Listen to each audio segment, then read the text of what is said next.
Chapter 1. A Marriage Contract. The sky was overcast, and an eerie silence enveloped the surroundings. Xie Chen stood before a three-story ancient residence, his vision slightly blurred. In his hand, he clutched a rusted pocket watch. "What is this place? I should have just been cleaning my great-grandfather's old house," he muttered to himself. Xie Chen pressed his palms against his throbbing head, his gaze fixating on the aged watch. It seemed as though he had been transported here upon opening this very timepiece. Shaking his head, he twisted the crown once more. With a click, the watch's cover sprang open. "Congratulations, chosen one. Welcome to the realm of eerie tales. What you must do is adhere to the rules set forth by this world of strange stories until you achieve victory. Fail to comply, and you shall remain trapped here, caught in an endless cycle. Moreover, your beloved friends and family from reality will join you, remaining by your side for eternity." Xie Chen stood in stunned silence, struggling to comprehend the situation. Was he truly within a realm of eerie tales? Stop joking around. He gritted his teeth, raising the rusted pocket watch as if to smash it and end this absurd dream. But then a chill breeze swept across his back. A hoarse and grating voice echoed, "Young man, you've arrived. Why not step inside?" Yet the street behind him was utterly silent, devoid of even a single shadow. Perplexed, Xie Chen wondered if the voice had emanated from within the house. As he turned back, a diminutive paper figure was suddenly pressed against his face. Its features were indistinct, yet it was grotesquely adorned with garish makeup. Xie Chen's heart lurched, and he collapsed in terror. Behind this paper figure stood a throng of even smaller, pale-faced paper dolls, brandishing lanterns and gongs. They resembled mischievous spirits. "Are you dissatisfied with the match introduced by your old woman?" the paper matchmaker inquired. Xie Chen stared at the paper matchmaker, his lips trembling. The matchmaker tilted her head, and perceiving his silence, burst into a maniacal laugh. She then floated towards him. The chaotic visage reflected more clearly in Xie Chen's eyes as he watched her paper face begin to split, morphing into a gaping maw. Black ichor dripped from the corners of her mouth, and her previously diminutive form suddenly towered to nearly 2 meters. Filled with dread, Xie Chen disregarded all decorum, scrambling towards the inner courtyard of the ancient residence. The paper matchmaker halted her advance. "Never mind. Never mind. Regardless of your preferences, it is this family that holds the final say alive or death. It is theirs to determine. After all, I have brought you here as the suitable husband." The matchmaker's head tilted 180 degrees, her grin stretching to the point of near mania. The gust of cold air swept through. A red paper-wrapped invitation was flung before Xie Chen. It seemed destined for the ground, yet in an instant, it was in his grasp. He lifted his gaze. The paper matchmaker and her entourage of pale dolls had vanished without a trace. What Xie Chen did not realize was that, before he could fully recover, a life-size piece of paper drifted towards the second floor of the ancient residence. Now, standing in the inner courtyard, he was mere steps away from the grand door. In less than a few minutes, his mind was a whirlwind of tumultuous thoughts. He cast a sidelong glance at the red invitation in his hand, and after placing the pocket watch into his pocket, he slowly peeled open the paper seal. Inside, he found a note sealed with white wax. "Rules for the groom to be. You shall assume the role of an incoming groom, preparing for marriage. Please adhere to the relevant rules during the 3 days leading up to the ceremony, and resolve all troubles to ensure you remain alive by the morning after your wedding night. Rule 1. As the incoming husband, your primary task is to complete the wedding and successfully consummate the marriage. Do not allow other matters to distract you. This is paramount. Any diversion will hinder your success. Rule 2. The wedding has a 3-day preparation period. Prior to the ceremony, ensure you have gathered red candles, wedding attire, window paper, a fire basin, a bridal sedan chair, gold hairpins, and other essential items. This will determine whether the wedding proceeds smoothly. Rule 3. Always remember, you are preparing for a wedding. If any mortuary service personnel arrive to peddle funeral garments, you must promptly dismiss them. Such ominous elements have no place on a day of joyous celebration. Rule 4. Your mother-in-law is tirelessly laboring for your wedding. Even if she appears somewhat haggard, this is entirely normal. As the incoming son-in-law, you must unconditionally assist her, rather than add to her burdens. Rule 5. Pay no heed to what others may say. It is all falsehood. You and your fiancé are deeply in love. Any occasional quarrels are merely normal. Please be a considerate husband and do not let external matters affect your relationship. Rule 7. The room may not be entirely safe. Please be vigilant regarding your safety while resting. Rule 8. Your wife's chamber is on the 2nd floor, as is the bridal suite. The third floor is solely for your mother-in-law, while the maid and steward's quarters are located on the first floor. Remember this to avoid unnecessary misunderstandings. Xie Chen inhaled sharply, the stipulations making him question whether this was truly a wedding. The rules mentioned the arrival of mortuary service personnel, yet the street had been devoid of any pedestrians, let alone shopkeepers. Furthermore, if this was indeed a wedding, how could there be anyone foolish enough to intrude? Or perhaps there existed a possibility where, in his perception, this was a wedding, but in the eyes of others, it was not. Xie Chen dared not dwell further on the implications. He gazed at the ancient wooden door of the residence, now only a few steps away. Though his heart was conflicted, he ultimately resolved to open it. Just as he reached out to knock, a sound echoed from within, knocking in response, thud, thud, thud. Xie Chen's hand froze midair, causing him to retreat several paces. With a creak, the wooden door gently swung open. Before him stood a gaunt old man, clad in a suit yet appearing as though he were but skin and bones. Having mentally prepared himself for this encounter, Xie Chen managed to avoid being overly startled. The skeletal elder appraised Xie Chen with an expressionless gaze. Even the slight lifting of his head seemed to require considerable effort. Upon noticing the red invitation in Xie Chen's hand, a faint smile broke across his face, though his tone remained cold as he remarked, "Come in, son-in-law." Furrowing his brow, Xie Chen stepped inside, the elder's elongated term of endearment lingering in the air. The atmosphere within the ancient residence was chilling, devoid of any semblance of festivity. Although numerous white candles flickered, they cast an ominous ambience throughout the abode that I am the steward of this household. Should you require anything, you may command me, the elder intoned, his voice raspy as he led the way. Xie Chen offered a heavy-hearted acknowledgement, yet in the next moment, he nearly collided with the steward's back. The figure stood immobile, raising a bony finger towards a distant corner where a fork in the path lay. "Son-in-law, that will be your room from now on." Xie Chen followed the direction indicated by the elder, his pupils narrowing instantaneously. A long, dark corridor led to a solitary room at its end, where a plaque at the door bore his name, engraved in clear, vivid letters, crimson as blood. The realization that his designated room might not guarantee safety sent a wave of goosebumps coursing through Xie Chen's body. As he turned back, a sinister grin emerged. Before him stood the one-stapper steward, now draped in a red veil, clad in bridal attire that swayed eerily from top to bottom. The elder's skeletal hand emerged from the crimson wedding garment, reaching towards Xie Chen's cheek. Startled, Xie Chen recoiled several steps, a scream escaping his lips. Yet, his mouth was promptly covered by the frail hand. Upon focusing, he noticed the steward's eyes boring into him, a finger pressed to his lips, signaling for silence. Xie Chen forcefully shook off the elder's hand and retreated further, realizing the wedding attire was no mere illusion. However, Xie Chen gazed at the steward, who rasped, "When the lady is present, it would be prudent not to raise your voice." "Lady?" The steward nodded, gesturing behind him. "The lady awaits you in the main hall. You may proceed." Xie Chen hesitated. This mother-in-law, as dictated by the rules, should pose no significant threat. Yet, uncertainty lingered, prompting him to cautiously advance toward the main hall of the ancient residence, in stark contrast to the dim corridor. The main hall was notably brighter. The previous chill had dissipated, the subtle scent of sandalwood wafted through the air. Xie Chen, feeling somewhat dazed, found his senses somewhat revitalized upon entering the hall. A young woman clad in a white qipao leaned against the long table, her arm propped up. Upon hearing Xie Chen's footsteps, she spoke. "I must admit, it's quite surprising to see you here. Yet, I reiterate, our XINXN is far too good for a penniless wretch like you. Best be on your way." Xie Chen stood frozen in place. Rule 4. The mother-in-law has been tirelessly preparing for your wedding, even if she appears somewhat haggard. It is entirely normal. As the son-in-law by marriage, you are expected to assist her unconditionally rather than create further chaos. However, this situation was evidently at odds with that rule.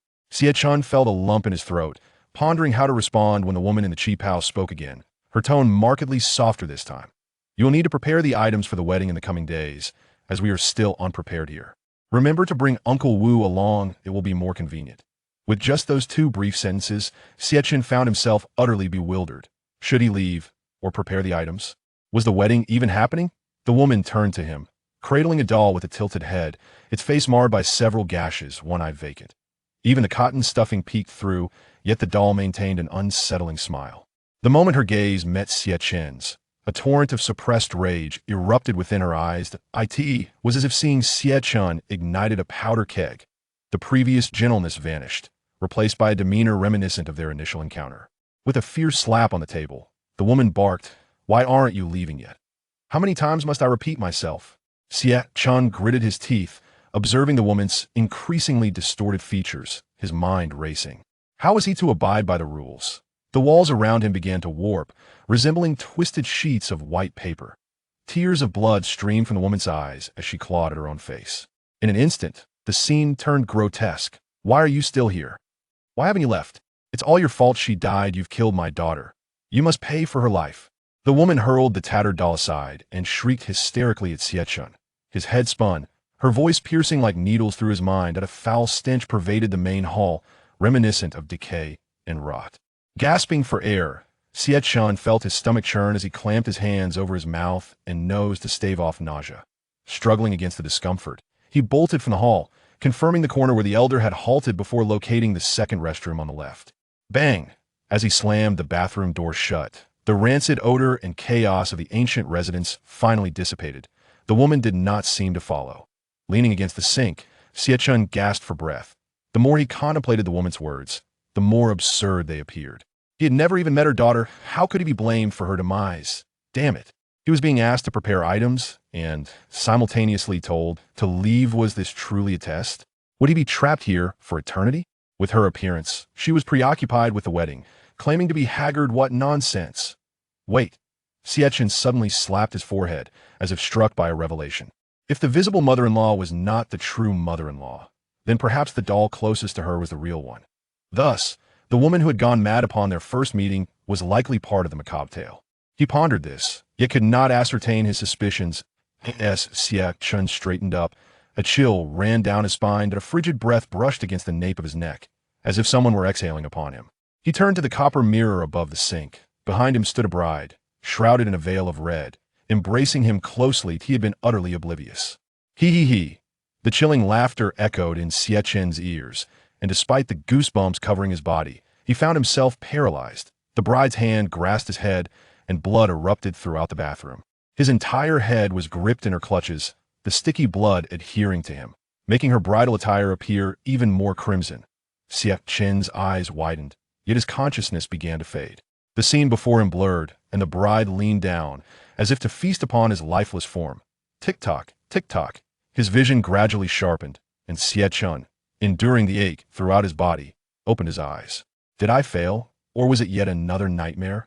Xie Chen clenched his hands tightly. He remained within the ancient residence, but instead of the restroom, he found himself lying on a bed in a room. Shouldn't he have perished for violating the rule concerning his mother-in-law? How was he still here? Sitting on the bed, Xie Chen felt a profound discomfort, and as he stood, a familiar pocket watch slipped from his pocket, landing with a thud on the floor. The time displayed on the dial is shifted by a full hour compared to before. Could this pocket watch truly influence the fabric of time and space in the real world? Xie Chen furrowed his brow, bending down to retrieve the watch, his body shuddering slightly in the process. A pair of vividly red embroidered shoes lay perfectly arranged beneath his bedtapi in the corner of the room. The pause button on a tape recorder popped back up. "Mother, please take good care of my red wedding dress. Not let me die too early. Too early. This is a secret. Red is poison. The white wedding dress. May the woman you touch be already decayed. May the woman you touch bleed endlessly. Mother, I've yet to don the red wedding dress." Chapter 2. A wedding shop or a funeral parlor. Xie Chen had long suspected that this room held secrets, but he did not anticipate their revelation would come so swiftly. A cool breeze wafted through the window, yet the room was shrouded in darkness, devoid of even a single lamp. Suddenly recalling something, Xie Chen hastily fished out his phone from his pocket and promptly activated the flashlight. The moment the light flickered on, the entire room was enveloped in an eerie silence. Even the strange song ceased abruptly. Xie Chen's brow furrowed slightly as he directed the beam of his flashlight beneath his bed. Indeed, the vibrant embroidered shoes he had just seen under the bed had vanished without a trace. Xie Chen gasped, then switched his phone to video recording mode. The counter in the room appeared unremarkable, and there were no signs of tampering on the walls or corners. Just as he began to feel a sense of relief, a vast expanse of crimson suddenly filled his phone screen. In the very spot where he had been lying on the bed, blood mingled with a gooey mass. Xie Chen's scalp prickled at the sight, and he felt a wave of nausea rising in his throat, which he managed to suppress. Beneath the gruesome mass, a large piece of human skin was clearly discernible. IT was sewn to the bed along with strands of hair from a head. Xie Chen immediately shut off his phone. Before him, the bed still appeared ordinary. However, he was convinced that the entire room was now rife with the stench of blood. Could this room be a murder scene? But who was the person sewn to the bed? Xie Chen had no inkling that a wife, a mother-in-law, or himself. Such matters often lead to an escalating sense of dread. The cool breeze intensified. The curtain at the window fluttered as if it were about to fall at any moment. Xie Chen's eyes darted sideways, and he noticed a dark silhouette clinging to the window, clearly the form of a human. This sent a shiver down his spine. Who could that be outside the window? While he pondered his next move, a scratching sound echoed from the door and a gentle voice followed. Xie Chen, are you awake? I've asked Uncle Wu to take you to purchase the wedding items. He is waiting for you at the door that I hope to trouble you today. This was unmistakably the voice of his true mother-in-law. Yet, Xie Chen could not discern whether the voice emanated from the door or the window. Moreover, the scratching at the door hinted at a danger that was far from negligible. Xie Chen dared not take chances. After much hesitation, he decided to approach the window and lift the translucent curtain that a face devoid of features appeared before him, smeared with a vivid red substance, and a red scarf was wrapped around its neck, as if entangled. Xie Chen swallowed hard, for this was yet another paper figure. The cool breeze wafted through the window, and the scratching sound from outside vanished in an instant. This paper figure swayed from side to side, attempting to drift into his room alongside the chilly gust. However, it was impeded by the curvature of its head. Clearly, it was desperately trying to force its way inside. Xie Chen was so frightened that he scarcely dared to breathe. That I miss you so very much. That it is so cold here, they are gnawing at my body. Help! Help me! I know, wait, you must go. Let them feast upon me. Alone you must escape. A voice laden with pain and desolation penetrated Xie Chen's ears, provoking an unexpected flood of tears. The force from outside weakened significantly, and soon the shadow of the paper figure vanished entirely. Congratulations on unlocking a new chapter of the quest. The wife's plea. By fulfilling the wife's plea, you will receive relevant rewards. Xie Chen's attention was not focused on the so-called rewards. The announcement ringing in his mind contained information of considerable magnitude. He had never anticipated that the previous paper figure would be his wife, if that were indeed the case. Then who was the bride adorned in wedding attire? If completing the wedding was the key to passing through, with whom was he to wed? In his subconscious understanding, Xie Chen had always regarded the bride in red as the wife of his quest. At most, she was merely tainted by the eerie tales. However, it was now evident that his assumptions were flawed. The critical distinction between the two remained elusive to him. If the figure at the window was not his mother-in-law, then only the door remained. For some inexplicable reason, the scratching sound from outside had ceased, but that did not imply a complete absence of danger. Xie Chen swallowed again, taking a deep breath before he boldly pushed open the door. At the entrance stood a doll with its head tilted, missing one of its eyes, staring directly at the threshold of Xie Chen's room. Xie Chen frowned. His suspicions confirmed the emaciated mother-in-law mentioned in the rules referred to this grotesque doll. The doll remained unresponsive, leaning against the floor. Xie Chen chose to ignore it and turned to walk down the corridor. But the next moment, he halted mid-step. The bride in the red wedding dress, her veil draped over her head, stood at the corner facing him. Do you think my wedding dress is beautiful? In a few days, we will be wed. You must prepare yourself. Despite the bride's words, he forced a smile and nodded. Xie Chen had now come to grasp one truth, that in the realm of eerie tales, every NPC must fulfill their designated role, and even the bizarre characters imbued with the will of these tales are no exception. As long as he did not contravene the rules, she would merely be considered his fiancée. The bride in red raised her hand, pointing towards the kitchen at the back of the main hall, saying, "It is getting late, let us hurry and have breakfast." Xie Chen was not foolish. Accompanying her for breakfast would undoubtedly breach his mother-in-law's rules. He shook his head, then, with a hint of regret in his tone, gestured toward the outside of the ancient residence. "No, thank you. Uncle Wu is still waiting for me to leave. We can eat something outside later." Xie Chen gritted his teeth and immediately added, "That we must prepare the items for our wedding. I must venture out to gather them, for any delay could jeopardize our wedding date." Upon hearing these words, the bride in red finally regained her composure, nodding slightly. Xie Chen exhaled a sigh of relief, daring to approach the entrance. He had no desire to linger in that ancient abode, for the eerie and sinister atmosphere was quite capable of driving one to madness. Once outside, Xie Chen took a deep breath, his expression grave as he gazed at the gate of the courtyard. An antiquated long sedan was stationed at the entrance, with a gaunt old steward resembling a wooden effigy, standing motionless beside the vehicle. Only when Xie Chen approached did he slowly open the car door. Without hesitation, Xie Chen climbed into the vehicle. Once the steward confirmed Xie Chen was settled, he rasped, "Madam instructed to procure items for the wedding." Indeed, I could see this moment. Xie Chen's thoughts were consumed by the individuals who had already made their appearance. The wedding, the betrothal, the deceased, the bride, the mother-in-law, and the fiancé. What connection did these all hold? Only by truly understanding the relationships among these matters and people could he ascertain what had transpired. There was yet another matter. Xie Chen retrieved a rusted pocket watch from his pocket.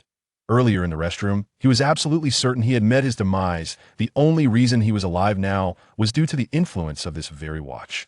But what were its triggering conditions? Xie Chen dared not entertain any illusions. If the watch's capabilities were singular, it would signify that he could not afford to err in any forthcoming steps.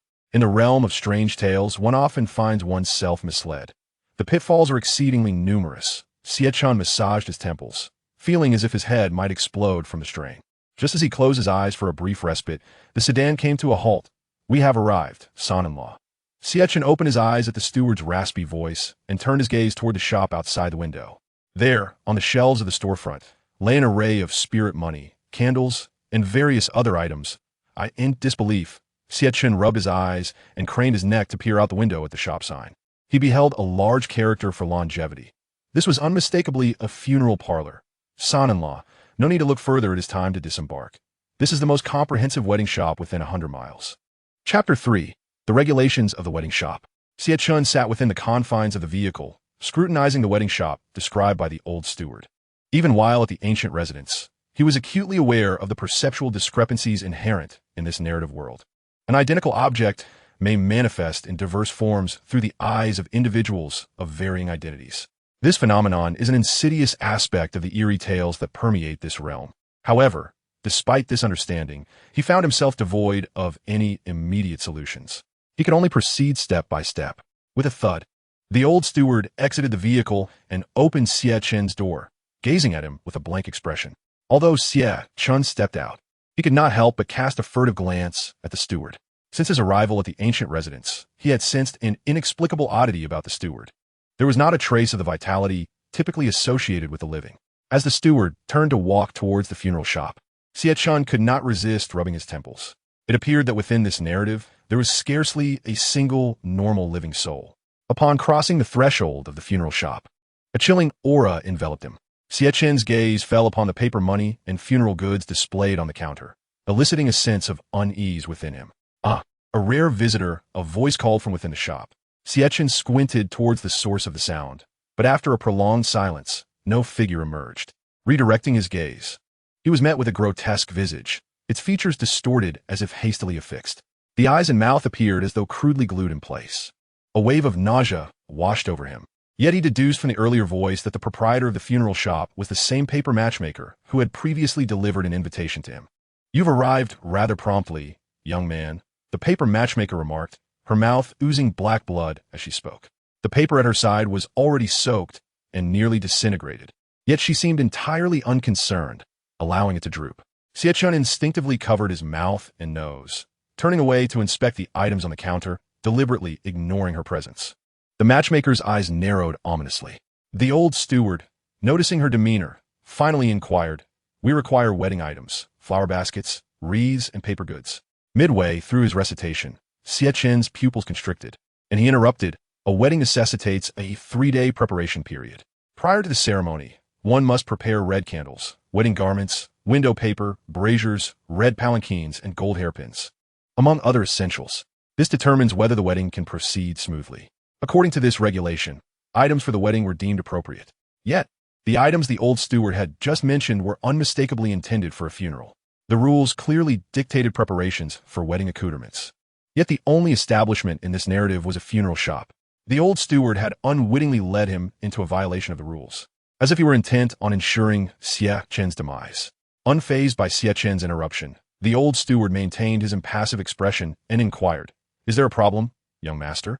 These were the items instructed for preparation by the lady this morning. It dawned on Xie Chen that the lady referenced by the steward could not possibly be the lifeless doll, but rather the specter of his mother-in-law as portrayed in this eerie tale. Just the few items the steward had mentioned could prove fatal if even one were to be found in the ancient residence. He instinctively pulled the steward back, narrowing his eyes as he reiterated the items the old steward had mentioned to the paper matchmaker: red candles, wedding garments, window paper, braziers, red palanquins, gold hairpins. Do you have any of these in your shop? The paper matchmaker tilted her head at an awkward angle, as if it were about to snap. Witnessing her repugnant appearance caused Xie Chen's face to twitch, prompting him to turn and head toward the exit. The paper matchmaker emitted a shrill, mocking laughter, suddenly appearing before him, her diminutive form blocking his only escape. No need to rush. Where are you off to? She exhaled lightly toward the front, causing 2 sheets of white paper to flutter and instantly transform into 2 pale, vacant paper figures, standing guard at the entrance of the funeral shop. Xie Chen gazed expressionlessly at the paper matchmaker, then shook his head, brushing past the 2 paper figures and stepping out of the shop. If he did not wish to make a purchase, could she truly force him into a transaction? The old steward inside the shop displayed a clear expression of discomfort at these events. It was only after Xie Chen called out that he would explain matters to the lady that the steward slowly followed him outside. This time, the paper matchmaker did not obstruct their exit, but instead grinned as she watched the 2 depart, her thoughts concealed. Once back inside the vehicle, Xie Chen retrieved the pocket watch from his bag and examined it closely. The time displayed was moving at an agonizingly slow pace, with even the second hand taking several breaths to advance. He opened the back cover of the watch, aiming it toward the sunlight in hopes of discerning any subtle clues. Yet, all his efforts proved fruitless. What purpose does this contraption serve? Just as he was about to close it, darkness enveloped him. A shadow obscured the adjacent window, and when he turned to look, a blood-stained handprint appeared on the glass. Thick blood trickled down the surface, ultimately seeping into the crevice of the car door. Xie Chen held his breath, swallowing hard. The adjacent window was similarly obscured, leaving him unable to discern what transpired outside, let alone exit the vehicle. Were it not for the absence of keys, he would have fled in the wretched vehicle at that moment. Drip, drip, blood slid down the car door, creating splatters on the ground. Xie Chen's mind was filled with the image of blood droplets bursting forth. Suddenly, the car door swung open, and the expressionless old steward seated himself in the driver's seat. The vehicle roared to life. Xie Chen shifted uneasily, examining him closely, fearful of any changes, and increasingly anxious about the possibility of possession. Regrettably, after a thorough inspection, he could discern no irregularities, still the same gaunt figure, exuding an aura of death. Turning to confirm the connection between the recent events and his own predicament, he was taken aback. Not only had the blood handprint vanished, but even the traces of blood on the window had completely disappeared.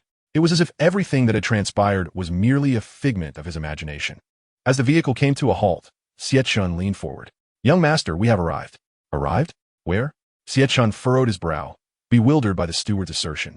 The old steward mirrored his confusion, replying, "Why, at the wedding shop, of course. Where else could it be?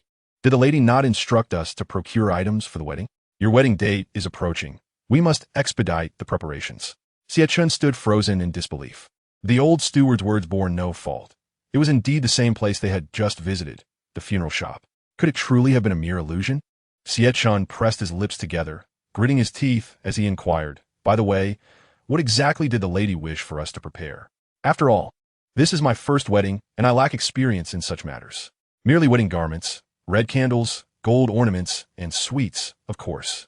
There will also be a palanquin. It is likely that the young lady will require one as well." The old steward's statements held no discrepancies. Yet, the more he exhibited normalcy, the more anxious Xie Chen became. His normalcy represented those he had just encountered, none of whom could be deemed sane. Even he himself was uncertain of his own normality.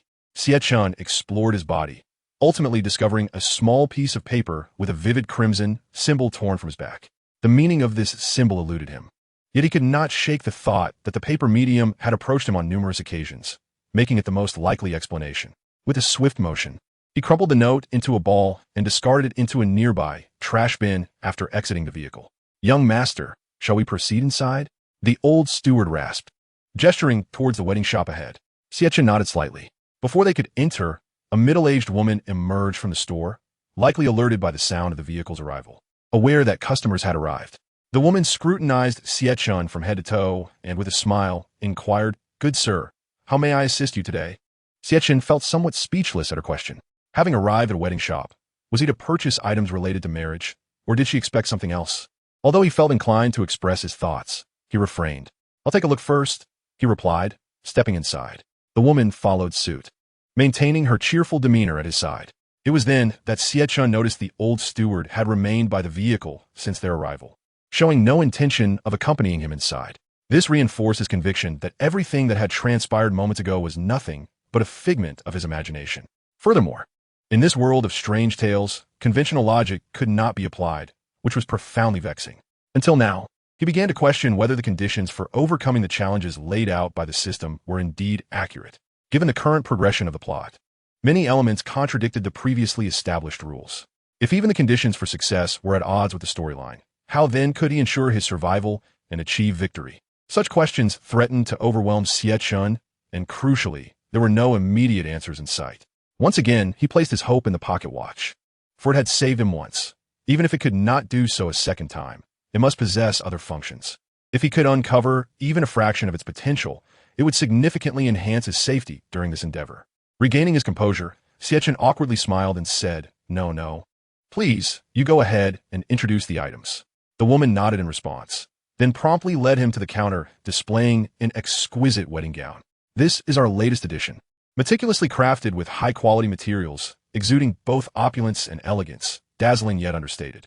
What do you think, sir?"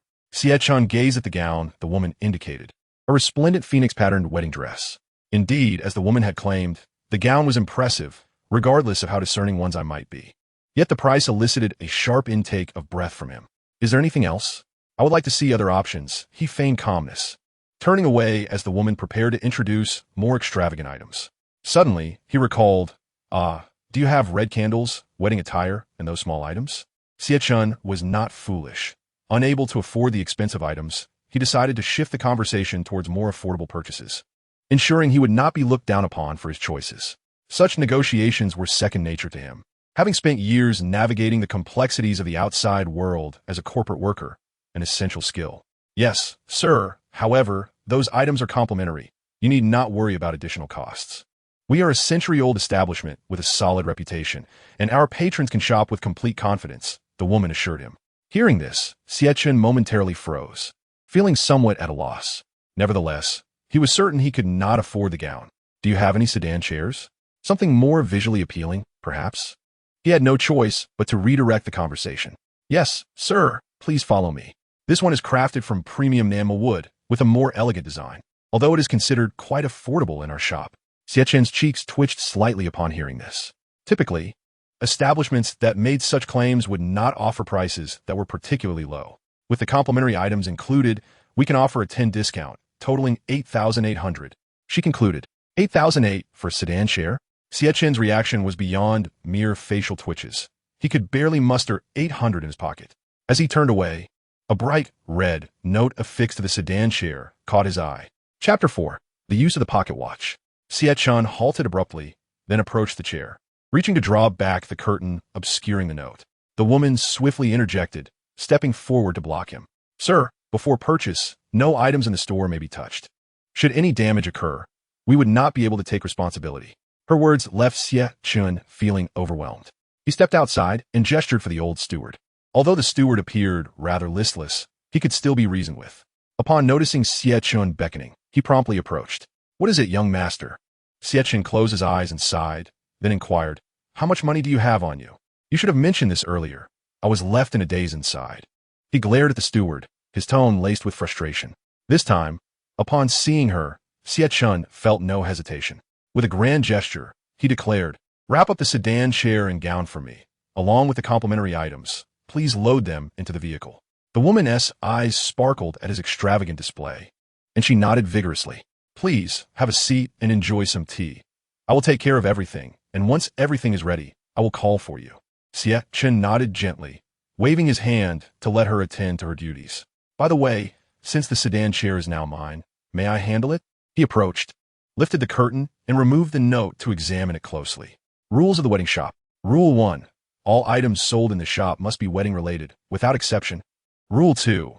If any items other than wedding supplies are discovered in the shop, please close the store immediately and do not reopen until 8 o'clock the following day. Rule 3. All products sold in the shop are guaranteed to be authentic. Please verify their accuracy upon receipt, as the shop will not be responsible for any after-sale service once items are taken outside. Rule 4. All staff members in the shop are human. If any non-human entities or staff lacking human characteristics are encountered, please cease all transactions immediately and vacate the premises. Rule 5. When purchasing items in this shop, please do not enter the shop directly. Xie Chen's entire body tensed. Having glanced through the rules, he realized that he had already violated several of them. "Sir, everything is ready for you. You may come and take a look," a melodious voice called out, causing him to involuntarily step back. This voice was all too familiar. As he turned, the anticipated figure flashed past him once more, a head rolling on the floor, leaving a long trail of blood behind. "What is it, sir? You haven't looked at the items yet. You can't leave." As the sound reverberated, a chilling exhalation echoed from the neck of Xie Chen. Goosebumps erupted across his body as he abruptly spun around. The paper bride reappeared behind him, but this time, half of her head was grotesquely decayed, her mouth oozing black blood that smeared her visage. Even the hair that had been artfully styled was now a disheveled mess, rendering her appearance even more unsettling. In the reflection of Xie Chen's pupils, the paper bride's head tumbled down, swiftly rolling to the front of the palanquin. A gentle breeze swept by, causing the red cloth draped over the palanquin to flutter, as if two arms were vying to unveil its contents. Xie Chen immediately held his breath and turned to flee towards the shop's exit, only to find the doorway transformed into a swirling mass of black mist, obscuring any view of the outside world. He hastily retrieved his pocket watch from his pocket, the rapid ticking of the second hand resonating clearly even amidst the chaos. With frantic motions, he slapped the watch, yearning for some extraordinary function to save his life. Yet, nothing transpired. The paper bride, despite her severed head, swayed unsteadily after him, refusing to collapse. "Young man, where do you think you're going? It's not customary to leave right after making a purchase. One must linger for a chat. After all, my shop is quite distinguished, and I don't charge a single penny." Hearing these words, Xie Chen clenched his jaw, recalling the grim lesson learned when the previous bride had ripped off her own head. He thought it imperative to give this paper bride a taste of true power. Gradually, he halted, the palanquin inexplicably materializing before him. In the next moment, four pale figures emerged at the corners of the palanquin, ghostly paper men lifting it aloft. Swaying towards him, Xie Chen, refusing to glance at them, focused intently on fiddling with his pocket watch. He flipped open its cover and pulled the chain, revealing a protruding button atop the watch. He pressed it twice, and the surrounding chaos began to subside. The paper bride's head ceased its rolling, and even the sinister grin on her remaining half-face froze in place. Scenes began to rapidly rewind, as if everything that had just transpired was playing in reverse before him. The minute hand of the watch spun swiftly until it halted at its original halfway mark. "Sir, may I inquire what you require?" Upon grasping the situation, Xie Chen's expression morphed into one of disbelief. However, when he attempted to replicate his earlier actions, he discovered the surroundings remained utterly unresponsive. His movements bore no difference from before, yet nothing happened. The ancient pocket watch lay silently in his hand, even the second hand ceasing its movement. Observing Xie Chen's furrowed brow, the woman inside the shop softly inquired, "Sir?" Xie Chen snapped back to reality, meeting the woman's gaze. She felt a tinge of awkwardness at his intense stare, but gently asked again, "Is there a problem, sir?" He waved his hand dismissively, replying, "It's nothing." The woman sighed in relief, her smile returning. "Then shall we step inside?" Xie Chen shook his head. "No, you come out. I'll wait here." Chapter 5. The Ubiquitous Paper Bride. The woman's expression darkened upon hearing Xie Chen's words. "Sir, please do not jest. If you're not a customer, this establishment will not offer any services. Take it." Xie Chen tossed a card towards the woman in the shop. "Prepare the red wedding dress, window paper, and fire basin. Also, the palanquin and golden hairpin. Deliver them all to this address. I will pay you in full." At his grand command, the woman's previously frosty demeanor regained its warmth. "Certainly, sir." Xie Chen nodded, turning to the elderly steward beside him, signaling, "Get in." Originally, he had aimed to escape the dangers of the ancient mansion. However, he had not anticipated that the perils outside would rival those within. In this realm of ghostly tales, one misstep could cost him dearly. The thought overwhelmed him. Yet he nodded, accepting the reality. By his calculations, there remained 2.5 days until the wedding night. The outside world likely held few hidden enigmas. Henceforth, his focus would shift entirely to uncovering the mysteries of the ancient mansion. The first task was to ascertain which bride he was to wed and share the wedding night with. Secondly, he needed to discern the nature of the threat to his life that loomed that night. Only by unraveling these mysteries could he hope to navigate this narrative successfully. Yet, dreams of clarity clashed with the stark reality of time. 2.5 days remained, and the burden of work was daunting. Xie Chen rubbed his throbbing temples, pondering that while understanding these matters might not be insurmountably difficult, the greatest fear lay in the uncertainty of how many more unexpected perils his life could withstand. He needed to decipher the conditions that activated the watch's powers as soon as possible. "My lord, we have arrived." Xie Chen shivered, his heart racing at the sight of the ancient mansion, feeling as though a knife was poised at his throat. As he opened the car door and stepped out, the creaking of the mansion's grand door echoed, swinging open on its own. A figure stood in the doorway, slender and voluptuous, exuding an alluring charm. Yet, Xie Chen felt a tremor of fear coursing through him. Clad in a white qipao, his mother-in-law leaned against the doorframe, her icy gaze fixed on him. The elderly steward approached leisurely, bowing respectfully upon seeing her. "Madam," his mother-in-law coldly pointed at Xie Chen, exclaiming, "Fifth uncle, how could he be here?" The steward's face visibly contorted, the gaunt features gaining a semblance of flesh. Yet his demeanor remained one of cold unease. "Madam, I only permitted him entry out of pity for the young lady. I raised her since childhood, and she longs for him. Please, grant them this chance." Listening to their bizarre exchange, Xie Chen was bewildered. Why did his mother-in-law seem so hostile during this supposed period of romance? If she rejected his presence, even now, then the upcoming wedding should not be happening. No, there must be a crucial clue he had overlooked, potentially pivotal to understanding how this wedding would unfold. "Get him out of here immediately." The steward placed a hand on Xie Chen's shoulder, offering a resigned comfort. "It's best if you leave, young man. I warned you not to come." Xie Chen took a deep breath, forcing himself to regain his composure. He turned to his excessively agitated mother-in-law and shouted, "What are you so worked up about? Do you think I wish to see you? This place is absurd. I have no interest in it." He scoffed dismissively, then swiftly turned and fled from the mansion. His mother-in-law stood frozen in place, watching Xie Chen's retreating figure with confusion. The steward was equally stunned by Xie Chen's bold outburst. This lad, when did he begin to speak so harshly? After Xie Chen turned and exited the inner courtyard of the ancient residence, he pressed himself against the wall, fearful of revealing his true self. What a joke. His harsh words were merely a ruse to distract. But how far could he really escape? Yet, now before him lay a monumental dilemma. Two mothers-in-law, two fiancés. Which one was the true norm? Previously, he felt that, by the rules, the mother-in-law who urged him to procure wedding items was likely the normal one. But what if the ostensibly normal mother-in-law was the very one opposing his union with her daughter? That would complicate matters significantly. He needed to ascertain one more thing. With each cautious step, Xie Chen stealthily traversed the inner courtyard of the residence, concealed by the flower bed. He ducked low and quickly made his way to the side of the ancient house. Bang! At the sound, Xie Chen's heart leapt, and he pressed his entire body against the wall. A maid emerged from the courtyard, carrying a bag of unknown contents. Xie Chen furrowed his brow. He had seen it all, and that bag was certainly not devoid of significance. It didn't appear to be refused. What could it possibly contain? After a moment's contemplation, Xie Chen resolved to follow her. The matter at hand could wait. There was no urgency. Once again, he fell into a familiar routine. Crouching low, he passed the flower bed, keeping a watchful eye on the ancient residence while hastening toward the courtyard gate. With a swift pivot, he pressed himself against the outer wall of the courtyard, only to find the maid nearly at the street corner. Running at such a pace? It had barely been half a minute since he decided to follow her. What could possibly be causing her such haste? Today, he was determined to uncover the truth.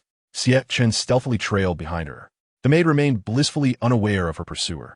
Moving forward with a dazed expression, Xie Chen followed until they reached the corner, where he abruptly halted. The maid stood not far away, discarding the bag, from which a vivid crimson hue emerged, drawing Xie Chen's unblinking gaze. A slip of paper wafted out, accompanied by a burst of laughter. He felt the temperature plummet around him, as icy information flooded his mind. The paper began to expand, forming a head of its own. Xie Chen gaped, astonished. Was that not the paper matchmaker he had encountered several times before? How could it possibly emerge from the ancient residence? Could it be that this entity was the key element in this scenario? Shaking his head, he pinched his cheek fiercely, fearing he might be hallucinating again. However, this time, the sharp sting confirmed its reality. If the ancient residence housed a paper matchmaker, could it not imply that the mother-in-law might also be one? What a dismal predicament. Xie Chen continued to observe the unfolding scene, eager to see how events would progress. The paper matchmaker grasped the contents of the bag and tossed them skyward. A blood-red sheet cascaded down, enveloping everything completely, before the matchmaker vanished into thin air, along with the crimson fabric. The maid, who had emerged from the ancient residence, collapsed to the ground, her body limp as though drained of strength. Xie Chen remained rooted in place, hesitant to act, uncertain whether the paper matchmaker had truly vanished. The moment hung in the air, and Xie Chen felt a sense of unease. After a prolonged internal struggle, he finally steeled himself to investigate the maid's condition. However, just as he took a step forward, she stirred, groggily awakening and rising to her feet in a daze, surveying her surroundings as if unaware of how she had ended up there. Peculiar indeed. The maid scratched her head as she stood, brushing off the dust from her attire. What is she doing? Xie Chen noted her bewildered demeanor, which seemed genuine. This realization sent a wave of anxiety through him. If this were true, then his earlier deductions would need to be entirely reconsidered. The paper matchmaker was not this maid, nor could she possibly be the mother-in-law. From the events that had transpired, it seemed as though something had been manipulating this maid's actions. Recalling the moment the invitation had been presented to him, it appeared that the paper matchmaker had refrained from attacking him only after he entered the inner courtyard. This further substantiated the notion that the matchmaker dared not appear within the confines of the ancient residence. A sigh of relief escaped Xie Chen. This alleviated his fears regarding the inhabitants of the house being linked to such a ghastly entity. There remained a possibility of progression. However, the pressing question persisted. What had the paper matchmaker been doing within the ancient residence? As Xie Chen pondered this new enigma, the maid approached him. She was nearing the corner, leaving no place for him to conceal himself. Should she catch sight of him, he would surely be reprimanded for attempting to associate with her mistress. Chapter 6. The Bloodstained Room. Amidst his growing apprehension, the maid walked directly toward him. With no other option, Xie Chen shoved his hands into his pockets and feigned nonchalance.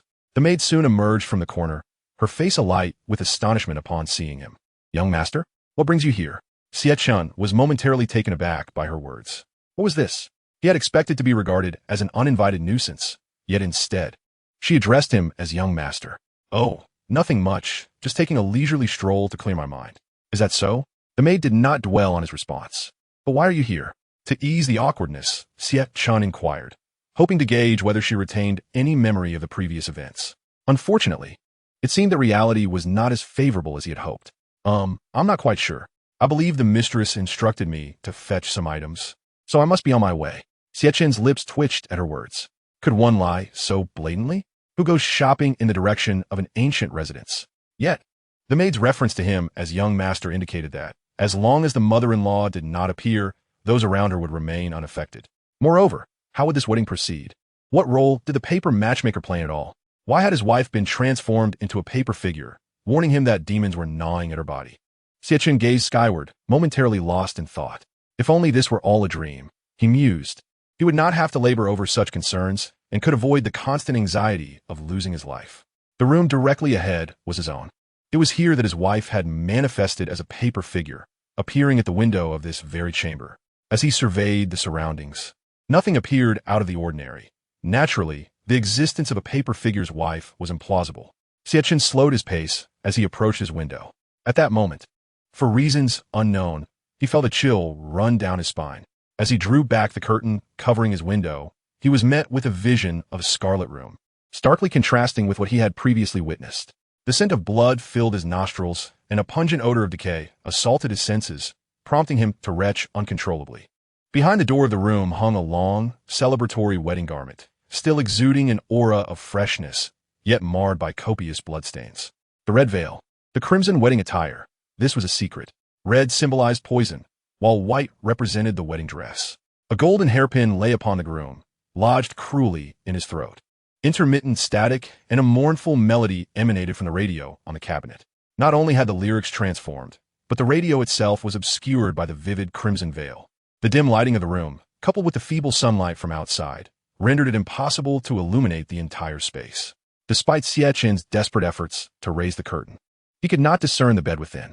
All he could make out was a vague silhouette, a human form seated there. As a horrifying stream of blood flowed from the foot of the bed to the doorway, Xie Chen's lips trembled, and a chill enveloped him. Could that person be himself? As he stood in a daze, something pressed down the curtain at the window. A bloodied head dangled at the window's edge. The fabric was still semi-transparent, allowing him to clearly see what lay beyond. A whole head hung there with a half-mournful smile, its pallid face hauntingly ghastly.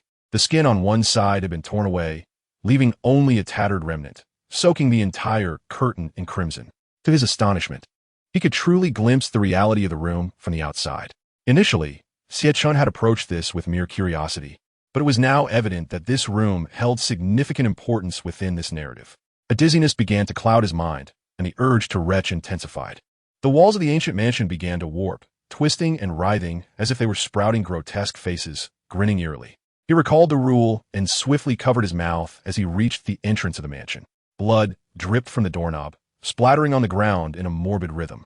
Xie Chen gritted his teeth and forced the door open. The corridor within the mansion carried a putrid stench, overwhelming him, even as he covered his mouth and nose. The urge to retch became insurmountable. Though faint, the sound fell upon his ears like thunder. He dashed around the corner, kicking open his door and slamming it shut behind him. Outside, the sound of hurried footsteps echoed down the stairs, approaching his door, yet it remained unyielding. The twisting walls and the stench gradually dissipated. Behind the door of his room, there hung no wedding garments as he had seen outside the window. If not for the harrowing experiences he had endured, it would have seemed just like any ordinary room. As time passed with no further disturbances, the eerie atmosphere began to settle. Xie Chen finally exhaled in relief. His gaze shifted to the radio on the counter. If he could decipher all the lyrics, perhaps he could piece together the events that transpired. Drawing a deep breath, he reached for the play button, but a chilling voice suddenly pierced the silence from outside. "My love, are you asleep? My love, are you there?" Xie Chen immediately stifled his breath, freezing mid-action, hesitant to make even the slightest movement. Knock, knock, knock. A series of urgent raps echoed from outside. He could hardly fathom that the bride in red was lingering just outside. Had he pressed the radio, he might have met his demise. No wonder the rules stipulated that one must remain for a full hour. "I'm coming in, my love." He. Panic washed over Xie Chen. The footsteps resumed, retreating a couple of steps, yet ultimately, the door was still opened. A figure clad in vibrant red floated into the room. With the first step inside, the sound of footsteps ceased. "My love, let me see what you're up to. You're not hiding from me, are you?" The bride, adorned in her wedding attire and veil, slowly turned towards the interior of the room. Xie Chen lay still upon the bed, utterly motionless. The crimson veil brushed close to him. He remained unmoving, quiet as he lay there. "You're really sleeping soundly." Her voice lingered, extending each syllable as she sat at the head of the bed, reaching out her pale hands to gently caress Xie Chen's cheek. "Sleep, sleep, sink into a deep slumber." Her words washed over him like an enchanting incantation, tugging at his very soul. An inexplicable wave of drowsiness surged within him, rendering his eyelids heavy, making the act of opening them a formidable challenge. Though his expression remained impassive, an intense inner struggle brewed within him. Should he succumb to sleep now, he would be oblivious to whatever transpired next. Yet, such thoughts were in vain. Ultimately, his consciousness began to fade, surrendering to the embrace of slumber. Time passed, and abruptly, Xie Chen jolted awake in bed. The bride in red had vanished from the room. He sprang from the bed, terror-stricken as he felt his body. Thankfully, no abnormalities were present. Gazing at the ordinary bed, he recalled the human skin draped over it, sending a shiver down his spine at the thought that he had slept there for so long. Knock, knock, knock. Another urgent series of knocks resounded, this time more frantic. Is it still coming? Xie Chen gritted his teeth, preparing to retreat to the bed once more when a raspy voice called from outside. "Young master, it's time for dinner." Chapter 7. Too Many Schemes. Dinner? Xie Chen was momentarily frozen in disbelief. Wouldn't he that mean his fiancée and mother-in-law would be present? How could he possibly survive such an encounter? A frantic series of knocks sounded once again.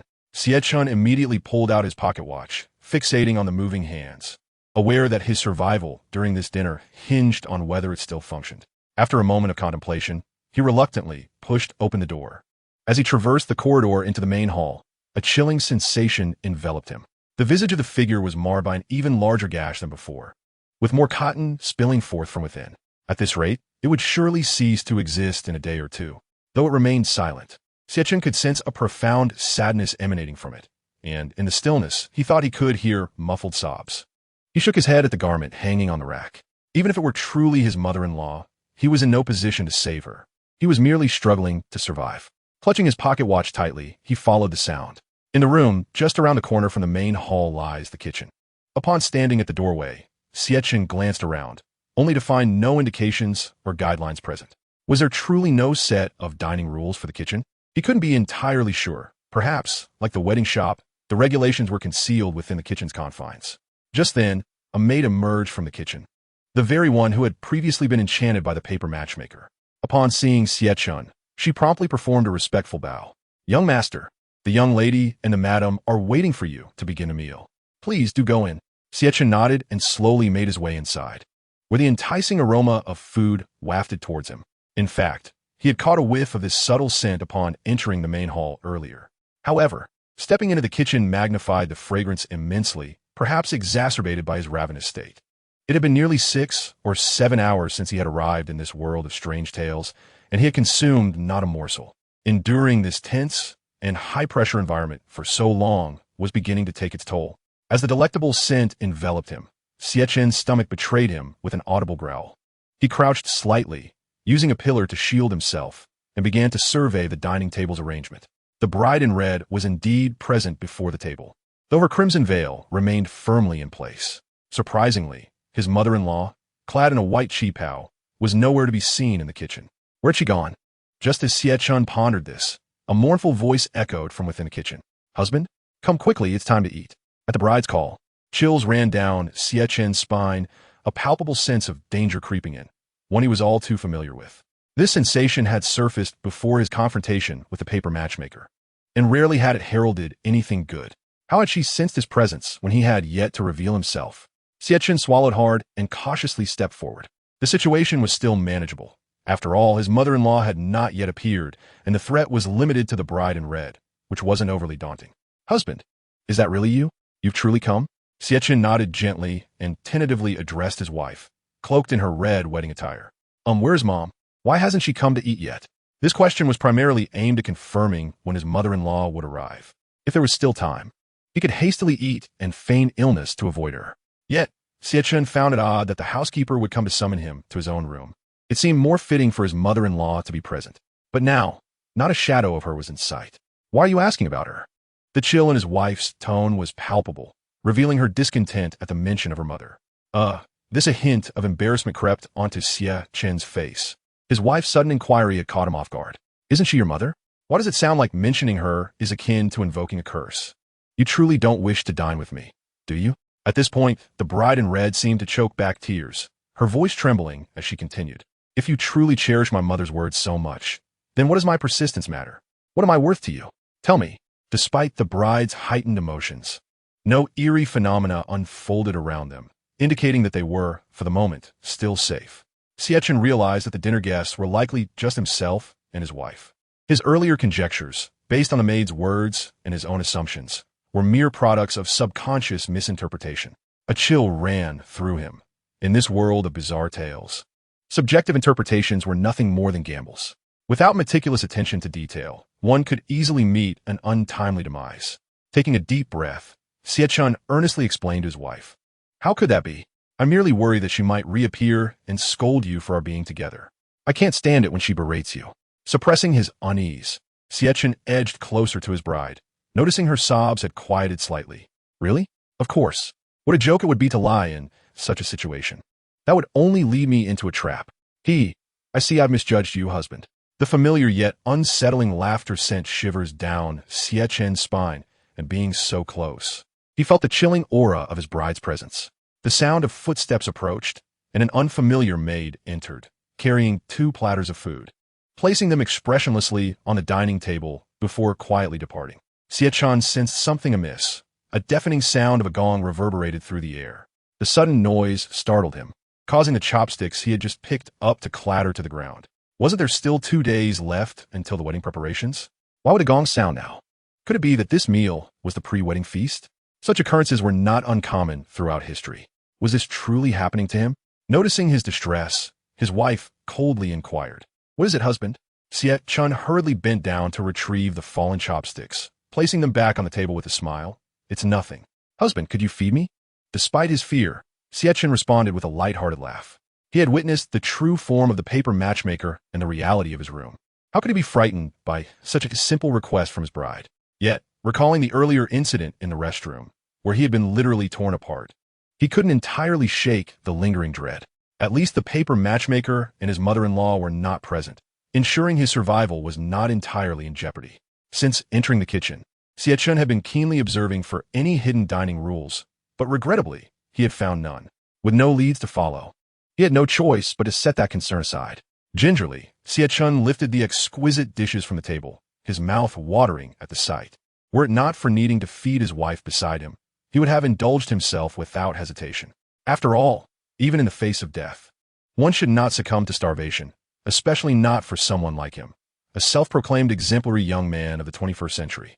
Yet the moment he lifted the platter, a faint, putrid odor wafted up.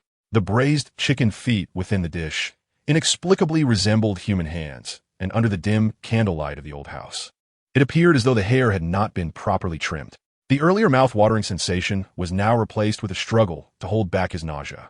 The ominous gong had sounded only once since its initial ring, and though Xie Chen felt queasy, he slowly picked up a finger and began to lift the bride's veil.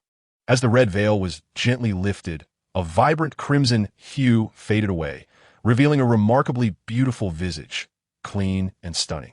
With a clarity that brings an overwhelming sense of tranquility, it feels as though it is striking at the very essence of one's soul. This stands in stark contrast to the visage that Xie Chen had initially envisioned. He had anticipated a visage of horror lurking beneath the crimson veil. Yet, given the present circumstances, should one partake of the offered feast or abstain? Perhaps it is wiser to forego the meal. A shadow of uncertainty crossed Xie Chen's eyes. Just moments ago, he had pieced together some semblance of the situation based on the lyrics that had echoed in the room twice prior, along with the current scenario unfolding before him. "Where are you going, my husband?" he recalled as his wife cast aside the veil, revealing a countenance that was no longer the pitiful one he had once known. Her tone chillingly transformed. Chapter 8. Intricacies. Upon witnessing his wife's transformation, Xie Chen's expression darkened, prompting him to retreat hastily to the room. The table in the kitchen, laden with an array of delectable dishes, was abruptly overturned by his wife. As the sumptuous fare met the ground, it grotesquely morphed into severed limbs and dismembered bodies. The kitchen, now permeated by a stench of decay, mingled with a foul, corrosive odor. While he fled towards the room, his brow furrowed in anxiety. Indeed, within this abode, the primary concern extended far beyond the mere completion of a wedding. In this world of eerie tales, he would ultimately confront a comprehensive and harrowing event. It was as though the house itself was weeping. Cotton clung to the corners of his eyes, gradually slipping down, illuminated by the flickering candlelight within the house, making it appear as though a person wept. A shiver coursed through Xie Chen's body, compelling him to bend low. A bookshelf ahead was toppled by a rocking chair, and had he not evaded in time, he surely would have been struck. The terrifying moment of life and death surged through him. Gritting his teeth, he retrieved his pocket watch. As expected, the second hand ticked away at an alarming speed, quick enough to incite panic. Yet, he made no move to press it at that moment. "Where are you going, my husband?" The corridor leading to the room began to writhe, the wooden walls oozing blood as though they were flesh. The mingling of decay and dimness rendered Xie Chen unable to discern his bearings. The bride in red hung suspended against the sanguine wall, yet the veil remained firmly in place, shrouding her features completely. Xie Chen dared not contemplate the visage of such beauty in this nightmarish context, wondering how the horrors of this tale would distort her countenance. Merely considering such notions sent a chill through him. In the blink of an eye, the bride in red was upon him, her speed unnervingly swift. "Do not flee. Stay and share this meal with me," she beckoned. Breath held. Xie Chen found his voice and shouted with all his might, "Vile woman, reveal yourself. Was this repast arranged by you? In this noble family, you cannot even admit to your own actions, can you? Is the figure before me truly your daughter?" His words momentarily stilled the bride in red, who seemed bewildered by his outburst. The truth was simple. The insistence that he partake of the meal had come from the steward and the maid. Yet he had never laid eyes upon his mother-in-law. The porcelain doll was evidently a mere facade. Although it was indeed his mother-in-law, it could not possibly command the maid and the old steward, for only Xie Chen could hear her words. That not quite real mother-in-law, for the sake of her family's honor, obstructed her daughter from being with the one she loved. Where was she? If the mistress of this ancient abode did not consent, How could the mere identity of a daughter orchestrate an invitation for dinner? The most plausible explanation was that the mother-in-law had indeed given her approval. The evidence lay in the poison dish. The world of eerie tales often presents things that are not entirely accurate. What appears to be monstrous on the surface often conveys a clear message. The sumptuous dishes transformed into dismembered limbs. If this reflected reality, it was highly probable that poison had been introduced into the food. Given the convoluted relationship between mother and daughter and the role he played, it was not difficult to deduce. From the moment Xie Chen entered the kitchen and failed to discern the rules, his absent mother-in-law had aroused a suspicion. After all, her absence was the only way to avoid the risk of consuming the food. In light of the substantial rift between this mother and daughter, finding a justification for this situation was exceedingly simple. Yet, no matter how fervently Xie Chen called out, the figure of his mother-in-law clad in a white qipao never materialized. Frantic, Xie Chen scanned his surroundings, hoping for even the faintest glimpse of her. Alas, his hopes were futile. The walls around him writhed violently, blood dripping from the ceiling. The viscous, slime-like blood cascaded upon his head, threatening to mat his hair. The bride in red floated closer, her half-suspended form surrounded by laughter echoing through the corridor. Without a moment's hesitation, Xie Chen thrust his hand into his pocket, grasping the pocket watch. Simultaneously, the cold hands of the bride in red clasped around his neck. A wave of fear enveloped him, causing goosebumps to rise on his skin. He pressed the button on the watch with a fierce determination. Yet, nothing transpired. Tickle, tickle. My husband. Do not run away. Dread seized Xie Chen. How could the watch be of no use at such a critical moment? By all accounts, the rapid rotation of the second hand should indicate it possessed the power to extricate him from danger. The bride's icy nails grazed his flesh, while the writhing walls of flesh closed in around him, blood gushing forth. A torrent of blood splashed onto his face, followed by the sensation of something heavy collapsing to the ground. Xie Chen's gaze faltered, overwhelmed by the enormity of the events unfolding before him. The bride in red did not dissipate. She remained at his back, her frigid embrace encircling his chest. Do not run anymore. I know I have become a burden to you, but I implore you, do not flee. I fear the dark. I fear the cold. Her voice dwindled to a whisper, almost imperceptible, yet rang in Xie Chen's ears like a tolling bell. Was he truly a heartless scoundrel within the narrative of this tale? Upon reflection, it was entirely plausible. If he had indeed betrayed this fiancée, it would not be unfathomable for his mother-in-law to harbor a deep-seated hatred toward him, even wishing to end the life of her own daughter. A faint chime echoed, the sound of the pocket watch's hands ceasing their movement. The scene around him gradually crystallized, followed by a dizzying whirl. The bride in red, who clung to him, was swept away. In an instant, Xie Chen found himself back in his room. The abruptness of this change left him momentarily disoriented. Could it be the watch? Yet, the duration of its efficacy seemed excessively prolonged.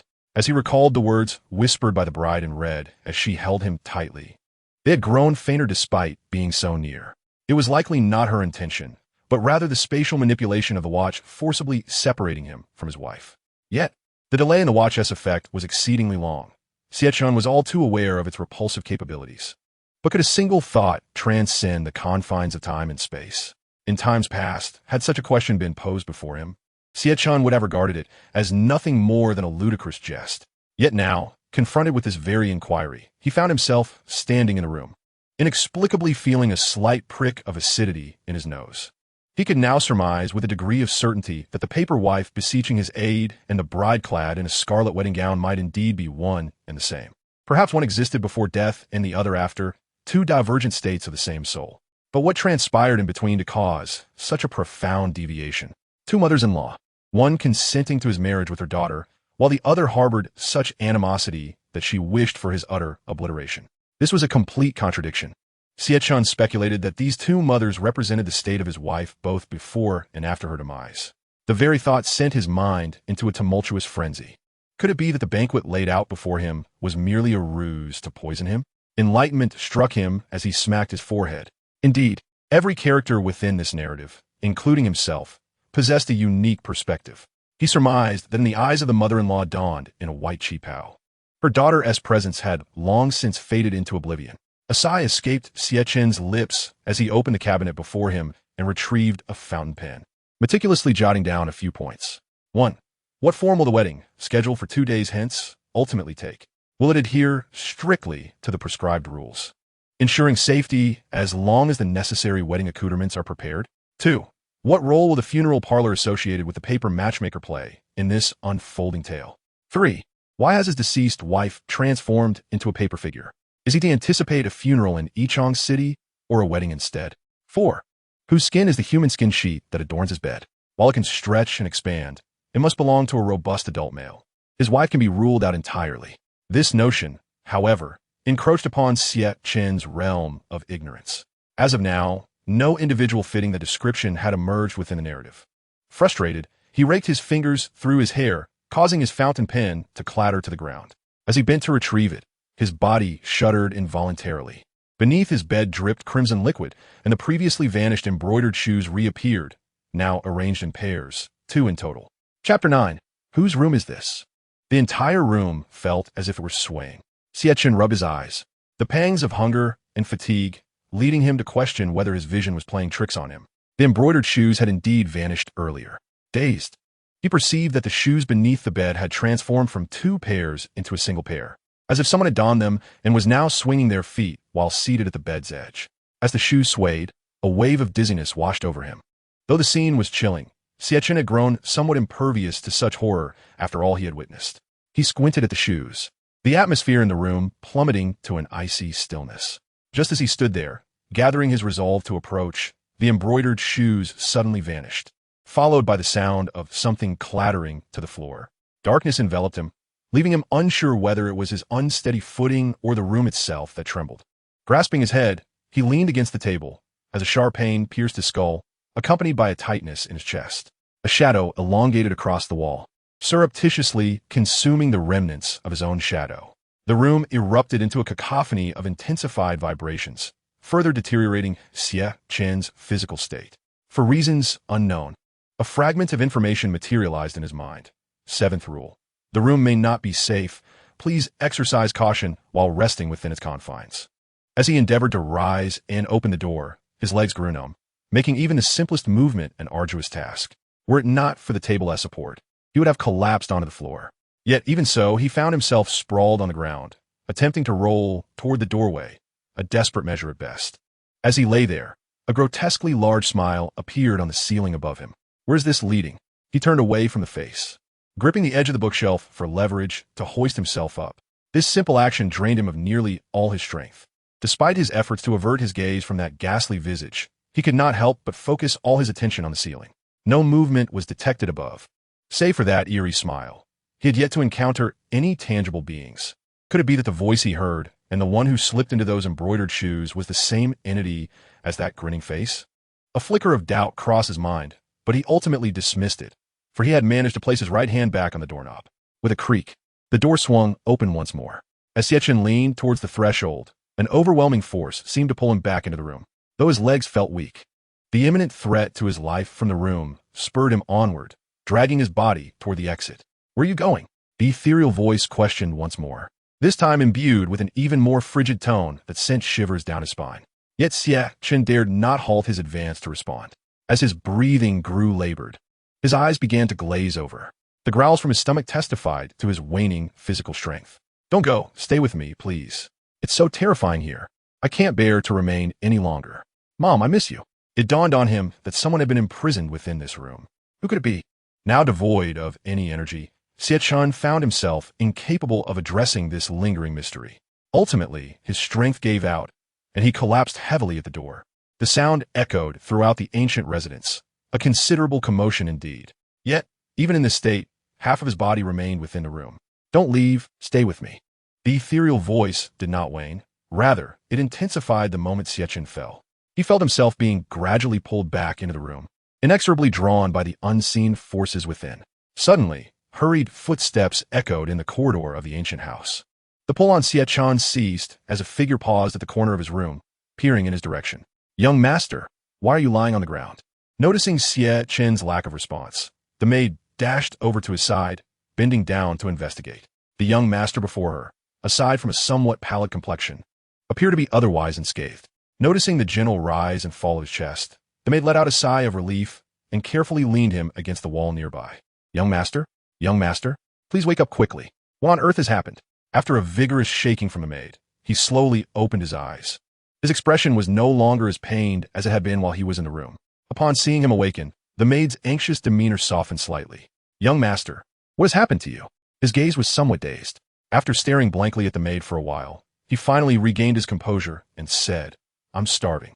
Is there anything to eat?" Observing his request for food, the maid promptly rummaged through her clothing pocket and produced 2 pieces of bread, offering them to him. "Young master, will these be enough?" As he laid eyes on the food, a glimmer of vitality returned to his previously vacant stare. After accepting the bread, he began to devour it voraciously. Concerned by his haste, the maid spoke up, "Please eat slowly. I'll fetch you a glass of water." After consuming the food, the young master gradually regained some energy. Once he had drunk the water the maid had brought, he slowly stood up. "Is there anything else you require, young master?" The maid's inquiry prompted him to nod. "Could you take me to the steward's room? I need to discuss the main matters pertaining to the upcoming wedding with him." The maid smiled slightly.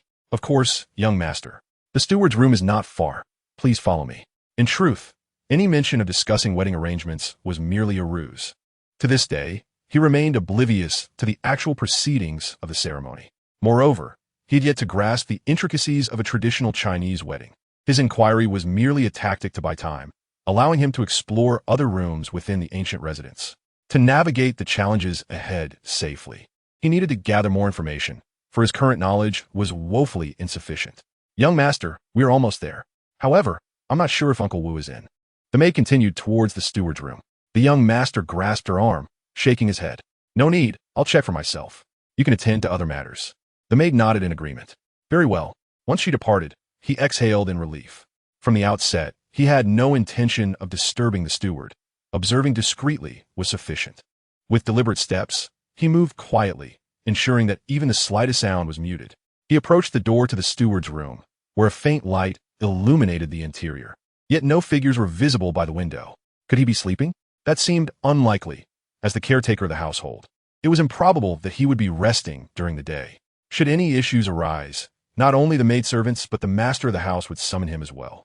The young master's curiosity to explore these rooms stemmed primarily from the rules that explicitly stated he must remember all the occupants' quarters. This systematic approach made him believe that the rules were meant to uphold something significant. The secrets concealed within these rooms might very well be the keys he desperately needed. However, the task was not without its challenges. The rules required careful interpretation. Any points of uncertainty left him apprehensive that, at a critical moment, even his pocket watch would be of no help. Taking his own room as a reference, the danger level was already considerable. Threats like the mother-in-law and the red-dressed bride were tangible, and, with time, he could devise strategies to counter them. Yet, the eerie tales and that strange, smiling visage within the rooms held no clues. He had no means of understanding them, especially since the watch in his pocket had shown no response when the apparition appeared. He edged closer to the steward's room, inching toward the window. Given the height of the opening, he had to bend down awkwardly to peer inside. Struggling against the wall, he adopted a contorted position. As he leaned closer to the window, his expression fell. The window was blocked from the inside by a piece of breathable fabric. Attempting to see clearly from the outside was utterly futile. He halted this ridiculous endeavor, feeling a sense of defeat. Just as he contemplated abandoning his efforts to check the maidservant's quarters, a glimmer of hope caught his eye. A sliver of light seeped through the door crack, indicating that there was still a chance. For a steward, maneuvering through narrow openings was hardly a formidable challenge.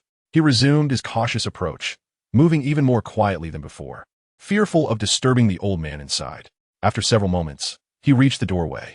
A distinct handprint marred the doorknob, yet the door itself was not particularly old. This detail suggested that the steward was frequently summoned throughout the day. The young master had no time to ponder this. He squinted one eye and peered through the narrow gap. Under the dim light within, the scene appeared somewhat blurred. Even with great effort, he could barely discern the contents. A wooden bed, a table, and items arranged methodically atop it. A photograph, black and white, hung starkly on the wall, isolated in its presence. The young master felt a twinge of confusion and leaned in closer. The photograph's details were obscured, but beneath it seemed to lie another image. Drawing nearer, he noticed that this second photograph appeared considerably newer than the one above. However, when he finally made out the details, a wave of unease washed over him. The fresh photograph depicted a smiling bride, her rosy lips and youthful visage radiating happiness. This bride was none other than his fiancée. His mind was flooded with questions. What could this possibly mean? Why would the steward hang a wedding portrait of his intended in his own room? Could it be that, by examining the photograph above, he might uncover some clues? With this thought in mind, he strained to rise on his toes, searching for a larger gap along the door seam. At that moment, he suddenly held his breath. A pair of hands emerged from the bedside, appearing to stretch as if awakening. Someone was getting out of bed. Yet, he was unwilling to abandon his quest for clarity regarding the photograph. In the next instant, his expression froze, and his entire body stiffened. The figure descending from the bed adjusted the fabric of her white qipao before taking a seat at the table, deftly arranging her hair. How could it be her? Realizing the gravity of the situation, he immediately sought to turn and leave, but a hand unexpectedly gripped his shoulder. A raspy voice followed. "Young master? What are you doing here alone?" Chapter 10. A wedding that ends before it begins. Startled by a sudden touch on his shoulder, Xie Chen was momentarily taken aback. He had not anticipated that someone who should have been in the room was now standing beside him, staring at the old steward in a daze. He quickly glanced at the door, then seized the steward's hand and headed towards the entrance of the ancient residence. He truly dared not utter a word at the threshold of his mother-in-law's room, dressed in her white qipao. After all, his life had not yet hardened to that extent. "What brings you here?" Xie Chen inquired. A look of confusion etched upon his face, tinged with lingering trepidation. The old steward, upon hearing Xie Chen's question, wore an expression of mild perplexity. To him, it seemed that such a question ought to have originated from himself. "Is there something urgent that has you seeking me, young master?" Taken aback by the steward's inquiry, Xie Chen found himself at a loss for words. Noticing Xie Chen avert his gaze and feign nonchalance, the old steward squinted. His curiosity piqued. "Young master?" Xie Chen forced a smile, scratching his head. "It's nothing of great importance. After all, you are the seasoned one here. Lacking any experience myself, I find myself rather at a loss when faced with such matters." Quickly regaining his composure, Xie Chen earnestly informed the old steward. "What is this talk, young master? You should know well that our young lady has an exceedingly good temperament. However, as newlyweds, it's quite natural to feel nervous. Just follow the customary practices, and there's no need to be overly anxious." Xie Chen nodded lightly, feigning a stretch. Indeed, after diverting the conversation, he began contemplating an escape. The longer he lingered, the more exposed he would become. He was acutely aware of this principle. "Ah, young master, please don't rush off just yet." As soon as he turned around and had taken a few steps, the old steward called out to him, causing Xie Chen to break out in a cold sweat. Surely he wouldn't end up ensnared by this old fellow? What is it, Uncle Wu?"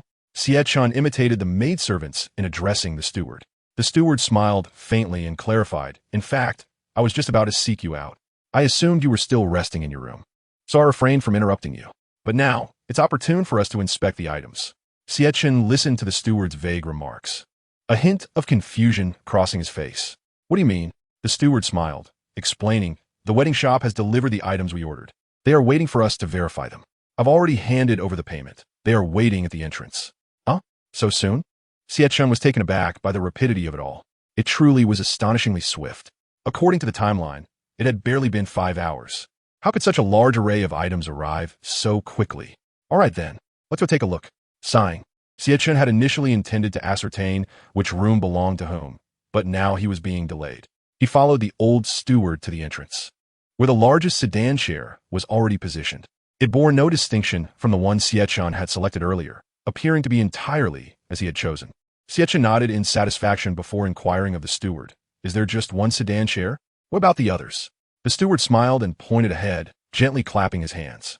Several figures emerged from the corner of the courtyard, carrying various packages of different sizes. Upon seeing this group, Xie Chen felt a shiver run down his spine. Their pallid faces and expressionless countenances resembled that of paper figurines. Damnable things, Xie Chen cursed inwardly. In truth, he could tolerate their presence. As long as that wretched paper matchmaker did not show up, it would not pose a significant problem. Yet, reality was always more dismal than anticipated. "Ah, young man, how long has it been since we last met? You've become quite the handsome fellow." A shrill, grating voice echoed, making one feel thoroughly uncomfortable. Xie Chen felt despondent, already anticipating the arrival of that ghastly entity. However, while the voice echoed, the individual did not appear. This gave Xie Chen pause, as he sought to validate whether his suspicions held true. Could the paper matchmaker indeed enter this ancient residence? The answer to this question would determine the accuracy of his earlier conjectures. It was evident that Xie Chen's hypothesis was correct. The voice resonated from a distance. And not once did he catch sight of the paper matchmaker as those pallid paper figures entered the inner courtyard of the ancient residence. Young man, do not wear such a disappointed expression. It pains me to see it. What is the matter? The marriage I recommended has even arranged the wedding for you. Xie Chen recoiled several steps. The 7 or 8 paper figures set down their burdens, each one adorned with large floral wreaths inscribed with phrases of condolence. Xie Chen could not help but gasp in shock. Each time this cursed entity appeared, it pushed him closer to a dire fate. On this joyous day, no ominous items must be present. Xie Chen turned to the old steward, exclaiming, "Quickly, send them away. These items are fundamentally problematic. Get them out of here." Upon hearing Xie Chen's words, the old steward wore a perplexed expression. "Why, young master? These wedding items seem perfectly fine, each one quite unique." Xie Chen placed a hand on his face. How could he have overlooked this detail? Different individuals perceive various things in distinct lights. Young man, a wedding should indeed be lively and festive. As the paper matchmaker's voice rang out, 1 or 2 of the paper figures in the courtyard retrieved gongs and drums from the assorted packages. Xie Chen's expression darkened. Were they attempting to attract someone's attention? It couldn't possibly be his mother-in-law in the white cheapao, could it? Or perhaps his wife? What would happen if she saw these burial items? Would she realize that she was already dead? Would the wedding be prematurely concluded before it even began? As the realization struck him, the pocket watch in his pocket began to whirl once more. Chapter 11. Escaping the Misunderstanding. Another danger warning. Xie Chen's body was on high alert, a sense of peril enveloping him. If this speculation held true, it undoubtedly aligned with the machinations of the paper matchmaker. This old tortoise was perpetually intent on driving him to his doom. Xie Chen realized he could no longer afford to wait. Remaining would only seal his fate. Furrowing his brow, Xie Chen swung his fist, aiming for the foremost paper figure with a white face. His fist struck with the force of a sandbag, creating a sizable dent in the figure's face. The paper figure, clutching a gong, had yet to strike it before collapsing to the ground. Young man, with such a volatile temperament, it's hard to see you becoming someone of great stature. We must learn to navigate life with ease. This approach won't do. Xie Chen gritted his teeth. Damn it, ease your great self. If I don't get these burial items out of here, I'll truly meet my end. After dispatching 1 paper figure, 5 or 6 more remained, all clutching gongs and drums. The old steward stood motionless behind him, watching with a pained expression. Could it be that these 2 ancient figures, the only ones appearing in the copy, are in cahoots? A rather unexpected thought crossed Xie Chen's mind. If that were indeed the case, then he would be truly doomed this time. Xie Chen continued to stride forward, delivering an uppercut that sent the paper effigy's head flying, granting it no chance to react. Alongside the previous one, these 2 paper figures, which had been knocked to the ground by Xie Chen's punch, now vanished without a trace, leaving only a few garments scattered on the floor. At that moment, the first sound of gongs and drums echoed from outside. It was only after hearing it that Xie Chen realized it was the same sound he had heard in the kitchen earlier. The paper matchmaker must have arrived long before. The restrictions of the ancient mansion were undeniably significant. Clenching his fists, Xie Chen immediately made his way toward the paper figures who were beating the gongs and drums. Even though he felt a sense of urgency, he still intended to struggle against the inevitable. Those paper figures remained motionless, monotonously continuing their rhythmic drumming. Xie Chen pressed his hand against the face of the foremost paper figure, applying a slight force, which caused its entire face to crumple before it stiffened and disappeared. Continue. Do not halt. There are still many to deal with. Hurry and resolve them all. Xie Chen froze in place, pondering the meaning of these words. As if urging himself on, cold sweat began to bead on his forehead. This was truly the end. He had been solely focused on combating these paper figures, neglecting to address the funeral items beforehand. With no other choice, Xie Chen resorted to a less favorable tactic, stealthily slipping to the side of a flower bed to evade detection. Crouching behind the flourishing blooms, he could still catch glimpses of the scene at the entrance of the ancient mansion through the gaps in the flowers. The old steward, who had remained motionless for quite some time, appeared entirely indifferent to Xie Chen's actions. Upon seeing the bride in red emerge, he immediately donned a beaming smile and approached her with utmost reverence. "Welcome, my lady," he said respectfully. The bride in red, veiled, nodded slightly, almost imperceptibly. Just as Xie Chen's gaze drifted towards the pile of funeral items, a bead of sweat forming on his brow, his mother-in-law clad in a white cheapao also stepped outside. She waved gently to the old steward, who promptly approached her. It seemed they had yet to converse with the bride. However, Xie Chen's attention remained fixated on the funeral items and his mother-in-law, hardly daring to breathe.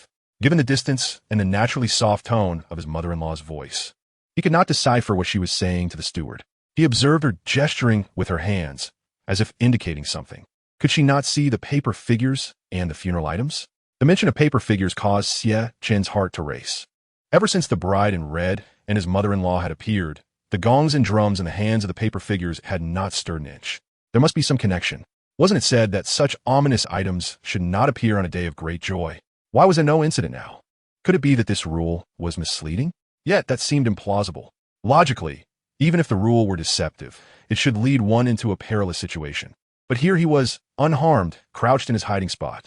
Furthermore, since the moment the bride in red appeared, his pocket watch had inexplicably fallen silent, devoid of its previous ominous ticking. Rule 3. Always remain aware that this is a wedding preparation. If a vendor of funeral garments or materials comes to sell, please dismiss them immediately. Ominous items must not appear on a day of great joy. Xie Chen re-examined this rule once more. It felt as though he had stepped into a blind spot, a genuine cognitive blind spot. He had overlooked the premise that this copy contained visual discrepancies, even neglecting the significant textual differences emphasized in the rules. The phrases regarding the introduction of funeral garments and sales had not garnered his attention. Today, these paper figures and funeral items, in the eyes of the ancient mansion and everyone present, could very well represent a wedding procession and celebratory items. Even if they appeared vastly different to him, as long as their presence did not violate any rule, there would be no issue. Likewise, no triggering of supernatural occurrences would ensue. Had he acted on his earlier emotional impulse, he would have unwittingly attacked the entire wedding party. A wedding unable to proceed would be nothing short of a farce. If the wedding could not occur, then the completion of the copy would be utterly unattainable. This was a vicious cycle. Once he ventured deeper, escape would be impossible. No wonder the previously absent paper matchmaker had constantly taunted him to take action. It was all for this reason. However, Xie Chen pondered for a moment. If, within this copy, not only the items, but also all known characters contained visual discrepancies, could it be possible? Perhaps the true identities of everyone needed reevaluation. Even the two brides that had appeared, who was to be identified as the one before death and who after, required verification. The immense pressure left Xie Chen gasping for breath. Even though these were merely his speculations, he could not afford to ignore them. After all, even the slightest deviation could cost him his life. The bride in red might very well be the deceased fiancé, while the mother-in-law in white qipao could indeed be the genuine mother-in-law. Such changes in these 2 points would drastically alter Xie Chen's previous understanding. His wife could become the bride donned in death's attire, rather than the one he had envisioned marrying. Who was it that killed her before the wedding, preventing her from even completing the ceremony? As for the mother-in-law, if this was indeed the true mother-in-law, then her disdain for him was innate, not stemming from any perceived betrayal of her daughter or other transgressions that had led her to vehemently oppose the union. It could be argued that the engagement with his fiancée had never existed in the first place. Alternatively, it could be said that it did exist, but within the narrative, this wedding bore no relation to him whatsoever. There was only ever one bride. The groom simply was not him. Just as Xie Chen was deep in thought, an inexplicable flurry of paper scraps began to materialize around him. As he brushed the scraps off his body and peered through the flowers, he noticed that the wedding procession of paper figures had also begun to emit a multitude of paper fragments. These scraps danced through the air, inching towards Xie Chen's hiding spot as if imbued with life. The previously unresponsive mother-in-law in white qipao shifted her gaze toward this commotion. Xie Chen's face turned pale with alarm. He immediately began scanning his surroundings, searching for another place to conceal himself. But it was futile. Within the confines of the ancient mansion, aside from the flowerbed at the front, there were scarcely any hiding spots left. Xie Chen nearly pressed himself against the ground, crawling forward with urgency. At such a moment, he cared not for appearances. As long as he could survive, he would not mind burying himself in a pile of corpses. Yet, it remained a fruitless endeavor. What was meant to come would inevitably come. As Xie Chen crawled forward, a pair of delicate, pale feet suddenly obstructed his path. "What are you doing here?" A cold voice reverberated above him. "Cough, cough." Xie Chen awkwardly cleared his throat twice before gradually lifting his head. It seemed that his suspicions might indeed hold some truth. If his mother-in-law merely harbored disdain for him, then her threats were not as formidable as they appeared. Upon reflection, she had yet to commit any overtly outrageous acts against him. As Xie Chen raised his gaze, the paper scraps beneath him tumbled forth, swirling around his body. A flicker of panic crossed his mother-in-law's pallid face as she took a few steps back, tremblingly pointing at Xie Chen and stammering, Why you? Why are you covered in blood? Blood? Xie Chen was taken aback, questioning the source of such a notion. As he gradually stood, the remnants of paper fell away from him, though some stubbornly clung to his frame. A sudden realization struck him as he rose, his expression turning icy as he fixed his gaze upon his mother-in-law. What do you intend to do? I warn you, it would be wise not to act recklessly. Otherwise, I shall not hold back. Though his words were delivered in a stuttering manner, his mother-in-law's feet continued to retreat. Even in this bizarre world, normal logic dictated that she was indeed afraid.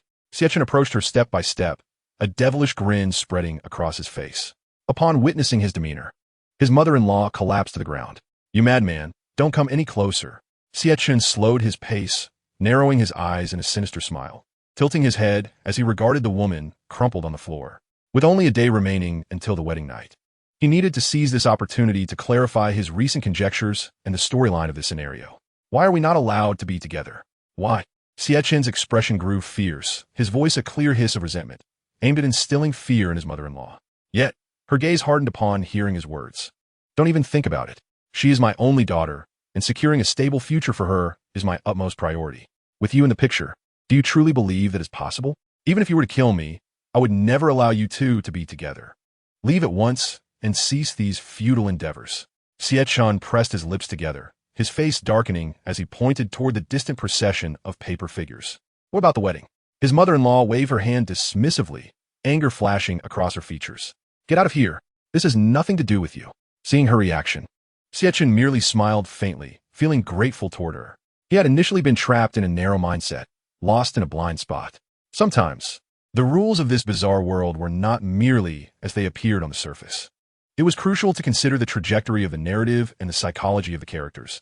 Blindly adhering to the rules could lead one to perilous ends. Under his mother-in-law's watchful gaze, Xie Chen turned and headed toward the courtyard exit.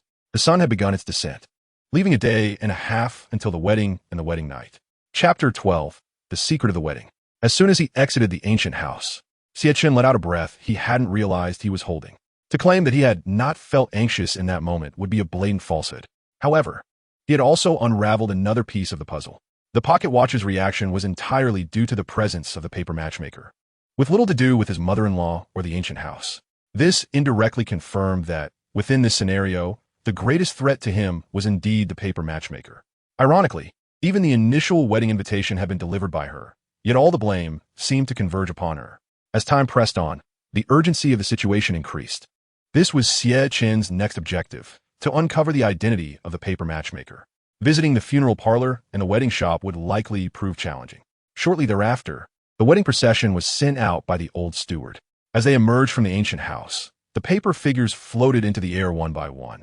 Xie Chen's gaze remained fixated on them. In this world of bizarre tales, they were as real as any living being. Yet, from Xie Chen's perspective, they were undeniably mere paper figures. He even suspected that the paper matchmaker might be among them. Regrettably, after watching them vanish at the intersection of another path, he still found no evidence. This group of paper figures continued to march forward, seemingly oblivious. Xie Chen recalled that their direction led toward the wedding shop. Thankfully, they didn't head toward the funeral parlor. Otherwise, it would have been disastrous. Rubbing his temples, he pondered whether to follow them now, perhaps encountering the paper matchmaker. Ultimately, he shook his head. There was still a day and a half left. The paper matchmaker could afford to wait a little longer. The priority remained the exploration of the ancient house. Since his mother-in-law's room was on the first floor, he wondered whose room was on the second. For some reason, with the end of the scenario drawing nearer, Xie Chen felt increasingly uneasy. The sense of danger seemed to escalate. To put it plainly, up until now, nearly 80% of his thoughts were mere conjectures. In this world of bizarre tales, one needed to validate their thoughts and possess sufficient resilience to survive. Otherwise, a single miscalculation could lead to a fate worse than death. If the latest deductions were indeed correct, the information he held was enough to overturn his understanding of reality. Who would have thought that this wedding scenario had no connection to him? His identity as the groom was only relevant to the bride in red. By the scenario's definition, was already deceased. Only the living could partake in a wedding. All entities appearing in lifeless forms were considered the living within the narrative. Aside from the wedding procession, Only the one who had become a paper figure, his wife, was the true bride of this wedding. Conversely, the tattered doll represented his mother-in-law. But why did she appear as a doll? Could it be that the wife, in her subconscious, projected all the traits she wished her mother to possess onto the doll, thus making it the embodiment of her mother's image in this wedding? With those two aspects nearly resolved, only the identity of the groom remained. Sighing, Xie Chen realized that the deeper he probed, the more convoluted the situation became. Upon returning to the ancient house, he found the main door firmly shut. Previously, only the internal doors had been closed. The outer door had remained open. Xie Chen was at a loss for words, suspecting that his mother-in-law and her white chi-pao had instructed the steward to close it. It seemed that she genuinely believed he was some sort of deviant. Nevertheless, it was of little consequence. It merely complicated matters. Earlier, he had already cleared away all the paper scraps from himself by the pavilion. Now, even if someone saw him, they wouldn't accuse him of being drenched in blood. Grasping the iron gate's railing, Xie Chen hoisted himself up. Fortunately, the railing of the iron gate formed a semicircle, devoid of sharp edges or barbs. Otherwise, each step would have been excruciating. This scene reminded him of the time he was caught skipping school in high school. A truly mortifying experience. With prior experience, Xie Chen executed his movements with practiced ease, swiftly vaulting over the gate of the ancient house. The flower wreaths, offerings, and sedan chairs were all arranged in the courtyard.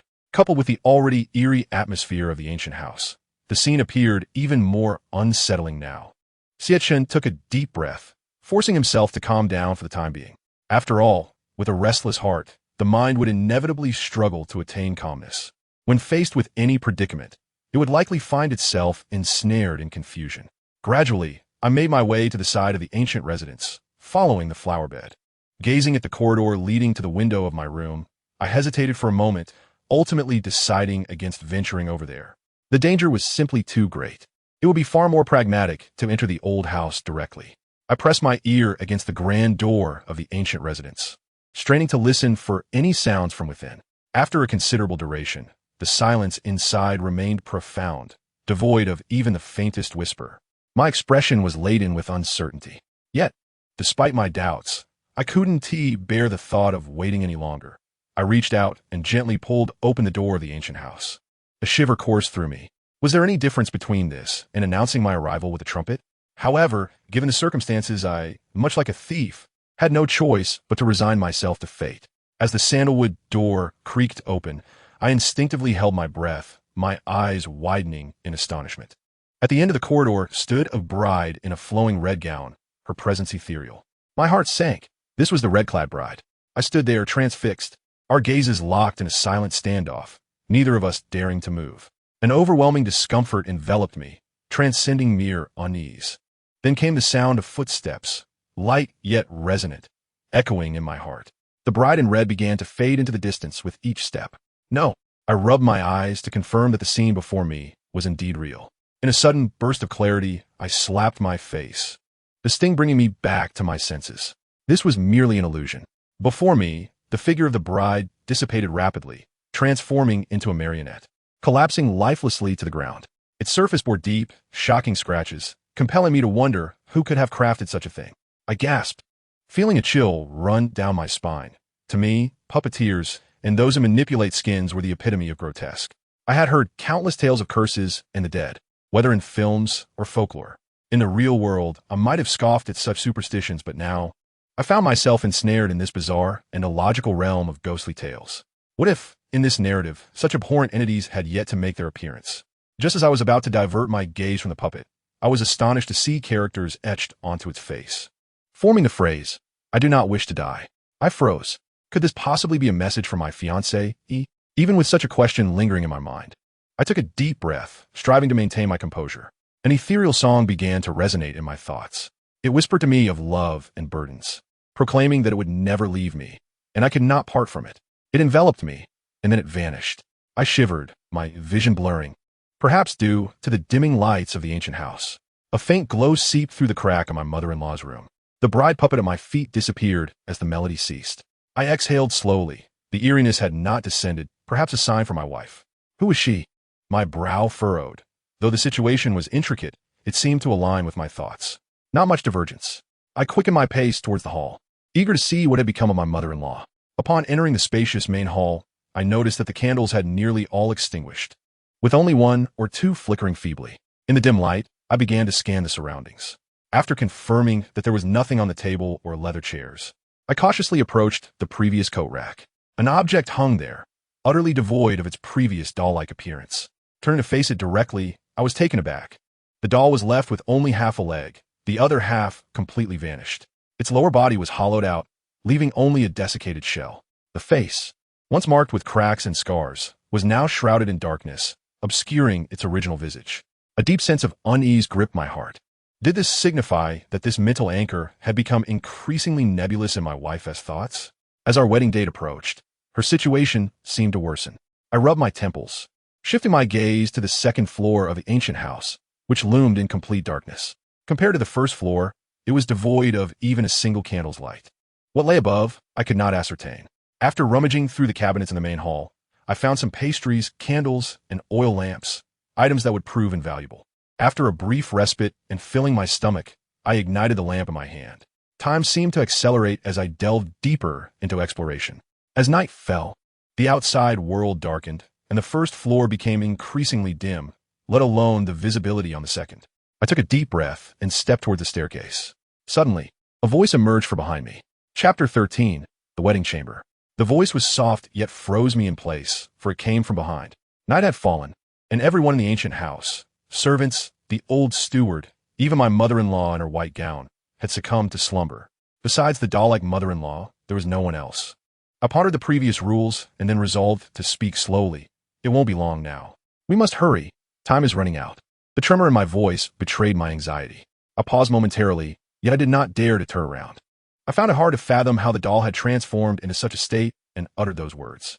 I ascended the stairs, the lamp in my hand guiding me to the center. From this vantage point, I could see all the items in the main hall, though the dim light rendered them indistinct. I glanced towards the doll's location and noticed what appeared to be drops of liquid trickling down. Though not entirely clear, I could surmise their nature. However, there was no time to ponder further. I pressed on, ascending the stairs. With each step, I felt countless eyes upon me from above, a sensation that sent shivers down my spine. Even as I treaded lightly, the sound of my footsteps echoed like a drum, reminiscent of the earlier footsteps I had heard when encountering the bride puppet. Was it possible that someone had ascended the stairs just moments before me? A perplexing doubt immediately arose in Xie Chen's mind. If that were indeed the case, then the danger level of the second floor would escalate significantly. After all, from a moment they entered the ancient mansion until now, no one had shown their face directly. Even the mother-in-law, clad in a white qipao, would likely have a significant chance of appearing on the second floor if her room, illuminated by a lamp, was empty. A thin sheen of cold sweat broke out on Xie Chen's forehead. Although such a possibility existed, he could not simply refrain from ascending. With dawn approaching, less than a day remained until the wedding ceremony commenced. He still needed to investigate the situation with the paper matchmaker, leaving him no time to spare. Upon reaching the corner and climbing further, only a few steps remained before he would reach the second floor. Xie Chen hesitated no longer. Taking a deep breath, he proceeded upstairs. The narrow corridor was suffused with a faint red glow. Xie Chen found it difficult to discern whether it was merely an illusion, and he resorted to slapping his own face to regain clarity. A cool, gentle breeze swept down the hallway. Relying solely on his senses proved unclear. The alternating sensations of warmth and chill were disconcerting. Xie Chen steeled himself and advanced towards the lingering red light. What initially appeared as a mere flicker grew increasingly vibrant as he approached. Only upon rounding the corner of the corridor did he truly arrive on the second floor. Before him lay 4 pathways, each leading to a different room. At the far end of the second floor, however, stood a massive offering table, adorned with red couplets whose inscriptions appeared somewhat blurred. There were no offerings displayed before the table. The red glow emanated solely from the candles burning in front of it. Xie Chen's gaze fell upon the black and white puppets positioned beside the couplets, causing him to tremble. The inscriptions, such as "First comes wealth" and "Peace reigns over the land," while devoid of faces, evoked a profound discomfort within him. The ancestral tablet at the center of the offering table was covered with a small piece of red cloth, obscuring whatever it was meant to honor. As Xie Chen attempted to move closer, he discovered that no matter how many steps he took, he remained rooted in place. Indeed, there was something amiss on this second floor. What terrified Xie Chen most was the possibility that this might be the ancestral hall. Though it was a bold assumption, it was not entirely implausible. He could only wait until the morrow to discern the truth. Turning his attention to the first room, he noted that the corridor was so short he could see the end at a glance, eliminating the need for a deliberate approach. The door was unremarkable, devoid of any peculiarities. However, as he approached the corner leading to the second room, Xie Chen noticed an unevenly affixed character of double happiness on the door above. The more he looked, the more discomforting it became, as the character appeared quite aged, suggesting it had been there for more than a year. It seems this is a wedding room, Xie Chen murmured to himself, yet he had no intention of entering just yet. His primary interest lay with his wife's wedding chamber. However, relying solely on the lantern in his hand made it challenging to determine which room was which. The rules clearly stated that the second floor housed the wedding chamber, his wife's boudoir, and his mother-in-law's room. Yet there were evidently 4 rooms in total, not to mention the large, enigmatic offering table. Xie Chen found himself at a loss. It seemed he had no choice but to proceed with determination. He stepped out of the corridor and approached the first room just after the corner. From a distance, everything appeared normal, but as he drew closer, he noticed that the door handle was slightly loose. A shiver ran through Xie Chen's heart. This situation indeed rendered judgment difficult. Though he was uncertain, he mustered the courage to turn the handle. The nearly detached handle fell to the ground with a resounding clang. The noise echoed through the second floor, startling Xie Chen into retreating a couple of steps, only to realize that the door was ajar. With a creak, the door swung open. Wiping the cold sweat from his forehead, Xie Chen slowly stepped inside. The pitch-black room exuded a damp, putrid odor, inducing a wave of nausea that he ultimately managed to suppress. As the lantern's light illuminated the space, Xie Chen's legs weakened, nearly giving way beneath him. The floor was nearly covered in mold, with a large patch resembling oxidized blood staining the wall. Hanging from the beams was a paper figure, its face adorned with a smile, staring at him with hollow eyes. The veil that should have covered its head now lay askew on its shoulders. This was indeed the same paper figure of his wife that had appeared outside his window earlier. Dead, shriveled worms clung to the paper figure, evoking the unsettling image of them crawling over its body. Xie Chen covered his mouth and nose, squinting as he directed the lantern towards the paper figure. Its smile seemed to fade gradually, and with a sudden sound, its head fell to the ground. Startled, Xie Chen hastily stepped back. When he raised the lantern again to inspect, he found the severed head had shriveled into a puddle of mush. He lifted the lantern once more, positioning it beside the remaining body of the paper figure. Yet, without its head for support, the entire figure collapsed to the floor, sending a cloud of dust and mold into the air, creating a swirling spectacle under the lantern's glow. Xie Chen quickly retreated, inadvertently tripping over the threshold. The precariously positioned door crashed down with a loud thud. Confusion enveloped him as he pondered why this ancient mansion had suddenly exhibited such severe decay. As the surrounding wood splintered and fell, his peripheral vision caught sight of something the paper figure seemed to grasp in its hand. However, when he attempted to approach for a closer look, a large wooden plank fell, pinning him beneath it. The dilapidated room was engulfed in a cloud of dust, covering everything like a heavy shroud. Xie Chen had no choice but to retreat. After all, he was holding a lantern, and in such an environment, an open flame amidst this level of dust could trigger an explosion. After exiting the room, he heard sporadic crashing sound from within. With no other options, he turned his gaze back to the offering table outside, where the candle flames had extinguished, leaving not even a trace of ash. How could time pass so swiftly? Xie Chen sensed something was amiss in his surroundings. Based on the conditions he had just experienced, the time consumed since entering the first room had multiplied several times over. Damn it, this scenario encompasses far too much, Xie Chen thought. Thus far, he had encountered disparities in perspective, cognition, spatial constraints, and now even a distortion of time. How was one expected to survive under such circumstances? The multitude of considerations weighed heavily upon him. With no time for complaints and no chance of descending, Xie Chen acknowledged the grim news he had received, yet he had not emerged empty-handed. At the very least, he could ascertain that his wife's paper figure resided in the first room, though she was deceased. That left only the bride in red. If the first room was the boudoir, Xie Chen slowly made his way towards the second room. The double happiness character remained in its previously crooked state. Xie Chen grasped the door handle firmly. Yet, this door bizarrely opened by itself, immediately followed by a thunderous shattering. Oh, a humanoid figure, entangled in numerous scarlet ribbons, staggered towards me. In this urgent moment, Xie Chen instinctively kicked out. The figure was sent crashing backwards with another resounding thud. Xie Chen quickly retreated. uncertain of what had just manifested before him.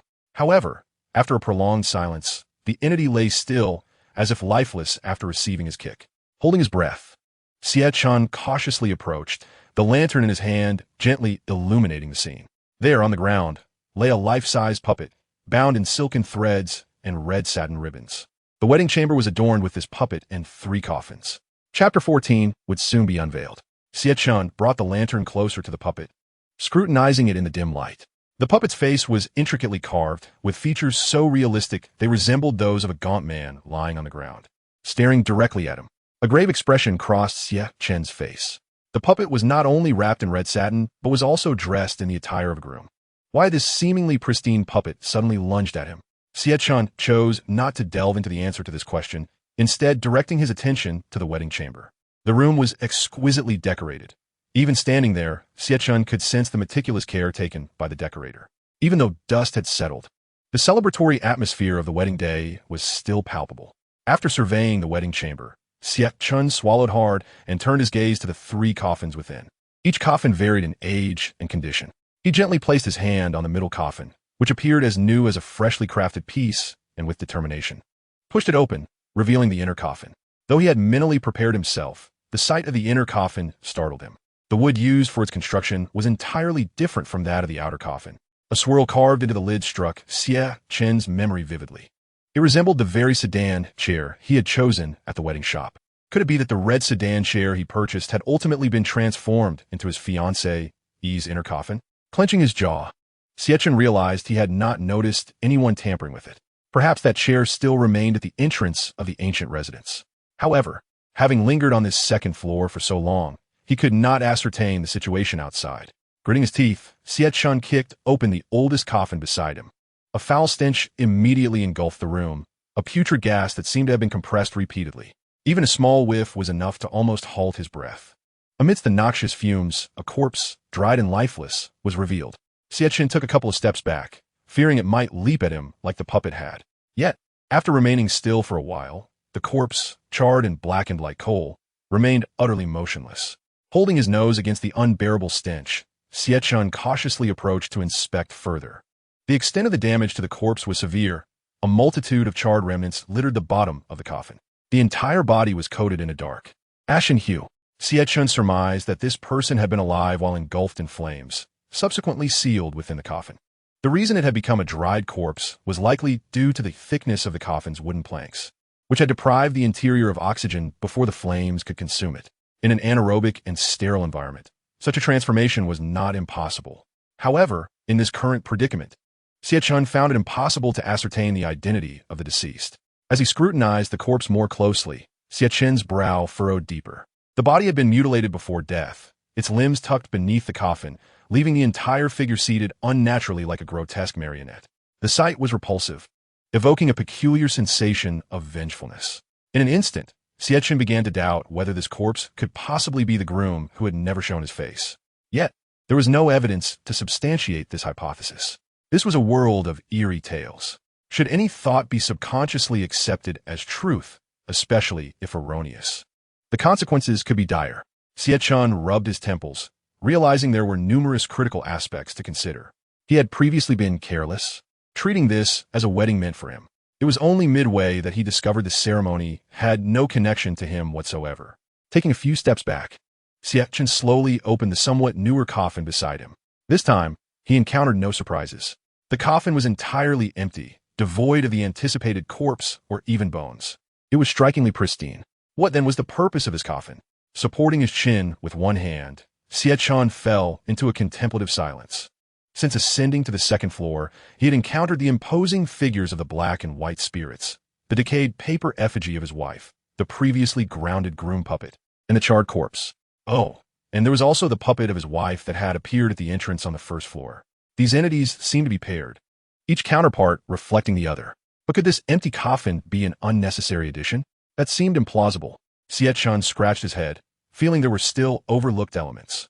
After all, the timeline of the entire scenario was utterly chaotic, and even the scene following his wife's demise had manifested before him. Did the day remaining until the wedding truly come to an end? Xie Chen was uncertain. His pocket watch could not even be consulted to verify the time. The lantern in his hand swung as he scanned the surroundings, observing the dilapidated candles and broken altar, all devoid of any reference value. With a resigned sigh, Xie Chen resolved to continue his search. Besides a lavish dowry scattered haphazardly beneath a cabinet, he found nothing of worth. Tick-tock. The sound of water droplets echoed throughout the silent room, rendering the atmosphere even more pronounced. Faced with this sudden noise, Xie Chen felt his body tense. His eyes darted, yet he remained rooted in place. Strangely, the sound of dripping water persisted without pause. After a cursory examination, it seemed to originate not from outside the room. Holding his breath instinctively, Xie Chen gradually exhaled, relieved to find no leaks from the ceiling. Bending down, he scrutinized the situation beneath the wedding chamber. The surrounding cabinets exhibited no abnormalities. Though damaged, they remained dry. His gaze fell upon the brand-new coffin in the center. Blood began to seep through the cracks of the inner coffin, slowly dripping into the outer coffin. Initially, Xie Chen had presumed it contained nothing. After all, the paper effigy of the wife had been utterly crushed. Who else could possibly fit within this coffin? Xie Chen's tongue delicately moistened his parched lips as he gradually ascended. It was better not to approach. The movement of his body stirred the air, releasing the metallic scent of blood from within the coffin, which soon saturated the room. However, compared to the foul stench that had preceded it, this aroma was something Xie Chen could barely tolerate. How could there be so much blood in this coffin? Just as he contemplated drawing nearer, the blood began to flow out, gradually forming delicate footprints. Xie Chen instinctively recoiled. Yet, those footprints seemed to follow him, like an indistinct shadow gliding over the sanguine imprints. A chill coursed through Xie Chen, prompting an instinctive retreat. Unfortunately, his reflexes proved to be a mere jest.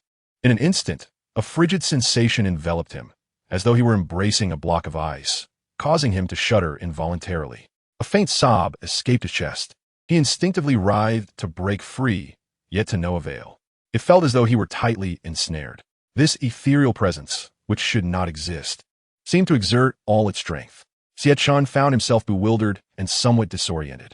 Suddenly, his body relaxed, and the sensation of being embraced vanished in an instant, leaving him drenched in a pool of blood. His entire chest was soaked, the blood seeping into his clothes, binding them tightly to his skin. The sticky sensation unsettled him, yet he remained frozen, unable to comprehend his predicament. At that moment, the inner coffin opened of its own accord, revealing nearly half a coffin's worth of blood. Inside lay the bride in red, peacefully smiling. Her attire, saturated with the blood of the coffin, appeared even more vivid. Her pale face was adorned with a thick layer of rouge, and although the bruises beneath were not overtly visible, they were discernible upon closer inspection.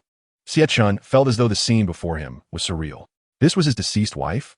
He cautiously approached once more, blood continuously oozing from his body, as if he had regained a semblance of breath. The bride's chest cradled a marriage register, and a delicate ring, inscribed with the character Li, adorned one of her fingers. The edges of the register were meticulously outlined in gold thread. Xie Chen's gaze grew fervent. The cover of the marriage register prominently displayed the word diary. Chapter 15. Is she still here? Upon encountering this diary, Xie Chen felt an incredulous wave wash over him. More so, it was due to the sight of the bride in red within the coffin. In his mind, she ought not to be present here. After all, according to the principle of pairs, a bride should be awaiting the groom's procession on the day of the wedding. What would happen to the ceremony thereafter?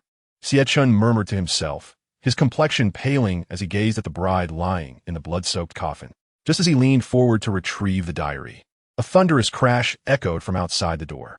Xie Chen's senses heightened, and he immediately turned to look at the door behind him, only to find it sealed shut. Could there be someone still on the second floor? Alarm surged within him. It proved futile. As he attempted to move, he discovered that he was once again completely immobilized. The only distinction was that no one was holding him. Xie Chen struggled desperately to break free from his restraints, but his feet refused to obey him, leaving him suspended in midair. He swiftly turned around, realizing he could move normally again, and promptly reached for the inner coffin. The diary, which the bride in red had held against her chest, began to slide slowly towards the blood within the coffin as Xie Chen extended his hand. Clenching his teeth, he acted swiftly, managing to prevent the gilded diary from plunging into the crimson depths. As he grasped the diary, a rush of excitement coursed through him, and he eagerly opened the first page with both hands. Before him lay a line of golden characters, though he was not particularly familiar with the script. After rubbing his nose and squinting for a moment, he began to reassess the diary. The first page appeared to contain something akin to a table of contents, typical of such feminine diaries, akin to a record of daily life. Xie Chen understood this much. However, due to his inability to decipher the characters, he could not discern the information or dates listed in the diary's index. Never mind. He shifted his focus to the second page of the diary, only to find that the paper had been taken from other books. From the content on this page, Xie Chen was finally able to discern what was written. In the year of the rabbit, on the day of the Yin month, the day of the Bing Wu, overcast. I have known him for nearly 4 years now. How swiftly time flies. I never imagined he would propose to me. In the year of the rabbit, on the day of the Yin month, the day of the Gong Shun, cloudy. I am uncertain whether my mother would approve of me being with him, which is why I did not directly agree to his proposal. Since my father's passing, my mother has shouldered the burden of our family's prosperity alone, yet alas, I am her only daughter with no sons. If only I could voice this to him. Though he cannot hear me now, if it were possible, I would truly wish to be with him for a lifetime. In the year of the rabbit, on the day of the Yin month, the day of the Bing Yin, sunny. After nearly a month of deep contemplation, I have decided to accept him. I love him, even if my mother disapproves. We can sit down and discuss it together. As long as there is harmony, everything in the future will be better. As Xie Chen read this, he could not help but take a deep breath. From this opening, it was evident that his wife was indeed of noble lineage, and the mutual affection between them aligned closely with his own conjectures. Attempting to calm himself, he turned the diary to the next page. In the year of the rabbit, on the day of the Jiashan, the day of the Dingqiu. Recently, I consulted a fortune teller regarding my marriage, but the result was a most unfortunate omen. The old man said that my marriage was destined to fail. I do not believe it. Once he meets my mother, and I discreetly offer some money as a gift. Our engagement should be set for the 15th day of the 8th month to ensure a perfect union. In the year of the rabbit, on the day of the Jiashan, the day of the Bing Zi, my mother disapproves. She has confined me at home and no longer allows me to go out. Another family of equal standing has shown interest in me. In the year of the rabbit, on the day of the Jiashan, the day of the Ding Hai, he has written to me. The maid received it this morning at the door. However, I did not see him in person. In his letter, he expressed that he knew he should not shatter the veil of our relationship, that he should not desire more. He had nothing and should not disturb me freely. This will be the last time he intrudes. By the time this letter reaches me, he will have already departed, enlisting in the military. Upon reaching this page, Xie Chen fell silent. This page of the diary appeared particularly aged compared to the others. The tear stains above remained vividly fresh. Xie Chen let out a sigh, pondering that the most distressing aspect of emotions is regret. Whether it be familial love, romantic affection, or friendship, life invariably presents moments that fall short of expectations. As Xie Chen prepared to turn to the final page, he sensed an unusual stillness enveloping the room, a silence that was profoundly unsettling. He understood the implications. A supernatural tale had silently descended upon this diary. Yet nothing could deter him. Ultimately, he turned the last page. A gruesome word emerged before his eyes. Hatred, sorrow, a tangle of complex feelings enveloped him, casting a shadow over his very being. July 15th, marriage. Xie Chen swallowed hard. The room trembled as if on the verge of collapse. Husband, have you come to marry me? A haunting voice resonated throughout the room, emanating from the coffin before him. Beneath the veil of the crimson-clad bride, her eyes slowly opened. Xie Chen realized he could move once more, instinctively retreating several steps. The earlier chilling embrace returned, stiffening his limbs. He comprehended the entirety of this predicament. Unrequited love, compounded by his mother's insistence on a ghostly marriage. It seemed his mother-in-law had been blissfully unaware until the last moment, leading to a profound transformation. Acquiring a mother-in-law who bore no animosity towards him. Ultimately, this change stemmed from the trauma of her daughter's death. One might even label it a form of mental fracturing. Thus, the doll-like visage deteriorated as the wedding approached, and it was the paper matchmaker from the underworld who had introduced him to this scenario. Xie Chen had unraveled the narrative of this parallel tale. A bride separated from her beloved, bound by a marriage orchestrated from the realm of the dead. After the wedding, she fell victim to her father-in-law's drunken indiscretions. His mother avenged her, annihilating the beast and reducing him to ashes, all while donning the wedding gown prepared for her. Xie Chen's mind was a whirlwind. He could no longer discern what was truly real. The ground floor of the ancient house represented home, while the second floor was akin to hell. He gazed at the crimson bride, rising slowly from the blood-stained coffin, her expression tranquil. The pocket watch in his possession remained still, and he felt no immediate danger. She had never harbored intentions to harm him. She stepped out of the coffin, advancing slowly towards him. Drops of blood trickled down her cheeks, this time not splattering on the floor, but seeping into it instead. The veil obscured Xie Chen's view, leaving him uncertain whether she wept or if it was merely the blood from the coffin staining her. The bride's delicate, pale hands gently caressed his cheek. Xie Long, is it truly you? The room still exuded an icy chill, yet he could sense the emotional currents swirling around. For reasons unknown, hot tears cascaded down his cheeks. A person's tears are transparent. A person's tears are blood red. Xie Chen smiled faintly. It is I. I apologize for keeping you waiting. A wave of warmth shattered the room's frigid atmosphere. The surrounding wooden planks began to absorb the heat, tiny flames leaping from the wooden walls. In an instant, the entire room was engulfed in flames.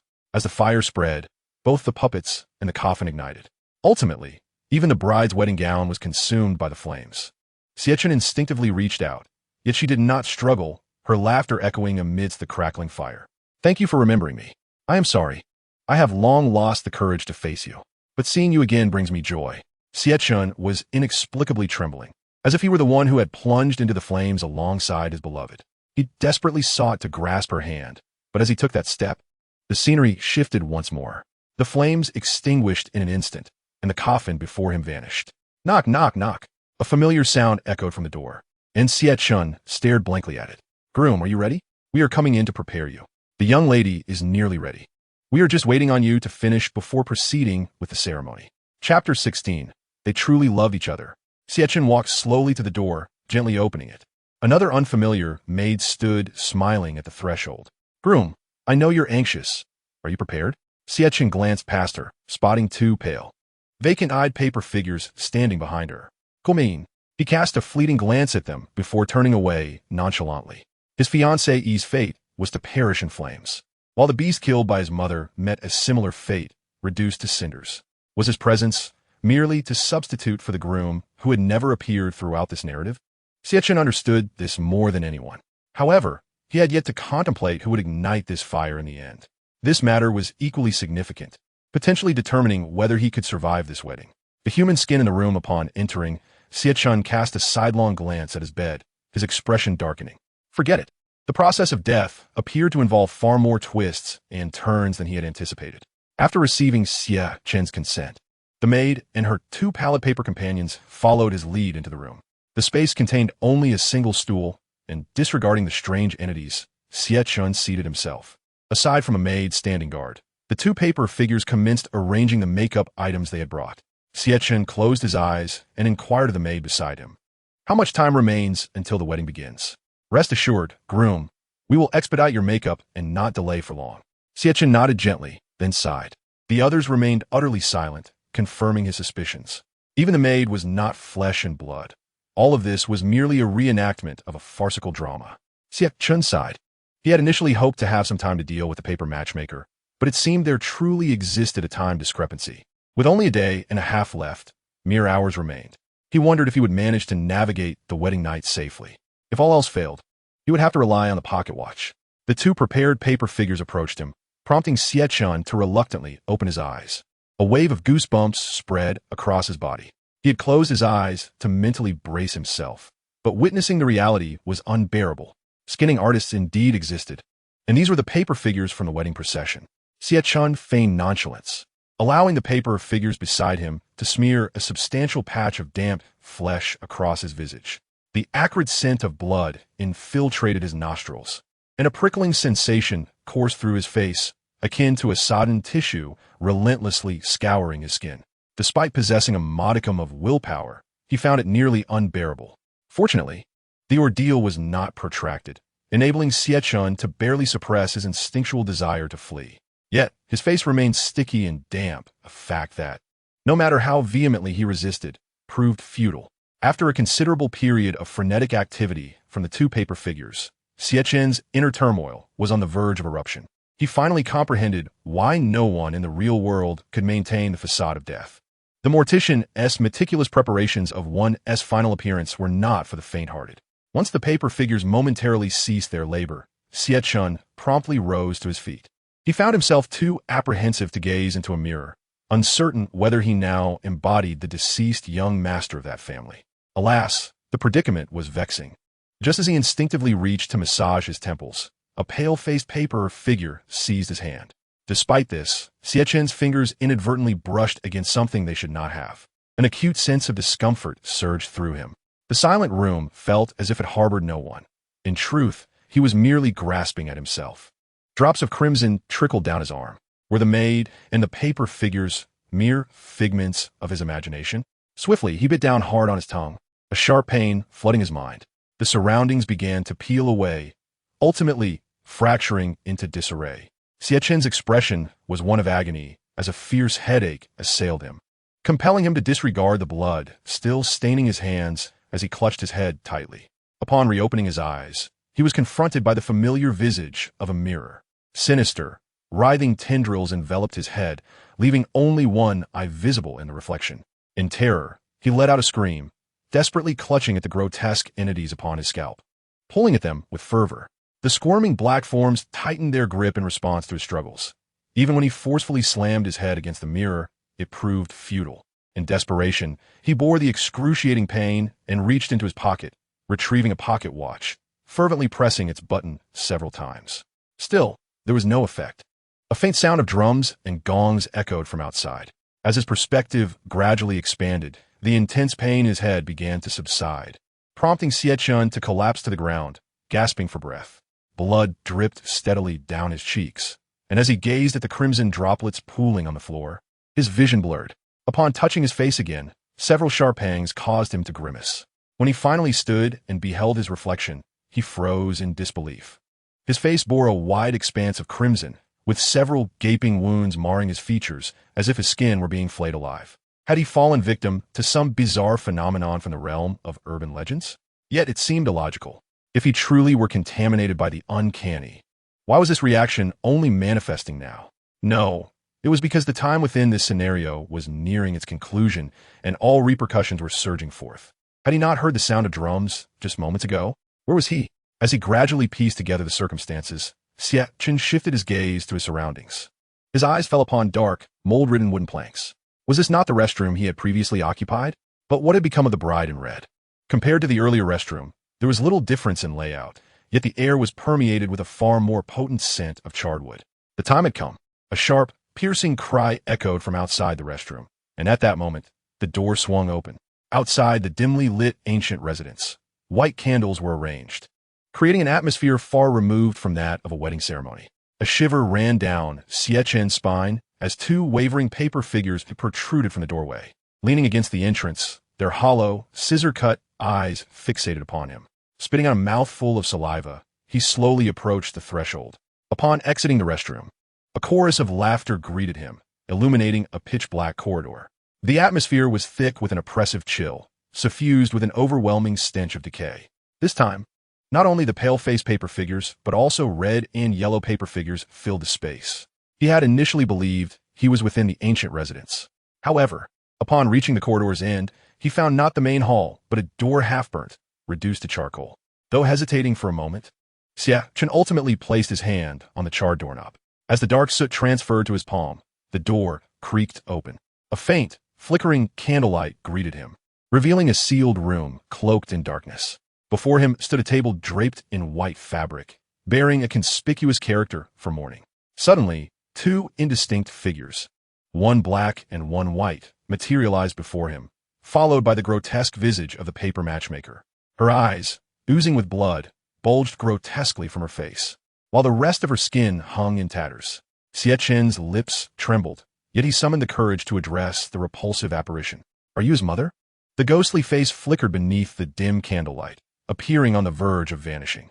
Just as the candles on the altar were about to extinguish, the ghastly visage lunged at him, growing larger. "Young man, this demoness is not to be wed, not to be wed at all." Xie Chen remained unfazed, retorting, "Even without your warning, I know you are his mother. Your son was but a fleeting existence. Were it not for a few filthy coins and the deception of a mother, could you have dared to propose a union to a deceased wretch?" A scoff escaped his lips, his gaze chilling. The ghostly face contorted in response to his words, as if it might implode. I will not allow you to speak of my son in such a manner. That woman, she is the vile one. She is the murderer. It was she who killed. Xie Chen regarded the deranged visage before him, unable to suppress a chuckle. And you? Had there been no forced marriage, this tragedy would not have unfolded. You brought this upon yourself. The paper matchmaker's distorted face erupted in laughter. But they claimed to be truly in love. Xie Chen's expression morphed into one of confusion. What did that mean? What true love? Your son is long dead. How could he have had the chance to love her? All this talk. And yet it boils down to your arrogance and power. She suffered so greatly, and even in death, you wish to cast the blame upon her. It's truly absurd. Filled with righteous indignation, Xie Chen lashed out at the twisted face. The air around him seemed to solidify, and even the ghost's cries ceased, as silence enveloped him. Xie Chen found himself frozen in place. Why had he been so impassioned? It felt as if he had been inexplicably influenced. No, there was definitely something amiss. In this scenario, he was still grappling with a disparity in perception. If one cannot swiftly grasp the essence of the situation, it becomes utterly impossible to immerse oneself in the role one is destined to play. Within this narrative, the significance of understanding the stance of each character has been underscored on multiple occasions. The divergence in identities leads to vastly different perspectives and attitudes toward events. In such circumstances, failing to comprehend would be akin to standing at the threshold while blindly covering one's eyes. As the thoughts of Xie Chen drifted away, the scene before him began to undergo a profound transformation. The ghostly visage and the paper figure behind him gradually faded, and the offering table before him morphed, adorned with numerous crimson ribbons. Xie Chen interrupted his reverie, fixating intently on the black and white specters flanking the table.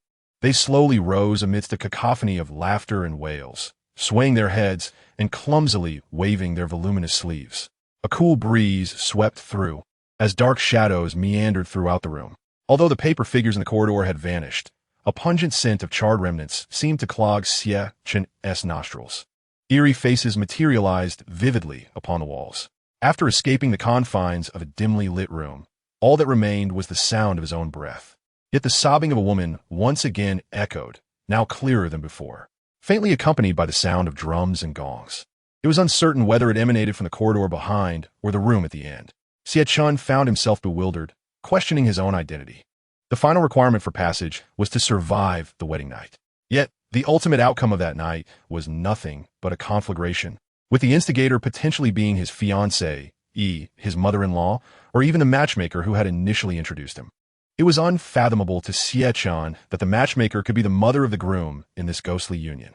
However, such revelations now bore little significance.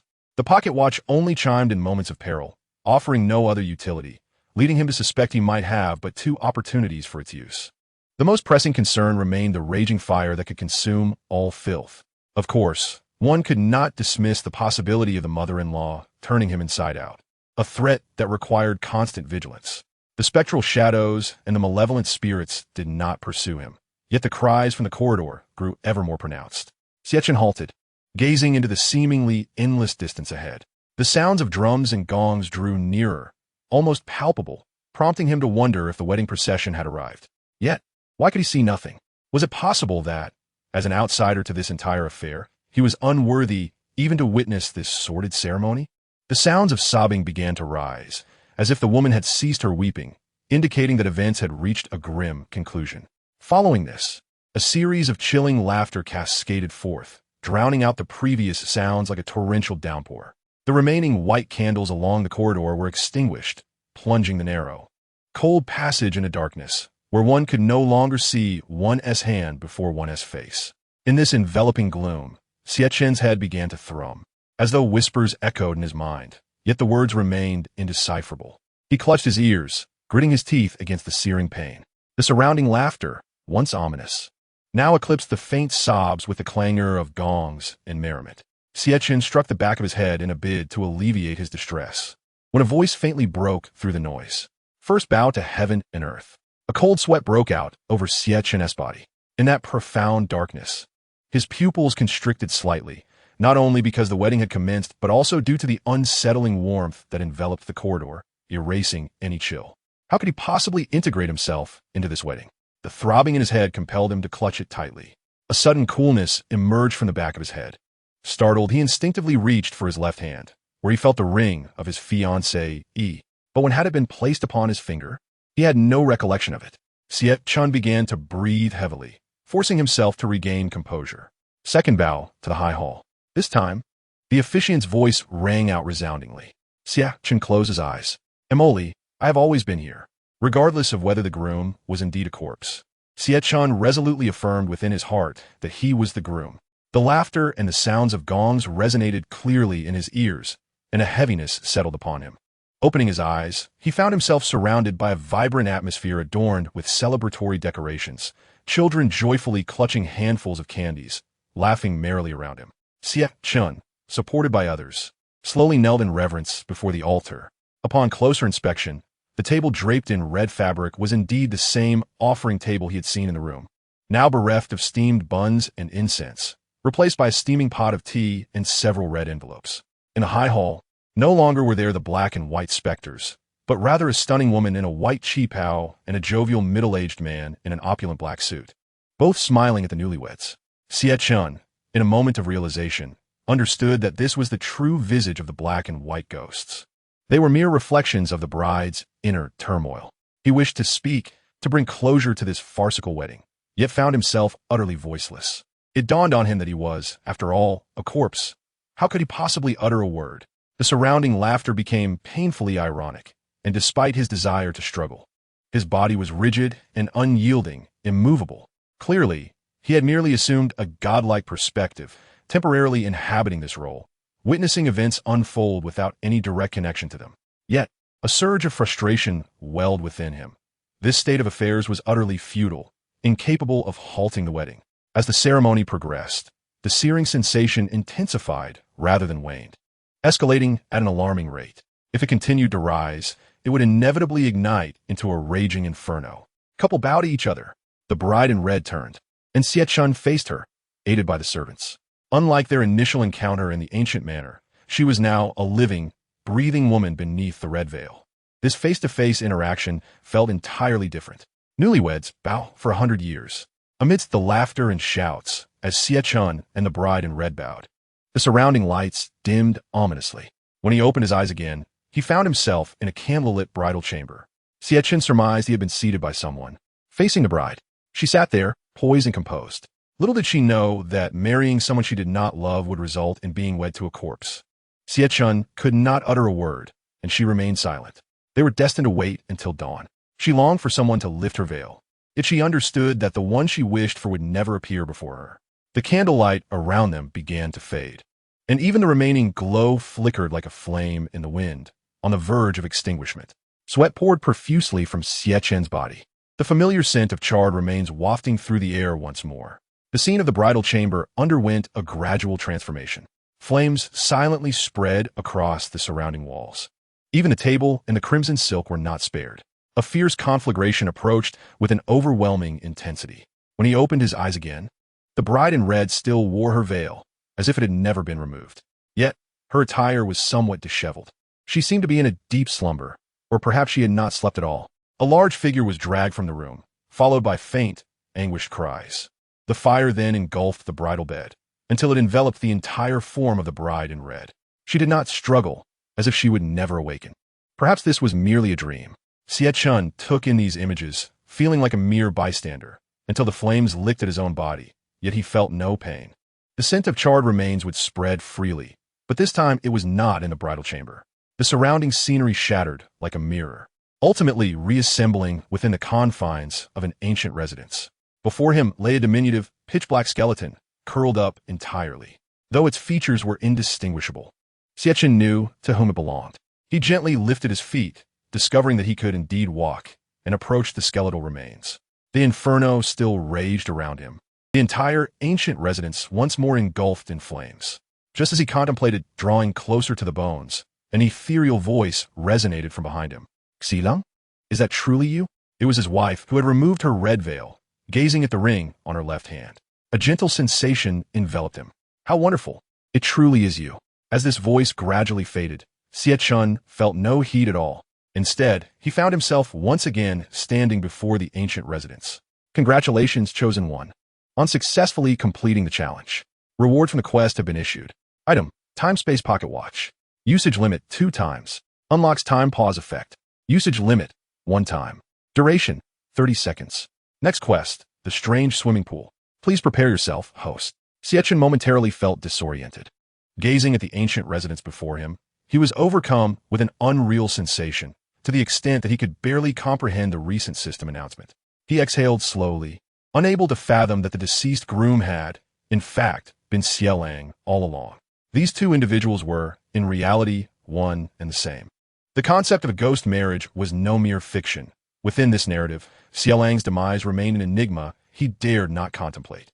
However, at the very least, the bride ultimately realized that she had wed the one she truly loved. Xie Chen turned his back to the ancient residence, murmuring, "This is sufficient." This was inherently a tragedy. For Xie Chen, even as a mere observer from beginning to end, it was impossible to remain unmoved. Feudal superstitions lead to demise. Redirecting his focus, Xie Chen then concentrated on the information previously provided by the system. In fact, he was already aware of the purpose and limitations of the pocket watch. The rewards offered by the system were not entirely unexpected. The discrepancies were minimal. At that moment, the surrounding scene began to change rapidly. The sky and streets dissipated swiftly. Xie Chen once again found himself enveloped in darkness, reminiscent of the situation he encountered upon his arrival at his great-grandfather's residence. Had begun. Since the quest was titled The Strange Swimming Pool, there must be some undisclosed mysteries lurking within. Yet, he was uncertain which aspects to pay attention to in order to successfully complete the challenge. As a glimmer of light emerged, Xie Chen's surroundings regained brightness. He found himself seated on a stool, facing a desk. A neatly placed note lay before him. Employee rules of the swimming pool. Rule 1. The operating hours of this establishment are from 2 p.m. to 6 p.m. Employees must begin cleaning the premises 2 hours prior to opening. Please be mindful of work hours. Tardiness or early departures are unacceptable. Rule 2. This establishment provides 2 employee meals, aside from lunch and dinner. Breakfast must be prepared by employees themselves in the kitchen. Rule 3. As an employee of this establishment, do not heed any negative remarks regarding it. The facilities are complete, and it is impossible for anyone to suffer harm within these walls. Rule 4. There are no sharks present in this establishment, nor will any other fish be kept. Rule 5. The lifeguard's duty is to ensure the safety of guests. During working hours, they must always be present at their posts. If absent, please promptly notify the manager in the manager's office. Rule 7. If any suspicious guests are observed, they must be escorted to the manager's office and detained for half an hour before being allowed to leave the swimming pool. If they reappear afterward, immediately contact security to remove them. Rule 8. At the end of each day, before closing, all open areas of the swimming pool must be thoroughly checked to ensure no guests remain before leaving. After reading through the rules, a twitch formed at the corner of Xie Chen's mouth. How amusing. The rules of the swimming pool even mention sharks, coupled with the repeated references to the suspicious manager. Xie Chen felt a sense of absurdity, as if there were indeed something to uncover. Could be true. He had never encountered a real shark in his life. How would he cope if there truly were one? Xie Chen sighed. Forget it. Let us first examine the conditions for completion. Flipping the note over, a prominent line of text appeared before him. Investigate the reasons behind the swimming pool's declining popularity and ensure its permanent closure. This overturned the manager. Xie Chen felt a sense of helplessness, unsure of how to proceed. He wondered if this quest would unfold as passively as the first one, where he merely followed the narrative's progression. All the intertwining truths and fabrications slowly emerged before him. Any misjudgment or mistaken alignment could lead to a dire fate. If this quest were similar, the difficulty would undoubtedly multiply. Sighing, Xie Chen stretched, wishing to relax his weary body. After all, he had barely had 3 to 4 hours of rest in the previous quest. Just as he leaned over the desk, preparing to doze off, a voice rang out from the doorway. "Hey, newcomer, are you awake? What time is it? Still sleeping?" The voice belonged to a girl, seemingly quite young. Xie Chen stood up with a frown, gazing out the window, pondering to himself. Wasn't it still morning? Work hours hadn't even begun. He couldn't fathom what she was rushing about for. Yet, with no other options, Xie Chen ambled to the door, gently turning the doorknob. As the door swung open, a fair face appeared before him. The girl stood at about chest height, her hair tied in a high ponytail, arms crossed, pouting as she glared at him. Under her scrutinizing gaze, Xie Chen felt an involuntary awkwardness and could only chuckle sheepishly, scratching the back of his head. "May I ask what is it?" He feigned a cough and inquired. "What is it? You still have the audacity to ask me?" The girl was visibly amused by Xie Chen's response. Aren't you supposed to be working? Take a look at the time. If you keep hiding in here and pretending to be clueless. Don't blame me for being rude and reporting you to the manager. Xie Chen glanced in the direction the girl pointed, his expression shifting to one of surprise. Outside the small hall adjacent to my room, the clock on the wall indicated it was approximately 12:30. According to the regulations outlined in the employee handbook, all staff at the swimming pool were required to commence cleaning duties 2 hours prior to opening. Strictly speaking, I was already nearly half an hour late. If my earlier feelings could be described as helplessness, my current state of mind could only be likened to despair. Was it yet again the confounding issue of time difference? The view from my window clearly suggested dawn had only just broken. Yet, I was informed it was already midday. Who could endure such a predicament? The seamless transition into this new role felt like it would surely drain me. The mere thought of having to grapple with the relationship between this time discrepancy and the erroneous first rule left me feeling utterly fatigued. Perhaps it would be better to simply succumb to oblivion. With a despondent expression, I stepped out of my room, only to see a girl attempting to make her escape around the corner. I quickly called out to her, "Hey, wait, where should we start the cleaning?" Although my tone was somewhat embarrassed and subservient, being new here, I genuinely had no idea what my responsibilities entailed. "You've probably already finished your tasks." While I'm left here waiting to pack up and leave, she retorted, her expression revealing her disdain. I couldn't help but feel a pang of irritation. Was this girl really incapable of understanding basic human decency? I hastily followed her, fearing she might actually report me to the manager. After all, such troublesome individuals do exist in real life. So who has to say they wouldn't be found in this bizarre world? Just as I took a few steps, a gentle voice called out, "Luoshi, did you wake him? Tell him he overslept. Did you go?" I called him earlier. He was sleeping like a log, but he is awake now. That's good. As I rounded the corner of the hallway, I encountered a girl who bore a striking resemblance to the one I had just seen, carrying a basin of water. Our eyes met, and I instinctively averted my gaze. No matter how seasoned I was, encountering a girl still left me feeling awkward. This was the flaw that had kept me single for so many years. I bit my lip, feeling somewhat ambivalent, unsure whether to advance or retreat. Fortunately, after a few seconds of shared silence, she smiled and introduced herself. "Hello, I'm Luo Guyu. The one who just called you is my sister, Luo Shi. She just has a rather lively personality. From now on, we shall be colleagues. So please take care of me. Inadid okwerdi em. I'm Xie Chen. I look forward to working with you." Luo Guyu smiled and nodded back, but upon noticing my dejected demeanor, she covered her mouth with her hand. I forced a wry smile and asked, "Is that all right?" "Of course. You need to rest well. Only then can you perform your duties effectively." Upon hearing this, I nearly shed tears. Barely a minute had passed before the sounds of snoring emanated from my room.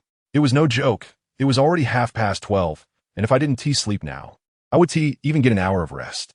As I drifted off to sleep, I was abruptly awakened by a voice. "Hey, Xie, get up. It's almost time. If you keep sleeping, you'll be late." At Luo Shi's insistence, I reluctantly rubbed my eyes and got out of bed. Upon seeing me awake, she tossed a blue and white employee uniform into my arms. "All right, quickly change, then go to the lifeguard's room and wake him up for his shift." I mumbled in a daze, "Why don't you just go?"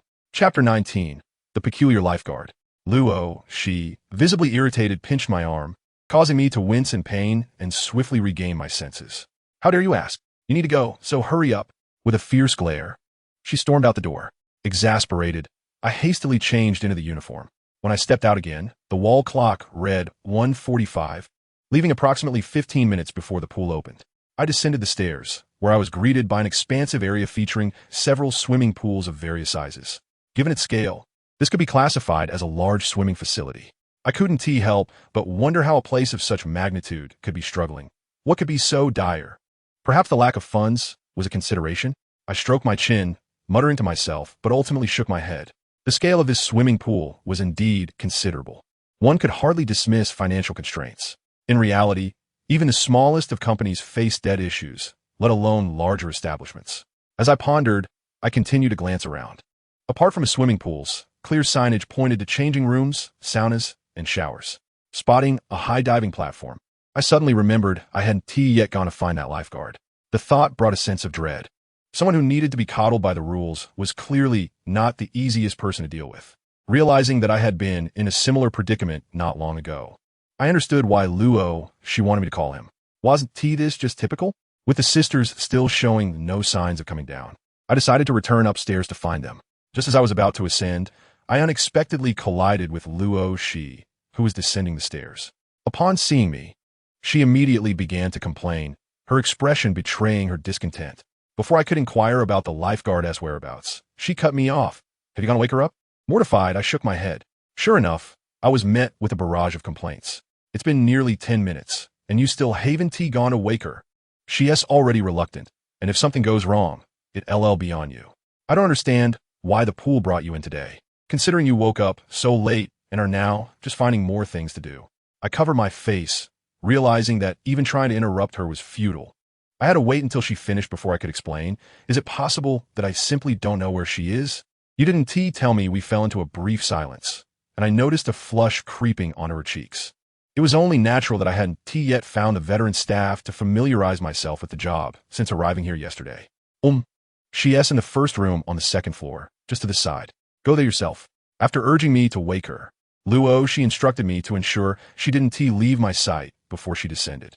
With that, Luo, she lowered her head and hurried past me toward the swimming pool downstairs. Watching her rush away, I couldn't help but stifle a laugh. Compared to the first instance, this second assignment seemed relatively manageable. At least I wasn't being thrust into chaos right from the start. Both sisters were quite charming in appearance. I couldn't help but recall the face of the old matchmaker, sending a shiver down my spine and raising goosebumps all over my body. Xie Chen shook his head briskly, then proceeded down the stairs. As he passed the spacious side corridor, he swiftly maneuvered to the staircase on the side. Fortunately, it was not as eerie and terrifying as he had imagined. Gazing at the brightly lit tiled staircase before him, Xie Chen felt a surge of joy within, even if this was merely a task to advance the plot. At least the scene was quite normal. With a leisurely pace, Xie Chen ascended the stairs step by step. Before long, he arrived at the door of the first room on the second floor. A scent reminiscent of youthful femininity wafted into his nostrils, leaving Xie Chen momentarily at a loss. It was acceptable to have a girl enter the room to wake him, but the thought of entering a girl's room to rouse a sleeping beauty felt rather awkward. Tick-tock. A clock hung on the wall beside the door, and there was only about 10 minutes left until the swimming pool opened. After a brief, internal struggle, Xie Chen ultimately decided to knock on the door. Thud, thud, thud. He knocked several times, yet there was still no response from within, leaving him feeling somewhat perplexed. Was this person truly in such a deep slumber? The thought of it made a wave of drowsiness wash over him. He had barely rested for an hour and a half, and now someone was sleeping more soundly than he was. Never mind, Xie Chen muttered to himself, then began to pound on the door loudly. Wake up! Stop sleeping! Hurry up! The pool is about to open. After knocking 3 or 4 times with no response, he sighed in exasperation. Was it really possible for someone to sleep so soundly? Xie Chen slowly turned the doorknob and pushed the door open. A girl, appearing to be in her early 20s, lay sprawled on a large bed in her pajamas. One foot was kicked out from under the covers, and her top was rolled up to her chest. Xie Chen caught a glimpse of her white, lace-trimmed bra, and his cheeks flushed instantly, causing him to quickly turn his face away. It was awkward, but he still had to call her. Standing at the door, he cleared his throat and raised his voice to the sleeping girl. Miss, it's time to get up. Hey, stop sleeping. The sun is already shining on your backside. Xie Chen glanced at the clock outside the door. There were still about 6 minutes left until the swimming pool's opening time. He sighed again, vowing that he would not put up with this nonsense tomorrow. It was only right for a girl to be the one waking up another girl. If it were a guy, he would have already marched over and slapped him awake. Of course, all of this was mere speculation. The priority was to wake her up. Get up already. You'll be late for work. This time, Xie Chen took a step closer, raising his voice significantly. Fortunately, there was finally some response. The girl turned over, groggily mumbling a couple of indistinct sounds before tugging at her pajama top. Just when Xie Chen thought she was finally awake, she turned her back to him and fell back asleep. Xie Chen felt a wave of frustration wash over him, wishing he could give her a good smack. However, he still had not fully grasped the situation in this room, and acting rashly would only lead to his own misfortune. It was certainly not worth risking the usage of his precious pocket watch for such a trivial matter. Just as he contemplated taking a step forward, a metal rod was suddenly hurled in his direction. Xie Chen swiftly dodged, the rod narrowly missing his face. With a clang, the end of the rod struck the door frame, leaving a sizable dent that was clearly visible. Xie Chen's hair stood on end, and he was momentarily taken aback. What in the world was going on? After a second or two, Xie Chen, disregarding any lingering embarrassment, instinctively voiced his thoughts, until he glanced back at the girl lying on the bed, who remained utterly unresponsive. Yet Xie Chen was certain that the rod had been thrown by her. "Get out. Stop disturbing my sleep. It's so noisy every day." Her words were colder than even Luo Shi's. Here he was, sacrificing his rest time to wake her up, and she was throwing a tantrum, pretending not to hear. Now she had the audacity to say such things? Xie Chen took a deep breath, his tone becoming slightly more serious. "Get up already, or we'll be late for work." "What does it have to do with me? I could just take a day off today." The familiarity of her words reminded Xie Chen of the catchphrases from his university days, uttered by the slacker boys in his dorm. If it weren't for his quick reflexes, he would have certainly fallen into her trap. Rule 5. The lifeguard's duty is to ensure the safety of guest lives. During work hours, please ensure that they are present at their posts at all times. If not, please promptly inform the manager in the office. If it weren't for this rule, it wouldn't be his concern if she slept through the day. Xie Chen bent down and picked up the metal rod that lay at his feet, gripping it tightly in his hand. He couldn't comprehend why someone would conceal such an object in their bed. However, it had now become a useful tool for self-defense. "I'll say it again. Stop sleeping. If you're really tired, rest during your break." The girl, a lifeguard, slowly sat up in bed, her eyelids drooping as she regarded Xie Chen, stretching and yawning. Xie Chen exhaled in relief. Finally, she seemed willing to listen. The next moment, a chair came hurtling towards him. Chapter 20. The Strange Woman. Xie Chen immediately raised the metal rod to block the incoming chair. Unfortunately, he was a beat too slow. The chair collided with his shoulder, causing him to wince in pain. No wonder the rules mandated that he ensure the pool remained operational. It seemed she truly despised this job. But why? Did it have something to do with the manager? With this new question lingering in his mind, Xie Chen realized there was little time left for curiosity. Only 5 minutes remained until opening time. His expression darkened. He had a few tricks up his sleeve for dealing with such a person, much like how he handled his disinterested niece in the real world. Rubbing his sore shoulder, Xie Chen adopted a fierce demeanor and began to mutter to himself. With that expression, he raised the metal rod and slowly approached the girl sitting on the bed. "What do you want?" The lifeguard girl looked somewhat alarmed, her eyes wide as she observed Xie Chen's slow advance. "What do you think? Hurry up and get down to work, or I might just lose my patience." As he spoke, Xie Chen slammed the metal rod down on the nearby table with a resounding crash. The entire wooden table shook, leaving a few indentations on its surface. The girl was left dumbfounded at the sight. "Did you hear that? I'll count to 3. 1, 2. The girl, in a flurry, jumped off the bed and hurriedly began to change out of her pajamas into her work uniform. Xie Chen cleared his throat, feeling slightly flustered. "Hurry up. I'll be waiting for you at the door." With that, he swiftly stepped outside. Seeing that the clock at the door indicated there were 4 minutes until the swimming pool officially opened, Xie Chen finally let out a sigh of relief. He then turned back to shout into the room, "Don't even think about hiding. The door is ajar, and I'm right outside. You have 2 minutes." As Xie Chen spoke, the sound of movement resonated from within the door. In less than a minute, a girl gently pushed the door open and stepped out.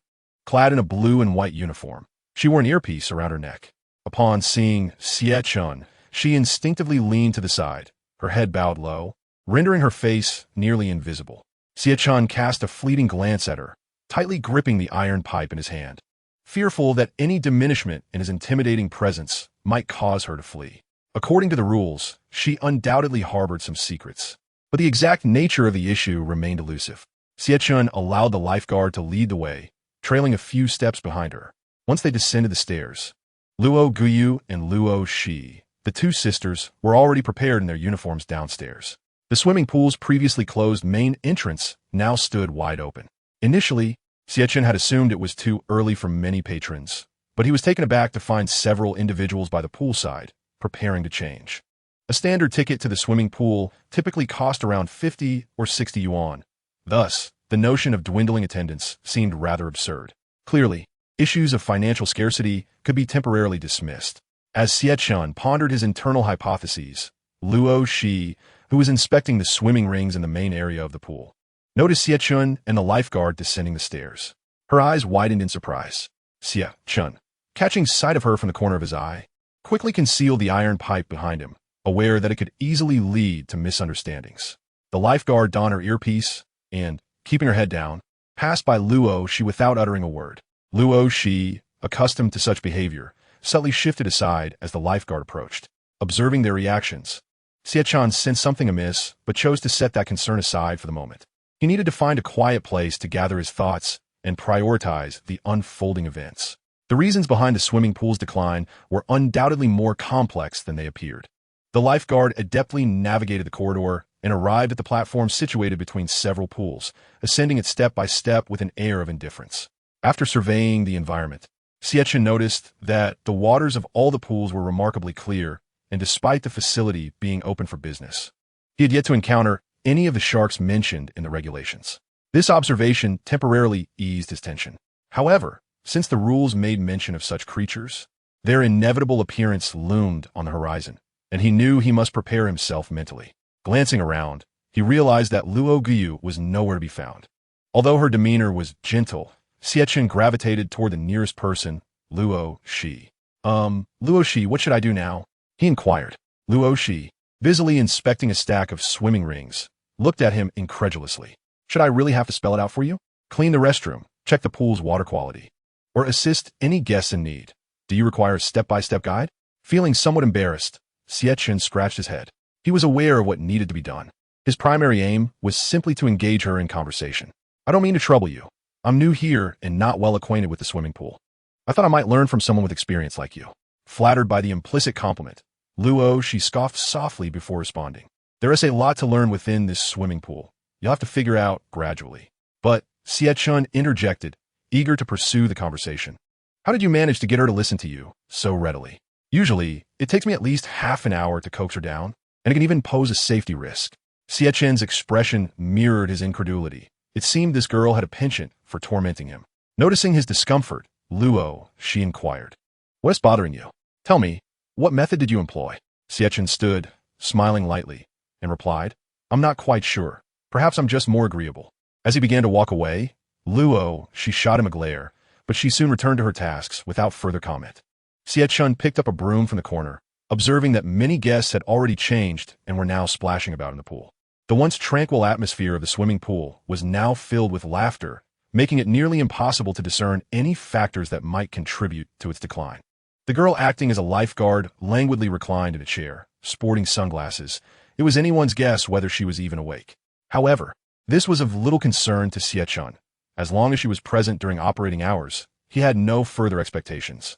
Xie Chen scanned the facility once more, still unaware of the manager's identity or background, and felt no urgency to uncover such details just yet. He needed to familiarize himself with the swimming pool first. With a newfound resolve, broom in hand, he casually strolled toward the restroom.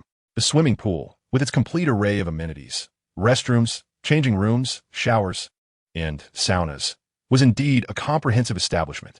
Gaining a thorough understanding of it would prove to be a time-consuming endeavor. As he passed the pool, he noticed a woman sitting dazedly on the ground, her gaze fixated blankly on the water. Her mouth slightly agape and her head tilted, she resembled someone suffering from dementia.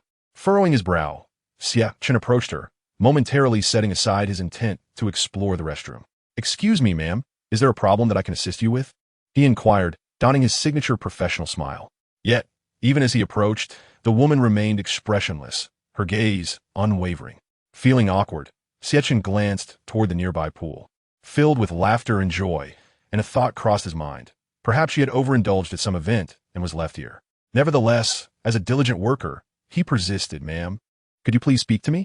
Is there anything I can help you with? The woman continued to stare blankly at the pool, remaining silent for an extended period. Her increasingly peculiar behavior heightened Xie Chen's concern that something was amiss. Despite his attempts at communication, she paid him no heed. At that moment, he noticed Luo Guyu in the distance, tearing down old posters from the walls of the swimming pool. Perhaps I should ask her for assistance, he thought. Resolving this in his mind, Xie Chen stood up from his crouched position before being abruptly halted by the woman gripping his clothing. Excuse me, do you know where Xiao Xiang has gone? Chapter 21. Who is it? Xiao Xiang? Who is Xiao Xiang? Xie Chen replied, perplexed. However, after uttering this question, the woman fell silent once more, appearing dazed and devoid of energy. Xie Chen furrowed his brow, kneeling down once again to scrutinize her attire closely. The beige overcoat appeared somewhat antiquated, suggesting it had been worn for quite some time, and there were faintly visible red marks around the wrists. Were these wounds? Xie Chen cast a surprised glance at her. Was she aware of it? Or was she feigning ignorance? These thoughts flickered through Xie Chen's mind, yet none could be substantiated. Initially, he had anticipated that the difficulty of the second scenario might be slightly diminished, but it was now abundantly clear that it was several times more challenging than he had envisioned. Within the brief period since opening, numerous issues had already surfaced that required resolution, not to mention those lurking in the shadows, yet to be discovered. Xie Chen momentarily remained crouched, hoping the woman before him would reveal some flaw, but she sat there, utterly still, devoid of any movement. Progress seemed utterly unattainable. With a sigh, he glanced at her once more before rising and redirecting his gaze to a nearby pool where a group of people were laughing merrily. Perhaps one of them was a relative of hers. Just as he resolved to approach and inquire, Luo Shi's voice unexpectedly called out from behind him. Xie Chen, come here quickly. Huh? Upon hearing her summons, Xie Chen hurried over. Could it be that Luo Shi knew that woman? It was possible. Perhaps she was a regular customer. And if he could glean even the tiniest hint of information, it would provide a direction for his deductions, however meager. Luo Shi, having just checked the pool floats, stood with her hands on her hips. As Xie Chen approached with a cheerful expression, she promptly tapped him on the head with her finger. Ouch! Xie Chen instinctively covered his head, shooting an accusatory glare at Luo Shi. Hey, what was that for? Luo Shi pouted, her tone laced with indignation. What do you mean? What was that for? I've never seen anyone so lazy as you. You've been squatting there, pretending to be busy since the moment we opened. What were you actually doing? Huh? What are you talking about? Xie Chen's earlier train of thought was completely derailed by her words. What do you mean by that? Was my explanation unclear? Seeing Xie Chen so bewildered, Luo Shi's frustration intensified. This is infuriating. I'm going to tell my sister tonight to take your application to the director's office and see how you manage from there. Luo Shi's statement left Xie Chen speechless. Can you at least be reasonable? That woman was sitting there, seemingly in need of assistance. Is it wrong for me to inquire? If that was considered laziness, then what did hard work even mean? Luo Shi blinked in confusion as she followed the direction of Xie Chen's pointing finger. What woman? Where did you see a woman? Xie Chen was taken aback. Wasn't she just there? The once vacant space in front of the pool was now entirely empty. Not a soul was in sight. Where did she go? Could it be another illusion? Yet this felt different. Compared to the first scenario, this illusion lacked any life-threatening danger. Observing Xie Chen's perplexed demeanor, Luo Shi's attitude softened. She inquired gently, Are you sure you didn't see things? Xie Chen squinted at the spot where the woman had vanished, muttering, How could I have been mistaken? She was wearing a beige coat and had her hair tied in a high ponytail. She looked so dazed. Upon hearing Xie Chen's description, Luo Shi's brow furrowed. All right, she seemed to be looking for someone or something. I'm not entirely sure. After Xie Chen's comment, Luo Shi smiled and gave him a gentle push on the back. Who behaves like that? We don't have any such customers at our swimming pool today. If you're too tired, just go talk to my sister and request a day off. Otherwise, you won't be able to work properly. There is no need for such trouble. I'm not incapable of working. Luo Shi's face bore a look of concern. If you push yourself too hard and something happens, it would be a terrible loss. If you experience another illusion, remember to come find me. Listening to Luo Shi's admonishments, Xie Chen nodded. However, as he walked towards the restroom, an unsettling feeling grew within him. To merely label it as an illusion seemed implausible. This was undoubtedly a manifestation of a genuine supernatural tale. Yet unlike the dangers presented in the first scenario, this felt more akin to critical information, deliberately laid before him by this world of strange tales, almost as if mocking him, issuing a challenge. Yet this was merely a possibility, as Xie Chen, unable to find a rational explanation, reluctantly categorized these events under the most plausible hypothesis. Dragging a broom and rubbing his temples, Xie Chen entered the spacious restroom of the swimming pool. The entrance presented the neatly categorized male and female toilets. A strong and familiar scent of air freshener enveloped him, causing Xie Chen to shudder involuntarily. Two patrons emerged from the men's restroom, bare-chested, and upon seeing Xie Chen, greeted him with cheerful smiles. The scent inside was not overwhelming, indicating that regular cleaning was indeed maintained. The broom in Xie Chen's hands seemed unnecessary. He had initially intended to tidy up any paper scraps. After all, whether in company restrooms or school facilities, the pungent odors were secondary to the piles of litter and cigarette butts. Sometimes, even using the restroom felt less than satisfactory. Xie Chen placed the broom at the entrance, then entered the restroom to check its cleanliness. Truth be told, the restroom was quite spacious, with 8 individual stalls directly opposite, complete with sinks and a 2-meter-wide mirror, which provided a sense of comfort. The first 4 stalls posed no issues, even gleaming with newness. It was not until the 5th stall that he noticed an exceedingly fine crack on the toilet lid, one that would have easily gone unnoticed had his eyesight not been keen. While this might not be unusual in a typical setting, it stood out in this environment. Xie Chen traced the crack with his finger, performing the motion with no special sensation or triggering of any mechanism. Yet, he quietly registered its existence in his mind, especially in this world of strange tales where anything was possible. Reflecting on the employee guidelines of the swimming pool, aside from checking sanitation after closing, there were no rules directly pertaining to the restroom. However, since sanitation checks were included, there must be some relevance. Aside from the crack on the 5th toilet lid, the other 7 posed no issues. The more perfect the other stalls appeared, the more the existence of the 5th became conspicuous. Regrettably, this was the extent of his findings. He had not yet come across anything of significant value. However, his efforts were not entirely in vain. Next, he had the sauna, shower rooms, and changing areas to inspect. Though the spaces were limited, he had only allowed himself a brief respite of about an hour and a half under such intense mental strain. Anyone would find that unbearable. Leaning against the sink, Xie Chen gazed at his reflection in the mirror, feeling somewhat haggard. Suddenly, the sound of running water broke the silence as he bent down to splash cool water on his face. It is not yet time to retire to bed, so I must resort to this rudimentary method of inflicting discomfort upon myself. A pair of hurried footsteps approached, followed closely by a resounding slam of a door. At that moment, Xie Chen was splashing a second handful of water onto his face. For reasons unbeknownst to him, he felt an inexplicable quickening of his heartbeat. Without daring to hesitate even for a moment, Xie Chen turned off the tap and promptly wiped his face with the fabric of his shirt. Once his vision was restored, he hastened towards the 8 individual stalls, yet found them entirely vacant. The expression on Xie Chen's face was one of bewilderment. He had distinctly heard footsteps, and there was no possibility of mishearing them. But who had entered? After glancing into each stall, he ultimately paused before the 5th one, standing there transfixed. He squinted, the ticking of his pocket watch resonating in his ears. This sound made him feel uneasy, as if he were being watched by some unseen entity. Is anyone in the restroom?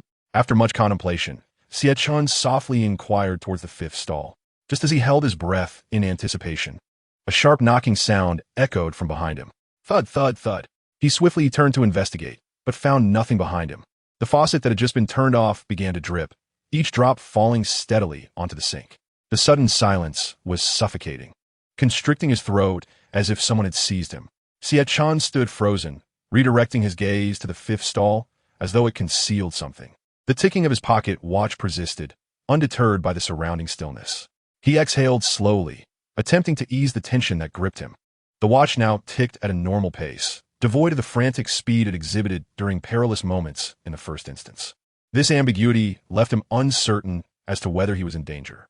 Suddenly, the sound of hurried footsteps reached his ears once more, and Xie Chen anxiously fixed his gaze on the restroom entrance, bracing himself for whatever might enter next. A boy, perhaps in his teens, rushed in, clutching his stomach. Upon noticing Xie Chen's frowning presence, he momentarily froze, but swiftly dashed into the 2nd stall, closing the door quietly behind him. After the boy's entrance, the restroom seemed to shed its previous oppressive atmosphere, and even the ticking of the pocket watch ceased. Had it vanished? Xie Chen pondered, yet refrained from making any rash movements, still uncertain about the restroom's normalcy. The peculiar environment of this instance starkly contrasted with that of the first. Xie Chen shook his head, contemplating that perhaps he was merely scaring himself. Listening to the sounds of the boy in the 2nd stall, he sighed. How many strange occurrences could a dilapidated restroom possibly harbor? Slowly, he approached the door, retrieving the broom he had left there, squinting slightly. Directly in front of him stood the entrance to the women's restroom. Might hold more clues? It was certainly a possibility. Yet, to investigate further would require a daring wager of his own reputation. Luo, she already harbored considerable resentment towards him. If he were to add the stigma of being a peeping Tom within the women's restroom to the mix, he would likely be expelled from the swimming complex before even completing the task. Upon exiting the restroom, Xie Chen immediately cast his gaze towards the central platform of the pool. The female lifeguard had covered her face with a book, likely having succumbed to slumber while listening to music through her headphones. This sight irked Xie Chen, who found himself increasingly fatigued. He tossed the broom aside and began to scan for the changing room signs. Earlier, he had caught a glimpse of the direction while sweeping the second-floor stairwell, but he couldn't possibly remember every detail. After a thorough search, he finally located the area. Like the restroom, it too was divided into two small compartments. Xie Chen cautiously made his way towards the men's changing room. The space within was far more expansive than he had anticipated, yet was devoid of any occupants. All the individual stall doors stood ajar, revealing nothing amiss within. Nevertheless, Xie Chen proceeded to search each one, hoping to find something suspicious for comparison with the restroom's earlier occurrences. Even the strange sensations had not resurfaced. Upon exiting the changing room, Xie Chen leaned against the wall, lost in thought. The task at hand was to unearth the reasons behind the swimming complex's gradual decline. This implied that some contradiction or subtle degradation existed within the premises, silently eroding its viability until it could no longer sustain itself. From his explorations of the restroom and the changing room, aside from the slight oddity in the former, he had found nothing particularly noteworthy. Perhaps he was merely overly sensitive. There seemed to be no deterioration of equipment within this swimming complex. If one were to entertain such notions, expired leases, financial shortfalls, equipment malfunctions, or water quality issues, each was indeed plausible. Yet, if these were the factors at play, how could they lead to a complete closure, rendering the facility incapable of reopening? This posed a grave question, one that began to affect his thought process. If it were a matter of an expired lease, re-establishing operations would still be feasible. Financial difficulties were not insurmountable. An enterprise of this scale could start anew even after closure. None of these issues were insurmountable. As for water quality and equipment shortages, there was no need to elaborate. Xie Chen gritted his teeth and tapped his head in frustration. There was no single point that could seamlessly resolve these issues. They failed to coalesce into a coherent logic. Everything felt utterly futile. Sighing, Xie Chen felt a wave of despondency wash over him, and he couldn't help but feel drowsy once more. Just as he stifled a yawn, a gentle voice behind him interrupted his thoughts. "What's the matter? Have you not had enough rest after your morning nap?" Xie Chen turned slowly, finding Luo, Xi's sister, standing behind him, her sleeves rolled up and a smile gracing her lips. Embarrassed, he scratched his head, unsure of how to respond. "But it's work hours, and I can't let you rest. Our operational rules are quite strict," she continued, "and it's almost 3:30. We still have nearly half the time left, so you'll need to hold on a bit longer." Xie Chen nodded lightly. At that moment, Luo Guyu chimed in. "Oh, by the way, have you checked the changing room? We need to ensure the guest belongings are safe. If anything goes missing, that would be our oversight." Xie Chen gestured with his thumb behind him. "I just went in and checked, and everything seems fine. You can rest assured about the other matters as well." Luo Guyu placed her hands on her hips and chuckled. "It seems you aren't as unreliable as Luo," she described. "That girl has a rather whimsical personality, but her nature is quite good, so don't take offense." Xie Chen let out a gentle sigh, aware that Luo, she would never speak favorably of her. However, she didn't expect the complaints to reach her sister so swiftly. In the blink of an eye, her sister had probably heard quite a few disparaging remarks about her. Nevertheless, Xie Chen quickly waved her hand and smiled, saying, "Not at all. Oh, by the way, there's actually a question I've been meaning to ask." "Oh, go ahead, and if I know the answer, I'll tell you." Luo Guyu responded openly to Xie Chen's inquiry. Have there been any unusual occurrences in the facility recently?" Upon hearing Xie Chen's question, a look of confusion crossed Luo Guyu's face. "Unusual occurrences? What do you mean?" After all, understanding our shortcomings is essential. As Xie Chen spoke, she concocted a rather flimsy excuse for her inquiries. The questions she posed were indeed a bit absurd, and she felt compelled to create some rationale for herself. "If that's the case, our swimming pool's reputation isn't particularly stellar. I believe you were already aware of this before joining, so I needn't elaborate." Xie Chen nodded lightly, for there were indeed guidelines regarding reputation. A poor reputation and an unsatisfactory environment, or perhaps issues with service attitude, could lead to the downfall of this swimming pool. It certainly seemed plausible. And then, Xie Chen perked up, widening her eyes and straining to hear Luo Guyu's next words. "That is indeed the unusual situation. Our service attitude is perfectly normal, and there haven't been any extraordinary issues. Yet, we receive a barrage of negative reviews as soon as things progress. The public perception of our swimming pool is dismally poor. Poor reputation, yet still patrons? Surely, that is absurd." Xie Chen's expression reflected her incredulity, but she ultimately nodded in agreement. This point indeed felt quite strange. However, the path to clarity seemed elusive. It appeared that the key lay with the customers. A sudden spark of inspiration struck Xie Chen. Could that woman she had just encountered be the breakthrough? But why did Luo she claim she was nowhere to be found? She couldn't even recall a single detail. Oh, by the way, has our swimming pool ever received a rather dazed-looking woman? She appeared to be around 40 years old and wore a light beige overcoat. Under Xie Chen's hopeful gaze, Luo Guyu shook her head. I don't have any recollection. Does she have any connection to the phenomena I mentioned earlier? This time, it was Luo Guyu who inquired of Xie Chen, only to receive a shake of the head in response. Perhaps, but I'm not quite sure. Luo Guyu clapped her hands and smiled. Ah, never mind. This isn't something we can resolve. Instead of pondering over this, we should focus on providing excellent service to our guests. A good number of people have arrived today, and we ought to ensure that they can find assistance when needed. Once you've completed your inspection, join me. Chapter 23. Don't speak nonsense. Listening to Luo Guyu's instructions, Xie Chen nodded. Since she couldn't ascertain the intricacies of the swimming pool from her earlier musings, she would have to delve into the customer's experiences instead. Perhaps she would uncover some unexpected insights. However, to speak candidly, this was merely a self-encouragement. Whether she could glean any useful information remained uncertain.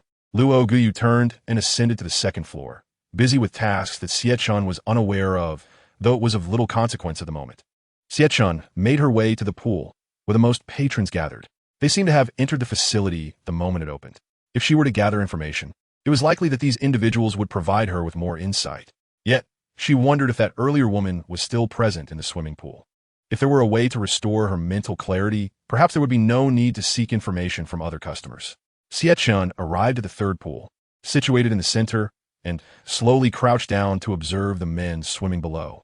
The trio surfaced from the water in a matter of moments, panting as they leaned against the edge, noticing Xie Chen squatting beside them. One man, wearing gray goggles, smiled at her and said, I hope the pool hasn't been left untreated. Xie Chen scratched her head as she approached. She wasn't entirely certain, but since the facility was open, it should have been fine. Rest assured, it has been treated. Although she was fully aware of her ignorance, she spoke this disingenuous assurance with conviction. That's good to hear. Last time, you folks were so busy that it set everything back. But now, with you on board, there shouldn't be any staffing issues. Right? The man in gray goggles stretched his arms while holding onto the stainless steel railing, moving toward the wash station. The two shorter men beside him followed suit. The trio sat down, appearing quite exhausted, as swimming is indeed taxing. However, Xie Chen's attention remained focused on the gray-goggled man's words. Was it overwhelming here before I arrived? After pondering for a moment, Xie Chen directed her question to the man. The gray-goggled man, puzzled by Xie Chen's inquiry, responded, Don't you know? Did you arrive here cluelessly to apply for a position? Xie Chen quickly waved her hands. Not at all. I was just curious and wanted to know how you rate our facility. A slightly frilier man beside them chuckled. It's quite good. The service attitude at your swimming pool is commendable. Regardless of how early we arrive, you always open the doors for us. The man in gray goggles nodded in agreement, then gave a thumbs up. Honestly, I haven't seen your manager yet. I'd love to have a proper introduction someday. The manager? Upon hearing this, Xie Chen suddenly recalled that the swimming pool revolved around this individual. Surely, no one would understand the troubles the facility faced better than he. Why was she wasting time probing for information elsewhere? It would be far easier to approach the manager directly. Realizing this, Xie Chen felt somewhat foolish for fixating on the swimming pool's issues. Why was she so determined to unravel its mysteries? Leaning against the nearby rest area, she decided that her focus needed to shift. Hey kid, what are you daydreaming about? Huh? What is up? Xie Chen glanced at him, momentarily flustered, and blurted out. The more robust man regarded her with a curious expression. Are you all right? Regaining her composure, Xie Chen quickly shook her head. No, I was just lost in thought. We were talking about our manager, and I realized I haven't met him yet. If you see him, please let me know. Three men furrowed their brows, their confusion deepening as they listened to Xie Chen's words.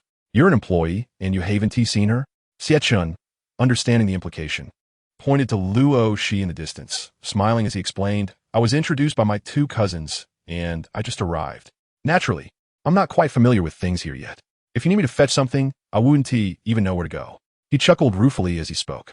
The three men exchanged looks of realization, yet they did not fall into silence. Really? Those two sisters are your cousins? How come we had no idea? Observing the way the men fidgeted with their hands, Xie Chen couldn't help but smile. What's wrong?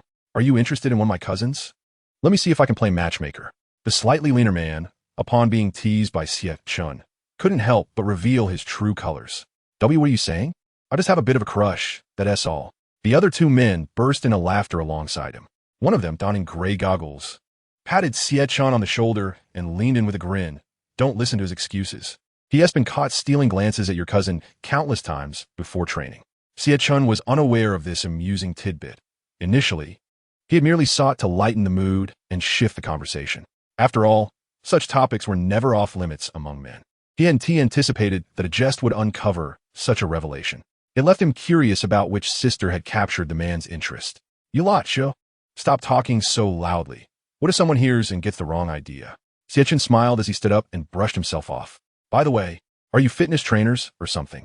It's impressive that you come here every day. I could truly admire your dedication. The robust man chuckled. To be honest, we're athletes from the provincial team, here for private training. Otherwise, who would have that much free time? Xie Chen was taken aback by this revelation. He hadn't expected that such a swimming pool would be home to such talent. However, he wondered if their status was connected to the pool's lack of patrons. He shook his head, unable to ascertain the relationship. After pondering for a moment, he decided it was best to move on. Stretching his limbs, he smiled at the three men. You don't seem to need any assistance at the moment, so I'll be off to attend to other matters. Just call me if you need anything. In truth, he hadn't gathered any particularly useful information from them. Their identities would merely serve as a reference for his own conjectures, and in an uncertain context, they held little value. After departing from the trio at the pool, Xie Chen walked towards another pool not far away. This one was bustling with activity, with at least more than 3 people present. It resembled 3 families gathered together. Though he couldn't quite understand why the children were so carefree in playing together. He recalled his childhood visits to swim and bathe, feeling a twinge of embarrassment at seeing friends bare-chested, let alone strangers. Were today, as children, really that socially fearless? Xie Chen sighed and approached slowly. Gathering information required some social interaction. At least in this scenario, he could converse with someone. Reflecting on it now, aside from some last-minute strategizing, his success in navigating the situation was largely a matter of luck. As he made his way over, a group of children came running towards him, their laughter ringing in the air.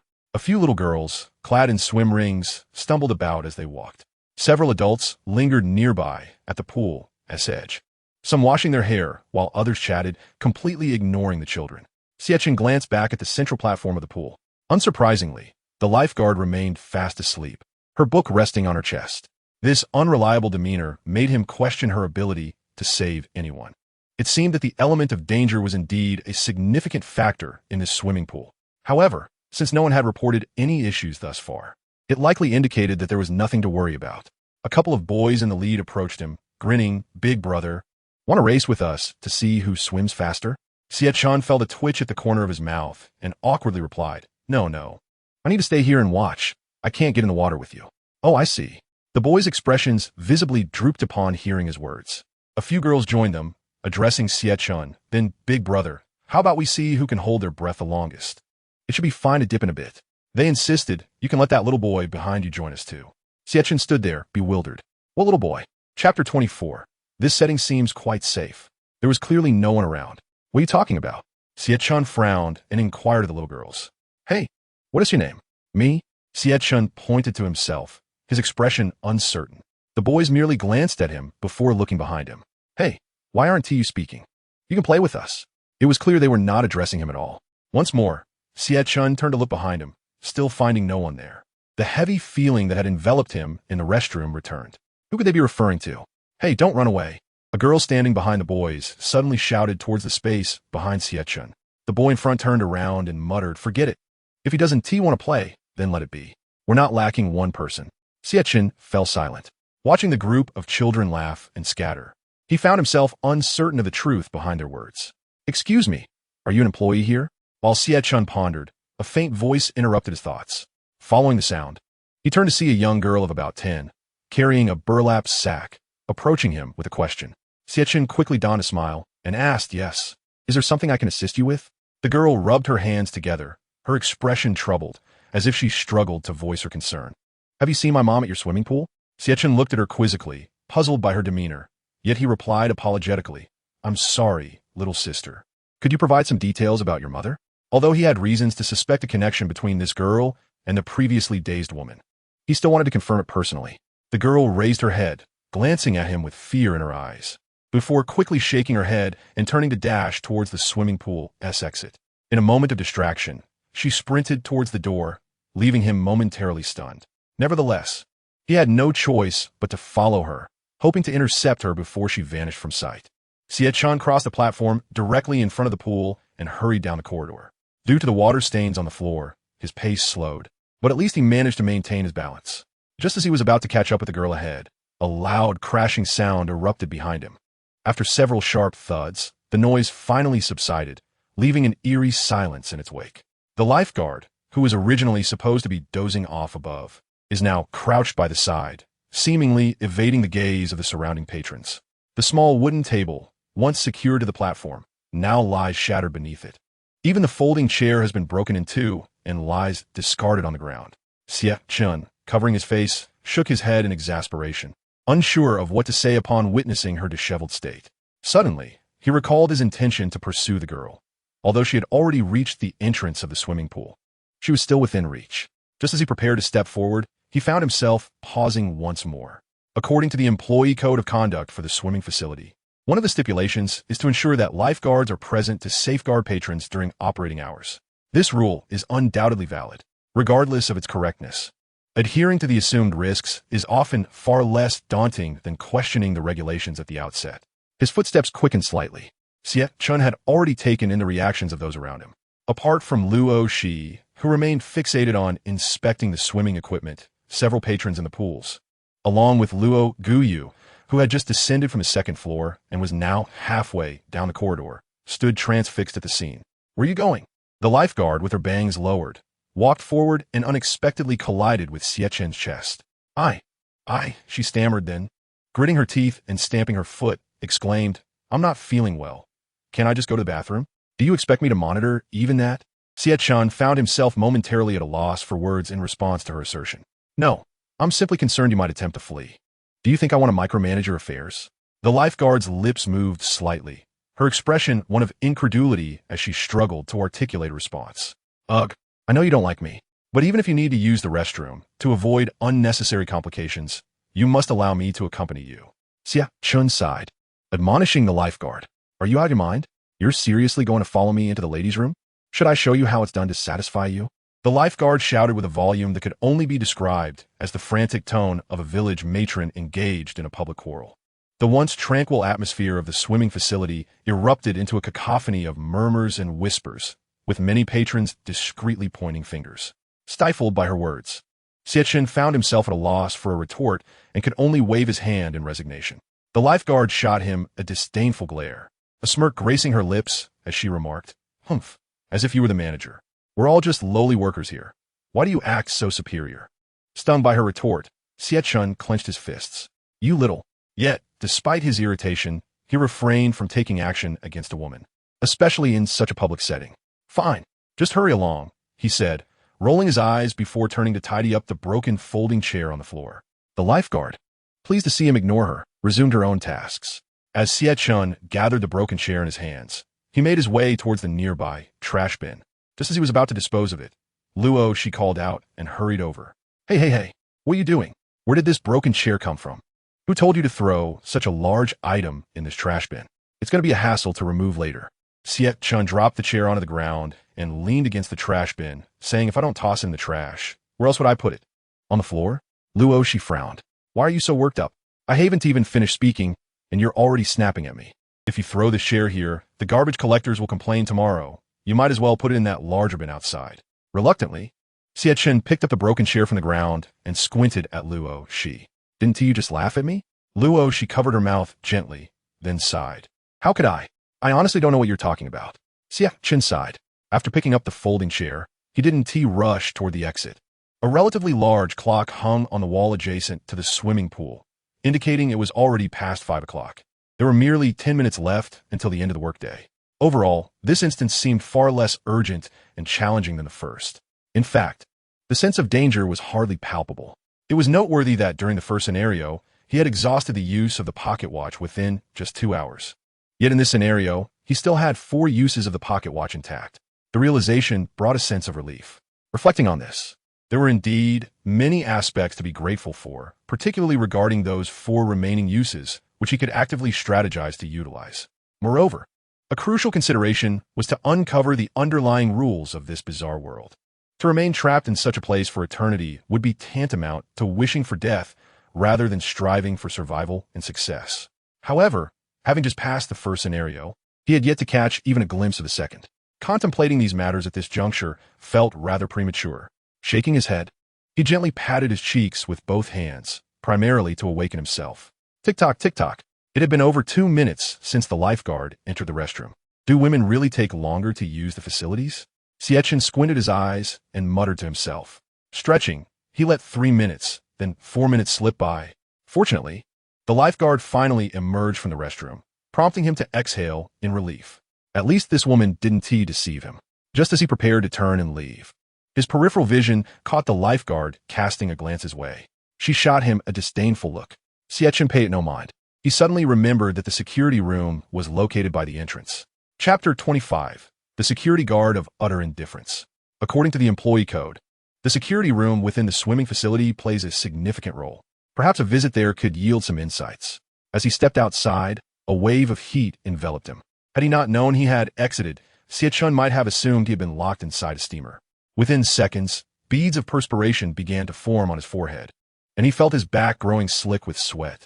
Was the temperature truly this extreme? Xie Chen's cheeks twitched slightly, but since he was already outside, his priority was to dispose of the trash in his hand. After scanning from left to right, he noticed the white trash bin not far away. Compared to the one inside the swimming facility, this one was indeed significantly larger. It could easily hold more than 2 or 3 people's worth of refuse. With some effort, Xie Chen lifted the lid, releasing a foul odor that wafted into the air.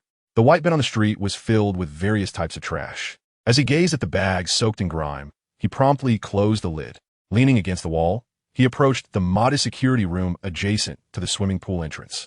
It was broad daylight, and the swimming facility was still open for business. Surely the security personnel couldn't be slacking off, could they? Xie Chen furrowed his brow and murmured. As he was fiddling with the doorknob to see if it would yield, a hand suddenly patted him on the shoulder from behind. Hey kid, what are you sneaking around my territory for? Planning to steal something? When Xie Chen turned around, a middle-aged man clad in a security uniform stood before him. His expression notably stern. Observing the man's uniform, nearly drenched in sweat, Xie Chen inquired, "Are you the security here?" The middle-aged man frowned at the question, responding, "What do you mean by here?" Xie Chen pointed towards the adjacent swimming pool, and only then did the security guard seem to grasp the situation. "So, you're an employee here?" Xie Chen fanned himself with his hand, somewhat puzzled. "What is the issue? Is there a problem?" The security guard shoved Xie Chen aside and produced a large bunch of keys from his pocket, selecting one to unlock the door to the security room. Although Xie Chen stood nearby, he leaned in to peer inside once the door swung open. The security room was incredibly sparse. Apart from a small cabinet, a coffee table, and a stool, there was merely a floor-standing air conditioner. It was quite absurd to think that this was the entirety of the security setup for such a large swimming facility. What could one possibly steal from here? He mused. Is there something happening in the facility? In response to the guard's inquiry, Xie Chen shook his head, recognizing that nothing had indeed transpired and feeling reluctant to fabricate a story. From his brief observation, there seemed to be nothing particularly odd about either the security room or the guard. Nothing? Then what are you doing here instead of working? You little rascal. Always trying to skive off, aren't you? The middle-aged guard rolled his eyes, but then nodded in agreement. He stood in front of the air conditioner, unfastening his uniform jacket and removing his hat before approaching the cabinet. Upon opening the cabinet door, he retrieved a beautifully packaged can of tea. "Since we have time, let us share a cup," he suggested. Xie Chen felt a bit awkward, wondering how this man, of a certain age, could be so familiar. Is that really appropriate? We've just met, and you're offering me such fine tea. It feels a bit embarrassing. He scratched the back of his head, a hint of awkwardness in his tone. The guard shot him a sidelong glance and replied slowly, "It's already past 5. I'll be off work soon. If you don't drink it, I'll have to finish it alone. What difference does it make if one person drinks a pack of tea or 2? Xie Chen found himself momentarily speechless, realizing there was some truth in the guard's words. Eventually, under the guard's insistence, he took a seat on the nearby chair and stretched his back. Reflecting on the day thus far, he realized he hadn't accomplished anything at all, which made him feel a bit overwhelmed with the unexpected free time. Before long, The guard had brewed the first pot of tea. A cup of pale yellow tea, wafting a fragrant aroma, was presented before Xie Chen. He hesitated to reach for it, knowing it was freshly brewed and still steaming hot. The sweltering heat outside was unbearable, with temperatures soaring close to 39 degrees Celsius. Nodding slightly, Xie Chen acknowledged the oppressive heat, realizing that if the sun were out, it would be even worse. Sitting in the air-conditioned room, he felt a sticky discomfort.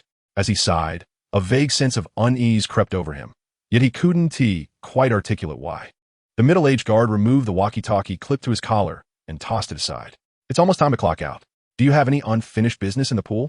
Xie Chen was still lost in thought, pondering the source of his discomfort, completely oblivious to the guard's question. Hey kid, what are you doing? Have you melted in the heat? Startled back to reality, Xie Chen glanced at the guard. Huh? Is it time to go? Is it 6 already? The guard shook his head. Xie Chen felt incredulous. It wasn't even 6 yet, and here the guard was shouting about it. Suddenly, Xie Chen sprang up from the chair. The guard was taken aback by his sudden movement, instinctively reaching for the baton beside him. What are you doing, old man? The middle-aged guard shouted, brandishing the baton at Xie Chen. Seeing the dark baton pointed at him, Xie Chen pressed his lips together. Sir, is it really 6 o'clock? The guard also stood upright, gripping his baton firmly, showing no signs of backing down. Isn't that obvious? It's barely past 5. Where do you get 6 o'clock from? I'm just asking if you finish your tasks. Is that a reason to react so dramatically? Faced with the guard's barrage of questions, Xie Chen stood frozen, his lips trembling slightly. Indeed, it was nearing 6, but the heat was not indicative of midday.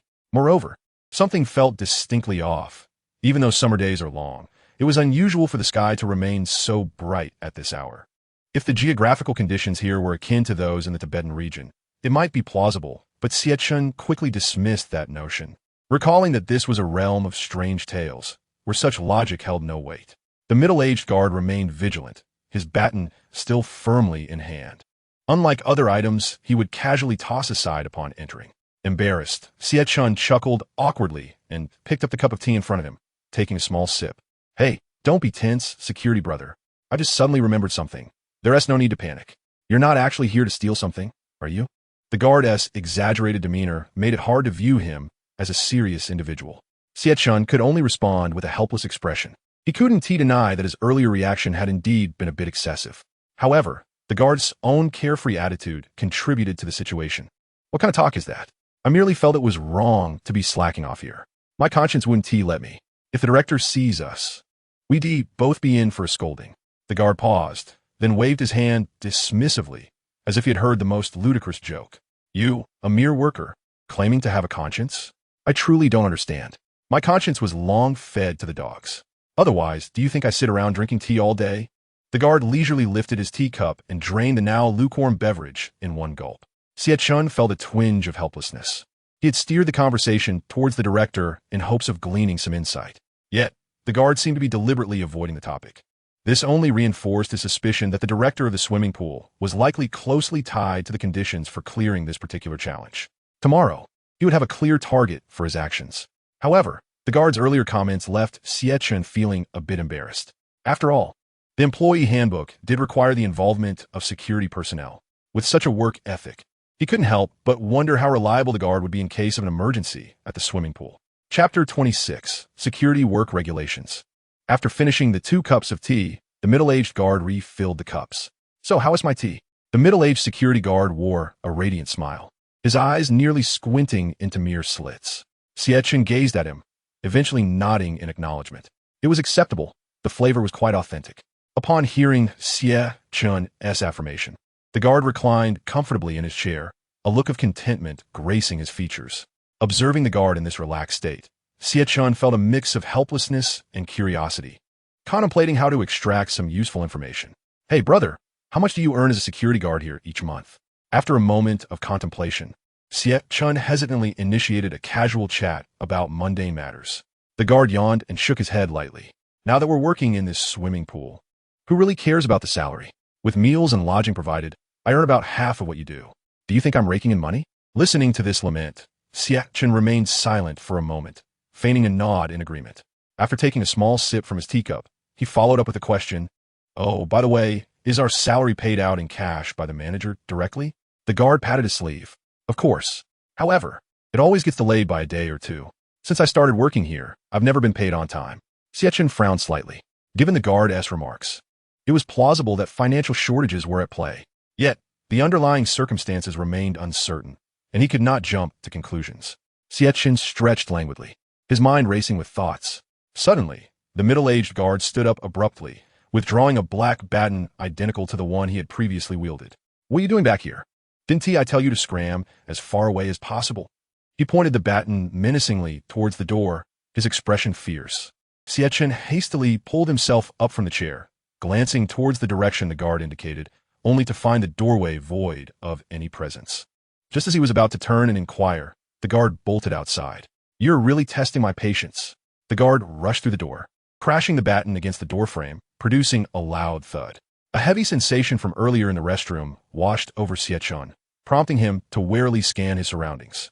Yet, he found nothing amiss within the security room.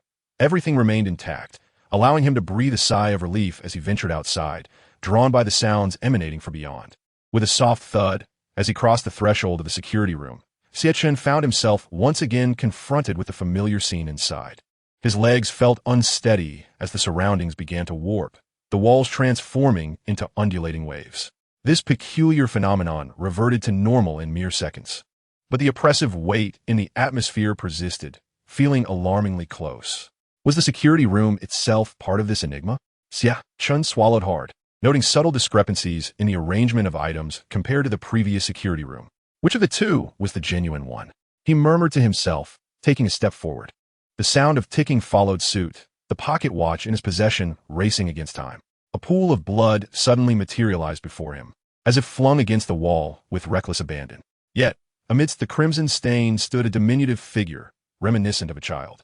The entire security room began to sway, the floor feeling as though it were descending. He couldn't tell. A sudden realization gripped Xie Chen, sending shivers down his spine. This voice had resonated in the first instance he encountered. It bore an uncanny resemblance to the tone of that paper-wielding woman. Xie Chen instinctively recoiled 2 steps, but the voices faded away as quickly as they had appeared, leaving no trace behind.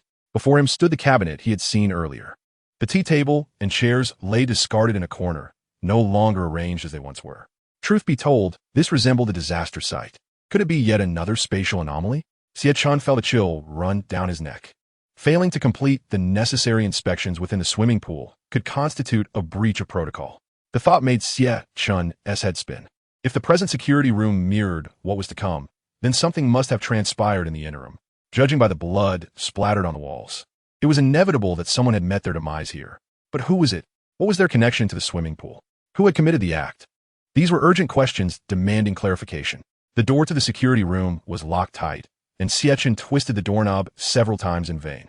Frustration welled within him. If he could just step outside, perhaps he could witness the aftermath of the spatial anomaly that had unfolded. If the conclusion was the pool's closure, would that mean he had completed the challenge? However, the door remained obstinately shut, prompting Xie Chen to kick it in exasperation. He resolved to search the room for anything that might prove useful. Suddenly struck by inspiration, he recalled the 2 black batons the guard had employed earlier. Perhaps they could serve as leverage to pry open the lock. With renewed determination, Xie Chen turned his gaze toward the nearby cabinet. With a creak, the cabinet door swung open, revealing a set of keys dangling inside, alongside a uniform for security personnel. A white note was affixed to the interior of the cabinet. Xie Chen felt a flicker of surprise, but chose to examine the note rather than hastily snatch the keys. Security Work Regulations. 1. Please prioritize the personal safety of swimming pool staff. But remember, this is not your primary duty. 2. Our swimming pool is quite popular, but entry requires payment. If you receive a request for assistance from staff, promptly remove any guests who have not paid. 3. Security personnel do not necessarily need to remain in the security room. Take time to walk outside the swimming pool to ensure the safety of guests. 4. If a staff member seeks your help, make sure to assist them. 5. If someone requests to contact the manager, remember that you only facilitate the connection, not assist in locating them. 6. Security working hours should precede the pool's closing time for your safety. Please keep this in mind. 7. Do not heed any rumors. Security is a promising career, and our swimming pool is thriving. Xie Chen scrutinized the 7 items listed on the note, his brow furrowing in contemplation. These chaotic regulations aligned eerily with the earlier sentiments expressed by the middle-aged guard. Yet, what employer would encourage such laxity among their staff? His initial assumptions seemed to hold true. Rather than the patrons being the source of the problem, the real issues might be occurring among the guests themselves. As for the suspects, the blame fell squarely on the manager's shoulders. However, the swimming pool still hosted a considerable number of patrons today, seemingly contradicting the seventh regulation of the security work guidelines. Yet, the expected work ethic stood in stark contrast, even opposing the conditions for passing the challenge. Now, Xie Chen found himself deeply skeptical of the authenticity of everything he had witnessed. Perhaps all of this was merely a facade. If we were to begin with the inception of the copy, he might still harbor uncertainties, for it is premature to draw definitive conclusions. After all, this copy is also rife with illusions. However, it can now be asserted with a degree of certainty. As Xie Chen reached for the key within the cabinet, another hand unexpectedly settled upon his shoulder. The delicate touch sent a shiver coursing through him.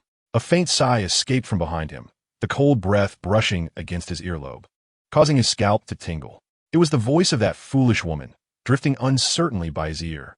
Xie Chen gritted his teeth and spun around, only to find nothing behind him. Nonetheless, he could tentatively accept the source of the eerie tales within this copy as being linked to that woman. Perhaps only by uncovering the truth could he once again glimpse her visage. After retrieving the key, the security uniform behind him inexplicably slipped down, revealing a watch that fell to the ground, its hands indicating precisely 6:12. This was already beyond the closing time of the swimming pool. Yet, Xie Chen remained unscathed. He exhaled deeply, then approached the door. As he inserted the key into the lock, the doorknob was suddenly thrust open. Just as he was about to grasp the handle, Xie Chen was momentarily taken aback. The door swung open, and a voice called from outside. "Where have you run off to?"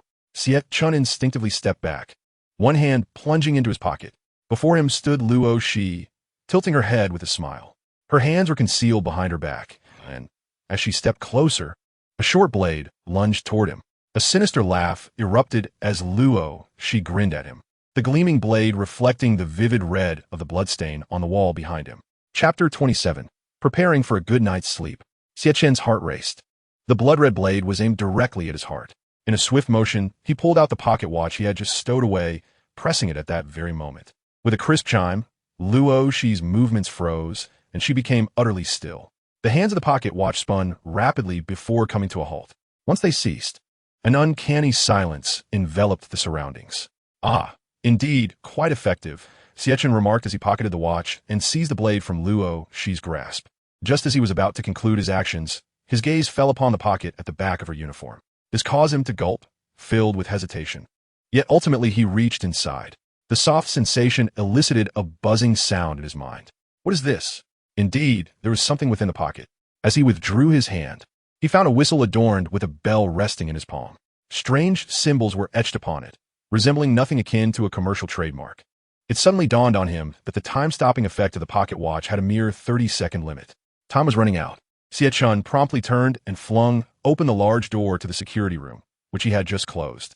In an instant, all his senses were shrouded, as if obscured by a dark curtain, rendering everything indistinguishable. Holding his breath in grave seriousness, he waited a few moments until the light gradually returned. He now stood at the edge of the swimming pool, with the clock nearby reading 5:43 in the afternoon. It appeared to be the final display of the watch's power. Xie Chen did not rush to move, but instead pondered with his hand on his chin. At around 1 o'clock, the weather outside had just begun to brighten, yet now, nearing 6, it felt as stifling as a furnace. The timelines simply did not align. This led Xie Chen to firmly believe that the time within the swimming pool was indeed erroneous. But why were the others oblivious to this? Although the staff in the pool seemed confined, the patrons had all entered from outside. How could they not be aware that the swimming pool had opened early in the morning and closed during the sweltering midday? Why did none of them react to this inconsistency? Were they truly unaware? As these questions swirled in his mind, a profound sense of helplessness washed over him. A thorough analysis suggested that this situation had little to do with the swimming pool's increasing desolation. If these patrons were cognizant of the operating hours, would it not reflect a higher level of popularity? What, then, could account for this desolation? Xie Chen absent-mindedly nibbled on his nails, staring at the clock on the wall. Lost in thought, what would happen if he altered the swimming pool's time? Would anyone notice? Sigh. He couldn't help but wonder about the potential reactions. Shaking his head, he turned away, contemplating that perhaps it was worth a try. A glance around revealed that the pool's patrons had significantly dwindled. Where there had once been a throng of children, only 3 or 4 remained, frolicking in the water. As his gaze shifted to the central platform of the pool, he squinted slightly. That wretched woman had vanished again.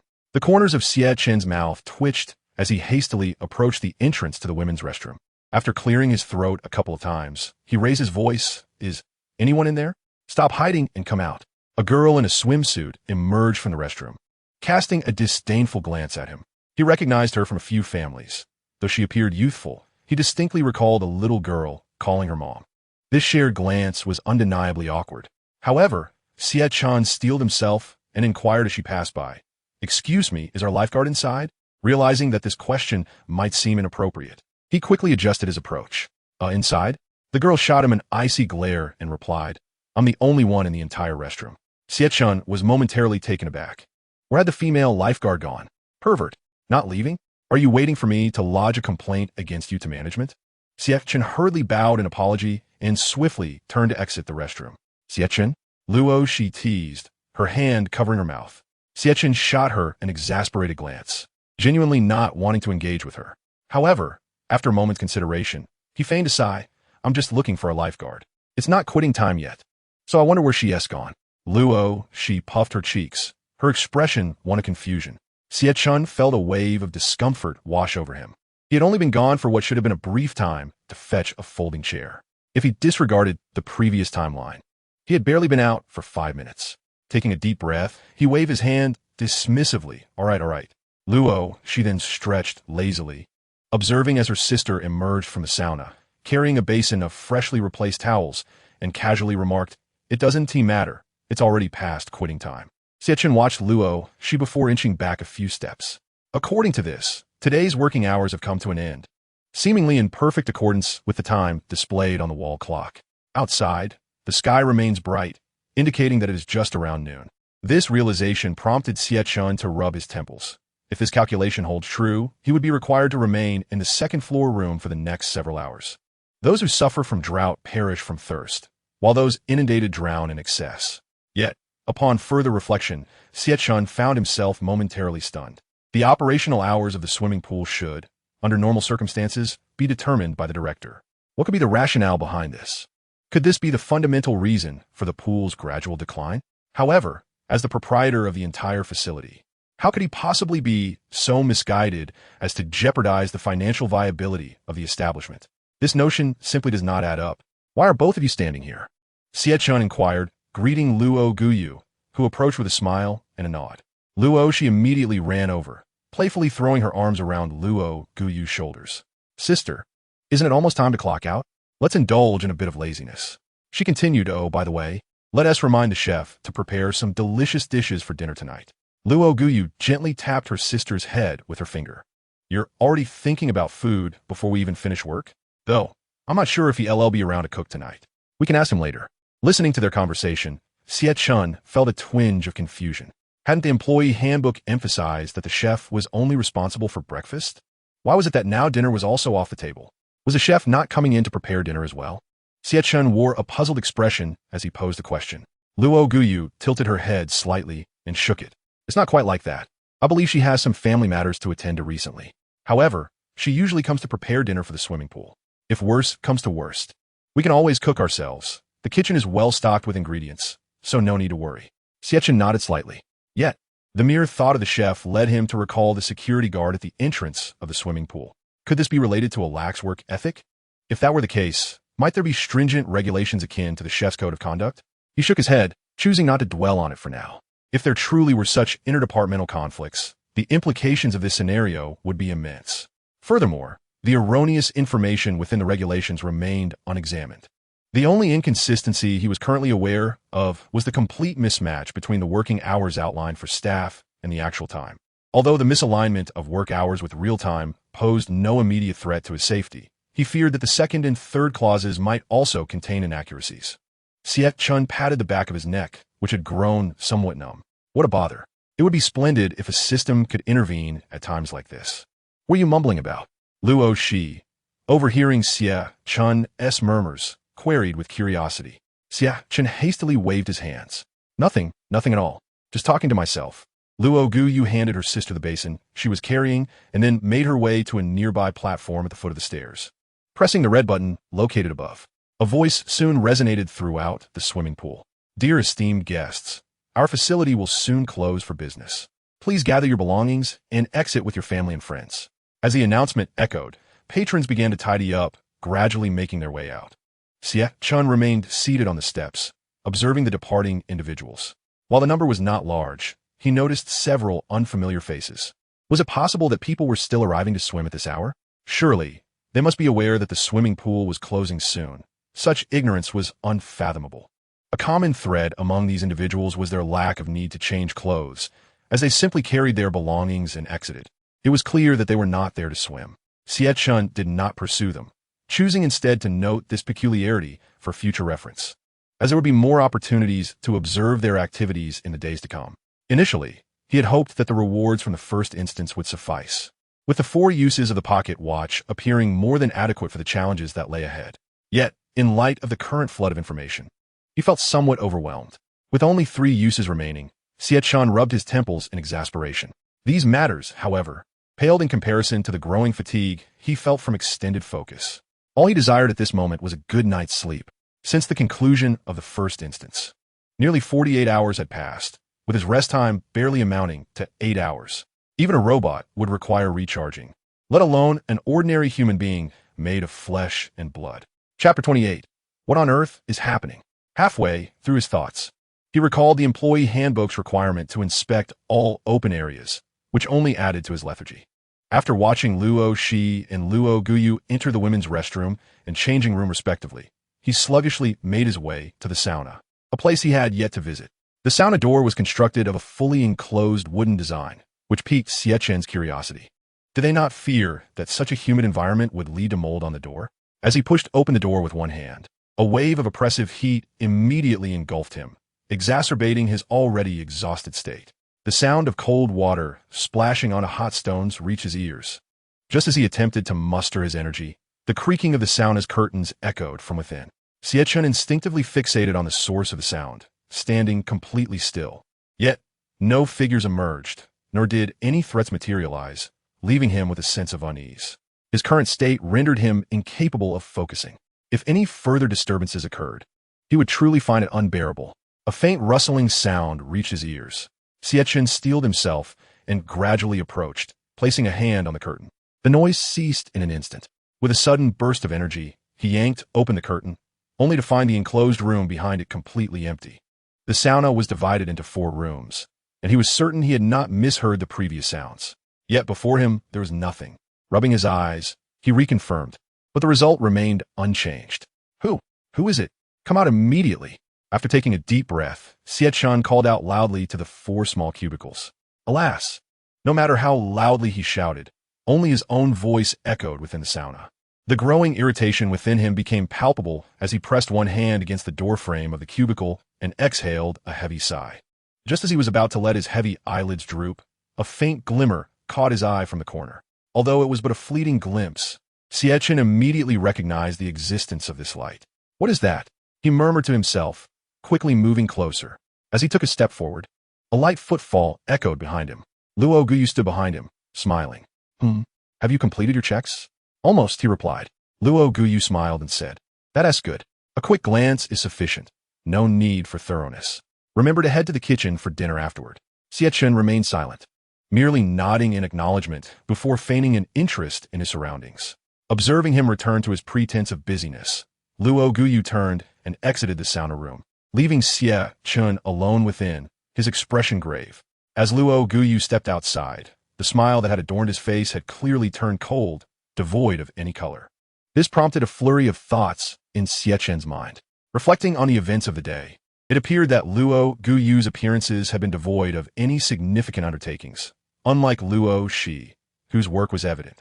However, Xie Chen remained entirely in the dark regarding Luo Guyu's activities throughout the day. With a heavy sigh, Xie Chen shook his head, temporarily dismissing his thoughts, and made his way toward the glimmering point that had caught his eye. It was located at the corner of the second compartment of the sauna, where the wall was originally crafted from polished solid wood. Yet, for reasons unknown, the The seemingly smooth surface possessed a distinct texture of unevenness. Leaning in for a closer inspection, a faint glimmer caught his eye, a reflection caused by light bouncing off a water bucket in the corridor, illuminating the sauna's exterior and the swimming pool beyond. Was this a camera? Gently probing the material with his fingertip, he confirmed it was undoubtedly glass. Yet, the purpose of this object remained ambiguous. Was it a peeping device or a camera? Xie Chen could not ascertain. Stepping back, he glanced again at the wall, which revealed no signs of a breach. If it was indeed a camera, what could it possibly capture from this angle? This thought spurred him to turn swiftly and race to the entrance of the compartment. However, there were no gender indicators adorning the door. This was not a women's sauna. What could the purpose of a camera in this compartment be?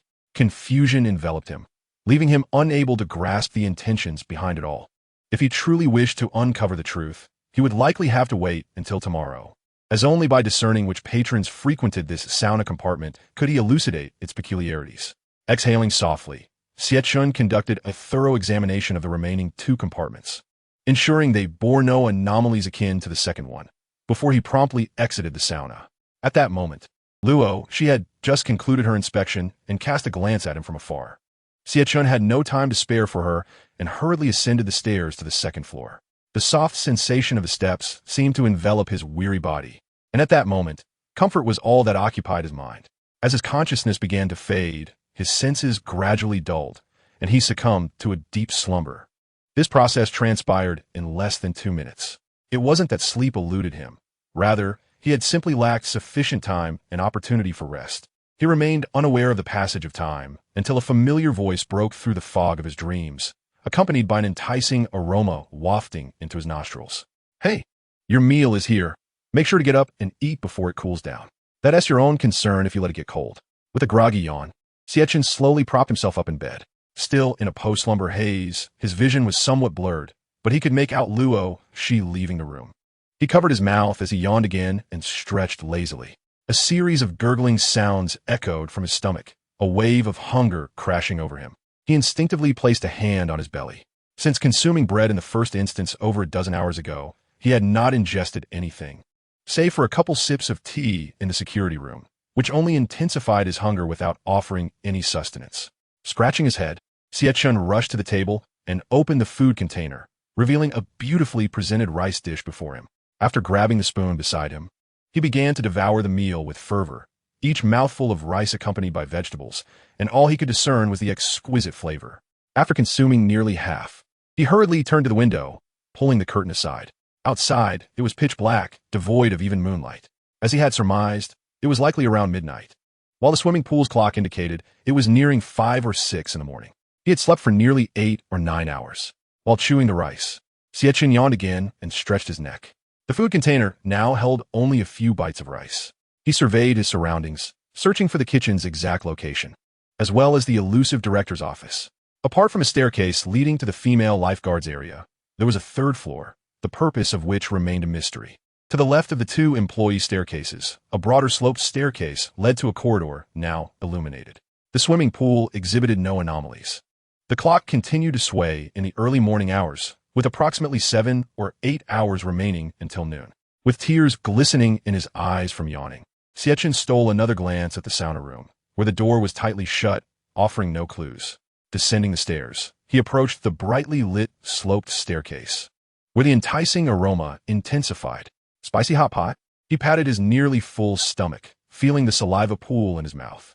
Though the movement was subtle and soundless, Xie Chen noticed. It was Luo Shi. He sighed, shaking his head in resignation. If she wanted to eat, she could do so herself. The rice dish was hardly inedible. In reality, he had long since grown tired of spicy hot pot, and despite the notion that anything was palatable when hungry, he was content with his current state of satiety. "Hey, what brings you here?" Xie Chen turned in confusion, finding Luo, she frowning behind him. "Why are you stammering? You can't still be half asleep, can you?" Xie Chen, upon hearing her words, suddenly questioned whether the figure he had seen on the sloped staircase had merely been a figment of his imagination. He hesitated, pointing towards the staircase and mumbling. "Who's up there now?" Luo, she shot him a skeptical glance, her expression far from friendly. "Seriously? If I were still asleep, would I be standing here? That's just ridiculous." Luo, she rolled her eyes and walked ahead, ignoring him. Xie Chen raised his hand, about to speak, but ultimately refrained. She moved quickly, disappearing down the corridor just as he stepped onto the sloped staircase. Peering down the corridor, he still found no trace of anyone. Where could they have gone? He cautiously scrutinized the surroundings, but found nothing amiss. Casting his gaze down the well-lit, spacious corridor, he noted only the room at the end. Faced with this uncertainty, Xie Chen steeled his resolve and ventured forward. Yesterday, the behavior of the sisters, Luo Gu and Luo Shi, was rather peculiar, and today, even Luo Shi has become entangled in it. If these two sisters are indeed part of some bizarre tale, then my current predicament is far worse than I had initially imagined. From an objective standpoint, regardless of the circumstances, they are merely employees of the swimming pool. If even they are affected, it stands to reason that I too am likely enduring an insidious erosion, barely perceptible, reflecting on my own intermittently tumultuous mental state. A shiver ran down my spine. I pressed my lips together, remaining vigilant, and slowly made my way toward the room at the end of the corridor. Although my steps were not large, the hallway was relatively short, and I arrived at the door in no time. The door was ajar, and the aroma of spicy hot pot wafted more intensely from within. I instinctively wiped my nose and peered through the crack of the door to observe the activity inside. A bubbling sound reached my ears. 2 clay pots simmered on the stove, releasing an enticing fragrance. As expected, this was indeed the kitchen. However, I saw no sign of anyone in the kitchen, not even Luo Shi, who had just come upstairs. Just as I contemplated whether to widen the gap of the door, I felt a push from behind. What are you doing? If you're going to eat, just eat. Why linger at the kitchen door like a thief? It was Luo Shi, appearing once more behind me, her tone laced with mild annoyance. I was startled, my words stumbling. Weren't you already upstairs? How did you end up behind me? Luo Shi regarded me with a puzzled expression, as if she couldn't comprehend my words. What do you mean upstairs? What are you talking about? I scrutinized her face, searching for any hint of deceit, but found none. Were you just now? I took a step back, pushing the kitchen door open with one hand, my posture firm as I questioned her. Of course, I was in the room with my sister. Where else would I be? I propped my chin in confusion, my mind racing. Noticing my silence, Luo Shi couldn't help but roll her eyes. You're quite strange. You stayed up so late last night and woke up so early today, asking all these nonsensical questions. Her words stirred a sense of defiance within me. But weren't you up at 5 this morning too? What were you doing up at such an early hour? Luo Shi shot me a glance, exasperated. Of course, I had to use the restroom. What else would I be doing? I pointed behind me. You went to the restroom in the kitchen? Luo Shi replied softly. I came to see what you were up to, sneaking around here. What did you think I came for? I was momentarily at a loss for words, eager to retort, but finding no foothold, so I shifted the topic. What about your sister? Luo Shi shrugged in response. She's in the room, unlike you. In the room? Then who is in the kitchen? Just as I finished speaking, a robust figure emerged behind me, a deep voice resonating. What's going on, kid? If I weren't in the kitchen, what would you be eating this morning? Upon hearing this, I froze in place, but my body felt stiff. I gradually turned to face the imposing man behind me. You're the chef? He turned abruptly, grabbing a spoon to stir the pots on the stove. Or else, who would I be? I was left dumbfounded. This establishment only provides 2 meals for employees, aside from lunch and dinner. Breakfast must be prepared by the employees themselves in the kitchen. This was the entirety of Rule 2. Yet the kitchen staff were already present at 5 in the morning preparing breakfast. The contradictions were numerous, and the issues at hand seemed far more complicated than I initially perceived. The deeper I delved, the more I realized that this second scenario was no less perplexing than the first. Taking a cautious step back, I spoke up. It's nothing significant. Just a bit confused being new here. The chef glanced at me from the corner of his eye, rolling his neck as he replied, You'd better familiarize yourself, or I want to be responsible if you go hungry. Don't blame me. In this rundown swimming pool, managing the daily expenses is already quite an achievement. My pupils constricted slightly. Finally, someone spoke ill of the swimming pool. I couldn't let this opportunity slip away, so I eagerly inquired, Why do you say that? The chef shrugged nonchalantly. Why ask so many questions? Asking one tea fill your stomach. You probably one tea last long anyway. It's day by day for you. Just as I was about to press further, Luo Shi's voice interrupted from behind me. Hey chef, why are you here so early today? Is your wife not home? I immediately turned my attention to the chef, who bore no resemblance to someone who could be described as fat. He seemed slightly stiff before adopting an indifferent demeanor. Who knows where she ran off to? Probably out again with my son. This piqued my curiosity. Probably? Why use probably? Doesn't he know his own wife and son? Despite my internal questions, I refrained from voicing them. All right then. Upon hearing the chef's response, Luo chose not to pursue the matter further. But can you come at a more reasonable hour next time? We probably won't get up until around 11. Just heat it up then. As long as it fills your stomach, that's all that matters. The chef strolled around nonchalantly. Luo sighed in exasperation as she turned to leave, muttering, "Cold food tastes terrible, like a powder keg." He explodes at the mention of his wife. Though her words were quiet, I was close enough to hear clearly. It seemed that the chef's relationship with his wife was indeed fraught. What was the underlying cognitive dissonance? Why did the chef's attitude toward the swimming pool starkly contrast with that of others? Although the employee handbook contained only a safety measure without explicitly prohibiting negative discourse regarding the establishment, could it be trusted? Thus far, I had only heard disparaging remarks about the swimming pool from the security guard and the chef. In contrast, such negative sentiments were nearly absent among the patrons. However, both the security guard and the chef were hired employees of the swimming pool. If the establishment were to fold, wouldn't that mean they too would lose their jobs? The security guard adhered to his work regulations, but what are the chef's more radical comments? Did they relate to his status as well? I was uncertain, but could not dismiss the possibility. Watching Luo's footsteps fade away, I remained rooted in place, observing the chef laboring at the stove. He noticed me, but continued his work without uttering a word.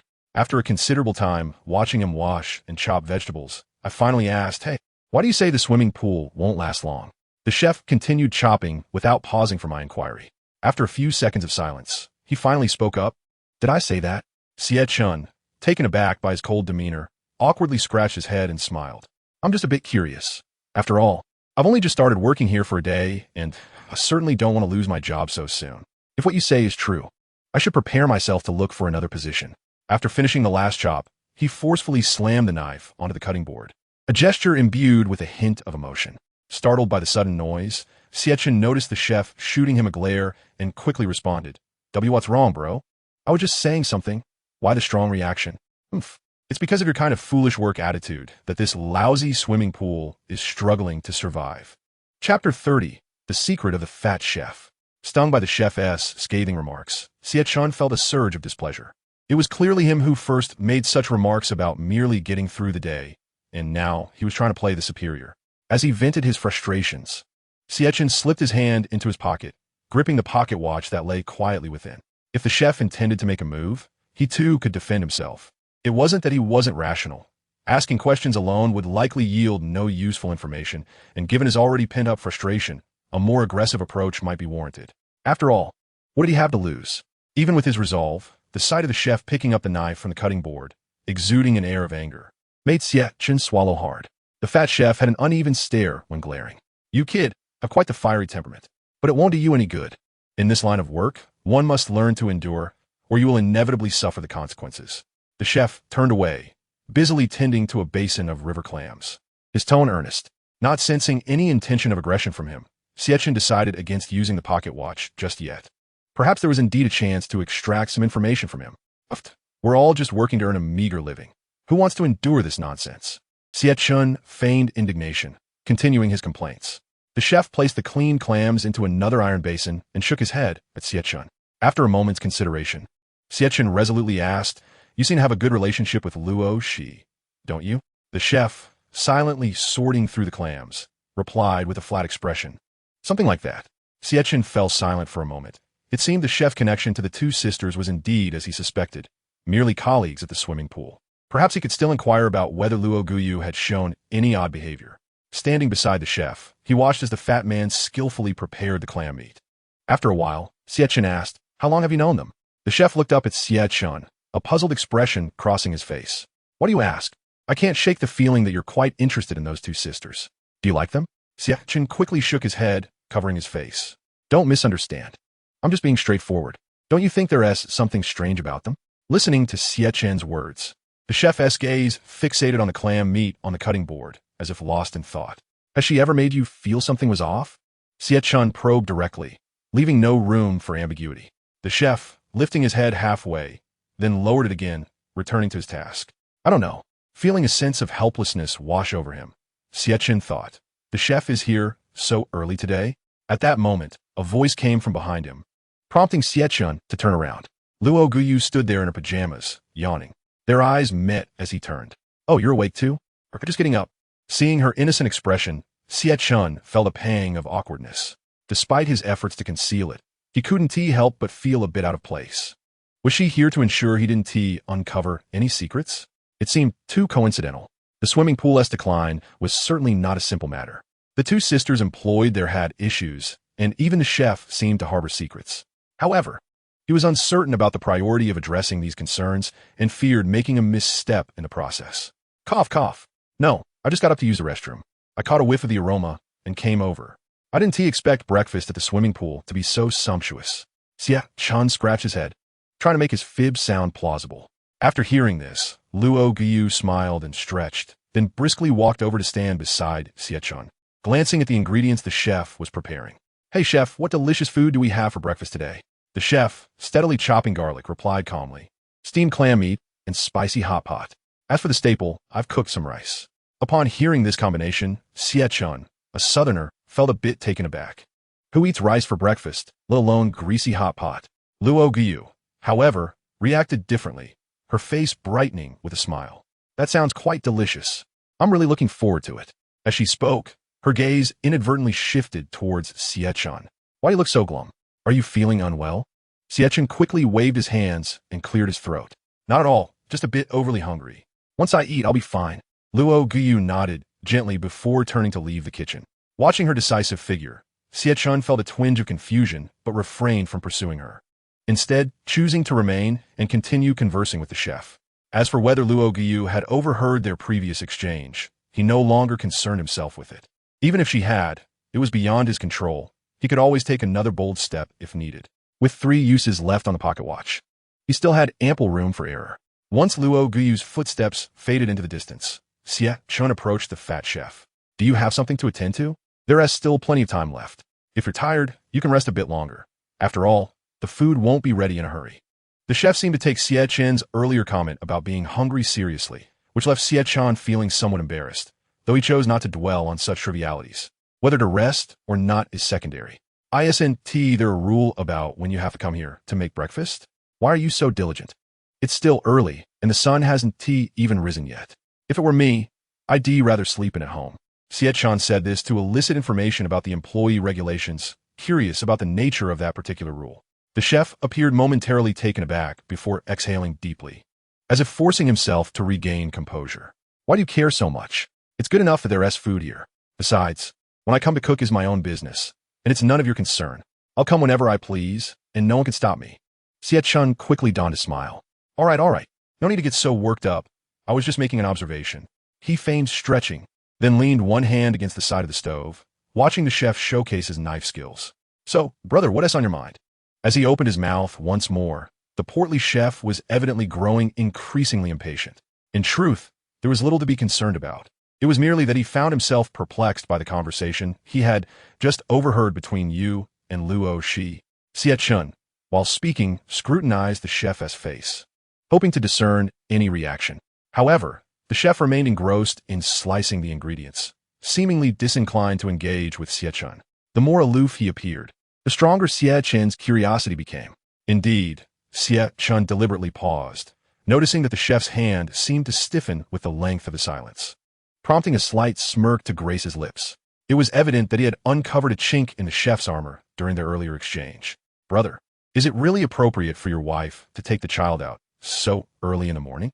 The chef, mid-cut, immediately halted his actions but did not lift his gaze. Observing his demeanor, Xie Chen extended his hands over the counter and then took a couple of steps back. You wouldn't happen to be unaware of where your wife has gone, would you? If something were to happen, it could be disastrous, especially with those nefarious individuals lurking about outside. Not to mention, she has the child with her. The chef's grip on the knife visibly trembled, yet he still did not look up at Xie Chen. Given the chef's current state, Xie Chen had no intention of further provoking him. One could only wonder what reckless actions he might undertake. Xie Chen exhaled softly. Never mind, forget I said anything. He waved his hand dismissively and pretended to walk away with a forced smile. However, he was immediately halted by the chef's vehement shout. Stop! Why do you meddle so much? Why does everything have to involve me? Xie Chen stood there, momentarily taken aback. He had not anticipated such a vehement reaction upon mentioning the chef's wife. Could it be that he was a henpecked husband, with his pride wounded by Xie Chen's probing? Just as this thought crossed his mind, The chef, now seething with rage, seized a cutting board from the counter and hurled it towards Xie Chen. Chapter 31. Is there really a shark? Though referred to as a cutting board, it was, in fact, a substantial chopping block that would require both of Xie Chen's hands to maneuver effectively. Yet, in the chef's hands, he flung it with merely 2 fingers. Fortunately, they were still at a sufficient distance, and Xie Chen had been on guard. Otherwise, a blow from such an object could incapacitate him for weeks. When the chopping block missed its target, the chef's fury was palpable, his teeth clenched in rage. Grasping a knife in his other hand, he lunged at Xie Chen, the blade still adorned with remnants of vegetables. Xie Chen wasted no time and fled. His greatest fear was that the chef would hurl the knife at him, leaving no sanctuary for escape. "Stop! Let us talk this over calmly," Xie Chen shouted, running for dear life. Upon reaching the doorway, the chef inexplicably halted, despite his evident fury, merely glaring menacingly. Xie Chen, now outside on the walkway, prepared to descend the sloped staircase when he suddenly realized that the chef had not followed. His anger was undoubtedly genuine, yet if he were truly a subservient husband, such a reaction seemed excessive. The decision of whether the chef would prepare breakfast at the swimming pool this morning hinged on whether his wife had taken the child out in the early hours. It could have been the previous night, for all he knew. Xie Chen closed his eyes, mentally sorting through his thoughts to avoid any misjudgment. But what could be the cause? A quarrel between husband and wife? Where could a woman take a child at such a late hour? Why did mentioning his wife provoke such rage in the chef? The more Xie Chen contemplated, the more he sensed an inexplicable possessiveness, as if anyone who mentioned his wife would be met with hostility. This was indeed the case. Even Luo, she had not gained any advantage in their earlier interaction with the chef. It seems the second rule of the employee code is a fabrication. But what was it concealing? Could it merely pertain to the chef?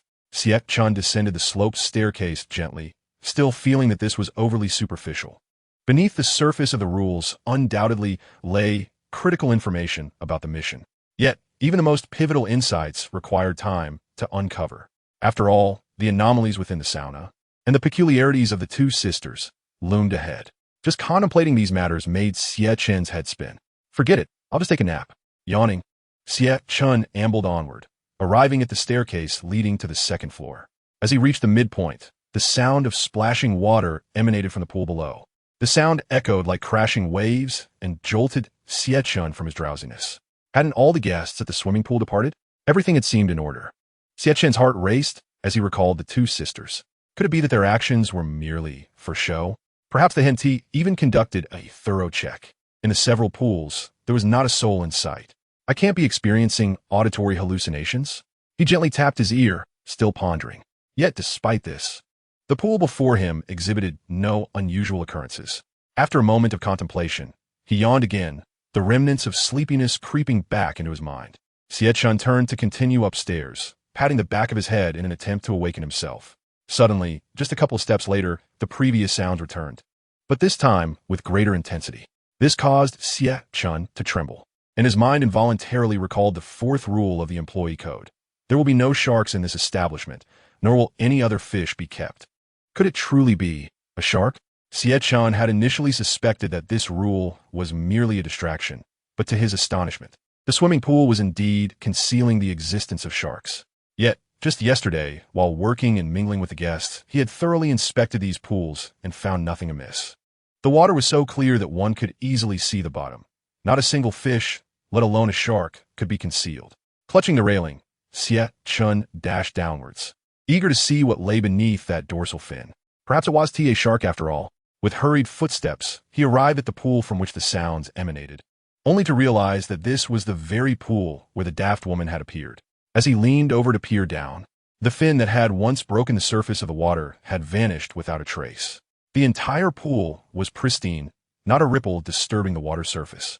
Where did it go? Xie Chen furrowed his brow as he surveyed the area around the pool, yet he found no signs of anything out of the ordinary. The previous commotion bore no relation to the stillness before him. Xie Chen circled the pool, but still found nothing amiss. Standing there for a while, he finally crouched down and gently dipped his hand into the water. The warmth of the pool enveloped his palm, and as he moved his hand, the water began to ripple. To his astonishment, it was indeed salty. Initially, I found it hard to believe that fresh water from the swimming pool could sustain sharks. However, I now find myself reconsidering this notion. As I directed my gaze towards the tiles at the bottom of the pool, I noted that the colors did not correspond to the hues of a shark's dorsal fin. If indeed there were sharks lurking here, their presence would be immediately discernible. I rested my chin on my hand, staring into the pool, increasingly perplexed. The sound of rushing water nearby suddenly pierced my thoughts. Following the source of the noise, I discovered two elongated dorsal fins surfacing in the vast linear pool near the entrance of the swimming facility. Judging solely by the fins, these sharks must be approximately 2 meters in length. Could it be that this swimming pool is, in fact, an aquarium? Perhaps it is an elaborate ruse? Otherwise, there would be no need for such secrecy. I hesitated to approach for an inspection, opting instead to stand on tiptoe and peer ahead. The massive bodies beneath the dorsal fins were now clearly visible before me. If they were indeed releasing these sharks for activity at this hour, it could explain the discrepancies in the work and rest schedules of the swimming pool staff. Yet, this theory seemed rather far-fetched, especially considering the peculiar behavior exhibited by individuals like Luo Xi and Luo Guyu, who had ventured out in the dead of night merely to use the restroom. Overall, it appeared that the swimming pool imposed minimal restrictions on its employees, thus failing to provide any effective nighttime protection for the sharks. If they truly wished to conceal this situation, such measures were laughably inadequate. Gaining clarity on this matter might reveal the true nature of the swimming pool's operations, but that knowledge may be limited. It became evident that I needed to ascertain the identity of the director without delay. Otherwise, these questions would remain unresolved. I had already unraveled numerous contradictory and erroneous regulations within the security protocols and the swimming pool staff's guidelines. The rules that posed a genuine threat to my safety and those that had already been activated were now glaringly clear. However, whether the chef was bound by any relevant regulations remained uncertain. I needed to delve deeper into the potential connections between him and his wife. As for whether these relationships intertwined with the swimming pool itself, I leaned towards the latter. After all, if there was no connection, the chef would not be here preparing breakfast, as stipulated by the second rule in the employee guidelines. Yet, the implications of his breakfast preparations remained ambiguous. Observing the chef did not present an immediate risk to my safety. However, his presence was indicative of his wife's departure with the child the previous night. Had he not appeared, the circumstances would have been entirely different. This was a predictable outcome. Unfortunately, no further clues emerged. As I continued to ponder, the existence of any regulations governing the swimming pool director remained elusive. I redirected my attention from the front pool to the sauna. Contemplating this possibility caused my breath to hitch involuntarily, and I began to walk toward the sauna. As I approached, I discerned the faint sound of footsteps emanating from within the sauna. Chapter 32. The Anomalies of the Swimming Pool. Hearing the commotion inside the sauna made me realize I might be overthinking things. I faced a multitude of questions, yet I lacked a clear sense of priority. The absence of a structured approach left me feeling disoriented, unable to distinguish one issue from another. Taking a deep breath, I attempted to steady my nerves before inching closer. Rather than opening the sauna door directly, I stood on tiptoe, aligning my eyes with the small window in the door. I slowed my movements, fearful of making even the slightest sound. From such proximity, the sounds within the sauna grew clearer, heightening my tension. What could possibly be inside? I cautiously leaned my head closer, revealing a pitch-black sauna before my eyes. The absence of light rendered the 4 cubicles indistinct, making it increasingly difficult to discern what lay within. I glanced toward the light switch outside, contemplating whether to turn it on. Suddenly, a pair of hands gripped the window, and a face pressed against it, eyes glistening with a hint of bloodshot intensity, fixated on me. Startled, I stumbled back a few steps, my balance momentarily lost. The face, noticing my reaction, erupted into a sinister giggle before retreating slightly. The initial illumination from outside that had allowed me to see the features of that face faded, plunging it into obscurity. My mind blanked. It was evident that this was a person, not some malevolent spirit. I turned my gaze back to the swimming pool at the entrance. The sharks had vanished without a trace. This did not surprise me, as it aligned with my expectations. If this were not merely a figment of some supernatural tale, then the swimming pool undoubtedly concealed secrets unknown to me. The door of the sauna had fallen silent since that moment. I inhaled deeply, retrieved my pocket watch from my pocket, and resolutely pushed open the wooden door of the sauna. With a creak, the door sounded far more pronounced than during my initial visit, reminiscent of neglect. As the door swung open, an impenetrable darkness enveloped my vision. In the profound silence, I could even hear the echo of my own heartbeat, amplifying my sense of unease. I struggled to steady my breathing, yet each inhalation resonated heavily in the stillness of the sauna. Under these circumstances, I disregarded the potential consequences of my actions and reached for the switch. Upon connecting the power, the lights flickered to life, casting a warm glow that rendered the sauna uncomfortably oppressive. Breathless, I drew back the curtain of the first cubicle, only to find it utterly vacant. Instantly, I turned to glance behind me, anxious that someone might suddenly emerge from the second cubicle. My apprehension proved unwarranted, as the curtain remained still, unaffected by my impatience. I dared not relax my vigilance. My thumb hovered over the pocket watch button, ready to react at the slightest hint of danger. Even with the softest of steps, a distinct sound accompanied my approach to the second cubicle. I swiftly pulled back the curtain, triggering the motion-activated light. However, the dim yellow light did little to alleviate the gloom within the cubicle. It was completely empty, and as I checked the corners where someone might be hidden, I found nothing amiss. My gaze shifted to the corner where I had previously sensed something unusual. The wooden panels there appeared as smooth and even as ever.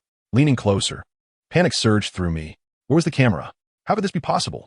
As Xie Chen placed his hand upon the surrounding wooden planks, he found himself momentarily frozen in place. Although these boards appeared smooth at first glance, the sensation under his palm revealed a distinct texture of unevenness. Yet now, as his palm made contact, it conveyed an unmistakable chill, an effect only achievable by oil-treated timber. Xie Chen stood rooted, grappling with the impossibility of having misremembered. He had full faith in his senses, even if his condition at the time had been less than optimal. The tactile sensation was unmistakable, leaving no room for error. But why? Staring at his palm, he fell into a reverie.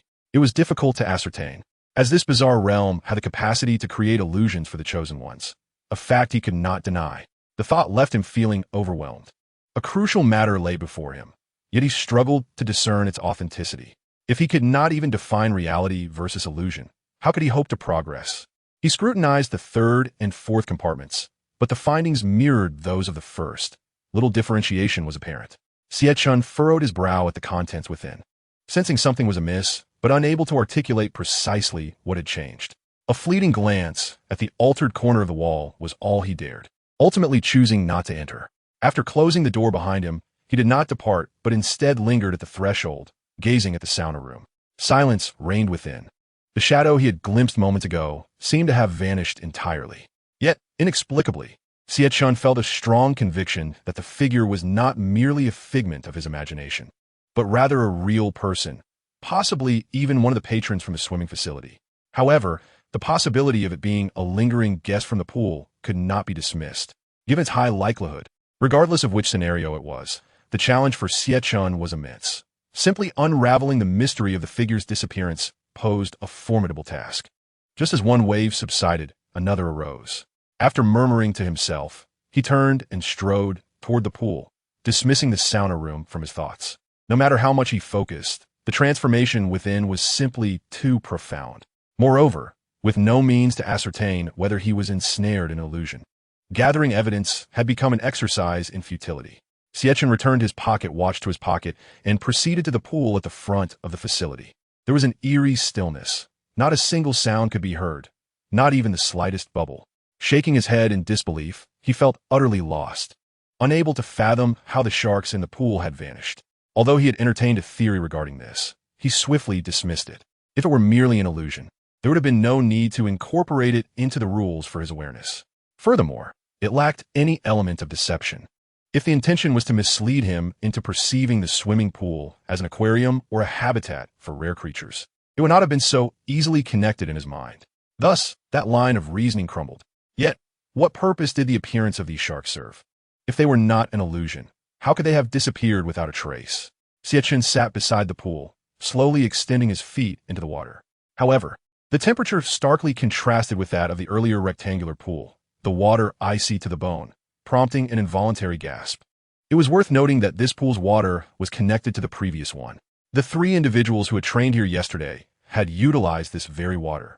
How could such frigid conditions possibly align with their training standards? The switches above were haphazardly arranged, with no discernible order to which were on or off, as though manipulated by unseen hands. The first thought that flashed through Xie Chen's mind was that someone had tampered with it. However, speculation would only take him so far. He knew he had to investigate firsthand. As he drew nearer, the lights within the swimming hall flickered unexpectedly. The frequency was so rapid that Xie Chen could not discern whether it was a mere blink of his eyes or a malfunction in the lighting. For nearly 40 seconds, nothing further occurred, leaving him to ponder whether his nerves were overly sensitive, a notion he dismissed. Xie Chen glanced toward the sauna room, where the door remained firmly shut, devoid of any signs of being opened. Meanwhile, the passageway leading to the staircase still emanated the expected light. The plump chef was likely still busy cooking within. With furrowed brows, Xie Chen exhaled deeply and resumed his advance. Suddenly, a sharp sound pierced the air. In an instant, darkness enveloped the swimming facility, rendering visibility non-existent. As the surroundings darkened, the sound of splashing water followed, as if all the pools within the facility were alive with activity. Xie Chen remained motionless, hesitant to stir. But as the cacophony of splashes intensified, his body began to tremble. It was not out of fear, but rather due to an inexplicable drop in the ambient temperature within the swimming hall. He could almost sense the temperature plummeting to single digits. A faint, almost imperceptible sound of weeping reached Xie Chen's ears, so subtle that it could easily be overlooked. He wrapped his arms around himself, attempting to stave off the cold that threatened to siphon away his body heat. Straining to concentrate on the sound of the weeping, he endeavored to pinpoint its source. With the swimming hall now shrouded in darkness, even the light from the staircase had dimmed, leaving only the faint glow from the employee room door. Yet, that light was feeble. Xie Chen's body shook violently as the temperature continued to drop, reaching the limit of what a normal person could endure. He found it increasingly difficult to control his body, gradually sinking to the floor. With cold hands pressed against his mouth, he exhaled warm breath. He could feel his lips stiffening, and his vision began to blur. Realizing the urgency of his situation, Xie Chen hastily rose, but his legs felt weak and unsteady, rendering movement nearly impossible. His mind, caught off guard by the sudden chill, struggled to command his limbs. Not only was it a challenge to walk, but even maintaining his balance had become a daunting task. Gritting his teeth, Xie Chen forced himself to take a step forward, yet he felt no sensation beneath his feet. His knees buckled, and he collapsed heavily to the ground with a resounding thud. The impact jolted him, momentarily clearing his mind, and he recalled that his pocket watch could reverse time. It was too late to act on this realization, however. A wave of faintness washed over him, and despite biting his tongue in an attempt to rouse himself, it proved futile. The sensation of unconsciousness surged like a tide, sweeping away the last remnants of his awareness until he succumbed to darkness. Thus, Xie Chen lay alone, sprawled on the left side of the swimming hall, enveloped in impenetrable darkness. The silence was soon broken by the soft sound of footsteps meeting the ground, delicate and gentle. However, in such a scenario, no figure could be discerned, rendering the sound exceedingly eerie. After approximately 10 seconds, these voices also faded into despondency. Yet the commotion did not cease. It was soon accompanied by a series of dragging noises. The dragging sound was intermittent, at times pausing for several minutes before resuming. Woo-woo. It is so dark here. I am frightened, but I am not afraid. I am very brave. The surroundings felt disoriented, akin to flickering lights. Xie Chen suddenly sat upright, his chest heaving as he gasped for breath, beads of cold sweat streaming down his body. Gazing at the bright scene around him, his expression appeared somewhat dazed. Is this a room? Doubtful. Xie Chen rubbed his eyes vigorously. Upon reopening them, he discerned no change in the scene before him, finally affirming that everything around was not merely a figment of his imagination.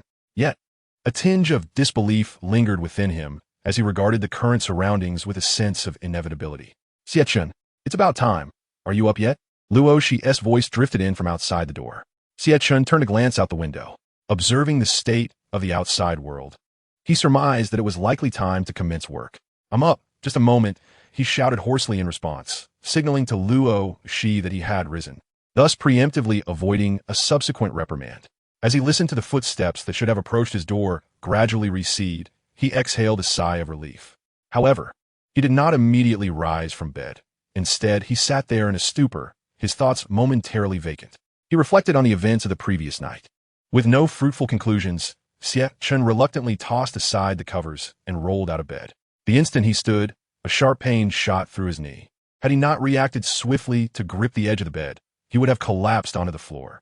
Grimacing in pain, he clutched his knee, his expression one of considerable distress.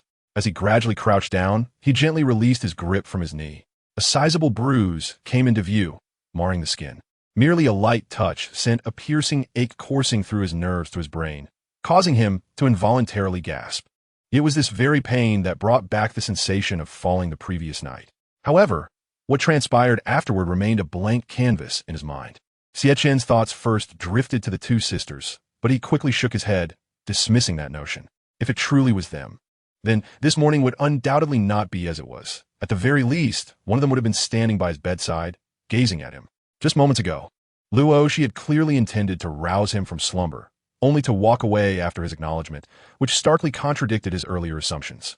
Could have been the hefty chef? After dismissing the sisters, Xie Chen shifted his suspicion toward the chef. After all, when darkness enveloped the swimming pool, only the corridor light outside the kitchen remained illuminated. Yet, he had distinctly provoked the chef before fainting. It seemed implausible that he would show such mercy. Moreover, if the chef was indeed the one who discovered him, given his relationship with the sisters, he would undoubtedly notify them. Thus, reflecting on the morning's events, this possibility too was extinguished. Xie Chen sighed, momentarily devoid of any ideas. He leaned against the bed's edge and slowly settled back down. Although the bruise was not extensive, merely a small area on the side of his knee, it enveloped the tender ligaments, appearing somewhat swollen. He was uncertain whether the bones within had sustained any damage. Being in a world rife with supernatural tales, injury was undoubtedly a grave concern. Xie Chen sighed again. In his current state, he was incapable of getting out of bed for work. The thought of enduring another round of Luo Shi's incessant nagging stirred an unwelcome sensation within him. Forget it, he muttered under his breath, intending to take the initiative. Luo Shi, you're so noisy. Why aren't you up yet? Almost immediately, Luo Shi's voice followed from outside. Clearly, upon hearing someone call for her, she too felt a hint of impatience. With a loud click, the doorknob turned, and Luo Shi pushed the door open. What on earth are you yelling about? Didn't you just say to get up quickly? Why are you still lying in bed? Luo Shi glared at Xie Chen, who remained slumped on the bed, her frustration palpable, as if she might devour him whole at any moment. Well, Xie Chen hesitated, pointing at his knee. Luo Shi followed his gesture, her eyes landing on the bruise on the side of his knee. The dark purplish hue was enough to elicit discomfort at a mere glance. What happened to you? What did you hurt yourself? Luo Shi quickly approached the bedside, her concern evident. Xie Chen, covering his face, felt a twinge of embarrassment. It was too dark on the stairs last night, and I accidentally missed a step. Though this was a fabricated excuse, it contained a kernel of truth. Luo Shi furrowed her brow, shooting him a skeptical glance. Do you find this amusing? Do you take me for a 3-year-old? Xie Chen found himself momentarily stunned. Since when had his lies become so easily discernible? With her arms crossed over her chest, Luo Shi rolled her eyes at him. The swimming pool doesn't turn off the lights at night. Are you joking with me? The lights don't stay on? This revelation struck Xie Chen like a bolt from the blue, nearly deafening him with its implications. How could it possibly not turn off the lights? Luo Shi, observing Xie Chen's dazed expression, shook her head, covering her mouth to stifle a laugh. All right, I know you're embarrassed. But who told you that you could keep secrets from me? If it really gets unbearable, just take a day off. I hired you to help alleviate some of the pressure, and here you are, not even working, but merely lounging around. As she exited the room, she couldn't help but voice her complaint. Xie Chen felt a sense of helplessness wash over him. But who else could it be? Chapter 34. The lifeguard Xie Chen shook his head, choosing not to dwell further on this matter. It held little significance. If he were to confront the chef directly, he had no idea how long he would have to wait.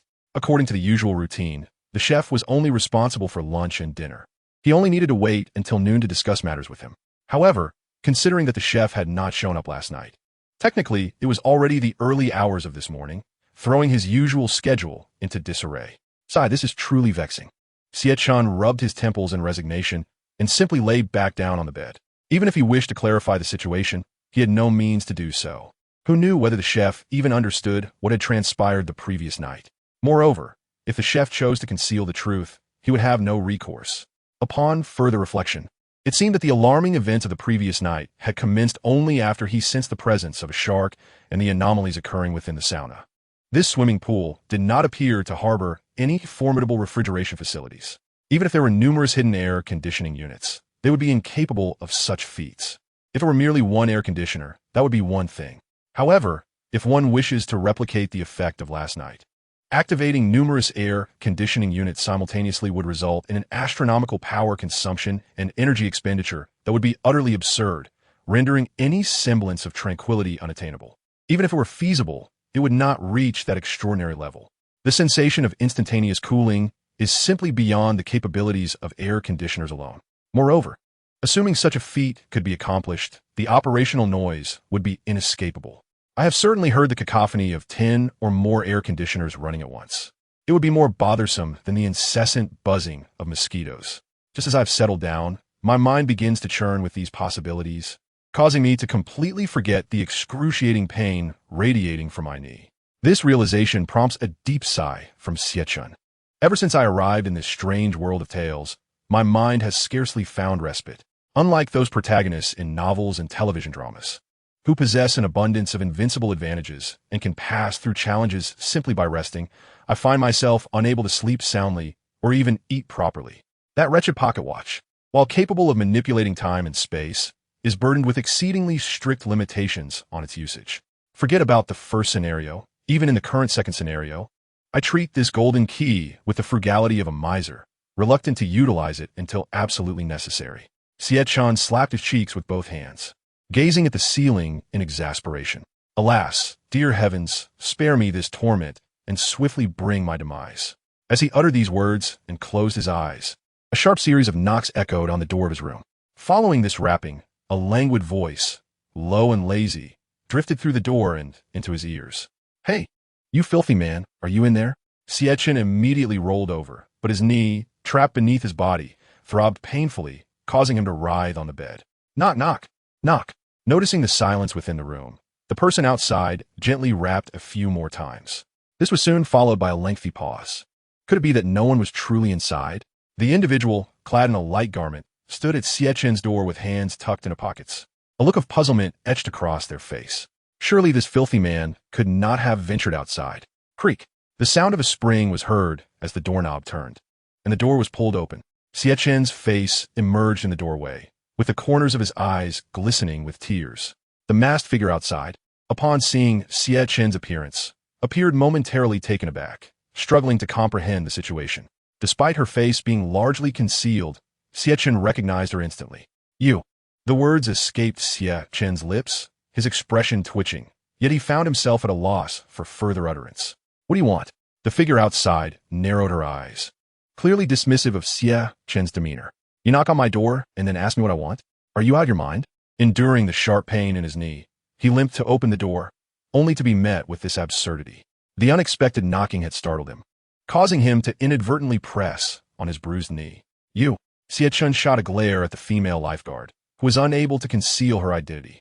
His frustration towards her mounted. "What do you mean by you?" The lifeguard took a step back, her eyes flashing with indignation. "Dressed like this in broad daylight, how could anyone fail to recognize you in this establishment? Is it that hard to comprehend?" Xie Chen, irritated, released the doorknob and turned to lean against the corner, attempting to maintain a semblance of normalcy while standing. After being called out, the lifeguard appeared momentarily stunned, standing frozen in place, unsure of how to respond. "If you have something to say, hurry up. Don't just stand there looking foolish." The lifeguard remained rooted for a while, seemingly lost in thought, before ultimately arriving at an answer in her mind. "How is your injury? Don't push yourself too hard."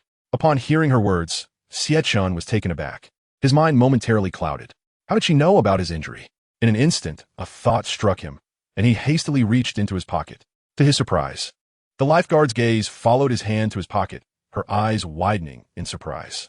Indeed, it need not be the plump chef or those two sisters. The lifeguard in this swimming facility could very well be the one privy to the information. It was evident that no one else would know. Xie Chen exhaled slowly, then quietly inquired, "Where did you disappear till last night?" The lifeguard froze, as if startled by Xie Chen's question. The two stood at the threshold, enveloped in a shared confusion, each pondering how the other knew their secrets. One was curious about the other's whereabouts the previous night, while the other sought to uncover the truth of the other's identity. The lifeguard slowly removed her mask and pulled off her hat, blinking at Xie Chen, both wearing expressions of curiosity. She sighed first and then shook her head in resignation. "I'm sorry, but I cannot disclose that." Hearing her somewhat obstinate response, Xie Chen's expression grew calmer. This woman was clearly too impulsive, speaking without much thought. No disclosure? So be it. I can surmise the reasons myself. My inquiry was merely for confirmation. The lifeguard furrowed her brow, taken aback by Xie Chen's response. She had anticipated a negotiation, the exchange of information. Instead, she found herself at a disadvantage, unable to even voice her questions. Are you certain you truly understand? The lifeguard, her spirit slightly rebellious, pressed Xie Chen further, her tone tinged with indignation. Xie Chen disregarded her words, leaning against the wall to observe her. The lifeguard instinctively glanced down at herself, confusion etched on her face, unable to decipher Xie Chen's intentions. Internally, Xie Chen felt a sense of relief. The lifeguard's defenses appeared somewhat weakened, and he could manage the situation. I plan to rest today as well. If there is nothing pressing, please do not waste my time. Hearing such a dismissive remark, the lifeguard clenched her teeth, her hands tightly gripping her sides, revealing her inner turmoil. Aren't you leaving? Xie Chen shot a sidelong glance at her demeanor and raised his voice slightly. Wait. As she spoke, Xie Chen couldn't help but smirk. It seemed she was reluctant to part with the information he possessed. Have you come to a realization? Xie Chen asked coolly. Then tell me, where did you go last night? Faced with Xie Chen's relentless pursuit, the lifeguard found herself with no alternative but to nod in resignation. Xie Chen fixed his gaze upon her, then reached out to brace himself against the doorframe. Poking his head into the corridor, he gestured invitingly. Colmeen, it's better to discuss matters inside. Beware of eavesdroppers. Complying with Xie Chen's request, the lifeguard refrained from being obstinate, since they had both indicated a desire to engage in a serious conversation. It was only fitting to approach the matter with the right attitude. Once the lifeguard entered the room, Xie Chen exerted effort to close and lock the door securely. Please, find a chair to sit. After enduring such a strenuous ordeal, he found himself drenched in a fine sheen of sweat. The female lifeguard, seated upon her chair, observed his limping leg, her earlier confusion dissipating. I knew it. How could you possibly emerge unscathed? Chapter 35, Not Quite a Secret. Listening to her sardonic musings, Xie Chen felt somewhat at a loss. Instead of dwelling on my situation, it would be more prudent to address the matter at hand. Where exactly were you last night? The lifeguard shrugged, tilting her cheeks slightly, pursing her lips as she sighed. Where else could I have been?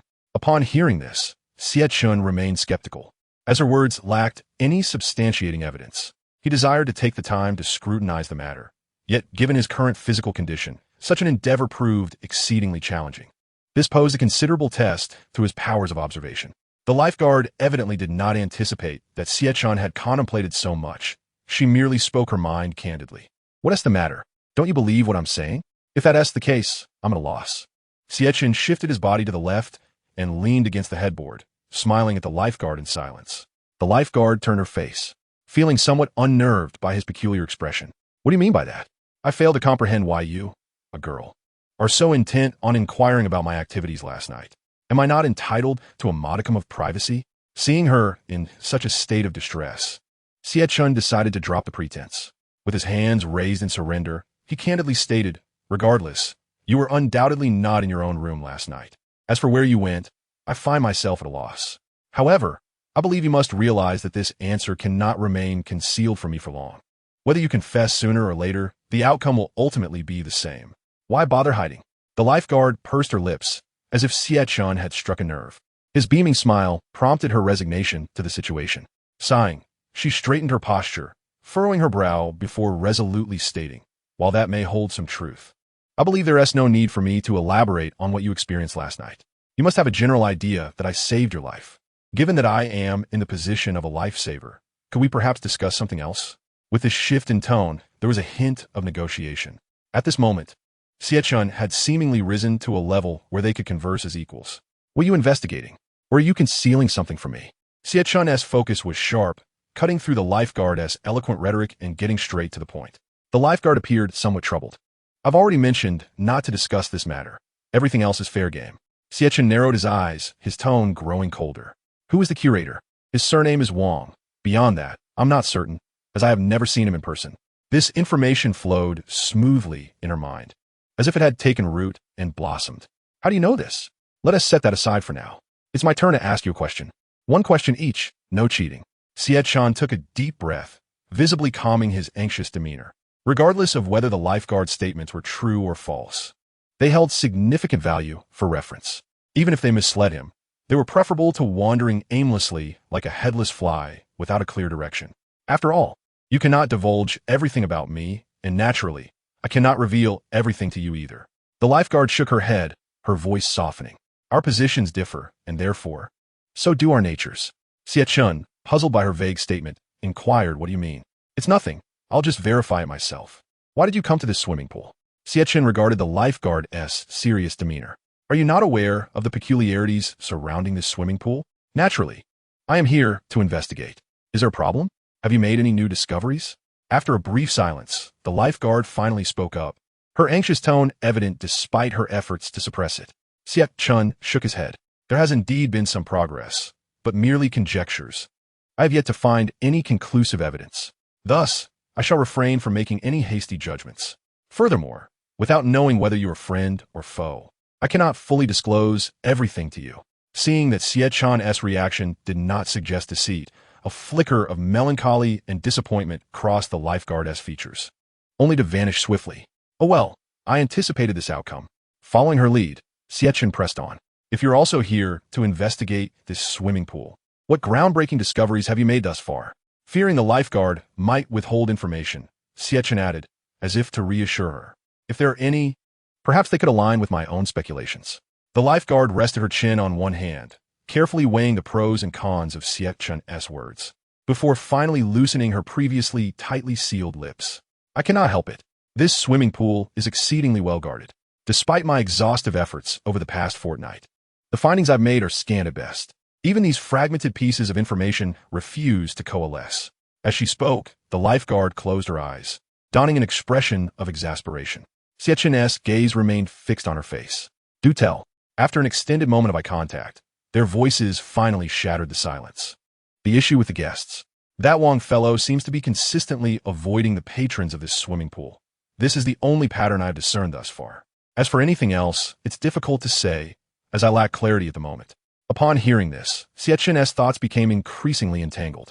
The key to unraveling the mystery lies in identifying the reasons behind the swimming pool's declining patronage, which is likely connected to the curator's avoidance of guests. Moreover, the anomalies concerning the sharks and the sauna may very well be products of this situation. Yet why would a curator of such stature be so fearful, or rather, so evasive of his patrons? Xie Chen found it impossible to fathom, especially since he had yet to ascertain the location of the curator's office. Attempting to clarify these matters felt utterly unrealistic. However, aside from the curator, there are indeed some peculiarities surrounding the chef as well. The lifeguard raised her head slightly, her gaze fixed on the ceiling as she spoke contemplatively. The fat chef. What's wrong? Are you all right? The lifeguard was startled by his reaction and quickly inquired. Me fine. I merely got a bit overly excited. But have you noticed something unusual about the fat chef? What exactly is it? With her hands on her hips, the lifeguard shot Xie Chen a disapproving glance. According to our prior agreement, shouldn't it be my turn to question you now? You've already asked me 2 questions, and I haven't even had a chance to speak yet. Xie Chen felt quite vexed by the lifeguard's clever evasion. But given the previously established rules, he had no choice but to swallow his frustration. Hurry up and ask, he urged, impatience creeping into his tone. If we can uncover the truth behind the fat chef's anomalies, we might discern the underlying discrepancies in the swimming pool's operational hours. By exploiting this flaw, we could also clarify the relationships between the curator and the guests. Time is of the essence. Sensing Xie Chen's urgency, the lifeguard refrained from delaying further and promptly posed her question. The conjecture you just mentioned, what exactly does it have to do with my clues? Just as the thought lingered in the air, a resounding voice echoed from outside the room. Jiang Wanjiao hastily descended the stairs, having overslept once again. Listening to these words, Xie Chen blinked in bewilderment, staring blankly at the female lifeguard. The latter seemed momentarily taken aback as the two shared a prolonged gaze. Are you calling for me? Xie Chen broke the silence, inquiring. The female lifeguard shook her head. Don't mind me. Xie Chen gazed at her in confusion, while a look of conflict appeared on her face. Jiang Wanjiao, if you don't come down soon, I'll have to report your performance over the past 2 weeks to the director. If you get fired, it won't be my concern. The voice, tinged with annoyance, unmistakably belonged to Luo Shi. Xie Chen looked at the female lifeguard and shook her head helplessly. Stop hiding it. It's just a name after all. Hurry up. If you don't get your work done, you won't be here for long. As if truly persuaded by Xie Chen's words, Jiang Wanjiao stood up and headed for the door. Watching her decisive departure, Xie Chen felt an odd sense of curiosity. However, once she left the room, Xie Chen did not speak. Jiang Wanjiao, Xie Chen murmured softly, her brow slightly furrowing. That name seemed to have surfaced somewhere before, but she couldn't quite recall. Shaking her slightly dazed head, she thought of the chef and the director. After pondering for a while, Xie Chen slowly rose, supporting herself against the wall as she made her way to the door. One thing was now certain. The swimming pool during break time was far more perilous than during work hours. It was rare for her to be injured and not working. Xie Chen cautiously opened the door and stepped out, leaning against the wall for support. Chapter 36, Luo Guyu. It was already time for the pool to open for business. The second floor of the swimming pool was now exceedingly quiet. Even the sound of her leaning against the wall was audible. It seemed that everyone had gone downstairs.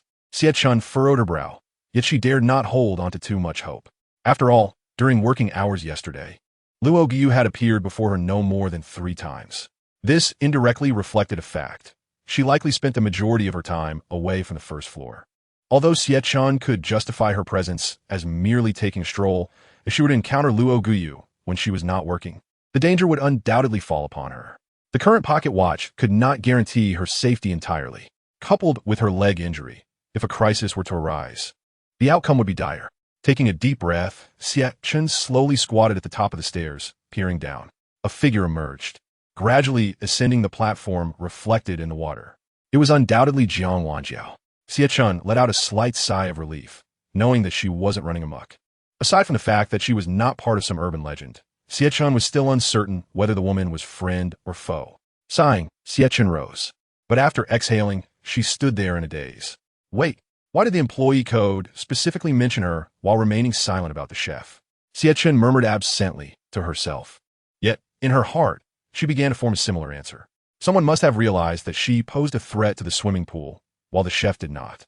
But if they were aware of Jiang Wanjiao's detrimental nature, why not simply expel her from the swimming pool? Xie Chen felt she was grasping at straws. The dull ache in her knee made it even harder to concentrate. She shook her head and closed her eyes, attempting to calm herself. The issue lay within the employee code. The one who established such guidelines must be the director, who should possess the authority to dismiss employees. Yet, why had the director not expelled Jiang Wanjiao? Instead, he added rules that indirectly compelled the swimming pool staff to supervise this lifeguard. If she truly posed a risk to the swimming pool, why was he reluctant to let her go? Or perhaps he was completely unaware of the situation. Xie Chen rubbed her temples. If this were the case, then the rule mandating Jiang Wanjiao as presence at her post must have originated from somewhere else. As she gradually calmed her mind, Xie Chen recalled that she had received the rules while in her room. Thus, only employees, particularly long-serving ones, could access her room prior to her hiring. Xie Chen's brow furrowed slightly. If it wasn't the director's doing, then the 2 sisters were indeed, as she suspected, entangled in something murky with far-reaching implications. Xie Chen? A melodious voice suddenly rang out behind her. Xie Chen turned around immediately. A delicate figure clad in a black and white dress, with a round scarf, stood before her, holding a broom. Luo Guyu smiled as she stood behind Xie Chen. Had she not called her name, Xie Chen would have been completely unaware of her presence. What are you doing squatting here all alone? Luo Guyu inquired with a smile. Though startled, Xie Chen managed to maintain her composure. Oh, it's nothing. I just came to take a look. It felt too stifling in the room, and I could hardly breathe. As she listened to this explanation, Luo Guyu continued to smile, her gaze reflecting a hint of concern for Xie Chen. How could you be so careless? Xie Chen gently shook her head. Did Luo she tell you? Ultimately, it was her own negligence. Luo Guyu nodded, speaking as she walked over to the corner to tidy up some garbage. Take good care of your injury, and make sure to rest well. As for the pay, you needn't worry too much. I will discuss it with the director and arrange for your leave due to injury. Hearing this, Xie Chen felt somewhat embarrassed, standing still. Unsure of what to say, Luo Guyu pulled out a feather duster tied around her waist and began cleaning the shoes on the nearby rack. Xie Chen did not rush to leave, leaning against the stair railing and quietly observing Luo Guyu's every move. Just as she lifted her head to wipe the sweat from her brow with the back of her hand, Xie Chen spoke up. Where is the director of our swimming pool? I've yet to see him since I started. The current owner seems quite idle. Xie Chen feigned a tone of lament, one that anyone listening would perceive as tinged with complaint, perfectly mirroring her current predicament. Haha, that's true. Luo Guyu wholeheartedly agreed with Xie Chen's words. even covering her mouth with a gentle laugh. P.S. Basically a hands-off manager. Unless there's a major issue, he.s. rarely found here. Xie Chen feigned curiosity. Is our director quite wealthy? Luo Guyu smiled slightly. I wouldn't say very wealthy, but he can certainly afford to hire all of us. The swimming pool's revenue is quite substantial. It would be more accurate to say that he has no worries about food and clothing. Luo Guyu puffed her cheeks, her fingers resting gently on her chin as she furrowed her brow in analysis. Xie Chen wore a look of sudden realization. I see. Actually, I only asked to buy some time. As for the truth behind this information, Xie Chen held little concern, given her suspicions about the two sisters' circumstances. She was currently inclined to disregard the clues they provided. Just saying. Luo Guyu relinquished her contemplations, stretching languidly as she responded with a hint of reluctance. Oh, right. She pointed to Xie Chen's knee, a shadow of concern etched upon her visage. Xie Chen, instead of dismissing her goodwill, gently nodded in acknowledgement. Do not tire yourself too much with work, she advised, her arms crossed over her chest, wielding a feather duster, which inadvertently accentuated her ample bosom. Xie Chen cast a fleeting glance at the expanse of alabaster before swiftly averting his gaze, swallowing hard. Since Luo Guyu commenced her cleaning of the corner, her attire increasingly resembled that of a maid in his eyes. How could a 7-foot man like himself possibly maintain composure? Precision should indeed be pursued. Xie Chen grimaced, covering his face with a hand, his mind rife with conflicting thoughts. Unexpectedly, however, Luo Guyu caught wind of his mutterings. What is the matter, Xie Chen? What do you mean by precision? Xie Chen, visibly conflicted, turned to face her, immediately waving his hands dismissively. It's nothing. Noticing Luo Guyu's gaze lingering on her form, her expression morphed into one of increased perplexity. Is it my attire that displeases you, or have I done something amiss? Though limping, she hastened her pace against the wall, eager to evade the awkwardness. After uttering that last phrase, Xie Chen was engulfed by remorse. What did it mean to overthink? It was undoubtedly he who was the overthinker. Ignoring Luo Guyu's hesitant demeanor behind him, he closed the door, leaning against it as a wave of unease washed over him. Meanwhile, Luo Guyu halted her descent, adjusting her collar with a deliberate grace before descending the stairs at a leisurely pace, her footsteps barely audible. Xie Chen, leaning against the door, felt his head buzzing, his thoughts spiraling into disarray. Subconsciously, he wasn't as lost as he appeared. Yet, for reasons unknown, he always felt somewhat distracted in Luo Guyu's presence, to the point that it could be described as a lapse in intellect. Rubbing his forehead, he slowly sank to the floor, gazing out of the window with an expression of dazed contemplation. His visage was somewhat numb as he posed a question to himself. After a moment of reflection, he gradually rose, bracing himself against the door with one hand while the other pressed against the ground for support. A sudden clatter echoed as he stood halfway. His pocket watch slipped from his grasp and fell to the floor. Having just managed to rise, Xie Chen had no choice but to sit back down and retrieve the watch. A refreshing chill seeped into his palm, enveloping him entirely. An inexplicable warmth dissipated from his being, altering even the scene before him. The once pristine room seemed to age before his eyes, cobwebs adorning the corners. Staring in disbelief at the transformation, Xie Chen was left dumbfounded. With a resounding slap, he struck his own face, the sharp sound accompanied by a stinging sensation. Yet the surroundings remained unchanged. How is this possible? He dashed towards the curtains, pulling them aside. Outside, the sun shone brightly, illuminating the midday sky. How could this be? Is the time outside a mere fabrication? Is the clock in the swimming pool the only truth? The disparity in his surroundings was staggering. Chapter 37. The Elderly Man. Xie Chen forced himself to regain a semblance of calm. Despite the stark contrast before him, there remained a chance that it was merely an illusion. A mirage. All a mirage, he murmured to himself, attempting to feign steadiness. Yet, the scene persisted unchanged. It appeared dilapidated, even the air carrying a hint of dust. Covering his mouth and nose, Xie Chen retreated slowly, albeit with a slight disarray in his steps, managing to back away several paces. A flicker of confusion crossed Xie Chen's face as he hastily rolled up his pant leg, revealing that the bruise on his knee had mysteriously vanished. This he hesitated, glancing at the timepiece in his hand, a flicker of doubt igniting within him. Could this watch possess the ability to dispel the illusion of a scene? Yet, such a notion seemed far-fetched. Why had the watch not exhibited any power before? Why did it only react now? Taking a deep breath, Xie Chen felt a creeping itch at the thought of having slept on such a filthy bed. He had no desire to linger there any longer. As he shut the door, a long shadow cast across the hallway, obscuring his view. Xie Chen narrowed his eyes, alert and apprehensive. It was not Luo Guyu, but rather a rather aged man, standing with his hands clasped behind his back. Xie Chen felt a surge of caution with Luo Guyu's absence. He was uncertain of this elder's intentions. Suddenly, an idea struck him, and he instinctively feigned discomfort against the doorframe, adopting a pained expression. Yet the elder merely stood there, gazing intently at him without any further movement. Seeing the elders in action, Xie Chen opted not to make any impulsive moves. The atmosphere, though awkward, was bearable, and he was thick-skinned enough to endure the standoff.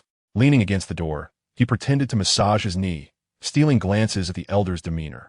The old man stood with a hunched back, yet his stance was steady. He did not exhibit the frailty often associated with age. As moments passed, approximately 2 or 3 minutes, the elder's brow visibly furrowed, the wrinkles around his eyes becoming more pronounced with each movement. "Young man, do you know where the restroom is?" "Huh?" Xie Chen was taken aback, for he had not anticipated that after such an extended silence, the elder would pose such a trivial question. "What's the matter, young man?" "Ah, you don't know either? It seems I'll have to inquire with someone else," the elder replied, shaking his head with an expression of disappointment, turning to head towards the second floor. "Wait, sir." Xie Chen straightened up, raising his hand to call out. The elder turned back. "What is it, young man? Do you have something to say?" Xie Chen clenched his teeth, fist tightening slightly. "Is it you who sought me out, or I who sought you?" Though his voice was not loud, the elder, slightly hard of hearing, tilted his head and strained to listen. "What, young man? What did you say?" Xie Chen bit his lip, taking a deep breath before asking earnestly, "Elder, what brings you to our second floor? This is not a public area of the swimming pool." Upon finishing his sentence, the elder wore a look of impatience, urging him to speak. "If you have something to say, hurry up. I'm pressed for time and urgently need to relieve myself." Xie Chen, abandoning his pretense, strode confidently to the elder's side and shouted close to his ear, "Can you hear me now?" The elder stepped back, eyes wide as he regarded him. "Now it's clearer. It would have been better if you spoke like this from the start." The elderly man spoke softly, his voice slightly hoarse. Xie Chen suppressed the simmering anger within him, maintaining a demeanor of reluctant patience. "Ah, indeed, I was abrupt and did not consider things thoroughly enough," he remarked, feeling as if he had summoned every ounce of strength from his lifetime to utter those words. The old man nodded in satisfaction, affirming, "Very well, very well. It is essential to uphold such an attitude." However, he then inquired, "But young man, where exactly is your restroom?" Xie Chen gestured downstairs and called out loudly, "Downstairs." The old man promptly gave a thumbs up, repeatedly expressing his approval. "Indeed, indeed, a young man like you is a good person." He then asked, "By the way, what were you doing squatting at the door just now?" Xie Chen shook his head, unwilling to entertain such trivial questions that felt like a waste of time. "It's nothing. That's good enough." The old man continued, "The patrons at your swimming pool are pitifully few. At this rate, you might not even be able to afford to keep it running." Listening to the elder's words, Xie Chen was filled with confusion. Why would this old man say such a thing? After he had exited the room, he had been not only confronting the old man, but also observing the surroundings on the second floor, where he found no signs of decay. Everything appeared as it had before. Was it possible that the pocket watch's effect was limited to such a small area? Xie Chen was perplexed, noticing Xie Chen's thoughtful silence. The old man expressed his curiosity. "Young man, what are you mumbling about?" Sighing, he added, "I suppose you must be worried about losing your job, right? It can't be helped. One can only say that the young man managing the swimming pool is inept. I regret it, truly. My dear grandson used to love coming here to swim." As the old man elaborated, Xie Chen felt a ripple of emotion within him. If that were the case, this elderly gentleman must know the manager of the swimming pool, and indeed, he was a frequent patron. Old sir, Xie Chen exclaimed earnestly, taking the old man's hand and slowly leading him toward the staircase. "I believe our swimming pool is quite new. There were plenty of guests just yesterday. How could it possibly be empty?" Xie Chen sought to leverage his observations to provoke a contradiction from the old man, aiming to uncover any discrepancies in his own perspective. The elder stroked his beard, a look of confusion on his face. "What guests were there yesterday? I spent half the day in the security room drinking tea, completely unaware of such happenings." Xie Chen was taken aback. "Yesterday? Are you serious, old sir? You aren't trying to deceive me, are you?" He promptly fell silent. realizing that this old man was now an invaluable source of information. Consequently, Xie Chen lowered his demeanor considerably. Old sir, you say you were in the security room drinking tea and chatting all day yesterday? With Xie Chen's support, the old man slowly descended the stairs at an exceedingly slow pace. What did you say? Xie Chen's face fell. At such a critical moment, the old man had become hard of hearing, leaving Xie Chen at a loss. I mean, were you in the security room yesterday? The elder blinked, glanced at Xie Chen, and then nodded slightly. Yes, but I went in the afternoon. I wasn't there all day. Xie Chen breathed a sigh of relief. It seemed he was correct. The swimming pool the old man described likely existed in a different temporal reality than his own. It was merely a pivotal point for the temporal shift. Xie Chen still did not believe it was solely due to the pocket watch. The primary factors seemed to reside within this particular scenario. However, he remained uncertain about how to trigger it. As they continued down the staircase, they soon reached the first floor. Yet, contrary to the old man's assertion, there were indeed many guests present, and the place was far from deserted. Jiang Wanxiao, stationed at the platform, still wore her headphones. However, this time, she was not idly passing the time. Instead, she was scanning the area, diligently fulfilling her duties as a lifeguard. As Xie Chen helped the elderly man to the first floor, Jiang Wanxiao immediately noticed the commotion. She appeared somewhat surprised. Xie Chen understood her expression.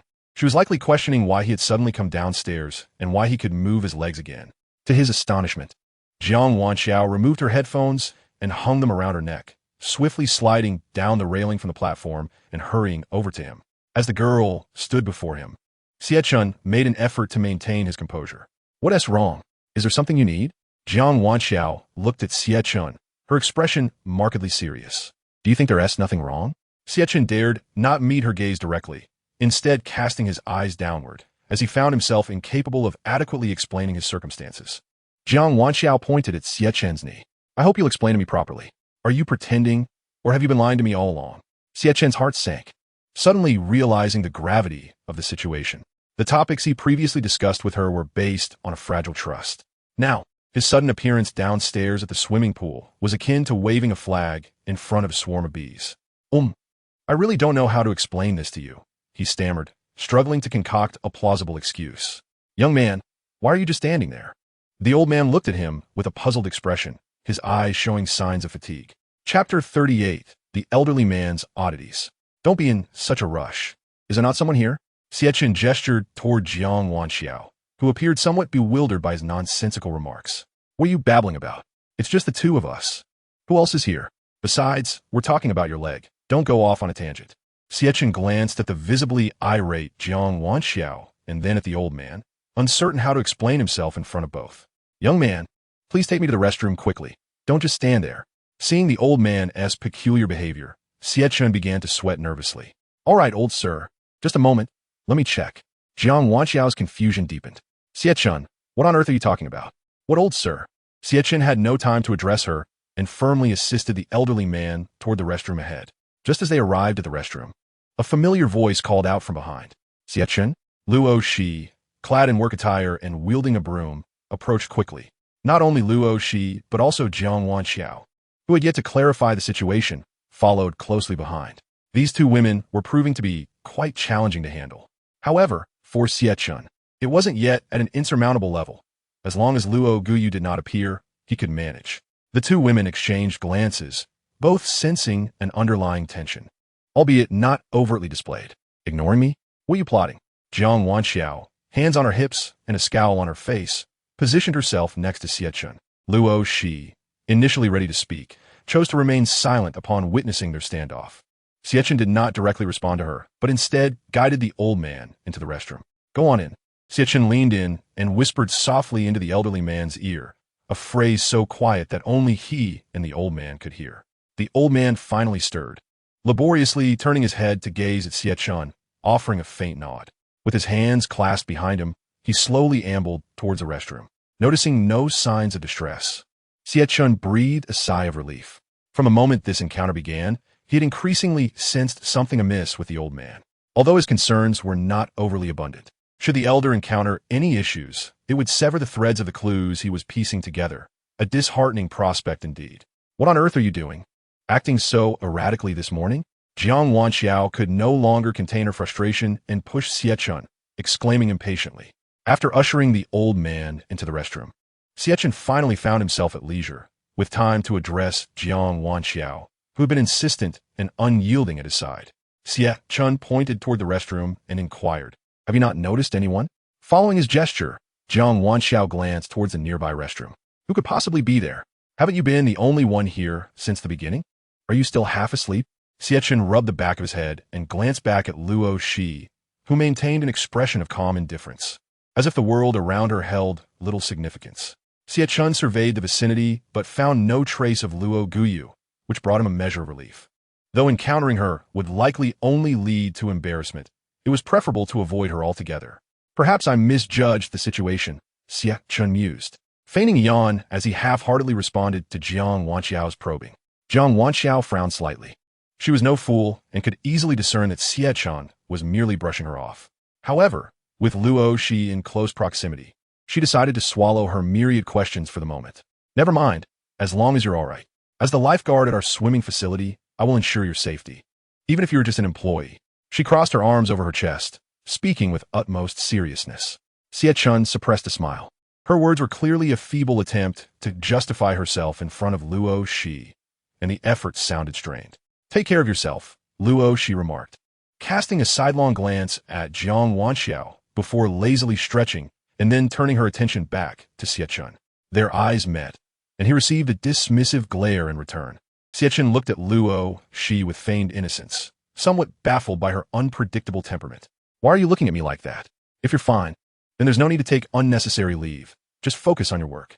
Xie Chen felt awkward, entirely at a loss for how to clarify the situation with her. Well, this is a bit complicated. He was not inclined to dwell on Luo Shi's whims. He merely aimed to manage the situation with ease. As he spoke, he turned his gaze back toward the restroom, anxious that the old man might quietly slip away after finishing. It had been nearly 2 to 3 minutes since he entered, so he anticipated his imminent return. Luo Shi, perceptive to Xie Chen's distracted demeanor, shot him a fierce glare. "Xie Chen, with your head buried so low, you can barely see your own toes." Observing his posture, Luo Shi let out a derisive snort. Then, wielding her mop, she walked away, disregarding Xie Chen entirely. A sense of unease settled in him. Given Luo Shi's character, one could only imagine how she might undermine him behind his back. Sighing, he realized that attending to the elderly gentleman took precedence. Everything else could wait. As Xie Chen turned to enter the restroom, he was met with the faint sounds of muffled sobbing. "Who?" A sudden question surged within him, prompting him to sprint toward the restroom. As his shoes met the floor, the sobbing momentarily ceased, indicating it was not a figment of his imagination. He first opened the stall door, only to find it empty. His gaze darted to the remaining stalls, and the sobs distinctly emanated from the second one. Xie Chen's heart raced, fearing something might have transpired with the old man in there. "Sir, are you all right?"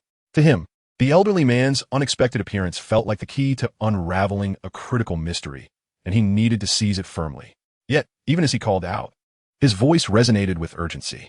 "Old sir, if you're in there, just give me a sign. We can resolve whatever it is. No need to hide and cry." He softened his tone, attempting to offer comfort.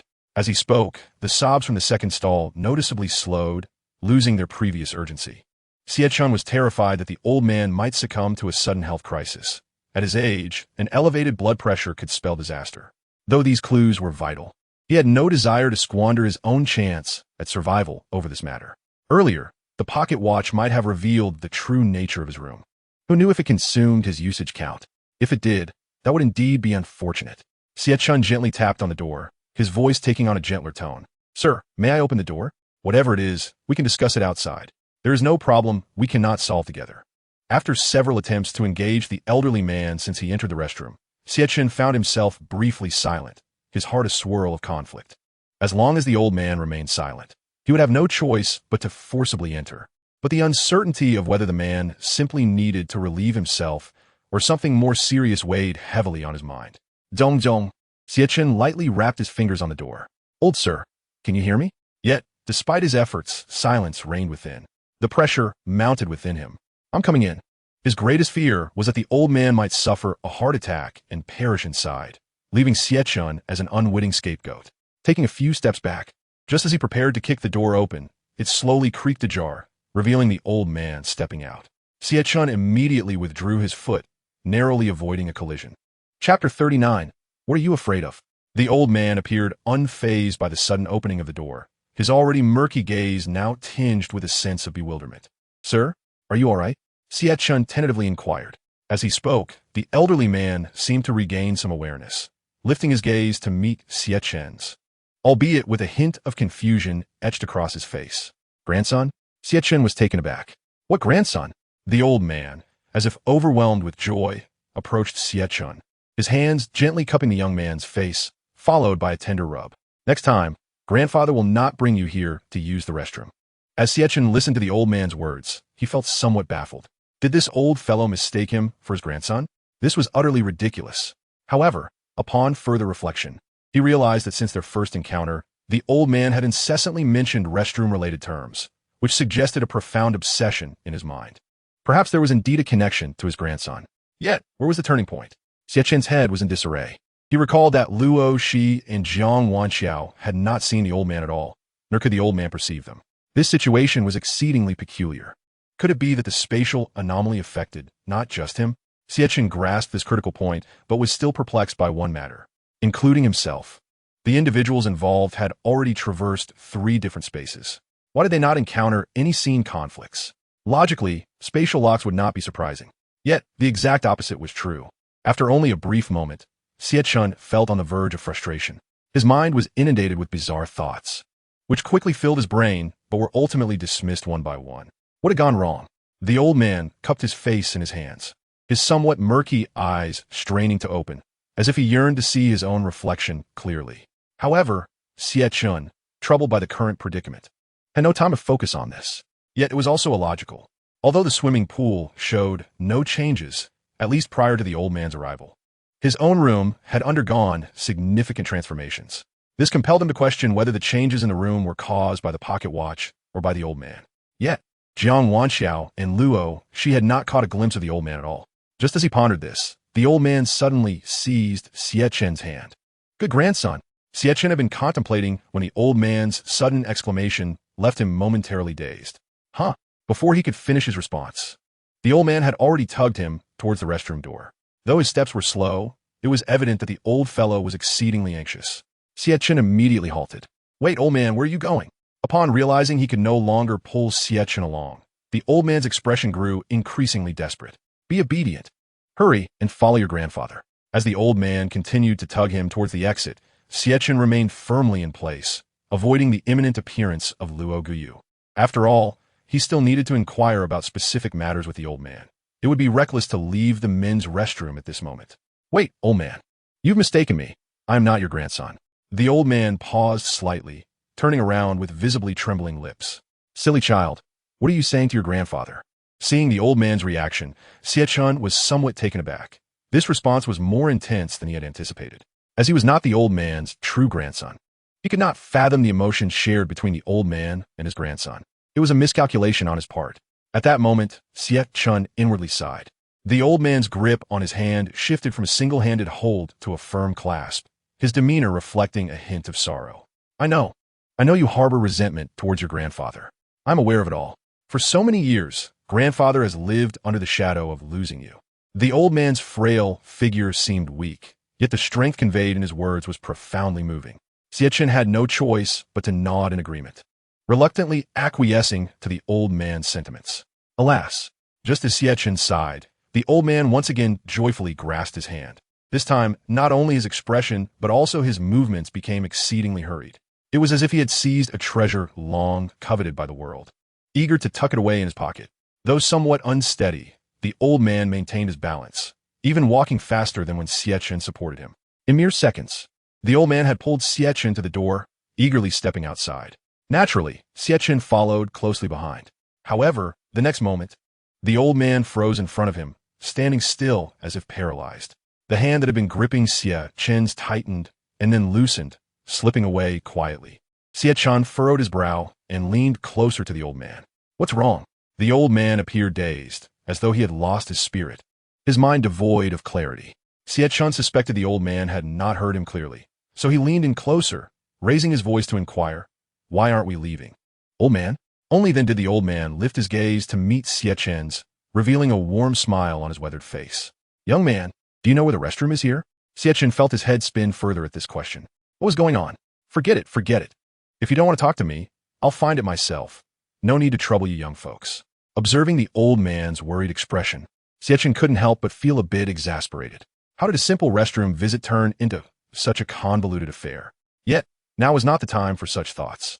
Xie Chen shook his head, trying to clear his mind. His movements were noticeably hesitant. Even standing seemed a challenge. Xie Chen was startled. It was one thing to be quirky, but he couldn't afford to have the old man lose his composure right at the restroom door. That would sever his only confirmed lead. Immediately, Xie Chen reached out to steady the old man, intending to pat his back for reassurance. To his surprise, the old man retreated several steps, cowering behind him. Xie Chen, now shielding the old man, felt a surge of confusion. Since the moment the old man appeared, he had not acted normally. This only solidified Xie Chen's conviction that the old man played a significant role in this scenario. Young man, hurry and take me away. I don't want to stay here any longer. Xie Chen remained silent for a moment. Then, after the old man gazed at him, he finally spoke. Where should I take you? And why are you hiding? The old man's thoughts were now entirely clear. He crouched and gestured for silence. Don't make a fuss. Just get me out of here first. Xie Chen, filled with confusion, wanted to turn and inspect the swimming pool, to understand what had incited such agitation in the old man. However, before he could turn, the old man had already grabbed his arm. You little rascal, what are you doing? If I told you to shield me, then just do that. Don't fidget. This further confirmed Xie Chen's suspicion that something lurked behind him. Who are you hiding from? Xie Chen asked directly, without any circumlocution. The old man was taken aback, clearly unprepared with a response. You don't need to worry about that. The old man waved his hand, pointing towards the swimming pool's exit. Hurry and take me out. Otherwise, I might just complain about your service. Upon hearing the old man mention a complaint, Xie Chen was momentarily at a loss, struggling to discern whether this old fellow was truly foolish or merely feigning ignorance. The earlier day's demeanor was in stark contrast to his current shrewdness. Just to the swimming pool's entrance? Yes. Faced with the inquiries posed by Xie Chen, the elderly man responded with remarkable decisiveness, exhibiting not a trace of hesitation. With no other recourse, Xie Chen had no choice but to position himself sideways, shielding the elder as they navigated the bustling swimming pool. It required a considerable effort to finally reach the entrance, but at least they remained undetected. Xie Chen's vigilant eyes scanned the surroundings, yet, in the blink of an eye after exiting, the elderly man had vanished from sight. Damn it, I was on the verge of uttering an expletive. Initially, I had intended to assist the old man in his departure, hoping to engage him in conversation, given his apparent lucidity. Yet now, I was left with nothing to grasp. However, not all was in vain. There were significant developments occurring within the swimming facility. Without delay, Xie Chen dashed back into the pool area, skillfully avoiding the throng of people, heading towards the vicinity of the restroom from which he had just emerged. Chapter 40, The Unveiling of Some Secrets. Not far from the restroom, in front of the pool, sat a woman with disheveled hair. This was none other than the woman I had encountered initially, whose demeanor bordered on madness. Upon reflection, her condition seemed to parallel that of the elderly man. My previously hurried pace gradually slowed, my urgency dissipated, allowing for a clearer observation of the woman's distressing state. Her once unkempt hair appeared even more chaotic, now matted with tangles, and her exposed arms bore a multitude of alarming bruises. Though I had not scrutinized her closely during our first meeting, it was impossible to overlook such injuries. Taking a deep breath, I steadied my thoughts. Regardless of the circumstances, mere observation would yield no results. It was far more prudent to confront her directly. The woman sat there, lost in thought, oblivious to the individuals passing by, who walked past her as if she were invisible, while my steps towards her were measured. The distance closed steadily. The woman seemed to sense my approach, slowly turning her head to reveal one eye fixed upon me. The sight of her staring gaze sent a shiver down my spine. In light of her reaction, I dared not make any sudden movements, coming to a halt in place. My gaze shifted towards Jiang Wanxiao, who had long been aware of my presence, but, as I suspected, could not perceive the woman, likely believing I had succumbed to madness once more. With little hope left, I turned back to meet the woman's gaze. The one visible eye conveyed a profound sorrow. She twisted her neck, her exposed brow and eyes locked onto me, then gradually rose, her unsteady form advancing towards me. Though her pace was not swift, I found myself taken aback, instinctively retreating a few steps. However, My movement triggered a frenzied response from her as she lunged at me, stumbling yet managing to remain upright. I swiftly retrieved the pocket watch from my possession, but before I could press the button, she was upon me, her speed astonishing. With no time to act, I grasped her by the throat with one hand and pushed forward. Despite my efforts, I could only prevent her from pressing against me. She still tumbled to the ground, landing on her rear, which provided some cushioning and spared her head from impact. Even so, the fall left me momentarily disoriented, and the woman I had momentarily subdued was on the verge of breaking free. With a determined effort, I pivoted, pinning the deranged woman beneath me. One hand remained on her throat while the other secured her body, locking her in place. My weight pressing down was the only reason I managed to keep her under control, given her violent struggles. Any lapse in my focus would surely grant her an opportunity to escape. Gritting my teeth, I remained taut, refusing to relent. If not for the bizarre effects of this uncanny world, I could have managed a normal person with relative ease. The woman's eyes, now bloodshot, glared at me with an intensity that suggested her madness had escalated since our last encounter. "Who are you?" I demanded, my voice firm yet laced with anxiety as I addressed the woman, who had momentarily ceased her thrashing. But as I spoke, her fatigue seemed to vanish, and she resumed her desperate struggles with renewed vigor. I tightened my grip, unwilling to grant her any chance of freedom. Trembling, she clawed at my arm with an intensity that etched deep scratches into my skin. I gasped, shifting my hand to escape her grasp. Though it required effort, I managed to keep her from reaching my hand again. Once entirely subdued, she abruptly ceased her struggles, staring blankly at the ceiling as if surrendering to her fate. I found myself momentarily lost in thought, bewildered by the drastic shift in her demeanor. "Just kill me. I no longer wish to endure this world." Her hoarse voice reached my ears, a sound so devoid of vitality that it could easily be mistaken for that of a weathered elder. My lips quivered, and after a moment of hesitation, I posed my initial inquiry once more. "Who are you? Why are you here in this swimming pool?" The woman let out a bitter laugh, her eyes wide with despair as they fixated on me. Under the weight of her gaze, I felt a chill envelop me. Even as beads of cold sweat broke upon my forehead, I sensed no further desire for struggle from her, her body growing increasingly limp. The contrast between her previous and current states baffled me. "If you cannot return Xie Chen to me, then take me with you. Do not continue to torment me," she implored, her expression filled with confusion. Who was Xie Chen? What was her true identity? I recalled the elderly man who had been searching for the restroom. What fear did he harbor toward her? A torrent of questions spilled from my lips, each one echoing in her ears. The complexity of her expression suggested that my inquiries had caught her off guard, her bloodshot eyes reflecting a glimmer of confusion as her gaze shifted from the ceiling back to mine. Taking a deep breath, I pressed on. "Who is the Xie Chen you mentioned?" Upon hearing the name, the woman visibly recoiled, as if it were etched in her very being. "Xie Chen? He is my son. He's my son."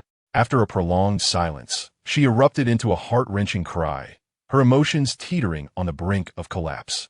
I had begun to ease my grip on her, but now I was compelled to tighten my hold once more. Yet no matter how I strained, I felt a sense of impending failure, as if I might soon lose control of her. "Return my son to me. You scoundrels. You devour us without leaving a trace." Her anguished cries grew louder, each revelation striking me with profound shock. It is indeed alarming that a child has vanished within the swimming pool. The implications of this occurrence transcend mere financial or logistical concerns. It is a matter of life and death. Perhaps the elderly individual and the woman were both in search of the same person. Yet, upon closer examination, how does this incident intertwine with the chef and those two sisters? Who else is involved in this unsettling affair? In the brief moments following the woman's exclamation of these inquiries, a flurry of questions raced through Xie Chen's mind, yet none yielded the answers he sought. It was precisely due to this fleeting moment of distraction that the woman broke free from Xie Chen's physical grasp and forcefully kicked him several paces back. Caught off guard, Xie Chen stumbled, clutching his abdomen in pain and supporting himself against the floor. The woman trembled slightly, a manifestation of her heightened emotions. Nevertheless, she mustered the strength to rise, slowly crawling toward Xie Chen. "You people deserve to die. You should not remain in this world to wreak havoc." Her voice emerged once more, raspy and laden with a palpable intent to kill. Xie Chen instinctively reached into his pocket. However, as he grasped his pocket watch, the woman had already seized his ankles, yanking him backward with force. Xie Chen lost his balance entirely. His hand, which had been supporting him, now trapped in his pocket, leaving him unprepared for the kick he had just received. He hastily adjusted his trousers, fearing that the woman might pull them down entirely. Yet, she disregarded such concerns, lunging at Xie Chen and wrapping her hands around his throat with a wild fervor. Her elongated nails seemed intent on embedding themselves into his flesh, drawing lines of crimson across his skin. Xie Chen's body instinctively reacted, and he raised his hands to grasp her forearms, yet in his state of panic, he lacked the strength to exert much force. The woman's face was a mask of mania, determined to strangle Xie Chen to death. His face flushed crimson. He struggled to breathe, pinned down as he was, with no room to maneuver. In this dire situation, there was no time to lament his fate. Death loomed ominously close. Suddenly, a thud echoed as the woman collapsed, her body falling sideways, her grip around Xie Chen's neck gradually loosening. Freed from the suffocating grip, Xie Chen gasped for air, his neck marked with two vivid red impressions. Clutching his throat, he felt a wave of breathlessness wash over him. As he looked up, a shadow wielding an iron basin appeared behind the woman.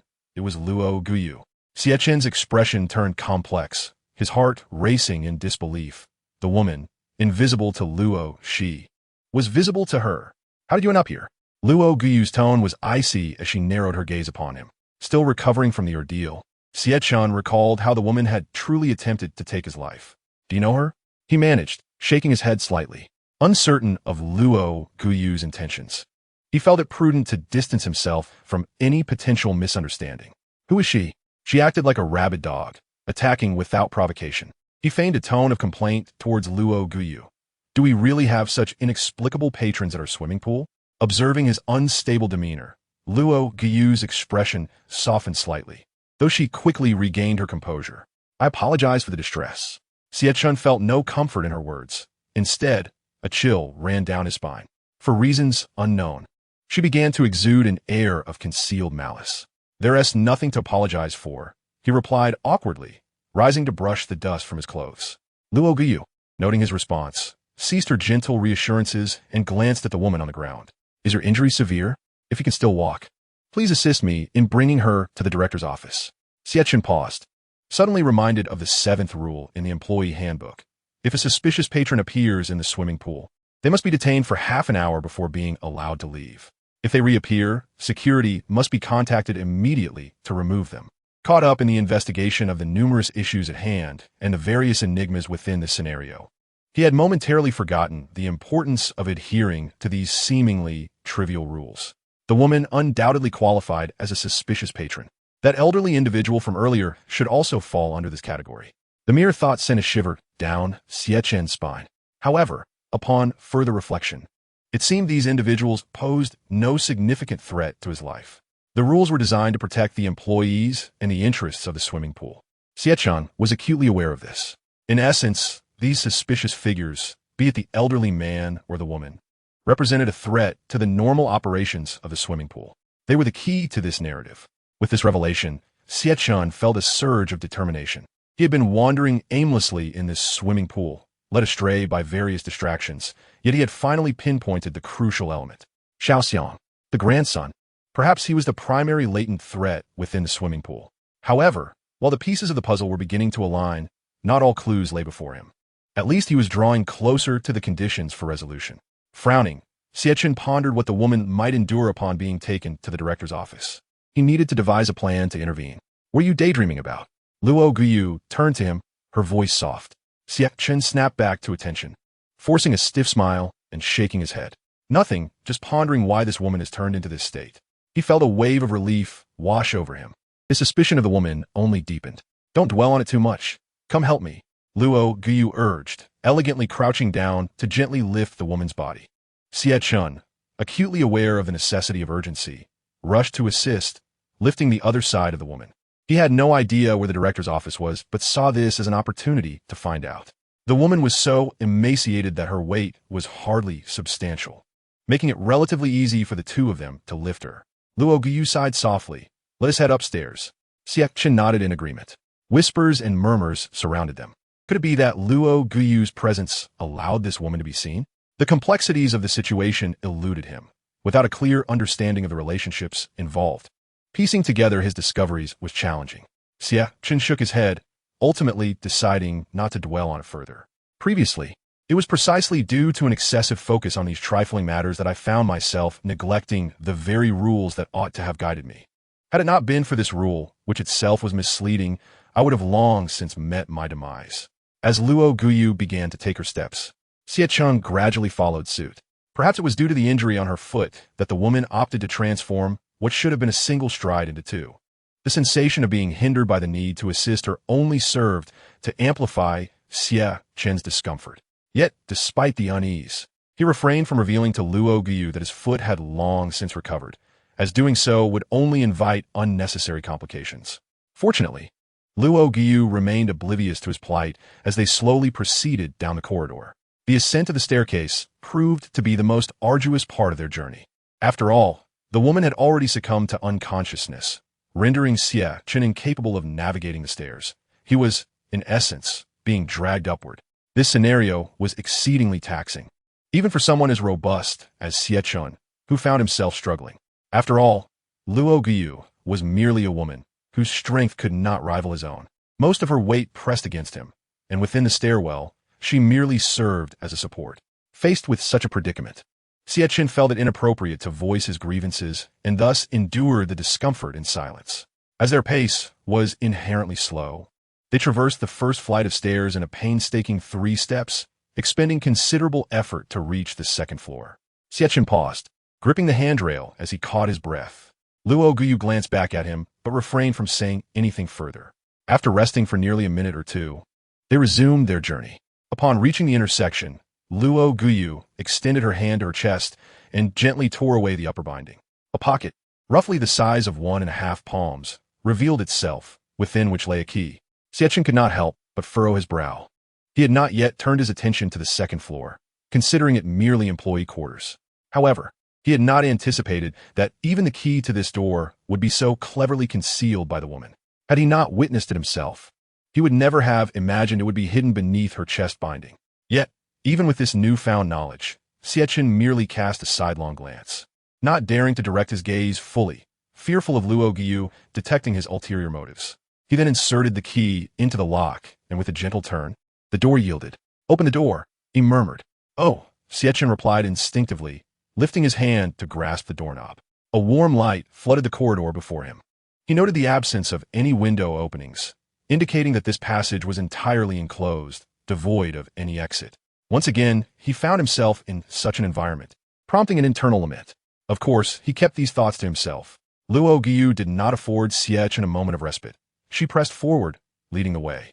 The corridor was not particularly spacious, and its end was easily visible. It was not very long at all. There was another closed door within, which appeared to be unlocked. Under these circumstances, Xie Chen began to regard Luo Guyu with suspicion.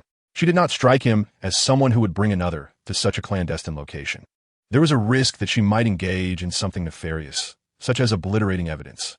Xie Chen swiftly adjusted his stance, ensuring he could readily access his pocket to retrieve his pocket watch. Having already endured enough embarrassment while assisting this woman, failing twice to extract the watch and nearly being throttled, he was determined not to be careless this time. "Use a bit of strength," Luo Guyu instructed as she loosened her grip on the woman. Xie Chen tightened his hold, taking her words to heart. "I'll go ahead and inquire if the curator is present. You just support her and lean her against the wall," she added. Xie Chen nodded in response, opting for silence. Luo Guyu ignored him and approached the door, knocking gently. "Curator, are you still inside?" she inquired softly, her hands resting gently in front of her, her body slightly bent, exuding an air reminiscent of a maid. Xie Chen immediately frowned and shook his head. Damn it, the old guard must not be swayed by such temptation. He swiftly redirected his focus to the door beside him. Chapter 42, The Masterpiece. The door remained unresponsive. Luo Guyu showed no sign of impatience, standing quietly in place. Xie Chen's gaze remained fixed on the door, unwilling to afford even a moment of inattention, fearing that a mere blink might cause him to miss something. Yet, despite his intense scrutiny, he saw no signs of movement from the door, prompting him to rub his eyes. However, the silence persisted, with Luo Guyu standing stoically, her face lowered slightly. Xie Chen cautiously reached into his pocket, casting a glance at Luo Guyu and the woman beside her before retrieving his pocket watch. Just then, Luo Guyu made a move, abruptly opening the door before her, creating a slight gap. Time seemed to freeze at that moment. Luo Guyu had just turned half her face towards him when she became rigid, unable to move. Xie Chen released the woman beside him, who too stood frozen, not collapsing to the ground. In this suspended state, the pocket watch allowed him to halt the activities of the surrounding space. Xie Chen wasted no time. With only 3 uses of the watch remaining, having already employed it twice for time suspension, he knew today he could not use that ability again. As the 30 seconds ticked away, he dashed to the door, flinging it open to the curator's office. He was eager to discover what secrets lay hidden within this mysterious chamber. As the door to the curator's office swung open, darkness enveloped him. Xie Chen extended his hand, feeling along the wall until he effortlessly located the light switch. With a click, the previously dark office was illuminated. There were at least 6 or 7 light tubes, all connected to the same switch. The glaring lights overwhelmed Xie Chen's eyes, accustomed as they were to the warm glow of the corridor, causing his pupils to constrict painfully. As his eyes gradually adjusted, despite the brightness, he was able to discern the true nature of the scene before him. At first glance, the curator's office appeared unremarkable, with several bookshelves lining the front, totaling around 10 cabinets. There were also standard office furniture and potted plants adding a touch of greenery, but nothing else seemed worthy of his attention. Upon further inspection, however, he sensed an anomaly. Behind the desk hung a framed picture, the intense light reflecting off the glass, obscuring his view of the contents within the frame. The time limit for his pause was nearing its end. After all, 30 seconds passed in the blink of an eye. 28, 29, 30. In his heart, Xie Chen silently counted down the end of the time suspension until the very last second, at which point the surrounding scene began to gradually restore itself, revealing the traces of time's passage once more. Beside him, the woman seemed to tremble for some inexplicable reason, but soon calmed down, leaving Xie Chen uncertain whether he had truly witnessed that movement. After opening the door, Luo Guyu turned to glance in Xie Chen's direction. "Assist her over here," Luo Guyu commanded coldly. Upon seeing her revert to this demeanor, Xie Chen refrained from further comments, obediently helping the woman toward the doorway. As they approached the door, Xie Chen gradually slowed his pace. Luo Guyu reached out to take the woman, and although it appeared somewhat strained, she insisted that Xie Chen step back. Naturally, he complied. Luo Guyu gently leaned the woman's back against the door and, following the door's opening, pushed her inside. A thud echoed within the room, yet Luo Guyu did not enter. Instead, she casually closed the door to the director's office. "Let us go. We cannot linger here any longer." As Xie Chen observed the door to the director's office, Luo Guyu turned back and lightly patted his shoulder. "Oh." After Xie Chen exited, Luo Guyu securely locked the door with a key, taking her time. Xie Chen furrowed his brow and asked, "We're just leaving her locked inside?" In response to his inquiry, Luo Guyu merely nodded slightly. Not receiving a satisfactory answer, Xie Chen feigned an appropriate level of concern, merely for the sake of the woman. After all, having taken such actions on her behalf, failing to exhibit a semblance of normalcy would render him peculiar. "Do not concern yourself too much. We are short-staffed at the swimming pool.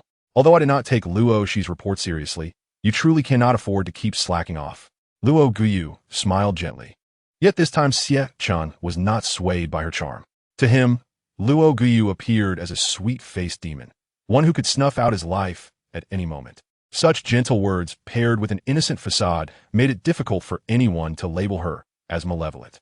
Despite his attitude, Luo Guyu did not press the matter further, and instead descended the staircase of the swimming pool.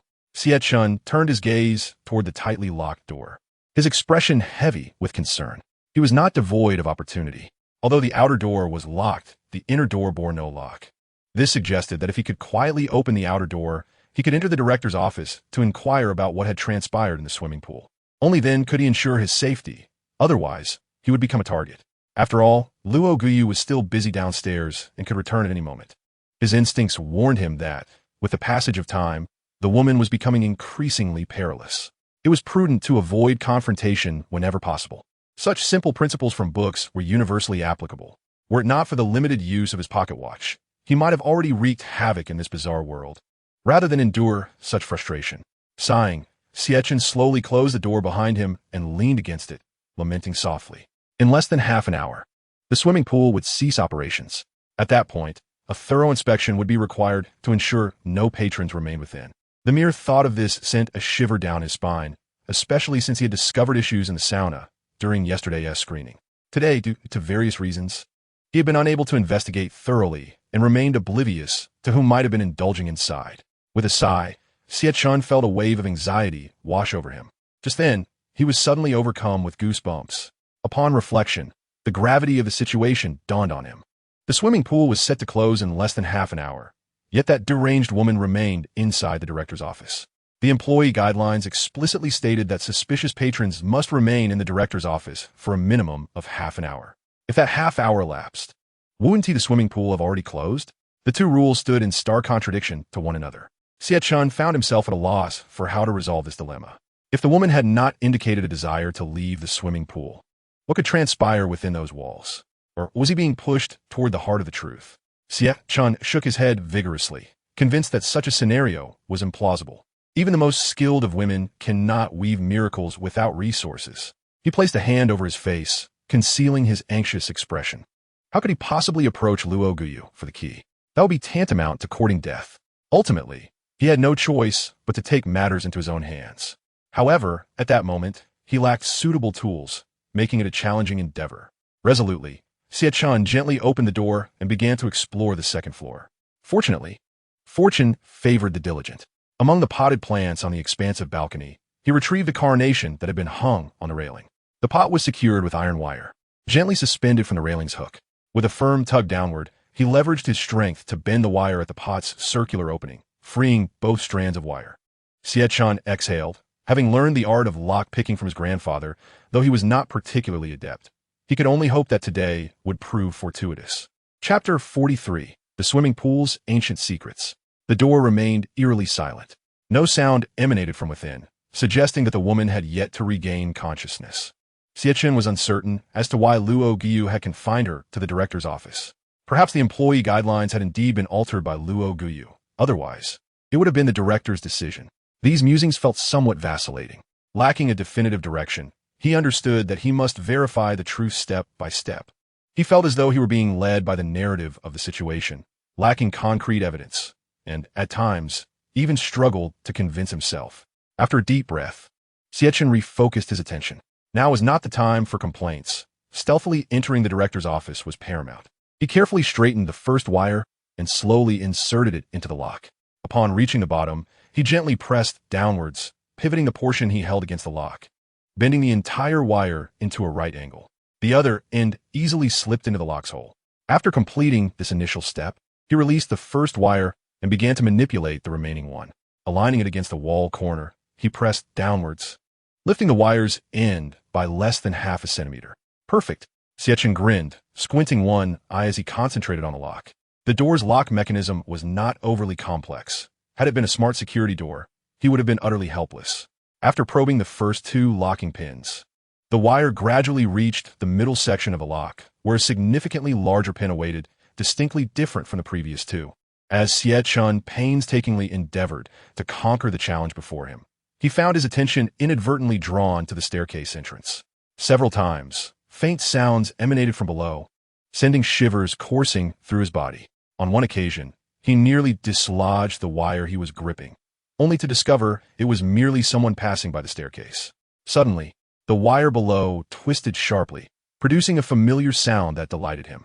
The door to the room swung open automatically due to inertia. Xie Chen swiftly tucked the wire into his pocket and stepped through the door. Inside, the corridor remained dimly lit, considerably less bright than when he had first entered. The reason for this dimness eluded Xie Chen. However, midway through his stride, he abruptly halted, his body instinctively bending slightly as he focused intently on his surroundings. Through his line of sight, he noticed the door to the director's office ajar, from which faint sounds emerged. Though subtle, Xie Chen could discern them clearly. There seemed to be some labored breathing as well. He promptly retrieved the pocket watch from his belongings, lightening his steps as he cautiously approached the director's office door. As he drew nearer, the sounds of breathing and the peculiar noises grew increasingly distinct, akin to an unseen creature standing before him. Could it be the director of this swimming pool? Xie Chen's heart raced with trepidation as he questioned himself. But he knew the only way to uncover the truth was to get closer. With each step, the tension mounted. A faint click echoed. Insignificant in volume, yet startling in the heightened state of his focus, akin to thunder striking in a clear sky. Xie Chen himself jumped at the sound. Then came a series of thuds from within the director's office. Gritting his teeth, he realized that despite his careful movements, the floor still creaked ominously beneath him. Yet there was no time for contemplation. He had come too far to allow whatever was inside to escape. He charged forward, kicking the director's office door wide open. What greeted his eyes was an abyss of darkness, even more profound than during his previous exploration when time had seemed to stand still. Xie Chen deftly located the light switch in the corner and, with a gentle press, restored illumination to the office. The surroundings appeared largely unchanged, save for a chaotic scattering of documents and books strewn across the floor. But where was the woman? Xie Chen scanned the ground with acute vigilance, finding no trace of the woman who had been forcefully thrown in by the rogue. This absence ignited a fierce sense of unease within him. Was there truly someone in this office? Or had the woman merely awakened on her own? Shaking his head, he recalled that he had yet to see her since entering. If she had awakened, where could she possibly hide? Furthermore, given her purpose for being in the swimming pool, why would she choose to conceal herself? I know someone is here. Come out, stop hiding, Xie Chen called out, his brow furrowed. Yet he was acutely aware of the earlier sounds of breathing and the disturbances, leaving no room for doubt. Coupled with the scattered books and papers, the sense of threat surrounding him intensified, as if a pair of unseen eyes were monitoring his every move. Taking a deep breath, Xie Chen surveyed the layout of the director's office once more, yet found no fruitful leads. He bent down to pick up a document, dated July 3rd, the swimming pool's opening. August 12th, a case of missing youth. September 17th, a news report. The document about the marine biology section hinted at an experience beyond mere swimming, inviting visitors to immerse themselves in a different aspect of nature. While the content of the third document was slightly more extensive, the others consisted only of hastily scrawled beginnings. The remainder had been torn into shreds, evidently in a fit of rage. This immediately conjured images of the woman who should have been in this office. Had these documents been torn apart after she laid eyes on them? The missing youth case dated August 12th made Xie Chen's brow furrow deeper. This report's introduction inevitably reminded him of the name Xiao Xiang, which the woman had repeatedly cried out, along with the suspicious old man's mention of his grandson. What had transpired in this case? Xie Chen sensed a connection to the swimming pool, yet he could not piece together the fragments. There was simply no information sufficient to form a cohesive narrative. Refocusing on the third tattered sheet, he noted the mention of the marine biology section. He had never seen such an area in the swimming pool. September 17th, he murmured the date to himself. If this area truly existed, he needed to ascertain the current date. Perhaps the swimming pool's gradual decline was closely tied to this marine biology section, and his failure to notice it could be due to its closure or removal.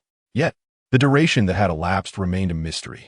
Silently committing the information to memory, Xie Chen approached the bookshelves. Upon reaching them, he discovered signs of having been rummaged through, likely indicative of the woman's awakening. However, her whereabouts within the director's office remained elusive. Xie Chen sifted through the scattered documents, flipping through several volumes before realizing they primarily contained the swimming pool's financial records over the years. The figures fluctuated dramatically, an anomaly for a business. Typically, one would expect stability with occasional dips or a consistent upward trend if the establishment were thriving. As he returned the documents to the shelves, something out of the corner of his eye compelled him to pause. Xie Chen approached a slightly ajar cabinet in the corner, revealing a photograph reduced to half its original size. Beside this fragment lay a small remnant of red string. This object was all too familiar to Xie Chen. Typically used for jade pendants, such strings were often employed to ward off misfortune for children. Growing up in a household that dealt in jade, he was well acquainted with such items. Xie Chen picked up the red string and examined the tattered photograph, which depicted only the lower half of a child's body, devoid of any facial features. Could this be something left behind by Xiao Xiang, the woman's son? Did the missing youth case from August 12th have a direct connection to the swimming pool? He tucked the red string into his pocket and turned toward the office desk, stroking his chin as a look of perplexity crossed his face. If this were indeed the case, it suggested that the swimming pool had gradually declined due to public scrutiny. Yet, what remained unclear was whether this case had a direct correlation to the swimming pool itself. After all, one cannot hastily associate the swimming pool with the case of the missing youths based solely on a woman's one-sided assertions. That half-red string could very well be the product of something entirely different. Xie Chen scratched his head, feeling a twinge of irritation. Ultimately, There remains no direct evidence to substantiate his conjecture. Each time he stumbled upon a new clue, he found himself ensnared in an endless cycle of doubts. Approaching his desk, Xie Chen cast his gaze once more upon the unclear photograph that had eluded his comprehension. It depicted a man whose features exuded a shrewd intelligence. Just as Xie Chen contemplated leaning in for a closer look, a sound of a door creaking open echoed from the corridor outside. Chapter 44, A Hidden Realm. At the sound of the door, Xie Chen's entire body tensed. He swiftly moved to extinguish the lights on the wall, and then, dropping to the ground, he relied on his scant recollections of the curator's office to crawl behind the counter. Although the hiding space was relatively ample, any movement towards it would completely expose him to view, rendering it an inadequate refuge. However, there was no time for deliberation, for the incident had unfolded too abruptly, leaving him no opportunity to prepare. As the footsteps drew ever closer, Xie Chen instinctively shrank back. The wall he leaned against felt slightly inclined, prompting a flicker of curiosity within him. Tentatively, he pushed against it, only to discover a small opening about half a meter high. It resembled a pet door in design. Peering into the dim yellow light emanating from within, he furrowed his brow.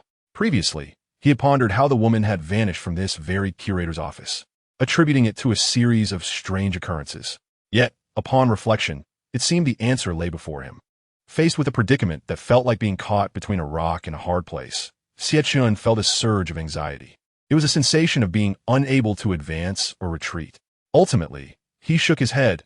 This was not a moment for contemplation. As he pulled the partition aside, Xie Chen cautiously extended his body into the opening. Inside was a narrow passageway, slightly larger than a typical ventilation duct, yet still sufficient for a person to crawl through. Upon entering, he was greeted by a sharp, acrid odor. For a moment, he could not discern its source, only that it felt simultaneously familiar and alien. The scent intensified as he progressed, provoking a wave of nausea. With no other recourse, Xie Chen lifted his shirt collar to cover his mouth and nose. Though this would slow his advance considerably, it was a necessary compromise. Otherwise, he would be unable to endure even a moment longer. In the corridor outside the curator's office, Luo Guyu entered with a radiant smile, completely unaware of her surroundings. She strolled forward, soon arriving at the door to the curator's office. Standing at the threshold, she inhaled deeply, her expression one of indulgent pleasure. One hand rested on the doorknob, while the other slowly withdrew a gleaming kitchen knife from behind her. In the dim light, the blade reflected a dazzling glimmer. Luo Guyu, embodying a frenzied demeanor, gently pushed open the curator's door and entered with a look of sheer delight. Navigating the familiar space, she squinted as she fumbled for the light switch on the wall. With a click, the lights in the curator's office illuminated, casting away the darkness in an instant. Standing still, she surveyed her surroundings, her smile returning, though it now bore an unsettling numbness. After scanning the room, she found no one present, and a flicker of displeasure crossed her face. It seemed the target had awakened, but where could they have hidden? A fleeting expression of confusion crossed Luo Guyu's face before swiftly being replaced by an even more deranged enthusiasm. Was she inclined to play a game of cat and mouse? Such a pursuit would demand a far greater price. Chuckling while covering her vibrant lips, Luo Guyu appeared as a madwoman conversing with herself. Yet while laughing, she began to move, her kitchen knife sparkling ominously under the bright lights of the curator's office. She approached the bookshelves, pulling open a drawer. Oh, it seems these files have been rifled through. Even if you know these old tales, what difference does it make? You were aware of them all along. Muttering about an unknown individual, her expression fluctuated between excitement and tenderness. She circled the curator's office, pausing to inspect the desk and cabinets, only to find them devoid of any presence. Ultimately, she reached a vacant space behind the cabinet.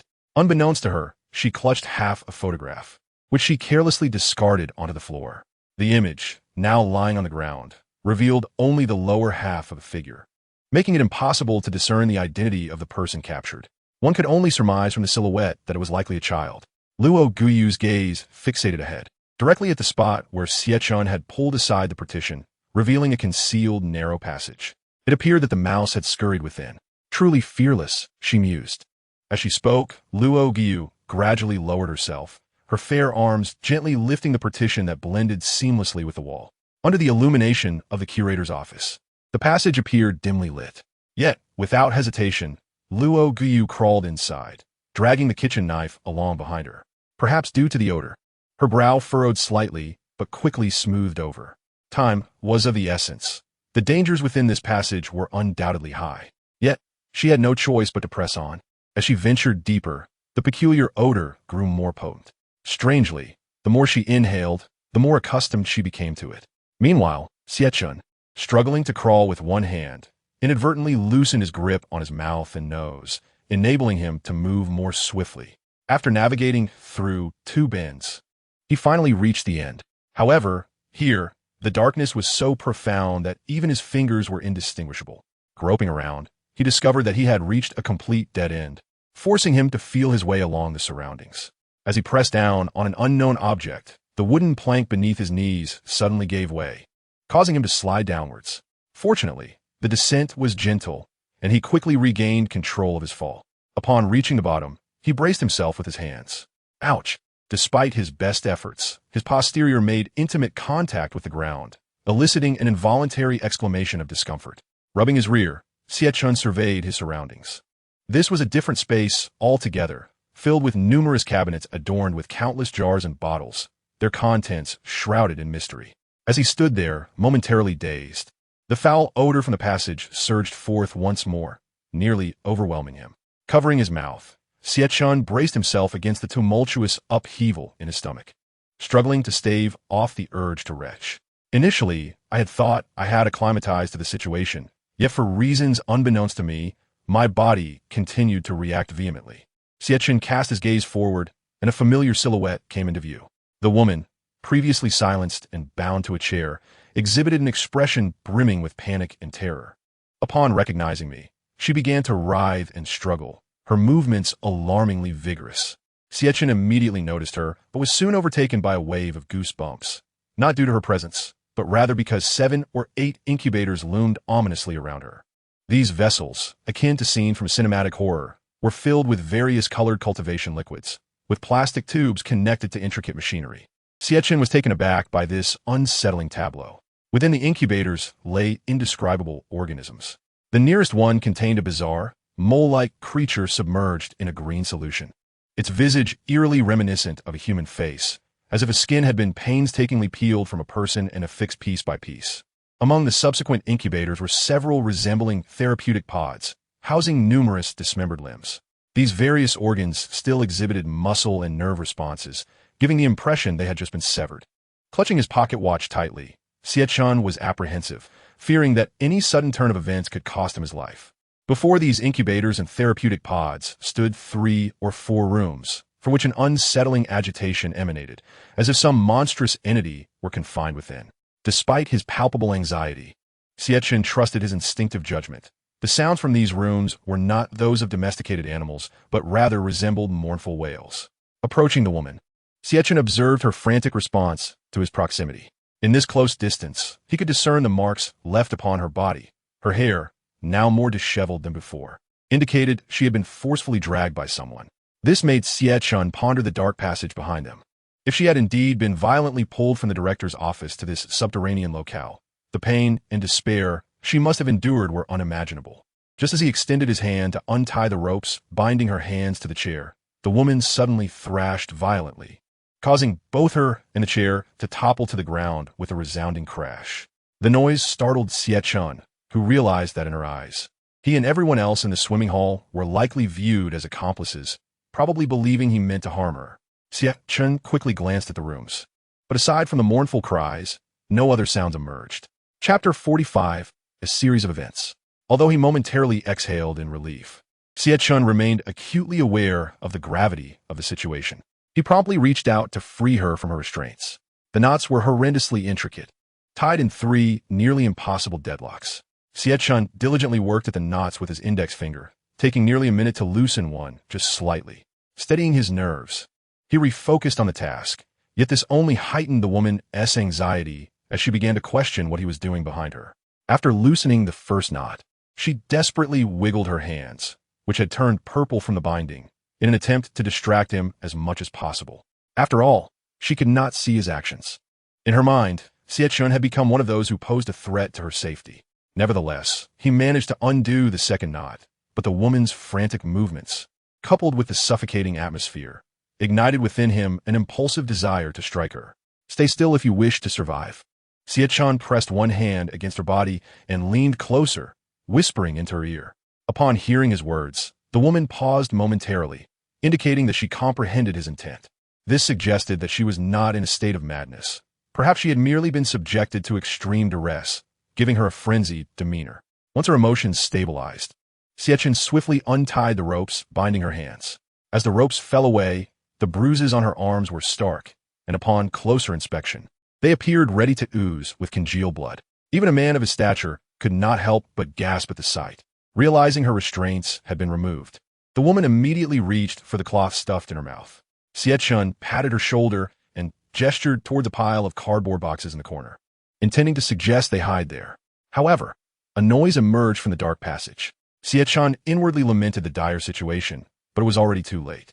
Luo Guyu slid down from the passage, her flawless visage adorned with a familiar smile, innocent yet disconcerting, as she brandished a gleaming kitchen knife.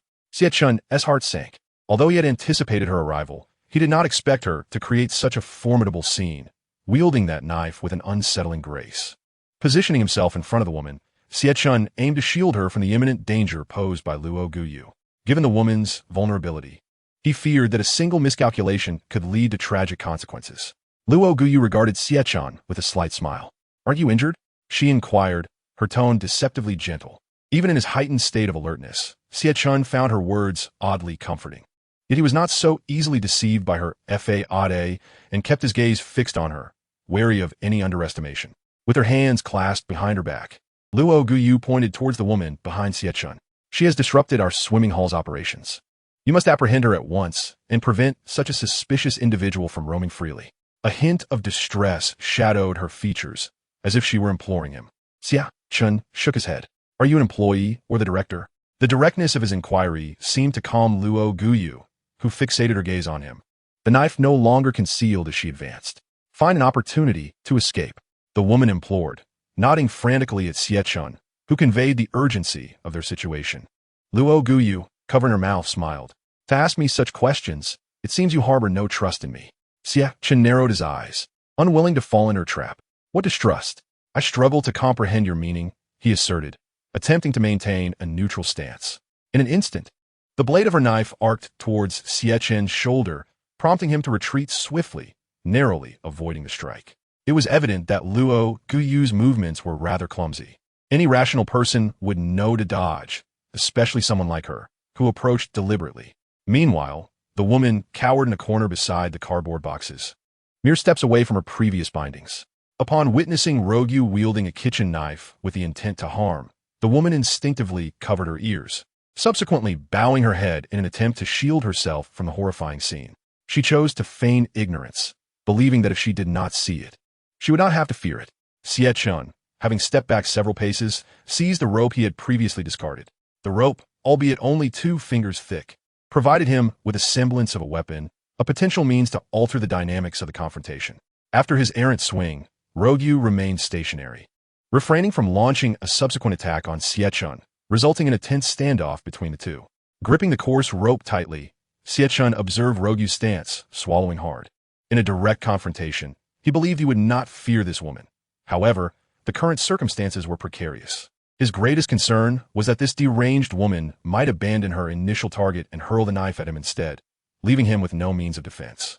Having grown up watching gangster films, Xie Chen couldn't help but contemplate how one might evade a thrown kitchen knife in such a scenario. He never anticipated that he would find himself in such a situation. Gulping down his apprehension, he maintained a facade of composure, resolutely refusing to appear intimidated. Rogu removed her high-heeled shoes and discarded them, charging towards Xie Chen with a knife aimed at his chest. Xie Chen, acutely aware of his limitations as an untrained individual, knew he could not rely solely on the rope to subdue Rogu. Consequently, he swiftly pivoted and began to run in a semicircle. He assessed that this could very well be the fastest he had ever run while navigating a turn. Unbeknownst to him, Rogu, in her eagerness to pursue, was unable to adapt to his sudden change in direction, causing her to miss her target with the knife. Frustration gnawed at her as she clenched her teeth, fantasizing about dismantling Xie Chen piece by piece. Meanwhile, Xie Chen had his own strategy, skillfully evading her attacks to exhaust her stamina. The ground beneath them was rough, composed of a concrete and sand mixture, and Rogue, barefoot, struggled to maintain speed. With each passing moment, it seemed likely that her soles would soon bear the marks of her exertion. Rogue's expression darkened, her eyes glinting with murderous intent. As she paused to catch her breath, Xie Chen remained vigilant, aware that his physical condition was far superior to hers, given the inherent advantages of male physique in terms of stamina. The distance between them had widened to a safe measure of 6 or 7 paces, a precautionary buffer that allowed him time to evade should she attempt to throw the knife in desperation. The situation had become somewhat awkward. Rogue found herself beside a recently toppled chair, while Xie Chen stood near 2 incubation chambers, housing grotesque specimens. Within the chamber to his left floated a creature with the body of a snow leopard and the head of a woman, her features suggesting youth. This horrifying sight triggered Xie Chen's memory of the reports regarding missing adolescents. He had previously struggled to connect the case to the swimming facility, unable to fathom why the oceanic section had been shut down, or why he had encountered no clues regarding it during his time there. Now, it was evident that the abhorrence contained within these walls exceeded his imagination. He grasped the rudimentary conditions for escape, to reveal the contents of the incubation chambers and the truth behind the disappearances to the world, thereby consigning this hellish swimming facility to oblivion.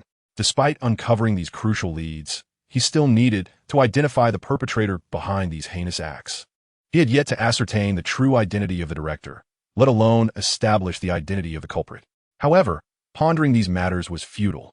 His immediate priority was to neutralize Rogue. Just as Rogue regained her composure, she refused to grant Xie Chen any breathing room. Frustrated by her inability to subdue him, she gripped the knife fiercely, her jaw clenched in determination. Following her gaze, Xie Chen was startled to see her redirect her focus onto the woman cowering in the corner. With a swift motion, Rogue swung the knife towards her. Xie Chen, taken aback by this unexpected turn, immediately grabbed a nearby deflated cardboard box and hurled it at Rogue's back. Though flimsy, its flat shape allowed it to fly swiftly through the air, striking her squarely. Rogue winced in pain, her forward momentum impeded. The woman, startled by the commotion, raised her head, her face a mask of terror. Observing the woman's panicked reaction, Xie Chen felt a surge of exasperation. Did she not realize that she was the one truly in danger? Even before Rogue's knife could descend upon her, this woman had succumbed to fear. Yet, time was of the essence, and he could not afford to waste a moment. Seeing Rogue clutching her sore back, Xie Chen charged forward, rope in one hand while lifting the chair that had restrained the woman. The chair was light, and he swung it towards Rogue with fervor. "Run!" he shouted, urgency lacing his voice. Despite the chaotic situation, the woman instinctively darted to the side, inadvertently moving closer to the rooms. Xie Chen wondered why she did not flee towards the hidden passage. Did she truly wish to remain within this cursed swimming facility? But Rogue was relentless. Evading the chair Xie Chen had thrown and quickly repositioning herself, knife in hand. After dodging the chair, she snatched another from the side and with a few strides, hurled it at Xie Chen. With the distance so short, he had no time to evade and instead braced himself, kicking the chair away just in time to avoid its impact on his leg. The obstructed chair fell before him, and Xie Chen immediately seized it. Rogue's knife followed closely, and he barely managed to lift the chair in defense.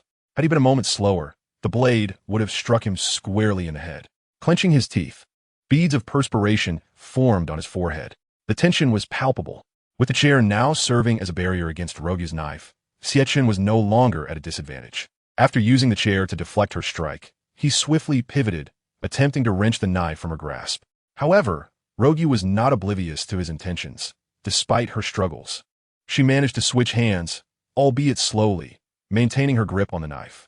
Unfortunately for her, Xie Chen had no intention of allowing her that opportunity. The chair spun between them once more, pinning one of Rogue's hands in place, rendering her unable to move freely. A searing pain surged through Luogu's mind, akin to an ominous warning that her hand might sever from her body.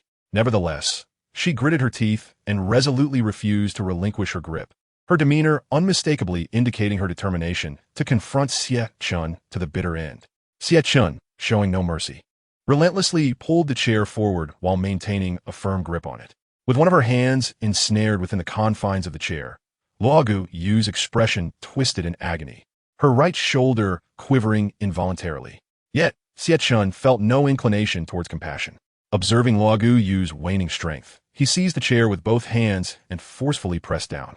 A pained cry escaped Luo Yu's lips as she collapsed to the ground, clutching her arm. The kitchen knife, which she had previously clung to with unwavering resolve, clattered to the floor.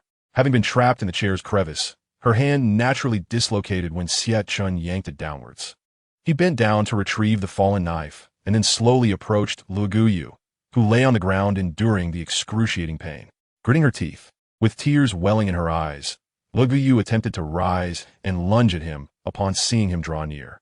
Xie Chen, however, showed no leniency, swiftly delivering a kick. The force of their simultaneous movements made it appear as if Luo Yu had willingly thrust her face towards his foot. After laboriously rising like a fish leaping from water, she was sent tumbling back to the ground by the blow. Speak. Are you an employee or the curator? Taking advantage of Luo Yu's disorientation, Xie Chen advanced and pinned her down, one hand pressing firmly on her dislocated arm. Luo Yu groaned in pain, her expression a portrait of suffering. Xie Chen remained fixed on her, granting no opportunity for reprieve. Bah!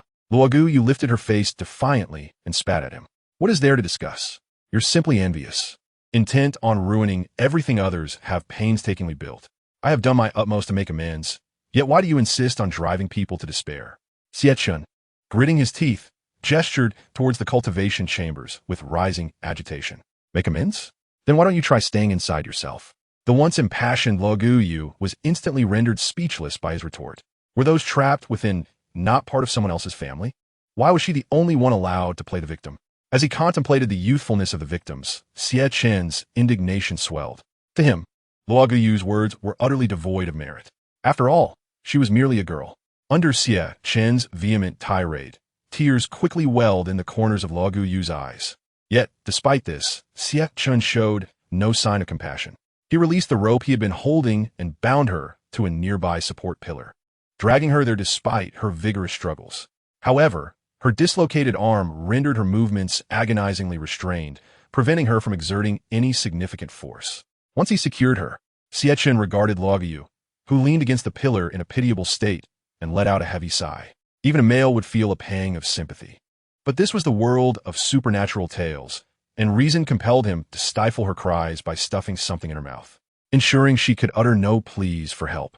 He then approached the doors of the chambers. After surveying the surroundings, he still found no sign of the woman. His gaze fell upon her crouched in front of a smaller cultivation pod, quietly sobbing. As he drew closer, he beheld a grotesque sight, a creature torn asunder, its biological identity rendered indiscernible, now housed within the pod. It was likely a failed product of experimentation, dissected for potential research value. The dismembered parts floated in the transparent nutrient solution, creating a potent visual impact. As he neared, even more disturbing bodily fragments came into view, including organs, causing Xie Chen to halt in his tracks. Yet, the woman displayed no hint of fear, her tears streaming as she pressed against the glass of the pod, weakly pounding her fists against it. From the fragmented bodies, one could deduce that the original owners were likely quite young. Moreover, the shadows of their faces had been stripped away, prompting Xie Chen to involuntarily think of the name Xiaoxiang. Could it be? He extended his hand forward, taking 2 steps closer, yet as his resolve faltered, his hand fell limply to his side, overwhelmed by a sense of helplessness. This pod might indeed contain the woman's son. The case of missing adolescence. Xie Chen clenched his fists. Although he could convince himself that this was merely a supernatural tale, the palpable reality before him compelled him to question, is any of this truly fictitious? Closing his eyes, he inhaled deeply, momentarily setting aside this troubling thought. He did not rush to comfort the woman, who was now gasping for breath through her sobs, but instead turned to the series of rooms, determined to ascertain the truth and address his own psychological turmoil. At the very least, he needed to perfectly navigate through this chapter. Armed with a knife and fueled by rage, Xie Chen pushed open the door to the first room. A wave of intense metallic scent assaulted him, invading his nostrils before he could brace himself. He quickly covered his mouth and nose, grimacing at the stench. The room was dimly lit, yet he could still discern its layout. Struggling against the nauseating visuals, he crept closer to a nearby table. However, as he approached, he was confronted with a gruesome sight reminiscent of a butcher's block. A viscous mixture of blood and flesh adhered to the surface, seemingly impossible to scrape away. Enduring his physical discomfort, Xie Chen discovered numerous marine skeletal remains among the grotesque tableau. His knowledge of biology allowed him to identify several protected species from their skeletal features. Naturally, this room also harbored human remains. Emerging from a room, his anger surged rather than subsided, intensifying with every step. Xie Chen's eyes turned red. His hand braced against the wall as his legs trembled. Were it not for his resolve, he might have collapsed to the floor, retching. Chapter 47. A Madman. After gasping for breath at the entrance for a considerable time, Xie Chen finally found a semblance of composure. The stench of blood permeated the air, lingering even outside the doorway. Though his physical state improved, the fire of his rage remained undiminished. Clenching his teeth, he dragged his heavy feet toward the second room. As he approached the door, faint, indistinct moans reached his ears. Though not loud, they seemed to seep through the wooden barrier before him. The longer he stood, the more unsettling the atmosphere became. Xie Chen's inner turmoil began to be suppressed by an instinctual fear of the unknown. No one could claim to be entirely unafraid of potential threats. Yet despite this, he gritted his teeth and pushed open the wooden door. Darkness enveloped him once more, and a shadow lunged toward him, causing him to instinctively retreat, only to be knocked to the ground by the force of the figure's impact. Xie Chen clutched his painfully throbbing backside, struggling to support himself with one hand on the ground. As he gazed at the shadow that darted out from the doorway, yet remained trapped within. A creature on all fours, it grinned toothily, drooling as it fixated on him. It appeared to be no older than 16 or 17, yet its eyes lacked any semblance of human warmth. Its skin was marred with gaping wounds, and in some areas, it was grotesquely reattached with bizarre tissue. From a purely physiological perspective, it was impossible to ascertain its gender. Xie Chen stared intently into the creature's somewhat glazed eyes, involuntarily swallowing hard.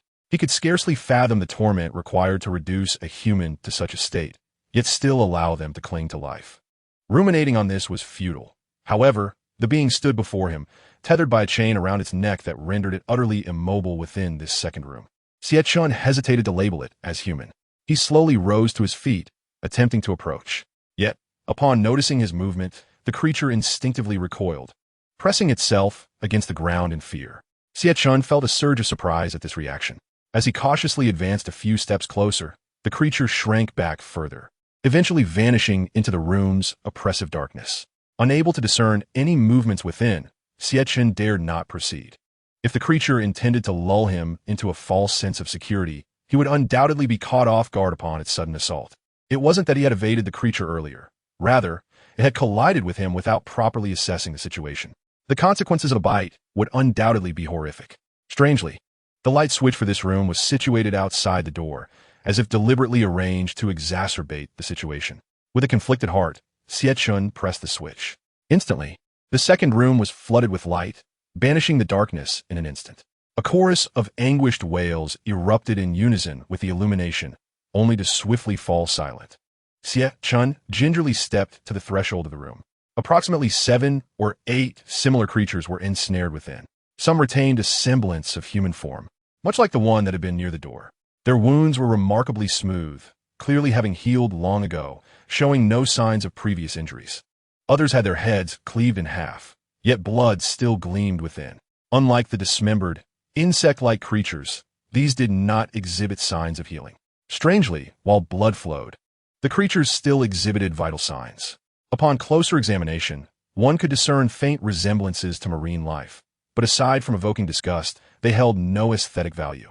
Xie Chen had initially believed there to be only 1 or 2, but the number of creatures in this room, combined with those in the incubators and treatment pods outside, far exceeded his expectations. Indeed, some creatures could survive despite the loss of organs, but only as long as the missing organs were external. He had never witnessed a wound nearly 20 centimeters wide, with vital internal organs exposed, yet the creature did not perish from excessive bleeding or air contamination. Suddenly, a revelation struck Xie Chen with immense clarity. This was a world born of horror tales, where all events defying basic logic and reality were sustained by such tales. For him, this was hardly encouraging news. Yet, it affirmed one critical point. This place constituted a fundamental aspect of the horror narrative of this realm. Every aberration of logic converged here, indicating that he was perilously close to uncovering the truth. However, it was peculiar that these creatures did not actively attack him. Instead, After the lights turned on, they all cowered on the ground, trembling. Did they perceive him as the one responsible for their plight? Or had their bodies developed a conditioned reflex due to prolonged torment? These questions remained unverified, and time was not on his side for exploration. Xie Chen bit his lip, and after a struggle of thought, chose to turn away from the room. Just as he did, a swift shadow darted towards him from behind. The blade of his knife struck the shadow, but upon closer inspection, he realized it had struck a massive, gelatinous mass, leaving no trace of blood. The impact felt akin to striking a steel plate, sending a numbing jolt through his hand. Yet, the mass, despite its lack of strength, began to roll away after the strike. Xie Chen was propelled backward by the recoil, barely managing to regain his balance. Gritting his teeth, he discarded the now-ruined knife, its edge marred with nicks and cracks, rendering it nearly useless. He took a deep breath, gradually retreating to the entrance of the room.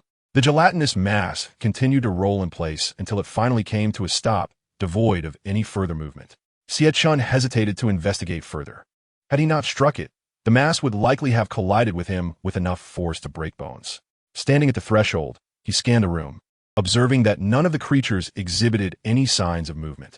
Aside from a peculiar, gelatinous mass, the others remained utterly still. Exhaling softly, he exited the room. As he flipped the switch to close the door, darkness enveloped the space once more. With the return of darkness, the wails erupted again from within, this time more resonant and no longer muffled by the wooden door. Upon hearing those sounds, a wave of goosebumps cascaded over Xie Chen. As he reached for the door to close it, just as it was halfway shut, the monstrous figure lunged at him once more. This time, his reflexes were swift, and he slammed the wooden door shut. The figure collided violently against it, creating a cacophony within the room. All wails ceased abruptly, replaced by an eerie silence. Xie Chen stood at the door, frozen for a moment, sensing an unsettling stillness from within. The absence of noise felt abnormal to him. Taking a deep breath, he sought to calm his frayed nerves, but found himself at a loss. Shaking his head, he turned and stepped into the third room. This room was unlatched, lacking even a door. The lights had been on since the beginning, surrounded by glass panels.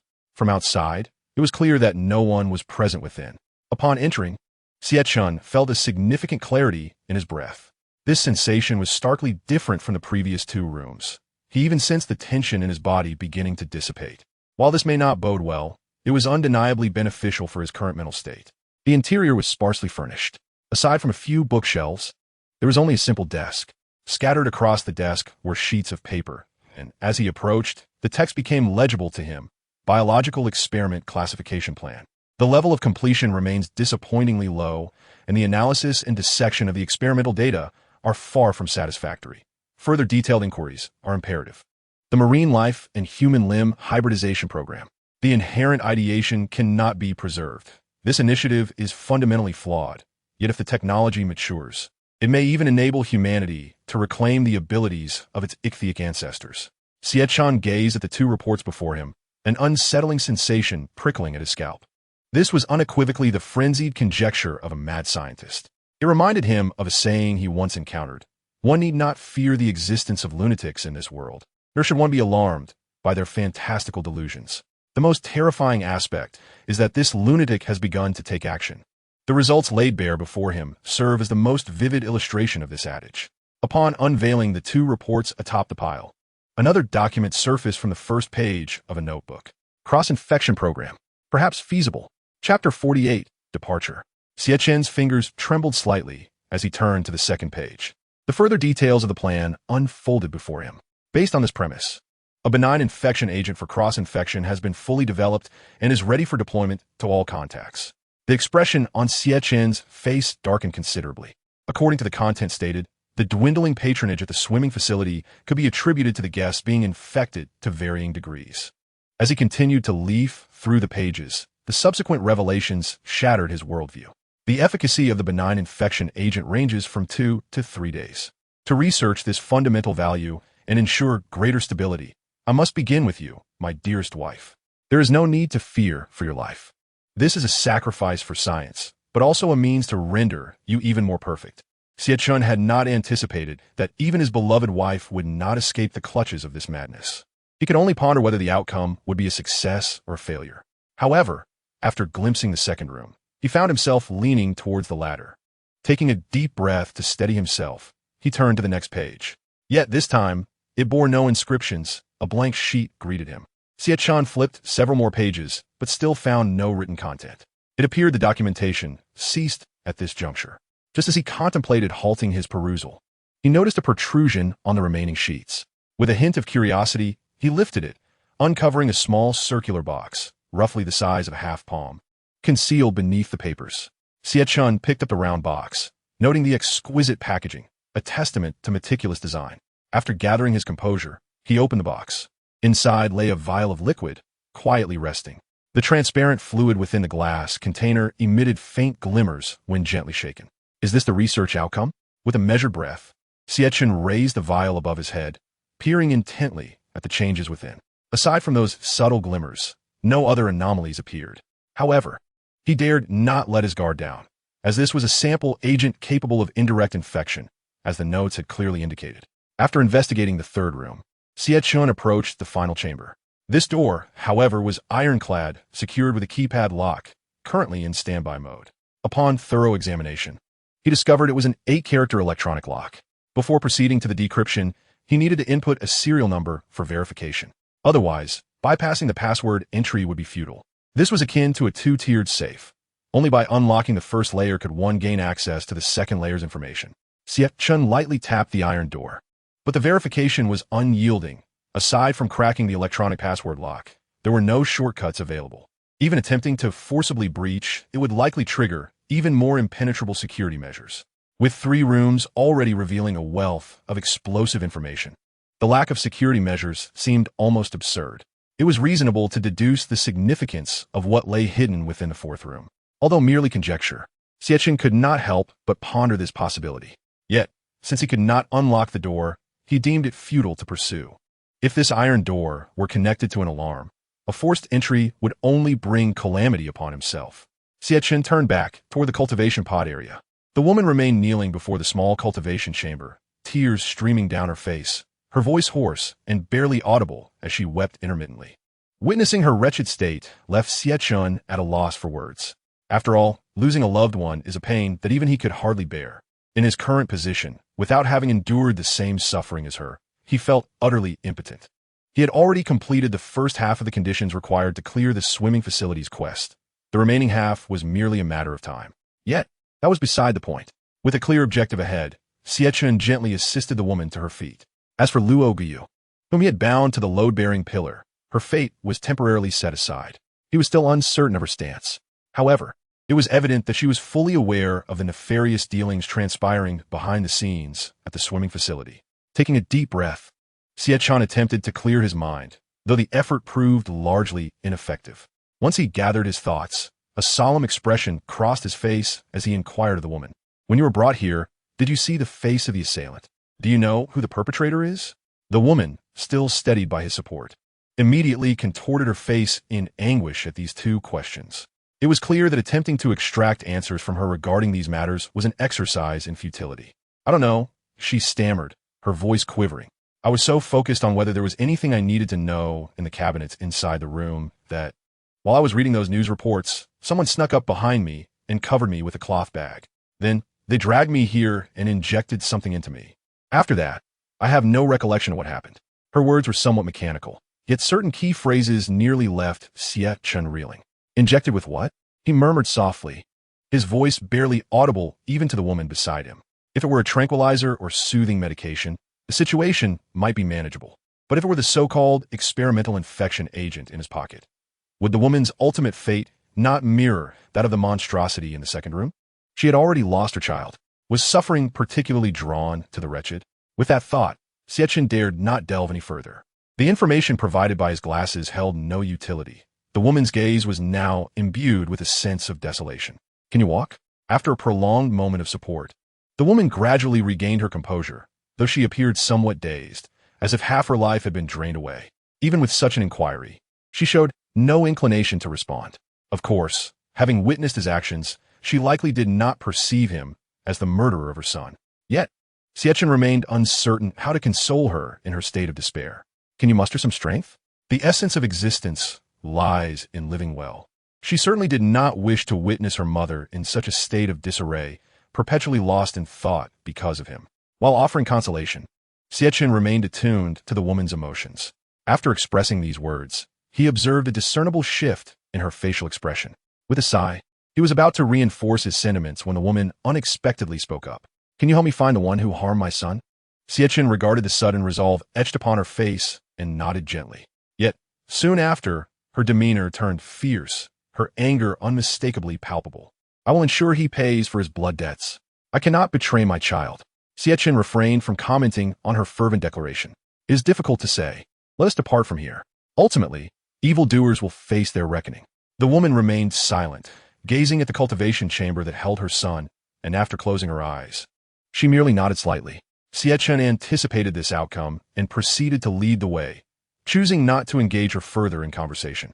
As they passed, he exchanged a glance with Luo Guyu, who was bound to a supporting pillar. Despite her restraints, her dislocated hand trembled with pain, yet she fixed an unyielding stare upon Xie Chen, devoid of her previous smile. Had it not been for the cloth gag in her mouth, she would likely have unleashed a torrent of invectives against him. Xie Chen stood before her, pointing towards the cultivation supplies and the room, inquiring with an unruffled demeanor. "Why do you know these things yet remain silent? Does it truly serve your interests?" Luo Guyu, upon hearing this, shook her head with a complex expression, but soon regained her steadfastness. This resolve bore resemblance to the woman's renewed spirit for her child, yet it possessed a unique quality of its own. Observing this, Xie Chen chose not to press further on the matter, realizing that little could be gleaned from her. "Do you know how to escape this place?" Chapter 49. Luo She arrives. Luo Guyu turned her face away, her gaze shifting elsewhere, clearly unwilling to engage with him. Xie Chen closed his eyes and covered his face, feeling a wave of frustration at her demeanor. If she chose not to speak, escaping would indeed prove challenging. The hidden passage above descended vertically. While it was relatively easy to slide down, climbing back up from within posed a formidable challenge. Holding back is futile. It will be better to speak freely, he urged. However, Luo Guyu continued to keep her head down in silence, refusing to acknowledge him. Left with no other option, Xie Chen returned to the entrance of the secret passage. Examining it meticulously, after a prolonged observation, he found little of significance. The surroundings were uneven, yet nothing unusual occurred upon touch. Unable to connect these peculiarities, he sighed. As he peered into the passage once more, a powerful sense of suffocation enveloped him. His body instinctively quickened its breathing, yet only thin air filled his lungs. He withdrew, feeling slightly better as he did so. Xie Chen frowned, sensing something amiss. Logically, although the passage was lengthy and its remaining height difficult to gauge, it should not induce such an effect. The only notable detail was that the lower section of the passage shared a similar unevenness. But the tactile experience differed significantly from that outside. After grasping this sensation, Xie Chen stepped back to re-evaluate the secret passage. Suddenly, the entire corridor visually transformed. The previously sloped entrance became increasingly vertical, resembling a stairway. The sound of gears turning resonated, akin to the noise of tracks driving mechanical shafts, followed by a rapid, jarring sound.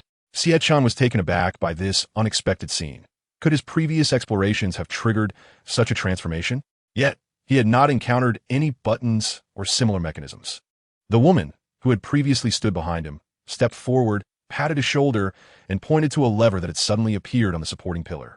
The lever was inconspicuous, no larger than a child's palm, and even upon closer inspection, it was easily overlooked. Positioned near Luo Guyu's abdomen, it was concealed beneath her weight, rendering its discovery virtually impossible. Observing that the lever had been pulled down and recalling the transformation of the passage, Xie Chen regarded the woman with newfound respect. "How did you know the switch was located there?" he inquired tentatively, maintaining a healthy skepticism. The woman gestured towards the now repositioned Luo Guyu. Her behavior was abnormal. "I surmised it was because she was pressing down on it. How could someone with a dislocated arm endure the pain to lie on their side and apply pressure? She merely sought to obstruct that switch." The woman's expression was remarkably calm, her tone considerably softened. Xie Chen found it hard to believe. The contrast in her demeanor was striking. It was difficult to fathom how a woman of such meticulous thought could initially display such despondency.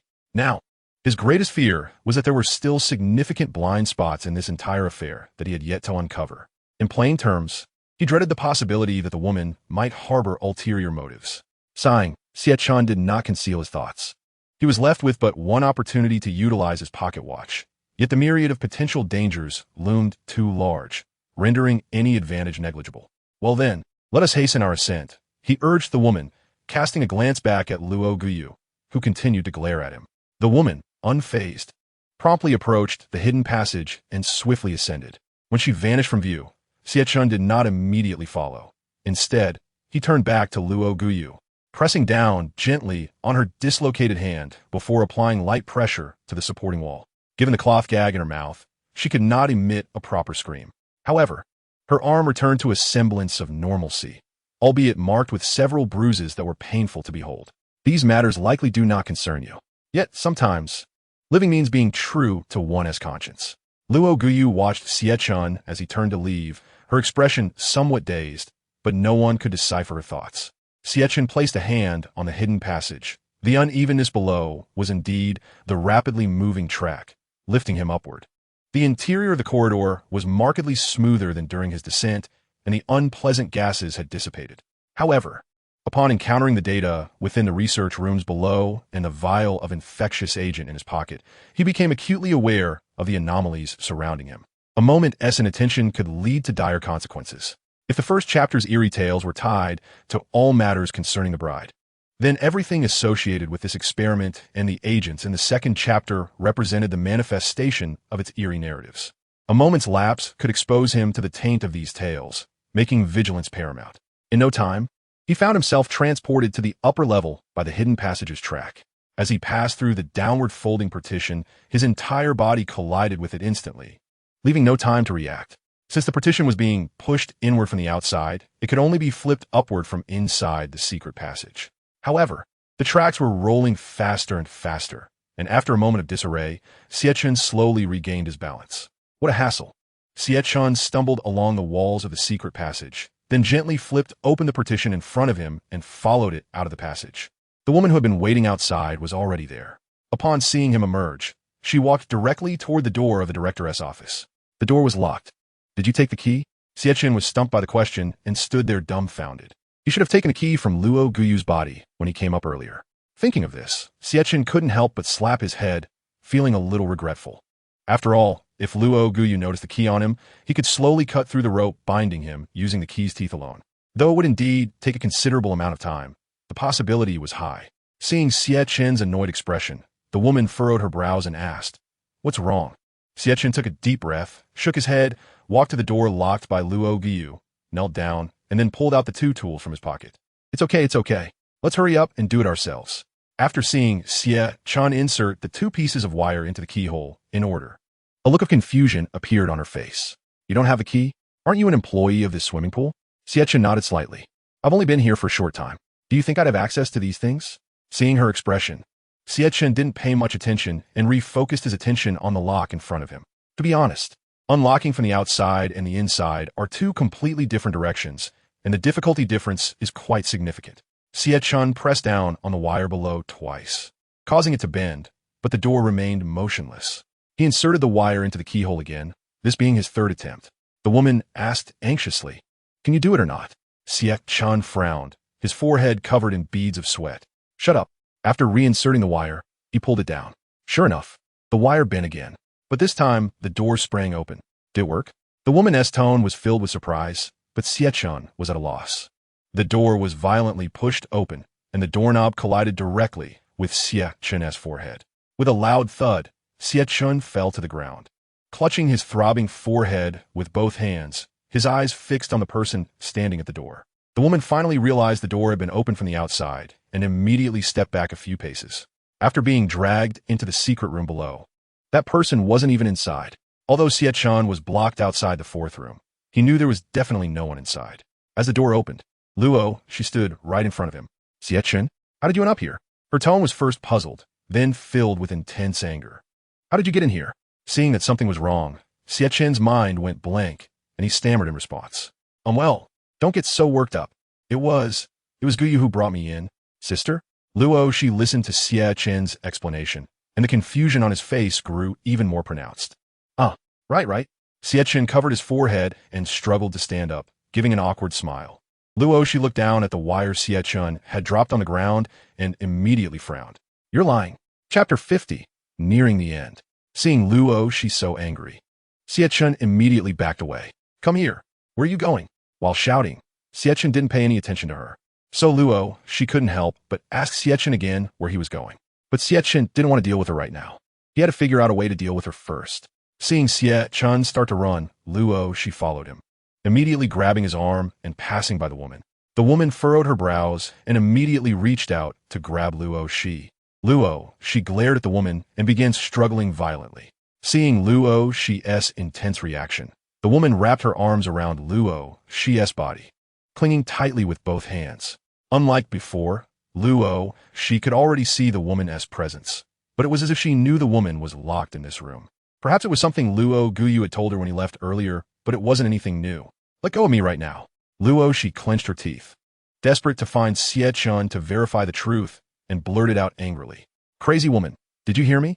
Luo, she's expression was filled with urgency, and it wasn't just empty words. With the woman holding her, she couldn't see what was behind her. Luo, she leaned backward wildly, even jumping up violently, pressing her entire body weight onto the woman. Facing Luo, she pressing down on her, the woman stumbled and fell to the ground.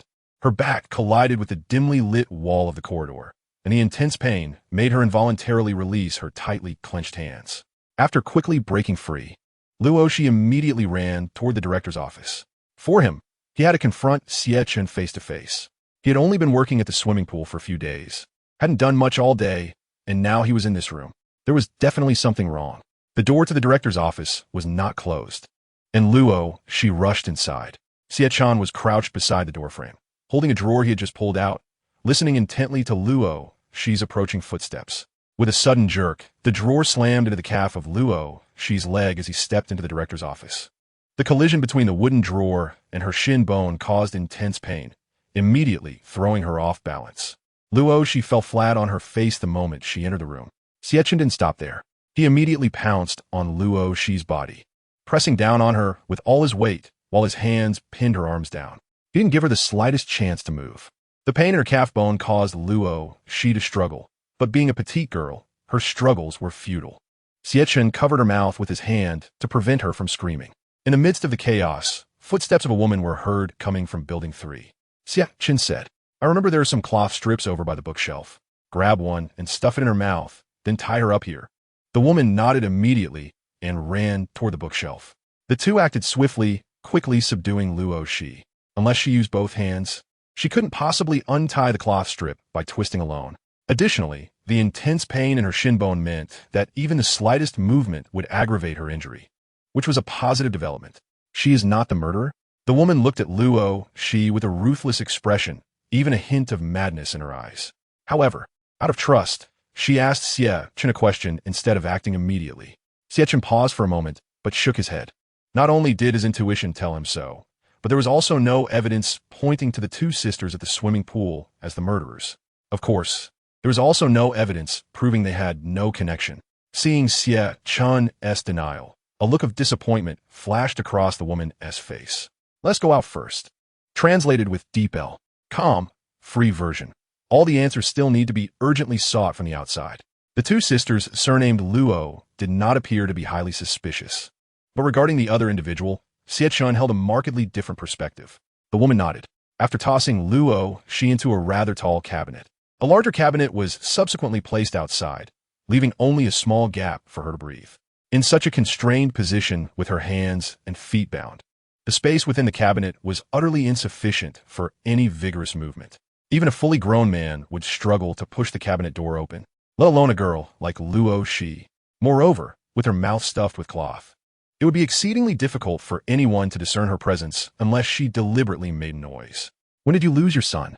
Once she had temporarily extricated herself from trouble, Xie Chen turned to the woman, seeking to piece together the fragmented clues swirling in her mind. The woman's expression momentarily dulled, followed by a look of distress. She clutched the back of her head, her countenance radiating agony, as though her mind had been emptied, rendering her unable to recall any memories related to the question. Observing her unusual demeanor, Xie Chen approached cautiously. Supporting the woman, Xie Chen anxiously inquired, "What's wrong?" The woman shook her head vigorously, her voice tinged with a whimper. "I can't remember. It's as if something is blocking my mind, and I simply cannot recall. Upon uttering these two sentences, the woman's emotions inexplicably calmed, akin to a fiery iron ball plunging into an icy lake, creating an unsettling dissonance. Perhaps her mental state was indeed not normal. Xie Chen furrowed her brows, a sense of unease flickering in her mind. However, there was little she could do now. Since the woman was unable to remember, she could not force her. Observing the woman's impassive demeanor, Xie Chen gradually released her grip, no longer supporting her. The woman turned to face her, her vacant gaze locking onto Xie Chen's eyes. Forget about when my son went missing. What I need is for you to help me find the murderer. Yes, Xie Chen replied, frowning. Focus. She fixed her gaze intently on the woman, emphasizing each word with grave intensity. How could that be? Impossible. The woman, in a frenzy, began to clutch Xie Chen's throat, her expression and actions bordering on hysteria. Yet, Xie Chen was not inclined to indulge her. With a swift kick, she sent the suddenly deranged woman sprawling 2 to 3 meters away. Stop it. Get a grip. After crashing heavily to the ground, the woman appeared momentarily stunned, then gradually regained her senses, clutching her head and burying her face in her hands. A chorus of sobs escaped her lips. I don't know. I truly cannot remember. I'm sorry for my child. I am not a worthy mother. Once the wretched woman seemed to have returned to normalcy, Xie Chen approached and helped her to her feet. It's all right if you can't remember. The murderer still needs to be apprehended. She refrained from offering overly comforting words. At such a moment, anything spoken would be superfluous. However, halfway down the corridor, she realized that the previously bustling swimming pool was now devoid of any patrons. This is bad. Xie Chen felt a jolt in her chest, her breathing becoming somewhat labored. In her line of sight, the central platform of the swimming pool no longer bore the presence of Jiang Wanxiao. Apart from the headphones carelessly left on a chair, there were no traces of anyone else. Has everything gone completely awry? Xie Chen slammed her fist against the stair railing, cursing inwardly. Yet, upon reflection, she pondered. Who truly was the master of the swimming pool? She had a general idea in her mind, but at this moment, it seemed that all probabilities were akin. Simply put, she had yet to find a breakthrough. She could not directly seek the master according to her own path, but it was somewhat similar. She still had to adhere to the rules. Otherwise, she would meet her demise. What are you dazed about? The woman looked at Xie Chen quizzically as she abruptly halted mid-step. Xie Chen shook her head. The swimming pool is empty. The woman's expression of confusion deepened. What are you talking about? This wretched swimming pool has long been deserted. It's been ages since anyone was here. Xie Chen stood in a daze. Realizing her initial suspicions were correct, she had been ensnared in an illusion from the beginning. Everything she had witnessed was merely a manifestation of the eerie narrative conjured within this replica. The true scene mirrored the transformations that occurred in her room after the pocket watch had taken effect. Logically deducing, the absence of patrons below was essentially the same. It was likely that the progress she had made in unraveling the narrative had triggered these effects. Stay close to me, Xie Chen instructed the woman, quickening her pace. Xie Chen soon reached the entrance of the swimming pool. Even if the scene had reverted to its original state, she still needed to adhere to the swimming pool's employee regulations. When the lifeguard was absent, it was imperative to seek out the master in the office. However, she had just exited the master's office, and having confirmed that the master was not within, her only option was to search for the security personnel outside to call the master. Yet, she was left wondering what the outside world had become. Chapter 51. The phone may not connect. As the two stepped outside, a wave of heat enveloped them, and Xie Chen's nostrils detected a pungent odor. Compared to before, a considerable amount of weeds had sprouted at the corner of the swimming pool's front wall. While it had not yet reached the level of rampant overgrowth, it was not far from it. After all, how could a swimming pool with genuine patron traffic allow weeds to flourish in its cement-walled yard? Yet now, this at least confirmed one thing. The external environment had likely synchronized with that of the swimming pool, leaving little room for change. However, if that were the case, it also presented a paradox. Given the current state of the swimming pool, would there be anyone left in the security office outside? The security guard she had encountered previously had exhibited an utterly indifferent demeanor. If the swimming pool could no longer afford to pay wages, Xie Chen was certain he would be the first to flee. Whether she would still be able to find him now was a daunting prospect. Xie Chen turned towards the front of the swimming pool. Just around the corner lay the security office. The smaller building greeted her with a sense of familiarity, though it was now overrun with weeds, appearing even more dilapidated than the interior walls of the swimming pool. Xie Chen surveyed her surroundings, but saw no parked vehicles. The last time she had glimpsed the security office, it had been surrounded by numerous cars. Back then, the patron traffic had indeed been significant. A single day's revenue could sustain operations. But now, not even a bicycle was in sight.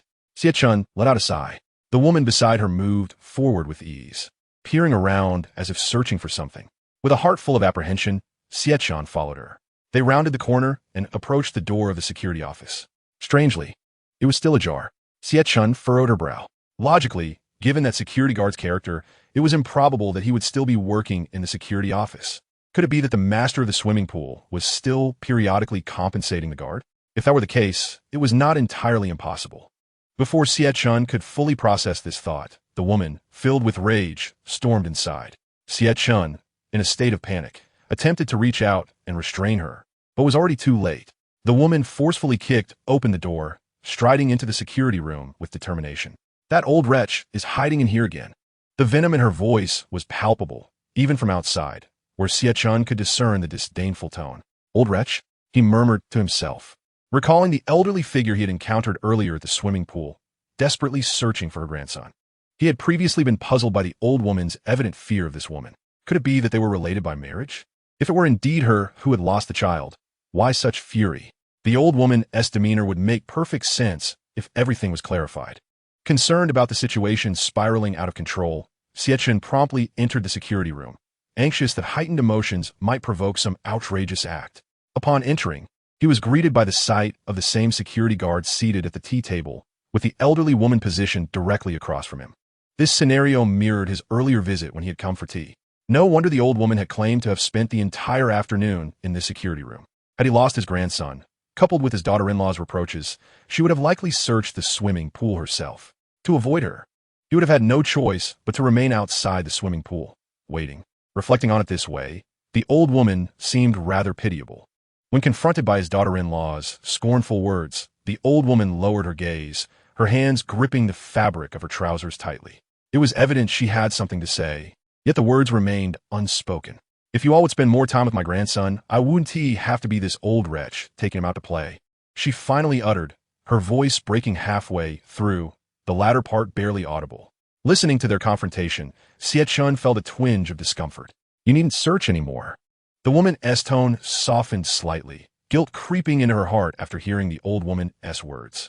Despite her harsh remarks, she recognized that the unfortunate events were not the old woman's fault. The elderly lady mumbled something that seemed absurd, but then paused, standing abruptly. It appeared she had realized the change in her daughter-in-law's tone and sensed something was amiss. Has Xiaoxiang been found? The once timid elder hastened toward her, hope illuminating her face as she grasped her shoulders and shook her gently. Please tell me, has Xiaoxiang been located? Take me to him. It's been so many days. He must be starving. I need to feed him to regain his strength. The old woman trembled, letting go of her grip, visibly agitated, needing to lean against the nearby table for support. The silent security guard, who had been sipping tea, stood up to assist her. However, she waved him off, indicating she was fine, and turned to her daughter-in-law, urging, You must quickly nourish my dear grandson. The joy radiating from the old woman was evident. Yet Xie Chen remained silent. In the midst of the exchange, the old woman suddenly froze. Tears cascaded down her face, plummeting to the ground. The surrounding air thick with emotion, each drop resonating like a heavy toll. Why are you crying? The elderly lady, witnessing her daughter-in-law's emotional state, felt a surge of helplessness. It was clear that the old woman's health was fragile, vulnerable to the extremes of joy and sorrow, unable to withstand such a harsh reality. The woman shook her head, her voice thick with emotion. It's all right, Dad. The elder, despite her desire to reject the notion, could only nod in silence. Touched by her daughter-in-law's visible distress, as she slowly approached the door, she finally noticed Xie Chen's presence. Did you help find my grandson? I'm immensely grateful. The old woman's hands trembled as they clasped together, leaving Xie Chen at a loss for words.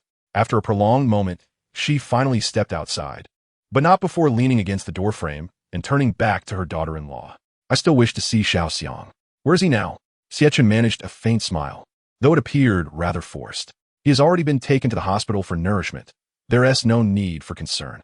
He was calling out for his grandfather before he left. You should prepare whatever you need to. Time is of the essence.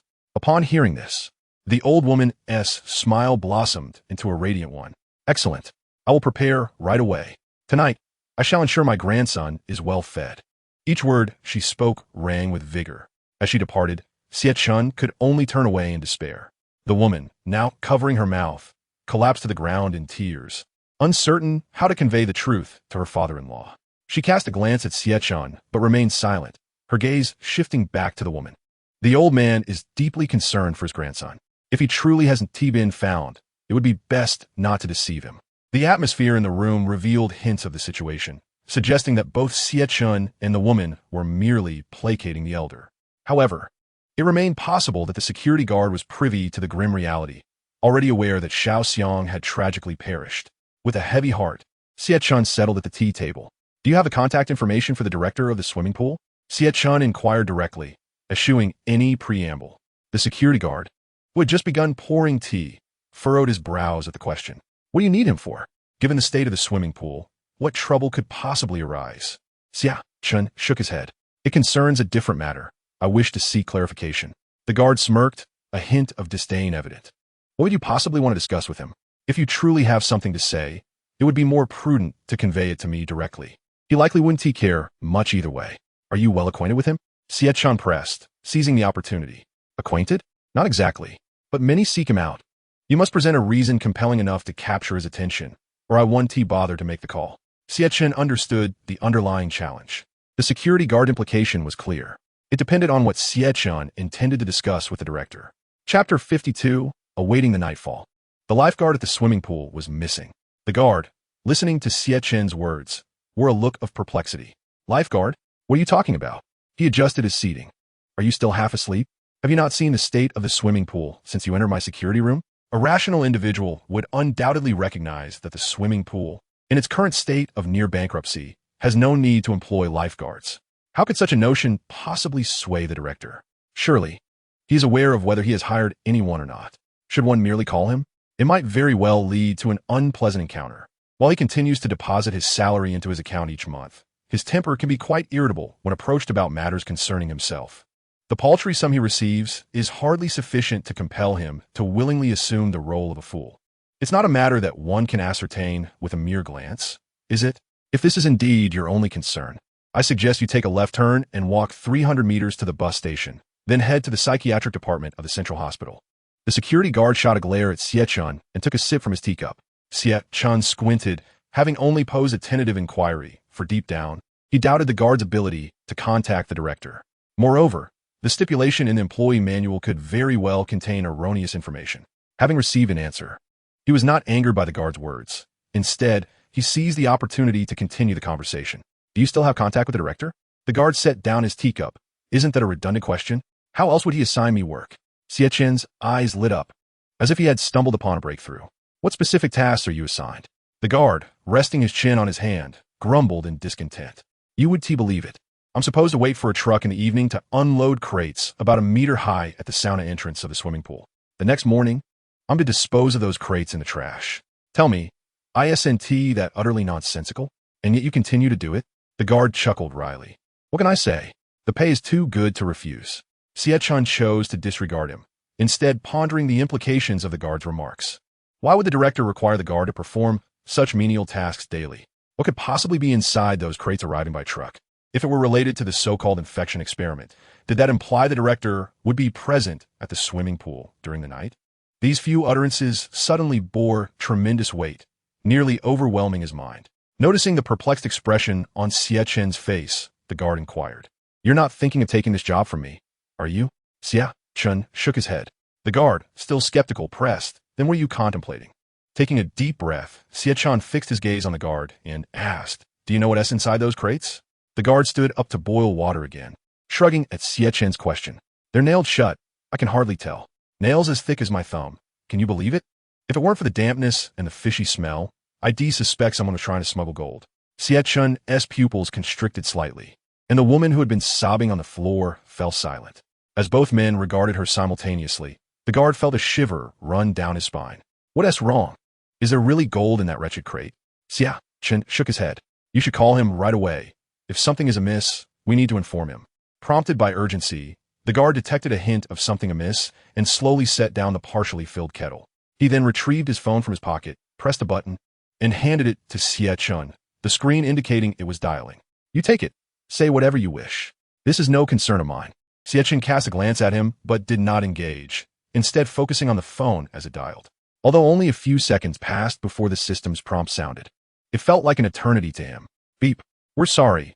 The number you dialed is currently unavailable. Please try again later." While the outcome was anticipated, disappointment flickered in Xie Chen's eyes.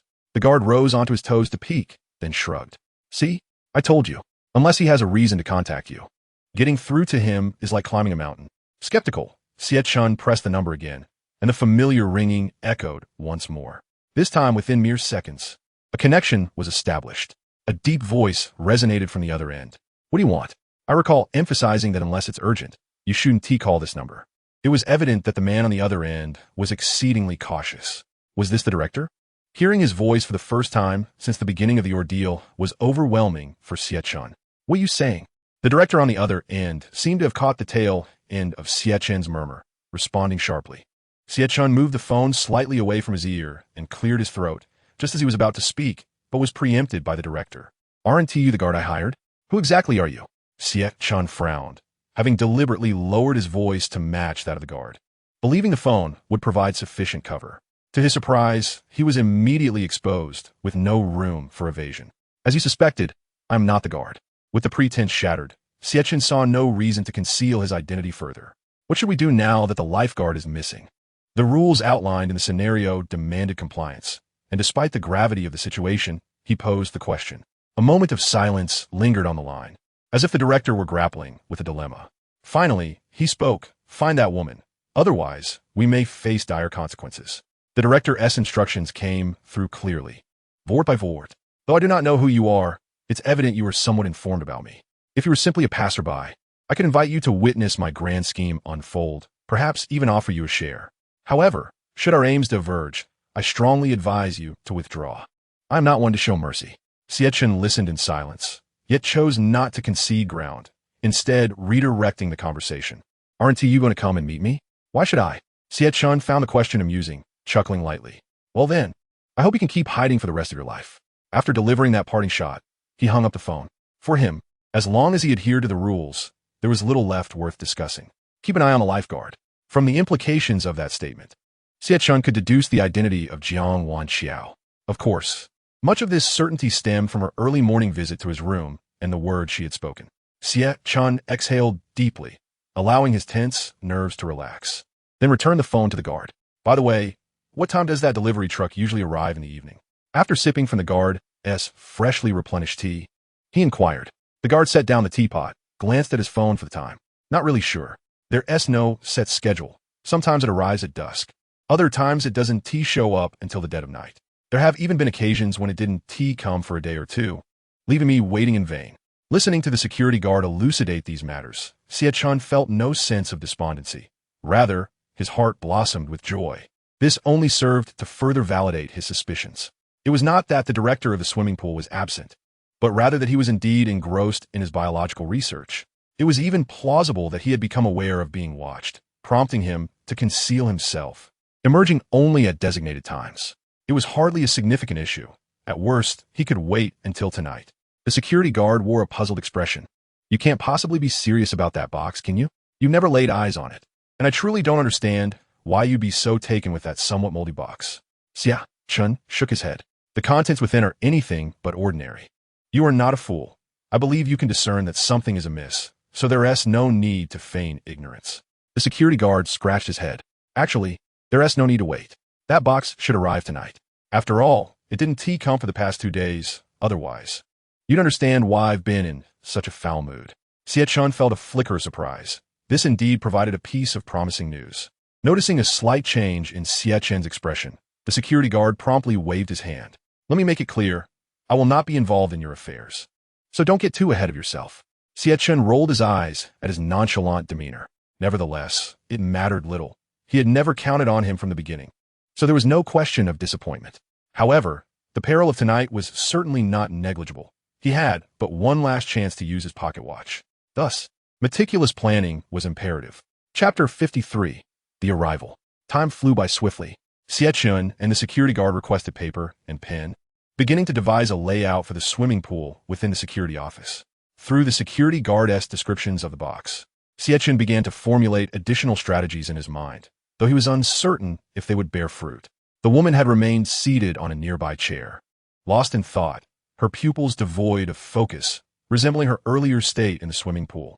Yet upon closer inspection, there appeared to be subtle differences, not merely emotional, but something ineffable. This prompted a twinge of concern in Xie Chen.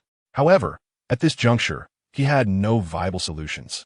The various items purchased, whether large bags or small, whether ingredients or fruits, appeared bountiful to Xie Chen.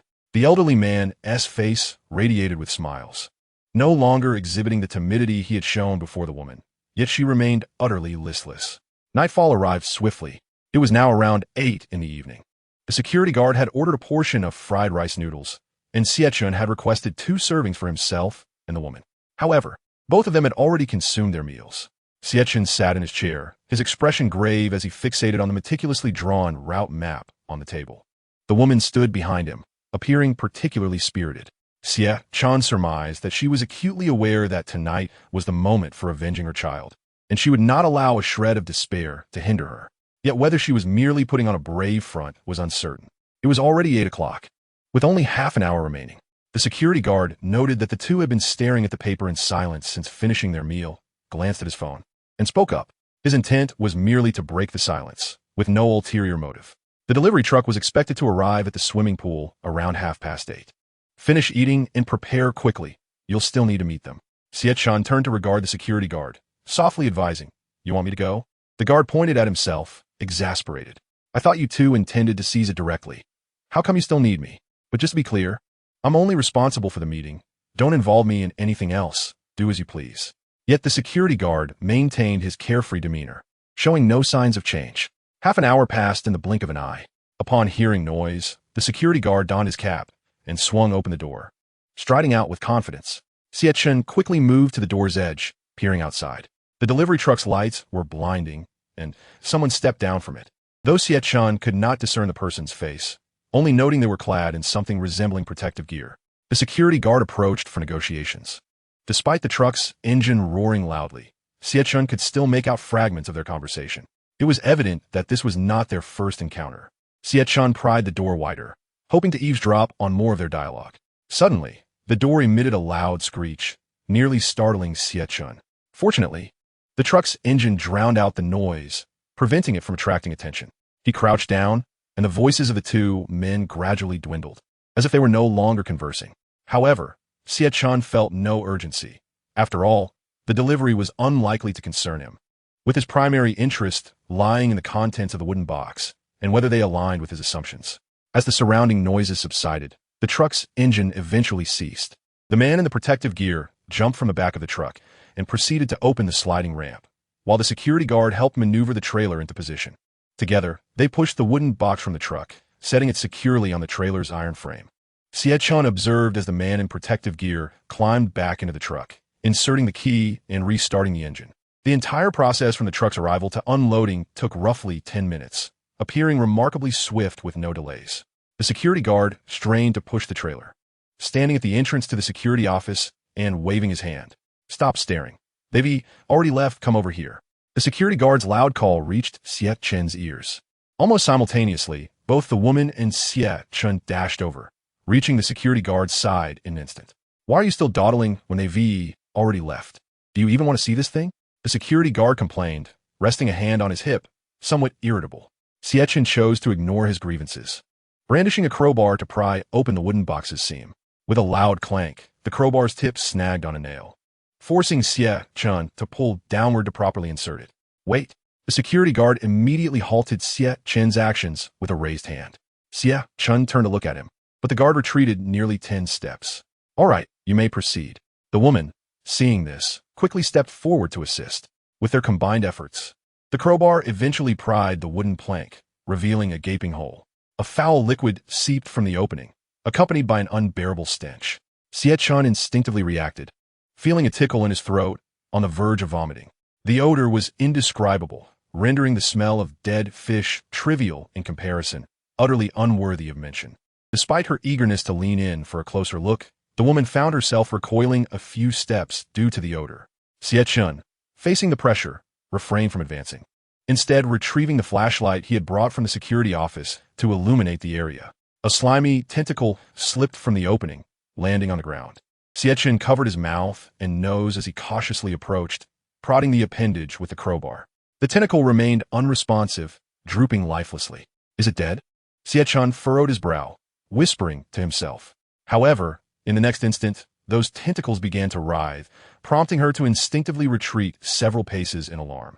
The surface bore numerous signs of decay, with mold having left an extensive mark on the flesh, rendering a mere glance at it utterly nauseating. Could it be that the entire crate was filled with such repulsive items? Such a thought emerged in Xie Chen's mind. In truth, this was not far removed from her original conjecture. Yet, what astonished her was the realization that it was all these putrid, odorous marine creatures. If it was indeed for genetic research, shouldn't the specimens be as fresh as possible? Initially, when the security guard mentioned a hint of a fishy smell, she had entertained such suspicions, especially since it was indeed aquatic in nature, a slight fishiness being quite normal. However, she soon discovered that this fishy odor was, in fact, the stench of decay, emanating even from within a sealed crate that had been so thoroughly locked. Although the guard stood at a distance, he was not spared from the foul aroma either. He could scarcely fathom that upon prying open that wretched crate, such a powerful stench would be unleashed. A replica of a similar size had been prepared above. After exchanging a knowing glance, both men nodded subtly. It had been nearly 20 minutes since the delivery truck had offloaded its cargo. Now, as the clock approached 9 o'clock, the guard, pushing a dolly, arrived at the entrance of the swimming pool, his expression one of distress. After rummaging through his waist pouch, he quickly retrieved the key to the main door. Unlocking it was a matter of mere moments, yet the swimming pool had long since been deprived of power. Upon opening the door, he was met with an impenetrable darkness, where one could not see their hand in front of their face. Yet, where there's a problem, there's always a solution. The flashlight in the guard's hand perfectly resolved this issue. Nonetheless, maneuvering the dolly with one hand proved somewhat arduous, compounded by the overwhelming stench wafting towards him, which he found increasingly unbearable. The longer he pushed, the more uncomfortable it became. Ultimately, he resorted to clenching the flashlight between his teeth, using both hands to push the dolly with all his might. After passing the two empty, enormous swimming pools at the front, he and the dolly arrived at the sauna room within.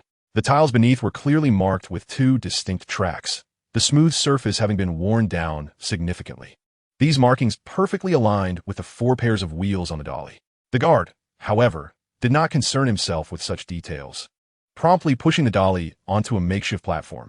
As the inflation valve was opened, the stable dolly slid down, leaving the heavy crate at the entrance of the sauna room. Having completed this task, the guard immediately turned, decisively pulling the dolly out of the swimming pool's main entrance. Chapter 54, A Standoff. With a resounding bang, the door slammed shut, followed by the final sound of the guard locking it behind him. As the footsteps gradually faded away, the swimming pool was once again engulfed in an eerie silence. The darkness seemed to swallow everything, leaving not a trace behind.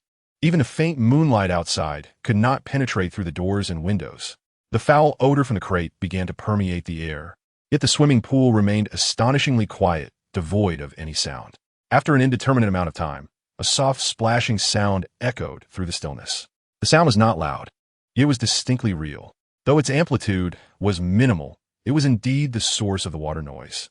The crate, which had been abandoned by the guard at the sauna room's entrance, suddenly began to shift, despite its slow pace and the overwhelming darkness of the swimming pool. The sound of the crate scraping against the floor could not drown out the sound of the water.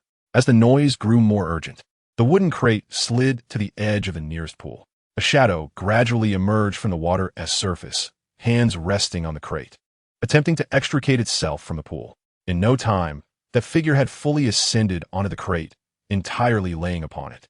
With a thunderous crash, the crate plunged into the pool, sending up a spray of water several meters high. Had the guard still been present, he would likely have been rendered speechless with fright. The figure emerging from the pool had, by sheer weight alone, managed to submerge the entire wooden crate. It was unimaginable how much strength that required. The crate tumbled through the pool, rapidly sinking to the bottom. It seemed as though it had achieved some purpose, for once the crate reached the depths, the once turbulent waters of the pool immediately calmed, ceasing all sound. Roughly half an hour later, the water level in the pool began to visibly decline, having nearly reached the bottom. In the pool in front of the sauna room, there was no sign of the crate. Meanwhile, the secret chamber accessed through the hidden passage stirred to life within the fourth room. As expected, the rope that had bound Roguyu was severed with a key, prompting her to halt her actions and tremble slightly as she glanced towards the door of the fourth room. With a faint sound, the electronic lock on the door emitted a voice announcement. Facial recognition complete, password verified correctly. As the door swung open, the wooden crate was wheeled out on the dolly. A man wearing a mask pushed from behind, with only his eyes visible through the mask's lenses, rendering the rest of his facial features indiscernible to the naked eye. From his demeanor, it was clear that he was exceedingly exhilarated, almost impatient. Not far away, Roguyu, bound to a support pillar, observed everything in silence, scarcely daring to breathe. The man remained oblivious to her presence, fixated on his task. With each step, he drew closer to the contents of the crate. With a decisive motion, he aimed the tip of the dismantling pliers at the corner of the crate and exerted considerable force. The entire crate quivered slightly, and the iron nails securing the surrounding panels began to loosen. This was precisely the desired effect. Once the nails on the lid of the crate were loosened, the dismantling pliers would have their purpose. Of course, this initial corner was merely the first step. The man repositioned himself and struck the remaining four corners, exposing the heads of all the nails affixed above. After a series of operations, all the iron nails on the crate were pulled free. The overwhelming stench rushed forth. Yet the man did not retreat an inch. Rather, he boldly advanced, his hands slowly resting upon the lid of the crate. Just as he was about to unveil it, a figure suddenly sprang forth. The man was startled and took a step back. The figure was none other than Xie Chen, who had been concealed within the crate for an extended period. As the lid was forcefully pushed aside, Xie Chen, wielding an axe, swung it fiercely toward the man's head. The man, startled, instinctively raised the dismantling pliers to defend himself. However, the suddenness of the axe's descent and the downward angle of the strike rendered his defense hasty and uncoordinated. Ultimately, due to the uneven distribution of force, he lost his footing. The dismantling pliers managed to intercept the axe, but as they were dislodged, they inadvertently altered the axe's trajectory. Nonetheless, a substantial portion still struck the man's face. As the point of impact pressed down, the protective mask on his face shattered, falling to the ground. As the man attempted to rise and confront Xie Chen, he hurriedly covered his face with his hands, clearly aware of the mass destruction. Xie Chen felt an overwhelming sense of frustration. Having endured the foul odor within that wooden crate for so long, she had failed to deliver a decisive blow, allowing the man to evade her attack. Yet, there was no time for regret. Xie Chen immediately leapt from the box, his axe not having fallen from his grasp, and with a powerful swing, he arced it in the air, aiming a fierce blow at the man's head. The weight of the axe, combined with his momentum, provided ample force. Sensing impending danger, the man did not remain passive. He brandished the disassembly pliers and charged forward. Yet, compared to Xie Chen, his strength was somewhat lacking, making mutual resistance nearly impossible. Although the pliers managed to offer a meager defense, Xie Chen was well prepared. Even though his strike was partially blocked, the back of the axe still crashed down upon the man's right shoulder. The man let out a cry of anguish, his instinct for survival compelling him to retreat with gritted teeth. Just as Xie Chen intended to pursue him with the axe raised, his steps faltered, caught off guard by a realization. The cook? A sudden shock coursed through him. In his deductions, he had surmised that the cook might be related to the woman, perhaps even the father of the deceased Xiao Xiang. However, the reality was that the portly cook was, astonishingly, the director of the swimming pool. Though puzzled, Xie Chen did not allow hesitation to cloud his judgment. Having finally seized control of the situation, he resolved not to squander it. He swung the axe at the cook, but the latter retreated swiftly, creating a significant distance between them. Xie Chen quickened his pace. The cook's expression suggested a sudden recollection as he reached for his waist. Following his movement, Xie Chen's gaze fell upon a firearm-like object holstered there. Good heavens! Instinctively, Xie Chen sought cover, but found no obstacles nearby. The cook produced a syringe from his pocket and proceeded to load it into the firearm's muzzle. Xie Chen furrowed his brow. A tranquilizer gun? Calculating the risk, he advanced rapidly, swinging his axe with vigor.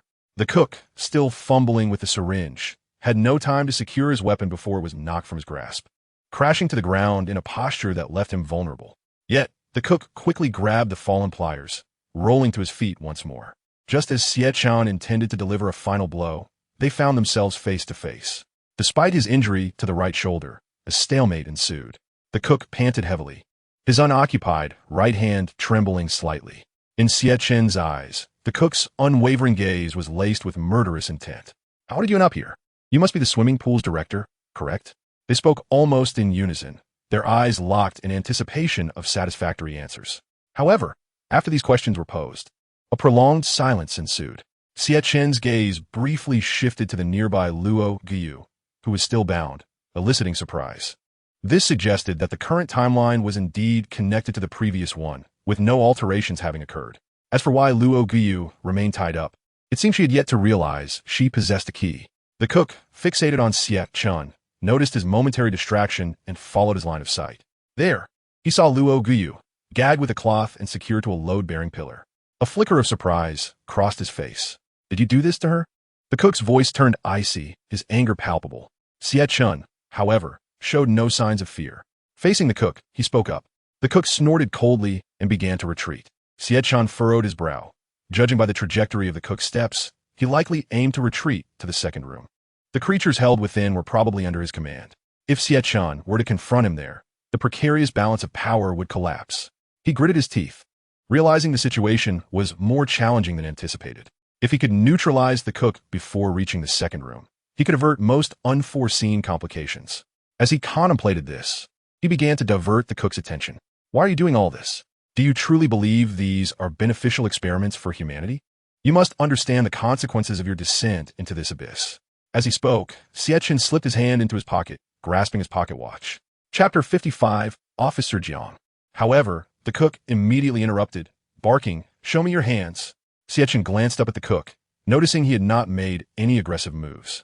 Just as his hand was about to fully retreat into his pocket, the cook spun around and bolted away. Unlike before, he was no longer moving slowly, but was now sprinting. Xie Chen swiftly retrieved the watch, flipping open its cover. As he pressed down with his thumb, time around him began to slow dramatically. The cook's actions appeared to unfold frame by frame. Within mere breaths, the scene froze. The cook was just a few steps from the door to the second room, yet he was suspended in midair, unable to move. In those precious 30 seconds, Xie Chen wasted no time. He snatched the tranquilizer needle from the ground and tucked it into his pocket, although he had considered injecting it directly into the cook. The uncertainty of a potential virus made him hesitate. It was crucial to keep the cook conscious.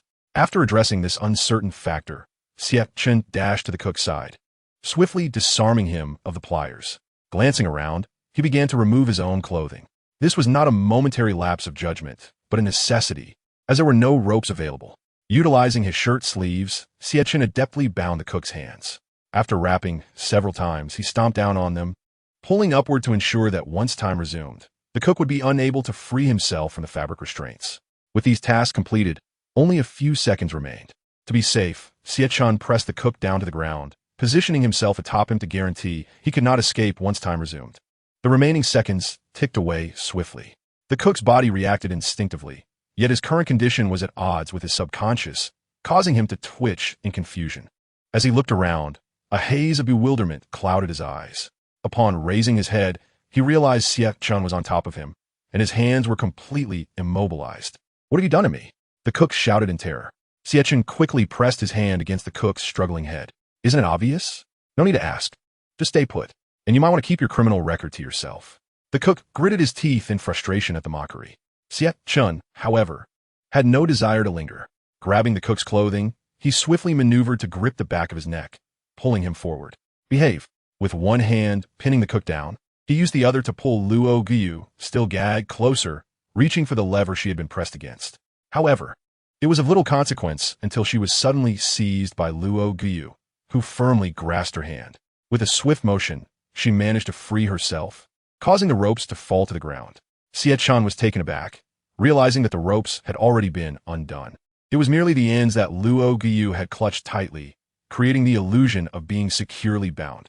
Luo Guiyu yanked Xie Chen's hand forcefully, causing Xie Chen to momentarily lose her balance and stagger backward. Seizing the opportunity, Luo Guiyu immediately lunged at the plump chef on the ground, digging her fingers into the tightly knotted sleeves. Despite the tension and chaos, her attempt resulted in a rather clumsy fall. Yet, it was somewhat too late. After all, sleeves are not ropes. Once the outermost knot was undone, the inner ones became significantly looser. Although her hands remained bound, there was now a slight margin for movement compared to before. The plump chef quickly pushed himself off the ground and lunged aggressively at Xie Chen. In response, she kicked out, sending him tumbling backward once again. Seeing that her kick had landed squarely on the chef's chest, Xie Chen rushed over to pin him down, securing his thrashing hands while pressing down on his waist. However, this was not the only threat she faced. Behind her, Luo Guyu, rising while clutching her shoulder, approached and began to tighten the rope around Xie Chen's neck. While Xie Chen's mind raced with thoughts of readying the sleeves, she suddenly found herself gasping for breath. Instinctively, she managed to free one hand to clutch the rope encircling her neck. Fortunately, her reflexes were swift enough to act before the rope fully constricted. Despite Luo Guyu's grip and the forceful tugging from behind, Xie Chen gritted her teeth and continued to pull forward, striving to create a sliver of breathing space. Alas, one cannot divide their focus. The plump chef, trapped beneath her, struggled desperately, nearly breaking free from her hold, as she exerted every ounce of strength to pull the rope. The chef ultimately escaped her grasp. A sharp pain in her abdomen sent a wave of nausea through Xie Chen, a clear sign of impending cramping. Her once gripping hand grew weak under the intensity of the pain. Luo Guyu, using her foot to push against Xie Chen's back, exerted even more force. Xie Chen had not anticipated such a turn of events. Despite her best efforts to plan for every contingency, fate had other designs. Moreover, this world was steeped in eerie tales. As her breathing became increasingly labored, the oxygen available to her brain dwindled, and her vision began to blur. The plump chef, now gaining the upper hand, wore a bizarre smile, seemingly filled with exhilaration, even as his face contorted grotesquely, as his skin began to ripple. The texture of his human facade smoothed out. His nose rounded, eyes elongated, eyebrows vanished, and hair disappeared. Within mere seconds, his upper body morphed into that of a seal. Xie Chen struggled to open her eyes, but her vision had become too hazy to discern reality from illusion. Just as she braced herself, she collapsed to the ground, sliding a couple of meters away. Luo Guyu, feeling the shift behind her, sensed something amiss, and even the rope around Xie Chen's neck loosened slightly without her intention. Seizing the opportunity, Xie Chen grasped the rope again, creating a brief moment of breathability. Noticing Xie Chen's improved condition, Luo Guyu immediately tightened her grip, fearing she might escape. But in the next instant, a figure leaped out from in front of Xie Chen, swiftly severing the rope that Luo Guyu had been desperately tightening, causing her to tumble backward and crash into the plump chef. As she struggled to rise, Luo Guyu's hand brushed against the chef's back, discovering a short dagger embedded there. Crimson blood had soaked into every inch of contact between his body and the ground. Only because the hilt pressed against the earth and the gaping wound was compressed by his weight did the blood remain contained. A gentle push forward smeared her hand with blood, igniting a sense of panic within her. Having narrowly escaped peril, Xie Chen found herself weak-kneed, dropping to one knee and gasping for air as if one more second would lead to suffocation. As her vision blurred and overlapped, a pair of feet approached and halted in front of her, followed by an outstretched hand. Xie Chen, panting heavily, looked up to see Jiang Wanxiao, the figure who had previously vanished, standing before her. Xie Chen raised an eyebrow slightly, but Jiang Wanxiao merely smiled gently. "What? Do you find it strange that I would appear here?" Xie Chen hesitated, unable to respond, and simply shook her head slowly. Jiang Wanxiao's smile faded, replaced by a serious demeanor. "You are an astute individual. It is no wonder you managed to trace him." The him Jiang Wanxiao referred to was undoubtedly the owner of the swimming pool, the plump chef. "Without me, would you have found these clues?" She continued, "And the process is not complicated. What I can achieve, you can undoubtedly achieve as well, correct? Isn't that right, officer?" A flicker of surprise crossed Jiang Wanxiao's face but vanished almost immediately. The fact that Xie Chen could trace the mastermind to this point and assert her identity with such confidence was not entirely surprising. "From your tone, it seems you have met him," Jiang Wanxiao remarked, gesturing toward the fallen chef. Xie Chen nodded, yet Jiang Wanxiao shook her head. "But I have never seen him. Today is the first time." Chapter 56. Bearing the burden together, Xie Chen's pupils constricted slightly. Previously, she had not inquired about the progress of Jiang Wanxiao's investigation. The missing persons case had been filed since August, and despite the passing months with no advancement, this was clearly illogical. Either Jiang Wanxiao was incompetent, having failed to uncover crucial evidence, or for some reason, she was utterly at a loss regarding the entire affair. Regardless of which scenario it diverged from Xie Chen's expectations. She squinted, pondering that perhaps Jiang Wanxiao's focus had always been on the reality at hand. Her initial suspicions about her involvement in the sauna might have been connected to the wooden box that arrived at the swimming pool every few nights. Thus, Jiang Wanxiao's initial endeavors were entirely separate from her own, resulting in differing experiences.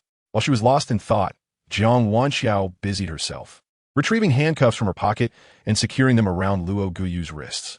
As for the plump chef, now resembling a seal, Jiang Wanxiao bound him with several loops of rope, even securing his thighs to leave him no opportunity for escape. "We'll explain later.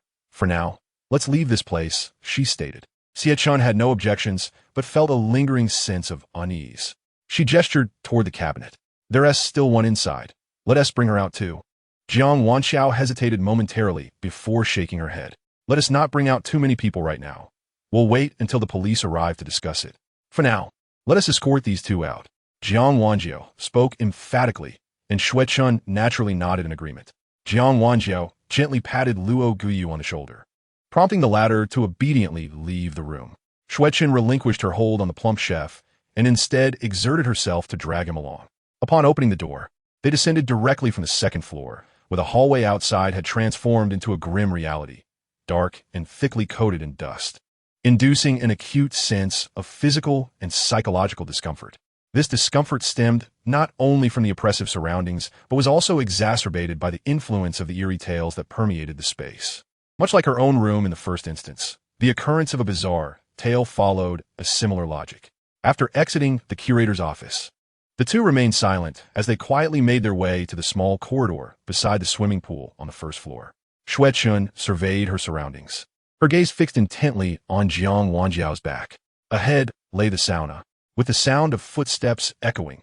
Xie Chen abruptly halted, standing still as she calmly observed Jiang Wanxiao's silhouette.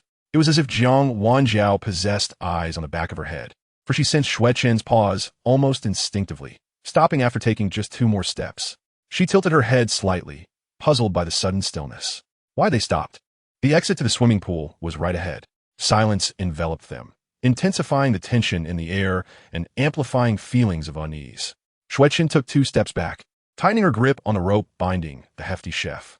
Jiang Wanxiao advanced a few paces, seemingly indifferent or perhaps too anxious about the situation to regard Xie Chen's response. Yet, she too halted after just 2 steps, perhaps feeling the distance had grown too great. This time, Xie Chen broke the silence. "Jiang Wanxiao, is it really necessary for you to feign the role of a police officer? It seems rather exhausting, does it not? What purpose does it serve? Your performance lacks authenticity. Did you not claim to have never met the curator? Why then do you navigate the secret chamber with such familiarity?" Jiang Wanxiao turned, a smile gracing her lips. "Is this really what you're concerned about? I was merely following the clues outside to assist you. What issue could there possibly be?" Xie Chen raised an eyebrow. "Do not be so quick to retort. Where did you acquire the key to the curator's office? How did you know there was an underground passage? Even if we attribute all this to your keen observational skills, how could you remain oblivious to the cultivation chambers and those 4 rooms beneath the curator's office? Could you genuinely lack even a modicum of curiosity, only fixated on the idea of whisking someone away?" Jiang Wanxiao had fully turned to face her. "Of course I am curious. However, my duties as an officer do not require me to engage in such matters. The priority is to apprehend the primary suspect." Xie Chen's attention was diverted to her surroundings, seemingly disregarding Jiang Wanxiao's words. In an instant, Xie Chen pivoted and sprang into a side corridor, just as a half-moon-shaped bench hurtled towards her from behind, narrowly missing her back. Frowning, Xie Chen turned to see Luo Shi, the very individual she had previously confined in the curator's cabinet, emerging from her hiding place. Xie Chen looked back at Jiang Wanxiao. "You were the one who released her, weren't you?" Jiang Wanxiao's expression transformed, hinting at a frenzied demeanor. "You've deduced that, have you? It seems you possess quite the discerning mind." Jiang Wanxiao's eyes widened with mirth as she burst into laughter. Xie Chen shook her head. "Your acting is woefully inept." With a wave of her hand, Jiang Wanxiao signaled Luo Guyu, who promptly removed the handcuffs from her wrists and produced a vial of liquid from her pocket. Xie Chen found herself in a most precarious situation, yet her mind was clouded with confusion. Who was truly the curator of this swimming facility? Jiang Wanxiao or the hefty chef? What intricate relationships existed among these individuals? Just as the two sisters prepared to confront her, Xie Chen clapped her hands and whistled, prompting the swimming pool's doors to swing open. A woman wielding two kitchen knives stood at the entrance, leaving Xie Chen momentarily stunned. Where have the security guards gone? Did I not instruct you to summon the police? The woman glared at the three females and the figure sprawled on the ground, her rage palpable as she raised her knives. Who harmed my son? I shall ensure they pay in blood today. Witnessing this scene, Xie Chen covered her forehead in exasperation. How could they proceed under such circumstances? The Luo sisters exchanged glances, and upon receiving Jiang Wanjiao's nod of consent, they lunged at the woman. Although Xie Chen harbored concerns for the woman's condition, her focus remained on Jiang Wanjiao's movements. You are the true curator of this swimming facility, are you not? Xie Chen inquired with a calm demeanor. Jiang Wanjiao nodded slightly. Clever. But what use is this knowledge now? Xie Chen retrieved a police baton from her pocket, a tool she had prepared earlier in the security room. She had yet to employ it against the hefty chef, and now seemed the perfect opportunity to test its efficacy. Do you truly believe you possess a substantial advantage? Xie Chen remarked, observing Jiang Wanjiao with her arms crossed. Yet, the next moment, the woman unexpectedly dashed into the sauna, compelling Xie Chen to pursue her immediately. Upon reaching the doorway, Jiang Wanjiao had already entered the second compartment, following an inexplicable sequence of actions. The previously peculiar wall suddenly splintered, revealing a gaping opening. This was unexpected. Could it be that the surveillance cameras were, in fact, non-existent? It seemed that her predictions were now vindicated. As the wall emitted unsettling sounds, it visibly began to fracture, taking on the appearance of a door. Xie Chen, standing at the threshold, could hear the familiar cries of anguish and roars emanating from within. Could it be that the sauna connected to the second chamber of the secret room?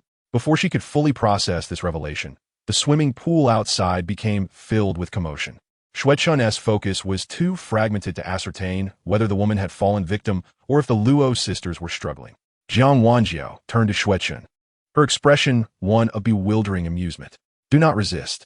Embrace your transformation alongside these failures into the most primal and simplistic form of humanity. Xie Chen could not help but curse under her breath at the madness of it all, hastening towards the sauna to see if she could block the entrance. Yet, after taking only 2 steps, she realized the futility of her efforts. The sauna's walls had already begun to fracture extensively. No matter her strength, she could not withstand such widespread destruction. Those monsters, relying solely on brute force, could easily crush her into a pulp. Xie Chen retreated hastily, only to find Jiang Wanjiao rushing towards her. In a split second, Xie Chen swung her baton, but Jiang Wanjiao executed a swift slide, narrowly evading the attack. Fortunately, Xie Chen was quick-witted and managed to step on Jiang Wanjiao's clothing, effectively tripping her and granting herself the opportunity to seize her attire. Jiang Wanjiao, regaining her footing, retaliated with an elbow strike, forcing Xie Chen to raise her hands in a defensive posture. At this close range, Xie Chen noticed that Jiang Wanjiao's pupils had turned an inky black, devoid of any hint of white.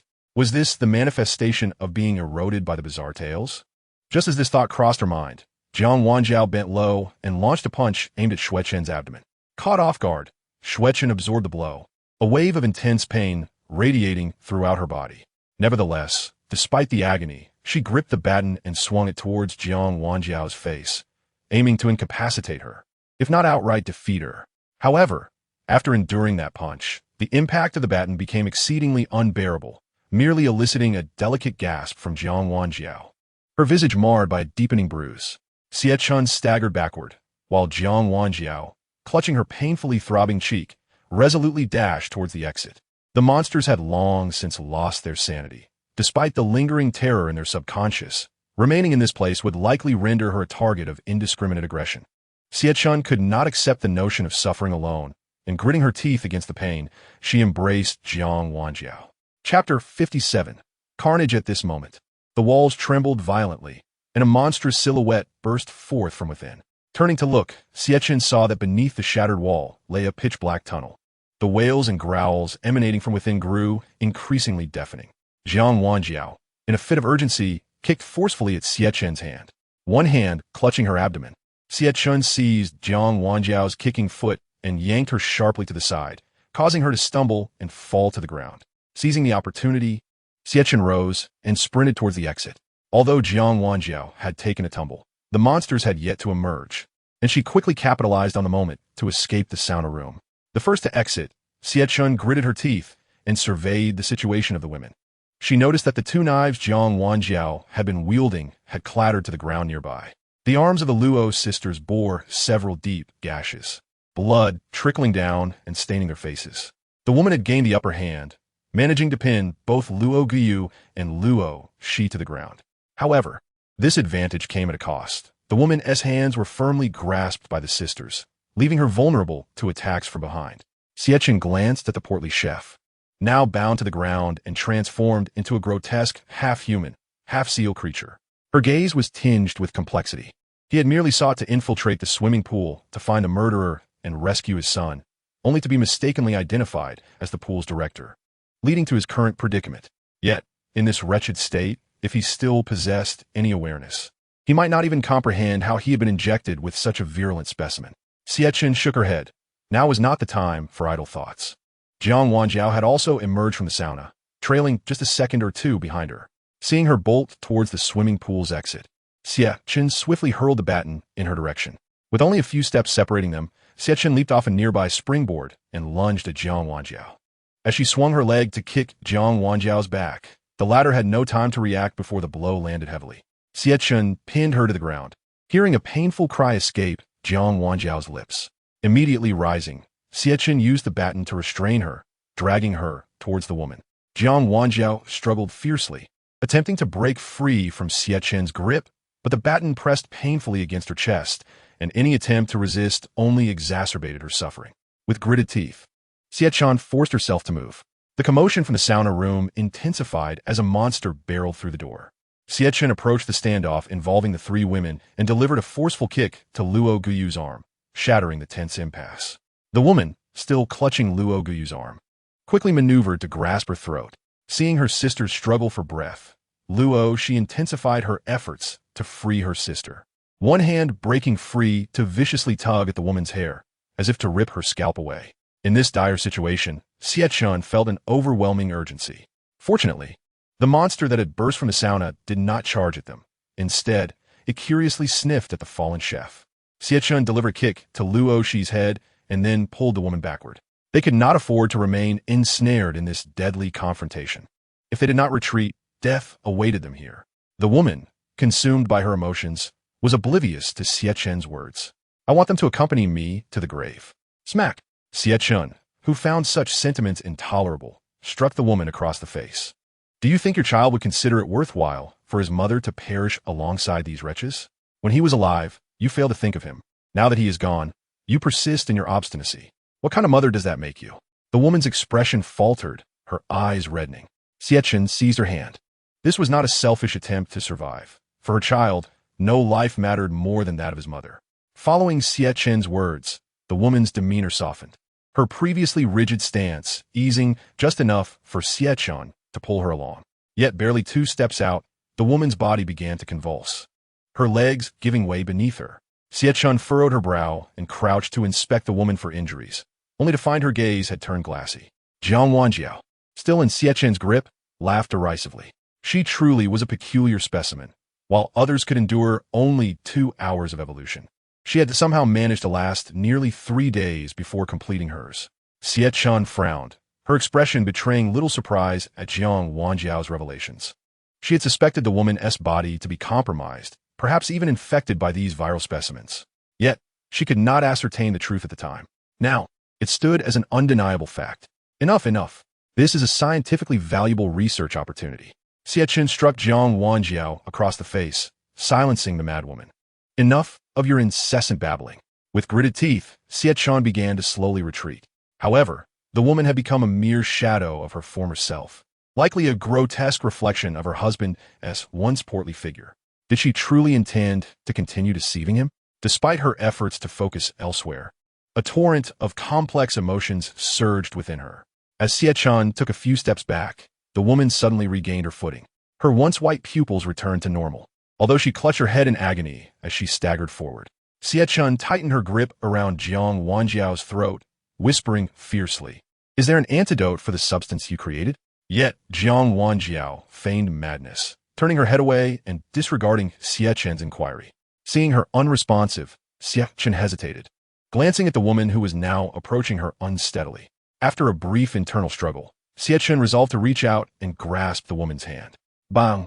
Several figures surged from the sauna room, even the bound chef hurtling several meters away, sliding to a halt nearby.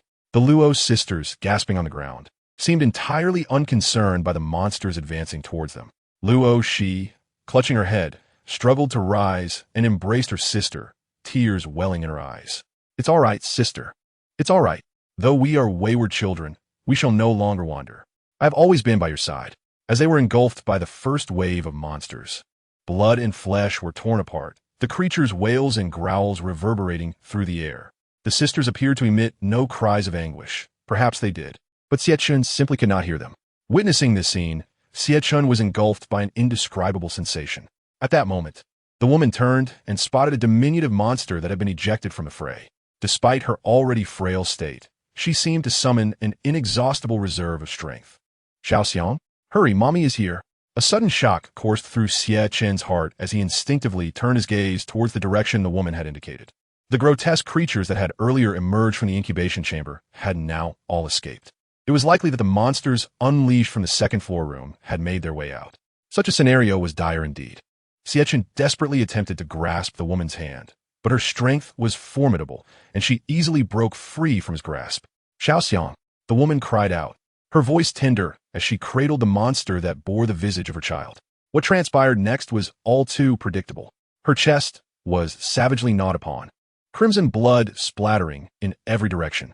In that moment, the woman had already met her demise. With no other option, Xie Chen clutched Jiang Wanxiao in his arms and retreated towards the entrance of the swimming pool. The lifeless bodies of the two sisters could not hold the monsters at bay for long. A horde of creatures surged towards him with ferocity. At his current pace, he would not survive long enough to escape the swimming pool. 20 steps, 15 steps, 10 steps. The monsters drew ever closer. Gritting his teeth, Xie Chen felt his calves tremble, dark thoughts of pushing Jiang Wanxiao out to satiate the monsters flitting through his mind. But then, a figure lunged forward, crashing directly in front of the advancing monsters. Upon closer inspection, Xie Chen realized it was the stout chef. Jiang Wanxiao had known he had transformed into a monster, which was why she had meticulously bound him with ropes. Xie Chen had never anticipated that he could break free from them. The chef, still possessing the lower half of a human body, stood defiantly before the creatures, tearing at his throat as if attempting to communicate something. The monsters halted, momentarily bewildered, scrutinizing this being that bore resemblance to them, yet was distinctly different. Xie Chen dared not linger, swiftly retreating to the doorway. Yet, what met his eyes was still a haze of blood mist. In the blink of an eye, the stout chef was overpowered by the monsters, who savagely descended upon him. In a frantic attempt, Xie Chen sought to close the swimming pool's doors, but a multitude of dark figures surged forth, converging upon him. These individuals were methodically stationed at the front entrance of the swimming pool, raising their weapons to unleash a barrage upon the monsters within. The air was thick with cries of anguish, screams, and the pungent stench of blood. Though still bewildered by the situation, Xie Chen pulled Jiang Wanxiao behind him as he fled. Upon catching sight of the large words behind the group of shadows, Xie Chen exhaled a sigh of relief. At that moment, a hand rested upon his shoulder. When he turned to look, he found it was the security guard. "We must hurry. Leave this to them. Fortunately, I called the police." Yet Jiang Wanxiao suddenly sprang up, crashing her head into his chin. Her teeth collided with her tongue, causing Xie Chen to loosen his grip involuntarily. In an instant, Jiang Wanxiao executed an elbow strike, freeing herself from Xie Chen's hold. He fell to the ground, and the vial of medicine from his pocket tumbled out. Jiang Wanxiao's eyes lit up as she lunged forward to seize it. Chapter 58, Beach Trip. Thankfully, the security guard caught Xie Chen just in time, preventing him from falling further. Struggling to his feet, Xie Chen spoke to the nearby guard. The guard's attention shifted to Jiang Wanxiao, who was turning to face the SWAT officers firing into the swimming pool.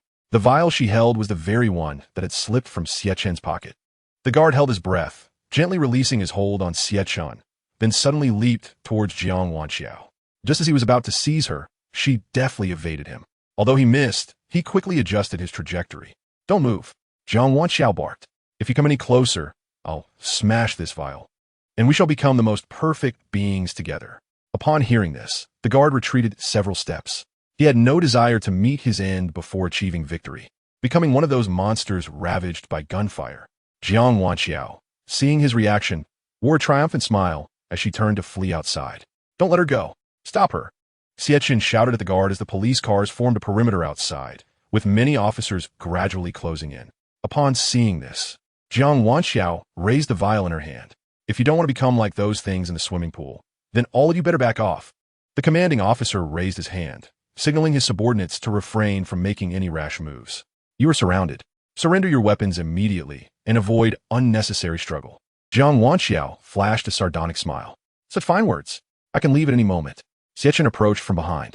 "Then throw it. These frenzied research results are merely yours to usurp. Why adopt such an arrogant demeanor now?" Jiang Wanxiao frowned, seemingly dismissive of Xie Chen's words, or perhaps rendered speechless. The true director of the swimming pool must be among those monsters, having taken in Luo Giyu and Luo Shi, and sheltered you as well. It is likely that his madness, when unleashed, would not have spared the two sisters, resulting in their transformation into monsters, an outcome born of your combined efforts. And you are merely a thief of medicine. Xie Chen spoke with clarity, locking eyes with Jiang Wanxiao's malevolent glare. The essence of this eerie narrative has always been multifaceted, not confined to a single individual. Ultimately, it is about the heart of humanity and the nature of mankind. Nonsense, Jiang Wanxiao chuckled coldly, yet failed to retort. Instead, Xie Chen maintained his composure. "If you have the guts, then throw it. We shall perish together." A flicker of hesitation crossed Jiang Wanxiao's otherwise sinister face.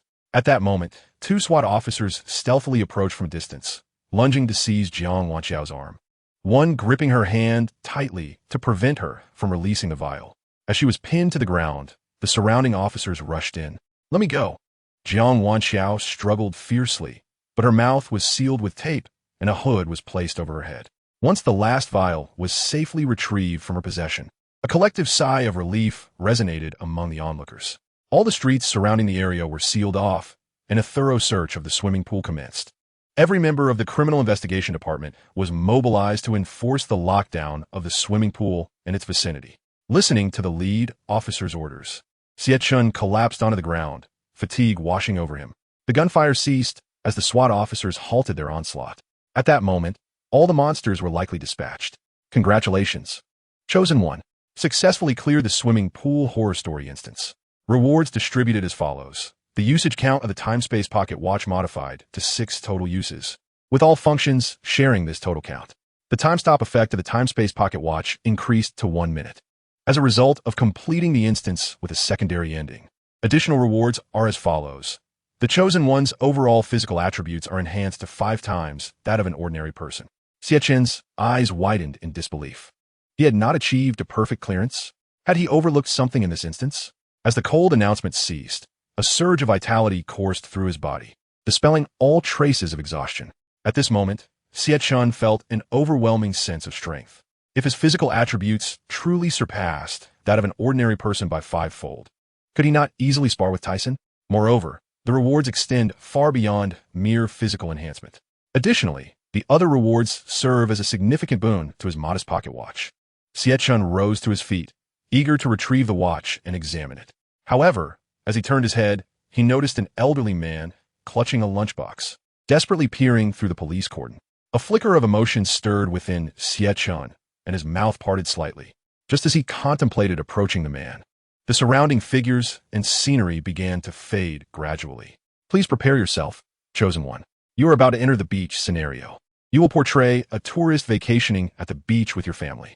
During your visit, ensure the safety of yourself and your loved ones until your departure from the beach. As the announcement concluded, the surroundings began to materialize once more. The sound of a bus engine echoed, and Xie Chen realized he was already seated on the coach. Brother, would you like some egg rolls? Following the voice, he spotted a little girl, held in the arms of a young woman, biting into an egg roll while extending another package towards him. Xie Chen smiled faintly, contemplating a refusal, yet the young woman spoke first. Xiao Chun, please take the water from your backpack for your sister, or she might choke on those egg rolls. It dawned on Xie Chen that this mother and daughter were likely his mother and sister within this scenario. Oh, after rummaging through for a while, he found no sign of the water bottle. It's not here, he said, puzzled, addressing his mother. She frowned. It should be inside. I distinctly remember placing it there before we left. A deeper voice resonated from behind. It's with me. Behind a seat. A handsome middle-aged man, wearing glasses, extended the water bottle towards him. So it was in your bag, his mother chuckled. Xie Chen, pass the water bottle to your dad and pour some for your sister. I can't manage with both hands right now, given the nature of the coach. There were no seat belts in the back. So the woman held the little girl securely with one arm while stabilizing her small belly with the other to prevent her from tumbling due to the bumps of the bus. Xie Chen nodded, reaching out to take the water bottle from his father. After he opened it, his father took the cap from him and handed him a disposable cup. Xie Chen carefully poured half a cup of water, mindful of the bus's jolting motion that made it easy to spill. Here, take it. He accepted the egg roll his sister passed to him and placed the cup into her small hands. At least in this current situation, his family seemed perfectly normal, and their relationships were remarkably harmonious. Besides his family, the bus contained a couple and an elderly pair. To his right sat 4 uncles equipped with buckets and coastal gear, clearly well prepared. Behind them sat a husband and wife, seemingly in their 30s or 40s. Altogether, there were about a dozen people on the bus. If danger were to arise, ensuring the safety of his family would indeed be a daunting task. Gazing out the window at the blazing sun, the weather appeared quite suitable for a seaside outing. Shortly after stowing the water bottle, the bus reached its destination, presumably to welcome the next batch of tourists. After walking just a few steps forward, the group arrived at the beach entrance. Having inquired earlier, Xie Chen learned that tickets for the beach were purchased online. And aside from the travel guide distributed on the bus, there was no need to carry tickets. As he passed through the beach entrance, he indeed did not spot any ticket inspectors. Out of curiosity, he retrieved the travel guide from his bag. The initial pages were quite ordinary, but upon reaching the 3rd page, an unsettling tone emerged. Sure enough, the rules were outlined. Xie Chen furrowed his brow as he scrutinized the content. Dear tourists, welcome to our beach. However, during your visit, you must also ensure your safety. To safeguard your well-being, please adhere to the following requirements of the beach. Rule 1. The period of high tide is from 5:30 p.m. to 3 a.m. the following day. Please ensure that you and your family leave the beach before this time. If you fail to comply with this rule, ensure that lifeguards are present to assist you. Rule 2. Do not throw any food or other items into the sea. Protecting the environment is the responsibility of us all. Rule 3. Do not venture into deeper waters with your family. You never know what awaits you there. If you insist on going, please seek a lifeguard to accompany you. Rule 4. Any rented yachts, sailboats, surfboards, etc. must be returned before the onset of high tide. And please refrain from playing in deep waters. Rule 5. Our staff, aside from lifeguards, are strictly prohibited from providing services to tourists during high tide. If you have not left the beach by this time, do not seek assistance from any staff other than lifeguards. Rule 6. If you see any strange figures walking on the beach during high tide, confirm whether they are other tourists. If not, it is advisable to leave immediately. Rule 7. Please do not leave your personal belongings, utensils, beach gear, or other used items on the beach. Chapter 59. The Strange Beach. Xie Chen frowned, identifying the critical time points and keywords within these 7 rules. The mention of lifeguards and tourists suggested that everything remained normal prior to high tide, indicating that this time frame was crucial. The first rule of the travel guide clearly specified the high tide timing, but after experiencing the swimming pool scenario, he found it difficult to trust the time-related words mentioned in the rules. Furthermore, the deep water zone appeared perilous, both before and after high tide. Xie Chen sighed, feeling overwhelmed. This was hardly a vacation at the beach. It felt more like a death sentence. The objective of this scenario was to safeguard himself and his family's safety until they completely exited the beach. Thus, he should avoid being present during high tide, ideally leaving before it commenced. Therefore, he needed to ascertain whether high tide indeed began at 5:30 p.m. But determining the precise timing of high tide posed another significant challenge. While Mama, the ocean, his sister with her pigtails, gazed with shining eyes at the horizon where the sea met the sky, cradled in their mother's arms. Let's set our things down, and after we change, we'll go play. Okay. His sister nodded eagerly, then clapped her hands to signal she wanted to walk on her own, and their mother released her. As soon as she was set down, she ran over and hugged Xie Chen's leg. He bent slightly, gently resting his palm on the back of the little girl's head. She linked her tiny hands around his. Brother, we're going to face the roaring waves soon. But don't worry, I'll hold your hand. Xie Chen chuckled at his sister's height, which barely reached his thigh. Their father leaned in, laughing heartily. Xiao Xian, are you worried your brother will be swept away by the waves? Xie Chen gently grasped his younger sister's hand and squatted down to tenderly caress her head. Rest assured, dear sister, your brother shall not allow the sea to sweep you away. Judging by the conditions for success, it seemed that the family should encounter no issues, provided that no unforeseen incidents occurred in between. In other words, even if an accident were to happen, he must ensure the safety of his parents and sister. However, where did the real danger lie? In the sea or on the beach? At present, only the deep water zone and the rising tide raised his suspicions. The significant doubts likely resided within the ocean itself. There was a strong possibility that when the tide came in, the sea would bring the dangers ashore. Holding his sister's hand, Xie Chen and his family ambled slowly toward the beach. In truth, they were not the only family. The group that had disembarked the bus together was essentially one cohesive unit. The four middle-aged men, equipped with their fishing gear, led the way, animatedly exchanging tips on coastal fishing. The young couple that had occupied the front seats of the bus was currently capturing photographs at the beach's entrance, having yet to join the others. Meanwhile, a middle-aged couple was hauling their luggage past their own home, with the man intently examining a travel guide. Additionally, there was an elderly couple assisting each other as they walked a little further behind. The expressions on the elderly couple's faces revealed their delight, suggesting they were quite content with this outing. After surveying the group, Xie Chen found no immediate cause for concern. It appeared he could only remain vigilant for any anomalies on the beach. After a moment of contemplation, he settled on this notion for the time being. His mother constantly urged him to hold his sister's hand and capture photos with their father, resulting in a leisurely pace filled with stops and starts. Nevertheless, the warm atmosphere made Xie Chen feel no aversion. Having traversed the cement walkway leading into the beach, they soon arrived at the sandy shore.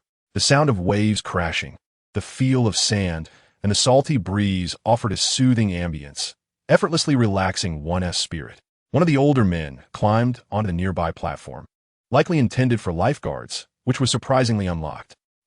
There's even a fishing village here? He exclaimed, drawing the attention of his companions. A fishing village? Today's catch is surely ours. He added, All right, Wood, hurry down. Let us get ready and start. The middle-aged man named Wood nodded and promptly jumped down from the platform. However, in doing so, a large round container tumbled out of his backpack, apparently filled with something. It rolled swiftly down the sandy slope. Wood reached out to grab it, but it continued to roll away. At the bottom of the slope lay a cement garbage pit, overflowing with plastic bags and refuse. Judging by the dark cement walls, it was evident that these waste materials were likely burned daily. Just as the container made its way toward the trash pit, their father stepped forward decisively to intercept it. Wood hurried over, and his father handed the container back to him. Upon receiving it, Wood immediately rummaged inside and retrieved several loose fishing hooks, breathing a sigh of relief. Thank you so much, he exclaimed, shaking their father's hand while wiping the cold sweat from his brow. If it had fallen into that garbage heap, retrieving it would have been quite the challenge. His three companions joined him, and one playfully patted Wood on the shoulder, jesting. I thought you were going to waste your trip today, forced to dig in the sand instead. Ha ha, you should properly thank our savior. Xie Chen observed Wood scratching his head and smiling, giving a firm handshake to their father. The two elderly individuals, meanwhile, were engaging in conversation with the young couple as they approached. The group from the bus was now almost entirely gathered. A middle-aged woman pinched her nose and urged her husband to move away, deliberately avoiding the four men. Xie Chen found her disdainful expression puzzling, as she had sat behind them on the bus without any hint of such sentiments. While he pondered this inconsistency, a figure emerged from a two-story building nearby, glancing in their direction. From his attire, it was clear he was a beach staff member. Are you all here? He called, waving a flashlight in their direction. Yes, we are all present. As he approached, Xie Chen could discern more about the man. He appeared to be in his 30s or 40s, dressed in a neat uniform, with a sizable waist bag slung at his side. As he drew closer, Xie Chen's attention focused on the flashlight in his hand, intensifying his curiosity. While it was understandable to carry such a tool indoors, it seemed unnecessary to bring it outside. Chapter 60. Perhaps best to set it aside for now. Despite his lingering doubts, Xie Chen refrained from voicing them. Everyone, come over here, the man instructed, raising his other hand and waving it in the air. A middle-aged man nearby inquired, Are you our guide? I don't recall seeing anything about a guide when booking online. The man shook his head, gesturing dismissively. This beach does not have guides. All visitors explore independently. However, there are some important safety notices I must convey shortly. Allow me to introduce myself. My name is Saul. and I'm the lifeguard and manager here. If you encounter any dangers or unusual occurrences during your visit, feel free to come to me for assistance." Listening to Saul's introduction, everyone present nodded in acknowledgement. Xie Chen felt reassured that at least the beach staff acknowledged the potential dangers of this location. Yet, this raised a troubling question. If they were aware of the risks, why continue to keep the beach open to the public?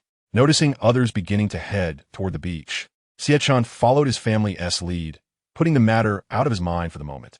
Saul did not depart immediately. He lingered, ensuring all visitors had moved toward the beach, then stood in place, scanning the surroundings. Xie Chen observed these actions closely, but could discern no apparent issues from them. Upon reaching the beach, they encountered several colorful umbrellas aligned in rows, with beach towels laid out beneath them for visitors to rest. In front of the building from which Saul had emerged, numerous pristine surfboards were displayed. Additionally, there were cabinets stocked with barbecue grills and utensils, indicating that the beach was well prepared to accommodate guests. The somewhat reclusive middle-aged couple placed their belongings beneath the nearest umbrella, while the four older men unfurled a large beach towel and began to arrange their fishing gear upon it. Due to the slower pace of holding his sister's hand, Xie Chen and Xiao Xian lagged behind their parents by several steps. Xiao Xian, clutching his hand, scampered to catch up with their mother, who then handed the backpack back to Xie Chen before lifting Xiao Xian into her arms. "Let's head to the umbrella up ahead," their father suggested, already glistening with sweat from the sun's heat, to which their mother readily agreed. A family of four arrived at the beach, where the father set down the backpack he had been carrying. Following suit, Xiaoqing did the same. He then retrieved tissues and sunscreen from the bag. However, those were not the only items inside. Beneath them lay various hydrating and moisturizing products, as well as bath towels and an assortment of small snacks. Once he had extracted all these items, it became apparent that aside from a laptop, the father's backpack also contained a digital camera and an array of tools for building sandcastles and collecting seashells. The digital camera, in stark contrast to the mother's mobile phone for capturing photos, was decidedly more sophisticated. After adjusting the camera settings, the father glanced at his watch. It was nearly 9 o'clock. "Shall we have a bite to eat first?" he inquired. After all, they had set out quite early, and 3 hours had already passed. Xiaoqing looked towards his mother and younger sister, Xiaoxin, but both shook their heads. Instantly, the family's gaze turned towards him. Xiaoqing also shook his head. "No need. I'm not hungry right now. Let's enjoy ourselves first and eat at noon." Upon hearing this, the father stood up with the camera in hand and turned to Xiaoxin with renewed enthusiasm. "All right, Xiaoxin, didn't you say you wanted to find the prettiest seashells this time? Let's get started. I'll take photos for you, and you can ask your brother and mother for help." The adorable little girl, her eyes wide as grapes, bounced with excitement. "That's wonderful." Just as their mother held Xiaoxin's hand and the family prepared to head towards the shore, where the waves gently lapped the sand, a voice emerged from the loudspeaker of the two-story building behind them. Recognizing the tone, Xiaoqing knew it was Sol's voice. "Greetings to all the visitors. We warmly welcome you to our beach and hope you enjoy a splendid holiday here. However, given the high incidence of drowning accidents, there are certain rules to keep in mind, and we ask that you adhere to them. It is advisable to remain in the shallow water, as the deep water is exceedingly dangerous. Even if you are an expert diver, please refrain from venturing there. Before the tide rises, I will announce it over the loudspeaker, and I hope everyone will gather at the bus station, as neglecting this could lead to unnecessary risks. Please do not litter or leave any items on the beach, and the local residents primarily reside in the fishing village nearby. They are not particularly welcoming to visitors, so for everyone's safety, it is best to keep your distance and avoid disturbing them. These are the temporary requests. Should you encounter any issues, feel free to come to this building, and I will do my best to assist you. Enjoy your time." After the announcement concluded, their mother took Xiaoxin's hand, and with the father, they continued to walk ahead. Xiaoqing, however, stood there lost in thought, resting his chin on his hand. The requirements Sol mentioned were identical to those in the travel guide. If that were the case, why reiterate them? Did he think others might be unaware? "Xiaoqing, why are you standing there in a daze? Hurry over." His parents and sister, noticing he hadn't kept pace, stopped and beckoned him. Xiaoqing snapped back to reality. "It's nothing, you all go ahead. I just need to change my shoes." He quickly fabricated this excuse. "Make it quick." After affirming with a yes, he watched his parents move forward, feeling a sense of relief. How tedious. It was challenging enough to take a break. Yet there were still so many rules and regulations. Once he successfully delayed his parents, a voice of complaint reached his ears. Following the sound, he spotted a middle-aged couple, the man applying body lotion to the woman, who lay there chattering incessantly. Xie Chen frowned, feeling a flicker of annoyance. Why must there always be such bothersome people like flies? Wherever one goes, despite his irritation, he knew to avoid provoking such individuals. He crouched down and reopened his mother's shoulder bag, extracting 2 travel guides. One was the very one he had initially pulled out to examine. Flipping to the 3rd page, he reviewed the visitor guidelines, confirming they were indeed the same as he had first seen, with little variation. As he reached for the other guide and opened it to the 3rd page, he discovered it contained self-rescue measures. Xie Chen pursed his lips, flipping through several more pages, but they all covered different topics and failed to mention anything related to the visitor guidelines. Before long, he had reached the end of the guide. This indeed resembled a typical travel guide with no notable difference. He immediately rummaged through his father's backpack, retrieving an identical guide. Yet, regardless of how he flipped through it, he found no mention of the visitor guidelines. This was perplexing. How could so many copies exist, yet only he could see the guidelines? Was it a matter of some bizarre tale? Biting his lip, he glanced at the other visitors. Aside from the couple who had finished applying lotion and were now sunbathing on their beach towel, the elderly couple sat comfortably beneath a sunshade, brewing tea and enjoying their homemade pastries. The 4 middle-aged men had already set up their fishing gear and moved chairs to the designated fishing platform, preparing to cast their lines. Although this was a shallow water area, one could still catch small fish that washed ashore with the waves. As for the young couple, he knew exactly where they had gone. While his family was preparing their belongings, they had entered the public restroom with their backpack and had not yet emerged, likely changing into swimsuits. Sighing, Xie Chen realized that among the visitors, he was the only one aware of the visitor guidelines, while everyone else remained oblivious. To ensure the safety of himself and his family, he had to remain vigilant about others' compliance with the rules while adhering to them himself. Otherwise, he would not only fail to avoid danger, but might unwittingly get caught up in it. However, the tide season was still some time away. The main priority was to keep his family out of the deep water. If he could manage that, they should be able to navigate the day without incident. Though his thoughts may have been somewhat naive, it would be ideal if events unfolded as he hoped. Resolute, Xie Chen slipped off his shoes and made his way toward his family, who were busy searching for seashells by the water's edge. The waves cascaded against the small rocks on the shore, splashing water that left Xie Chen momentarily bewildered. "Brother, come quickly.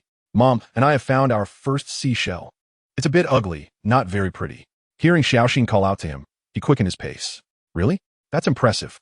I'll help you search for more, and we can see who finds the prettiest seashell." With no pressing matters at hand, it seemed best to relax and enjoy the day with his family, embracing the simple pleasures of the beach. Chapter 61. The Lifeguard's Cottage at the Beach. Xiaoxin, hands on her little waist, pouted and giggled. "Brother, you might as well surrender. Mom just taught me the secret to finding beautiful seashells. You can't compete with me." In reality, Xiaoqing had always wished for a younger sister, but alas, he was left with only his sister and himself as children in the family. Before her stood her younger sister, fulfilling a long-held desire, and a surge of affection welled up within her heart. Xie Chen gently caressed Xiao Xian's head and smiled, saying, "All right then, if I happen to lose later, you shall gift me the most exquisite seashell." Xiao Xian blinked her eyes in surprise. "Is there such a logic? Why should I, having one, give you the prettiest shell?" Observing his sister's puzzled expression and noticing their parents watching them with amused smiles, Xie Chen felt that as an elder brother, this seemed rather cheeky. Yet, before he could respond, Xiao Xian shook her head. Her cherubic face broke into a delightful smile. It's fine. Don't worry if I win. I'll give the prettiest shell to you." Xie Chen's heart warmed at her words as he gently stroked her cheek. "Ha, the same goes for me." Hearing this, Xiao Xian's eyes sparkled, and she nodded vigorously. "Then you team up with Dad, and I'll team up with Mom."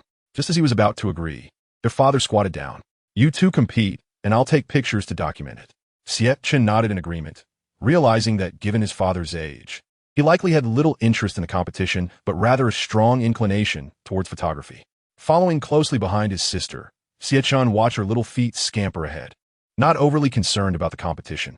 After all, his objective was to ensure the little girl was happy. He certainly could not win against her. "Hey, Mom." Xiao Xian pointed excitedly at something not far away. A tiny crab, about the size of 2 fingernails, stood atop a small sand dune formed by the waves. Perhaps alerted by Xiao Xian's voice, it began to scuttle away at an astonishing speed. Upon seeing this, Xiao Xin immediately released her mother's hand and chased after it with her chubby little feet. Seeing her run so quickly, Xie Chen swiftly followed, positioning himself protectively behind her to prevent any stumbles. After a few determined steps, Xiao Xin clapped her hands together, pouncing on the little crab and trapping it on the sand. "Be careful, don't get pinched," Xie Chen warned as he noticed her recklessness.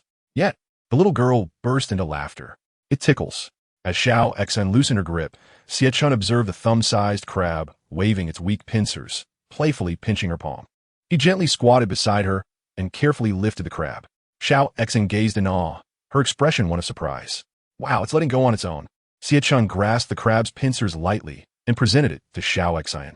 "Here, if you hold it by its back, it won't pinch you." Xiao si notet en tu si tasti. After capturing the crab, she turned and gently placed it back on the ground. "I'm going to find the most beautiful shell now." With that, she waved her little sand shovel, full of determination as she sprinted after the swiftly disappearing crab. Xie Chen couldn't help but smile at her enthusiasm. Truly, the innocence of children grows ever more endearing with each glance. Xiao Xin, hands on her hips, surveyed the area before pointing at Xie Chen and declaring, "You go over there, and I'll dig here." Naturally, Xie Chen had no objections. Once he saw Xiao Xin start to work, he moved to a nearby stretch of coastline. The waves brushed over his feet, bringing with them a ticklish sensation. Reflecting on the years consumed by work, he realized he had scarcely taken the time to relax and enjoy life. The vast ocean before him seemed almost foreign. A small girl playing at the water's edge left him feeling somewhat anxious. However, seeing their mother approach with a small water bucket, he felt a wave of relief wash over him.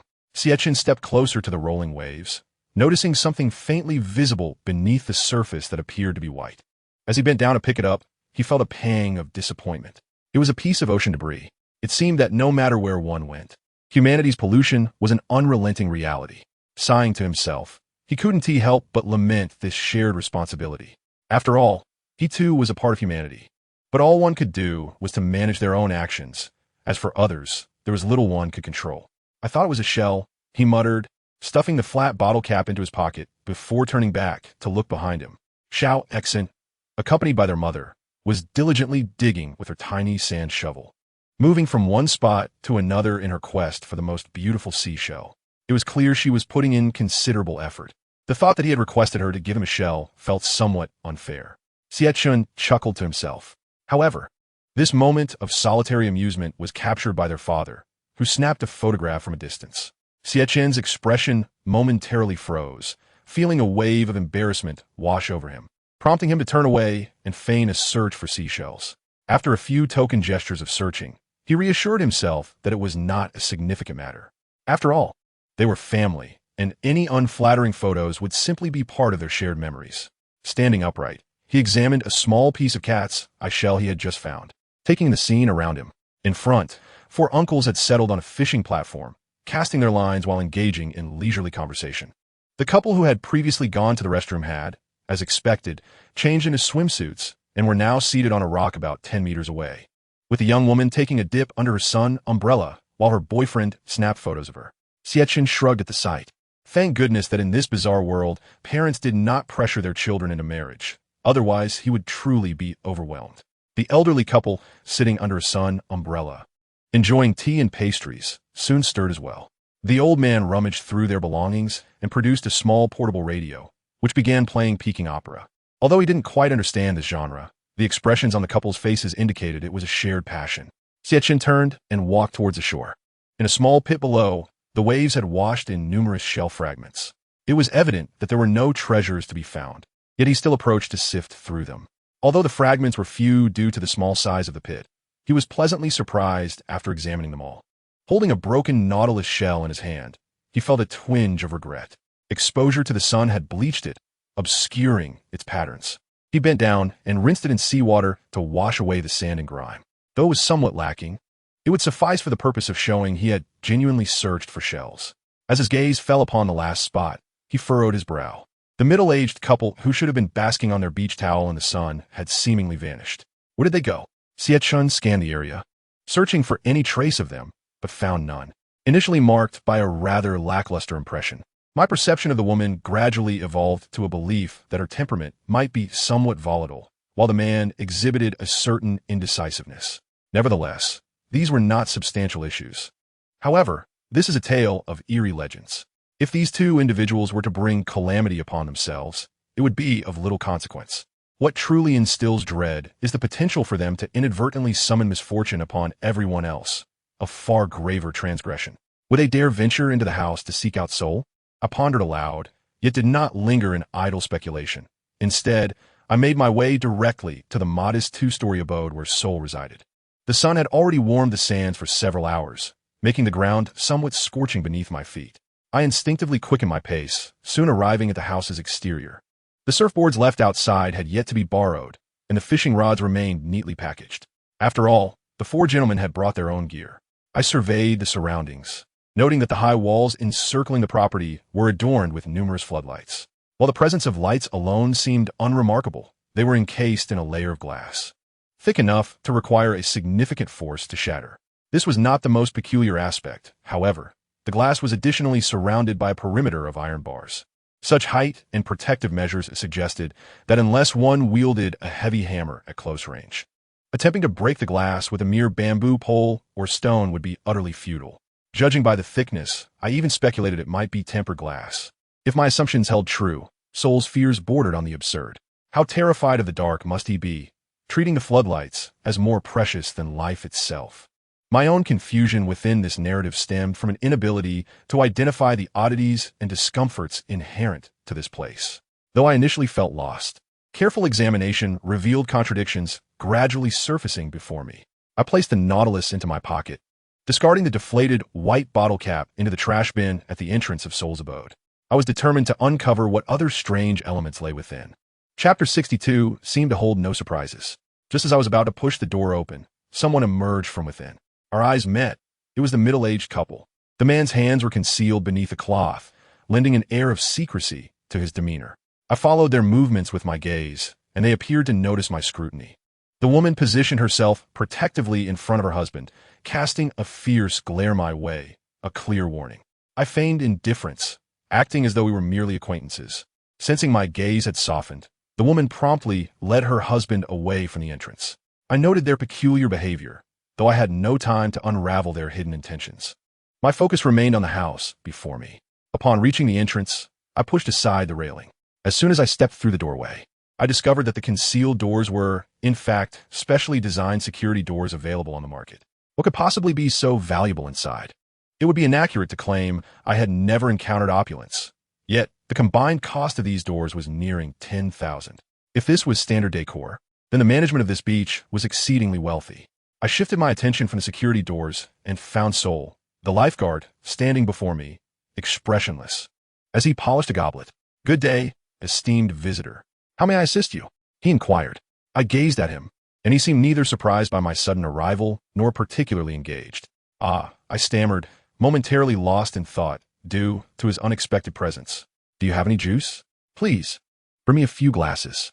Soul appraised me from head to toe, withholding an immediate response. As he spoke, the hand holding the cloth lingered near a pouch at his waist. A chill ran down my spine. I feared he might produce a firearm from that very pouch. Under normal circumstances, such thoughts would never cross my mind, but this was a narrative steeped in the uncanny. The strangeness of the beach and the house's decor heightened my suspicions.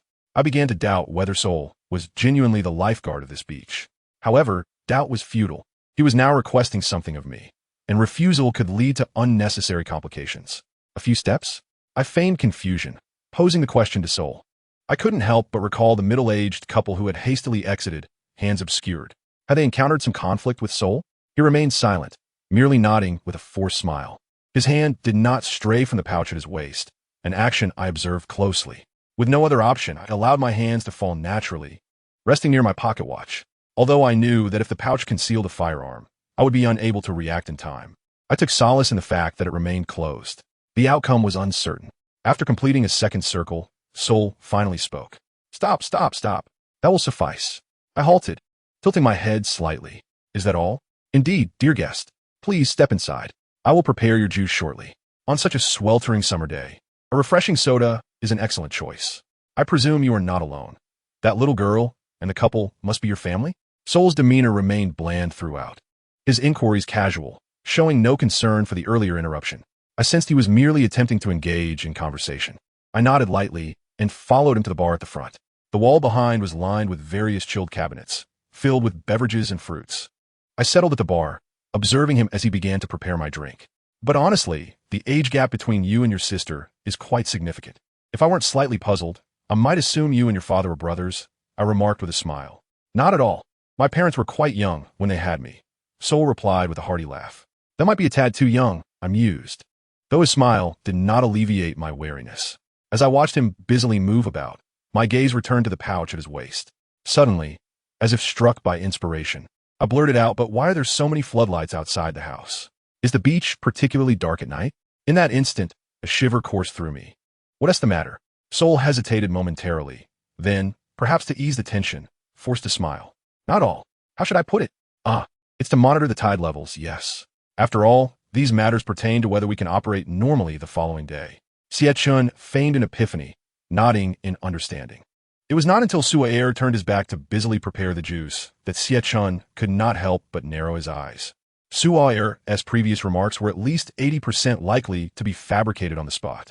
Yet what was he concealing? What purpose did the house's floodlights serve? These questions remained unanswered. Shifting his thoughts, Xie Chen swiftly changed the subject. Why don't we open up more slots for the beach tomorrow? We can only accommodate so few people at a time. Suaer turned around, placing the freshly prepared juice on the bar counter. In response to the inquiry, he sighed. There's no alternative. There are simply too many unruly tourists. If everyone could be self-disciplined during their vacation, we wouldn't encounter so many issues.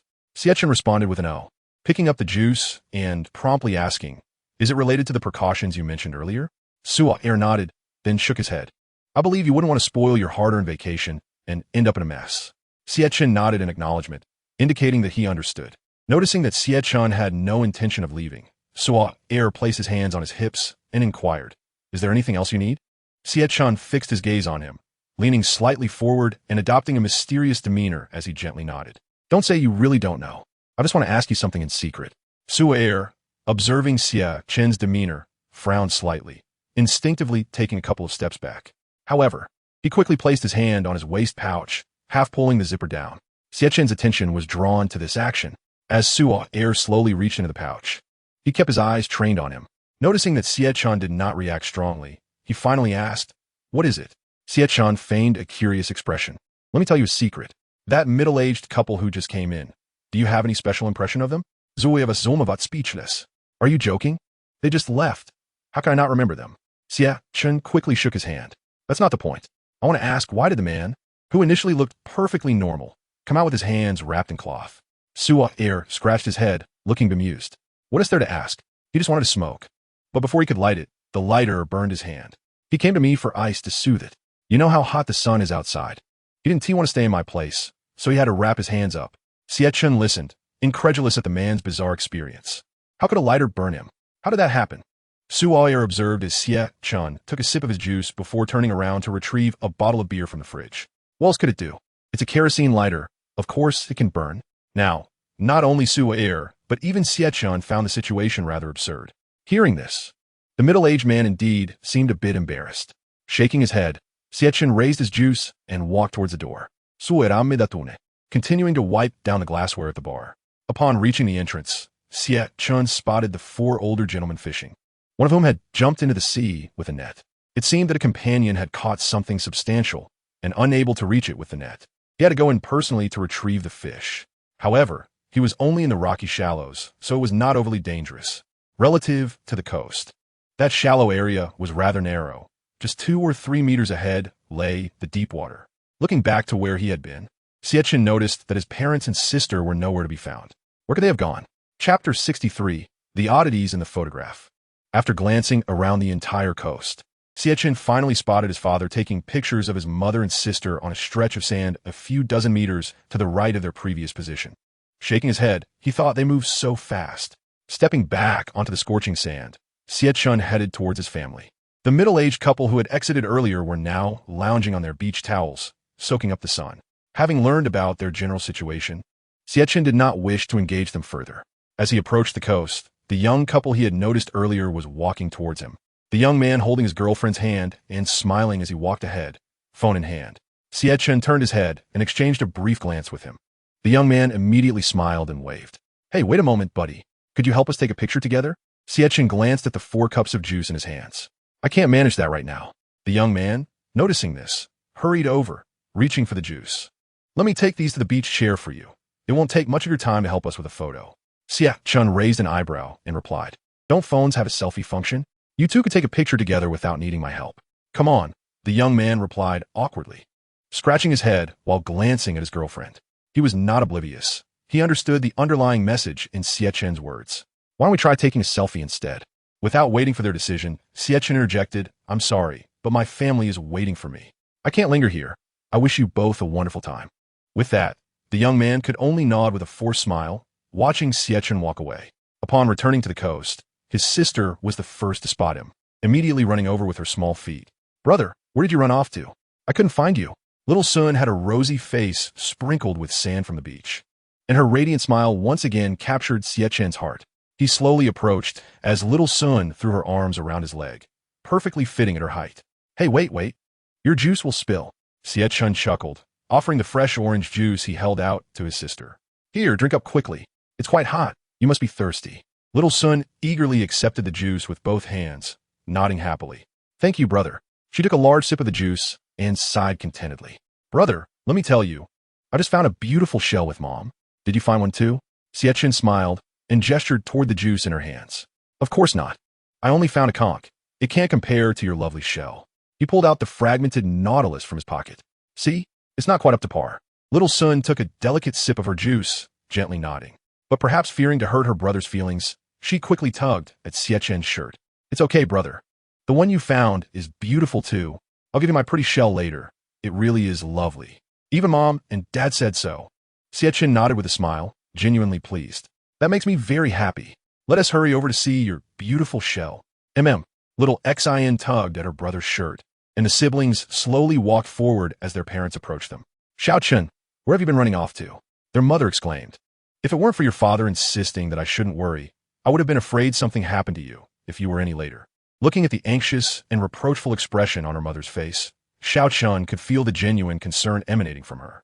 It seemed that her identity in the world of strange tales did not diminish her mother's maternal instincts. It's nothing, Mom, I'm fine.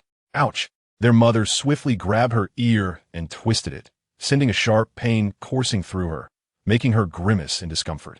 You're fine? You're old enough. Yet you still worry us. She scolded. I need to teach you a lesson so you remember next time.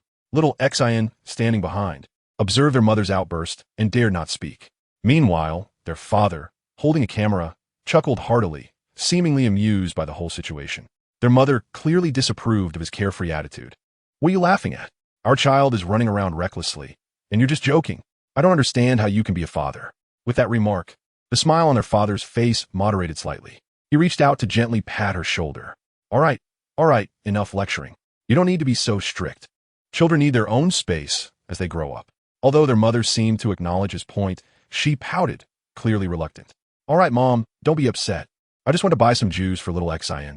It's so hot out, and I was worried she wouldn't handle it without some hydration. Xie Chen quickly provided her mother with an opportunity to ease her frustration, which helped to lighten the mood. Seeing the two of them drink the juice, Xie Chen finally felt a sense of relief.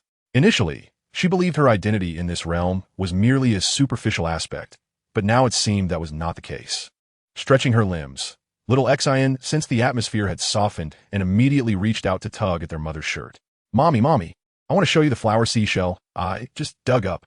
Their mother nodded gently and pulled out several uniquely shaped yet delightful shells from the round bucket she was holding. There were several that even Xie Chen couldn't name. Did you dig all these up? Xie Chen asked, crouching down to pat little Xion's head. Little Xin shook her head. Not just me, Mom helped a lot too. She rummaged through the pile and retrieved a colorful shell. It's this one. Xie Chen was pleasantly surprised by the variety.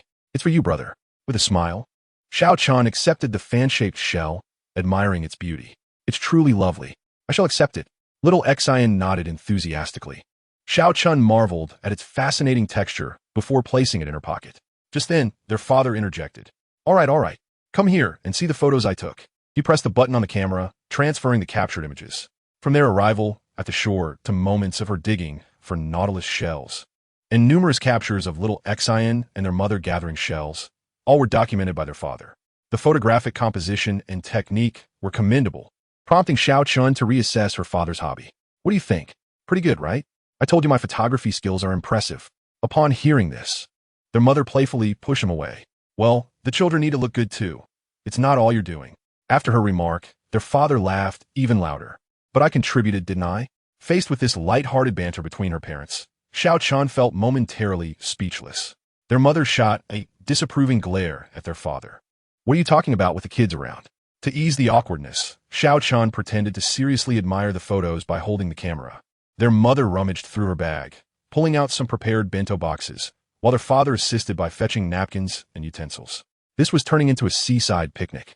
Xie Chen kept pressing the camera button, somewhat lost in thought. Suddenly, her pupils constricted. Having pressed too quickly, she rubbed her eyes in disbelief. One photo depicted little Xie and their mother together against the backdrop of the sea. Little Xie held the flower seashell she had given to Xie Chen, and it was clear their father captured this moment to immortalize the shell's significance. However, the issue lay in the vast expanse of the ocean behind them. Xie Chen slowly enlarged the photo, and in the upper right corner, approximately 50 or 60 meters from the shore, a distinct shadow emerged on the camera screen. It appeared to be a figure, yet it bore an uncanny resemblance, evoking a sense of discomfort, almost like a creature that defied description. Xie Chen's breath quickened as she rubbed her eyes again, fearing she was imagining things. Yet, the shadow remained visible in the camera. She quickly scrolled through the other photos, hoping to find a similar sight, but unfortunately, neither the subsequent nor prior images captured that section of the ocean again. In a panic, Xie Chen flipped the camera over, fearing that perhaps the lens had accumulated some residue, causing such an unusual image. The result was evident. It was not the case. What is wrong?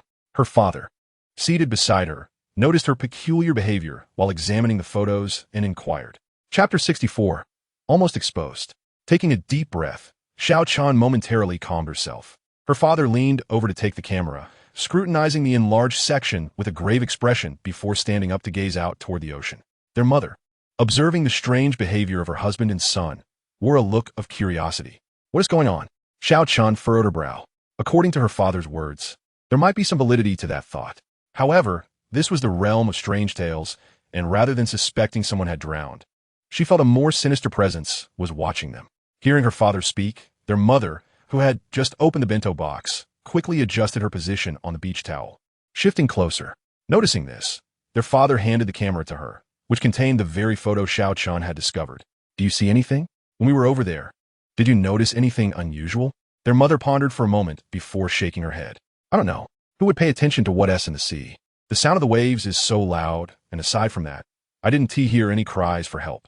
Little Xie picked up a homemade egg tart from her mother, quietly munching while listening intently, appearing like a serious bystander. The couple felt a sense of unease regarding the photo. The shadow in the picture was neither overly clear nor entirely indistinct. Yet the possibility of someone truly drowning could not be dismissed. Isn't there a submarine docked at the slant on the shore? If it comes to that, we should show the photo to the lifeguards and see what measures they can take. Her father nodded gently. For now, that is all we can do. After all, if it is true, it's a matter of life and death, and we cannot decide on our own. Xie Chen rose to his feet, casting his gaze around the beach. He took a moment to assess the tourists who had arrived by bus, wondering if any had gone missing. Fortunately, the outcome was reassuring. Everyone was still present. The underwater salvage is exceedingly challenging, Xie Chen remarked nonchalantly. If it were indeed a drowning victim, they should have raised their hands above the water to signal for help. Yet the photograph captured merely a shadowy figure with only half of a head visible, as though it were floating atop the surface. Upon hearing his analysis, his father furrowed his brows, a pensive expression overtaking his countenance. His mother, being quite young and female, could not help but display an expression of alarm upon hearing such words. If that were the case, it was indeed rather chilling. What could be lurking beneath the sea, silently observing the movements of their family? Could it possibly be a diver? We could inquire with the lifeguard soul. Perhaps some of the beach staff might have insights. Xie Chen suggested. He maintained a thoughtful silence, aware that such a possibility was exceedingly slim. If it were a diver, the goggles would surely reflect the bright sunlight, and their father, camera in hand, would have noticed immediately. Furthermore, masks would leave distinct protrusions in the photograph, yet no such features were apparent. His father's expression grew increasingly troubled, indicating that the situation was becoming more entangled in his mind. Additionally, if it were indeed a drowning incident, so much time had passed that the body would likely have sunk into the depths of the ocean, should have been swept out to sea. The chances of recovery would be virtually non-existent. His father stood up as well, instructing, "The situation remains unclear. Do not speak so definitively. Keep an eye on your mother and sister while I go speak with the lifeguard about the specifics. We'll see how the management intends to resolve this." Xie Chen longed to shoulder the responsibility, yet considering his relationship with his father, it was not appropriate for him to take over this task. Leaving his mother and sister behind was equally imprudent, as the conditions for a successful resolution hinged on the safety of his family's lives while completing their beach excursion. Each of these vital factors was indispensable. Although there might be imperfect alternatives for resolution, akin to the second scenario, his emergence from the predicament had been entirely serendipitous. Who could tell if such options existed this time? "Please take care." His father nodded and began walking toward the house. "You all can eat. I'll inquire further." "All right." Xie Chen stood rooted in place, watching his father's figure retreat towards the house. However, he soon noticed that the middle-aged couple had sat up, their eyes fixed intently on the approaching figure. Xie Chen squinted slightly. What secrets did these individuals harbor? He directed his gaze towards the middle-aged man. Noticing that the hand previously concealed by a cloth was now exposed, indeed bandaged with a small bag of ice, likely a burn. Yet this only deepened his suspicions. They seemed excessively concerned about that house, not just the occupants, but all things related to it, as even proximity appeared to capture their attention. Fortunately, they remained seated, whispering to one another until his father entered the house. Xie Chen was quite curious about their conversation. "Xiao Chen, hold on to this food." "Xiao Chen? What are you daydreaming about?" "Brother." Xiao Xian tugged at her brother's shirt, jolting Xie Chen back to reality. "Oh, what?" His mother wore a look of exasperation as she handed him the lunchbox. "Take this and help arrange what's inside. You proposed a picnic, but aren't helping at all. Don't worry about your father. He's merely informing the beach management of the situation. What needs to be done is not our concern." "I know. I just can't quite figure out how to communicate with them," Xie Chen replied, recognizing the gravity of the situation. His mother nodded gently, understanding. Indeed, it was a serious matter, yet they must first consume their meal before addressing any issues. "Brother, I want pudding," Xiao Xian exclaimed, having polished off the last morsel of food, pointing eagerly at her lunchbox. Xie Chen felt the coolness of the lunchbox, realizing that pudding held a significant allure for children. "All right, I'll get it for you now." He carefully opened the corner of the container and retrieved the pudding. The mingling scents of cream and sweetness were utterly enticing. Xie Chen swallowed, his stomach growling audibly, catching the attention of his mother and sister. "Didn't I tell you to have breakfast this morning? Why are you so hungry now? Did you secretly dispose of your breakfast?" His mother's brow furrowed as she reached towards him. Xie Chen quickly turned his head away. "No, I was just hungry, all right?" His mother gave him a skeptical glare. "At least you know what hunger is. You better eat well." Xie Chen chuckled and nodded. His mother skillfully sliced the pudding in half, using a small spoon to place one half into an adorable little bowl. Xiao Xian accepted the bowl adorned with a design, her face lighting up with joy as she began to enjoy the pudding. Xie Chen donned plastic gloves, reaching for the spring rolls his mother had just prepared. He took a generous bite, the satisfaction of the food filling his mouth, instantly delighting his brain. It must be said, his mother's culinary skills were indeed exceptional. Observing her son devour his meal, his mother couldn't help but chide. "I told you to eat properly, and now you finally realize you're hungry?" Xie Chen chuckled. "I was eating well. It's just that your cooking is too delicious. Stop talking while you eat," his mother admonished, and he relished the moment, savoring the chance to fill his stomach. Not only the spring rolls, but there was also half a pudding left alongside various other dishes, sushi, grilled sandwiches, skewered meats, and boxed rice dishes, not to mention a fruit platter. The abundance of food was almost overwhelming. "Wait a minute, didn't we only bring 2 backpacks?" Xie Chen queried. Puzzled, his mother replied, slightly annoyed, "We forgot to take them out when we got off the bus." Xie Chen nodded in realization. But the situation soon took a turn for the worse. His mother ceased her movements, squinting as she pressed her hand to her forehead. Xie Chen instinctively leaned back, but still did not evade her touch. "What's wrong?" Xie Chen inquired, feeling a twinge of guilt under his mother's scrutinizing gaze. She narrowed her eyes. "I'm wondering if you have a fever. You were supposed to help carry these items onto the bus this morning. How could you forget?" A cold sweat broke out on Xie Chen's brow. There was no way he could explain to his mother that he had been transported into a world of ghost stories, temporarily assuming the role of her son. Fortunately, he quickly devised a response. Well, I never said I forgot. I merely recalled that I had forgotten some belongings in the car and did not retrieve them. I am uncertain as to when you and father went to fetch them. Is that so? Very well, then. Chapter 65, New Regulations. Realizing that his previous excuses had been effectively brushed aside, Xie Chen exhaled a sigh of relief. Aren't we waiting for Dad? At that moment, little Xen, who was halfway through her pudding, suddenly set it down and shyly inquired of her mother. Observing her sister's demeanor, Xie Chen couldn't help but chuckle. It seemed she had only remembered that someone hadn't eaten after having her fill. Yet, he himself was not in a much better position. Their mother gently waved her hand. Just eat. There is no need to worry. Just then, an elderly lady approached from a distance, wearing a sun hat and beaming kindly at Exit. What a delightful little girl. Even while eating, she thinks of her father. All eyes turned towards the old woman, who ambled closer with her hands clasped behind her back. Xie Chen instantly recognized her as the elderly woman from the couple he had seen earlier. Upon hearing her child being praised, their mother responded with a smile. Oh, she can be quite mischievous. You wouldn't believe it. Just earlier on the bus, she was putting on an act for you. Observing his mother's demeanor, Xie Chen surmised that the elderly couple had already interacted with his family on the bus. The old woman chuckled and shook her head, settling herself behind little Xien. What child isn't a bit mischievous? My grandchildren were just the same when I raised them. As long as they grow up well, that's what matters. Though it's been tough, watching them grow into adults has been a blessing for us mothers. Their mother nodded in agreement, clearly having a favorable impression of the old woman. Xien, the old lady is praising you. Why don't you invite her to join us for a meal? Mother certainly didn't teach you to be so rude. With her face slightly flushed in the presence of the elder, Xien hesitated to lift her head. However, prompted by her mother, she mumbled, Granny, would you like some? This pudding is really delicious. Xie Chen was momentarily taken aback, struggling to suppress his laughter. Their mother gently tapped Xien's pudgy little hand. I meant for you to ask the old lady to sit down and join us, not to offer her the pudding you've already eaten. Xien lowered her head even further. But I think the pudding is the best thing here. Hearing this, the old woman smiled, revealing her teeth. Don't blame the little one. She is willing to share her favorite treat with this old lady. It shows she is truly a good child.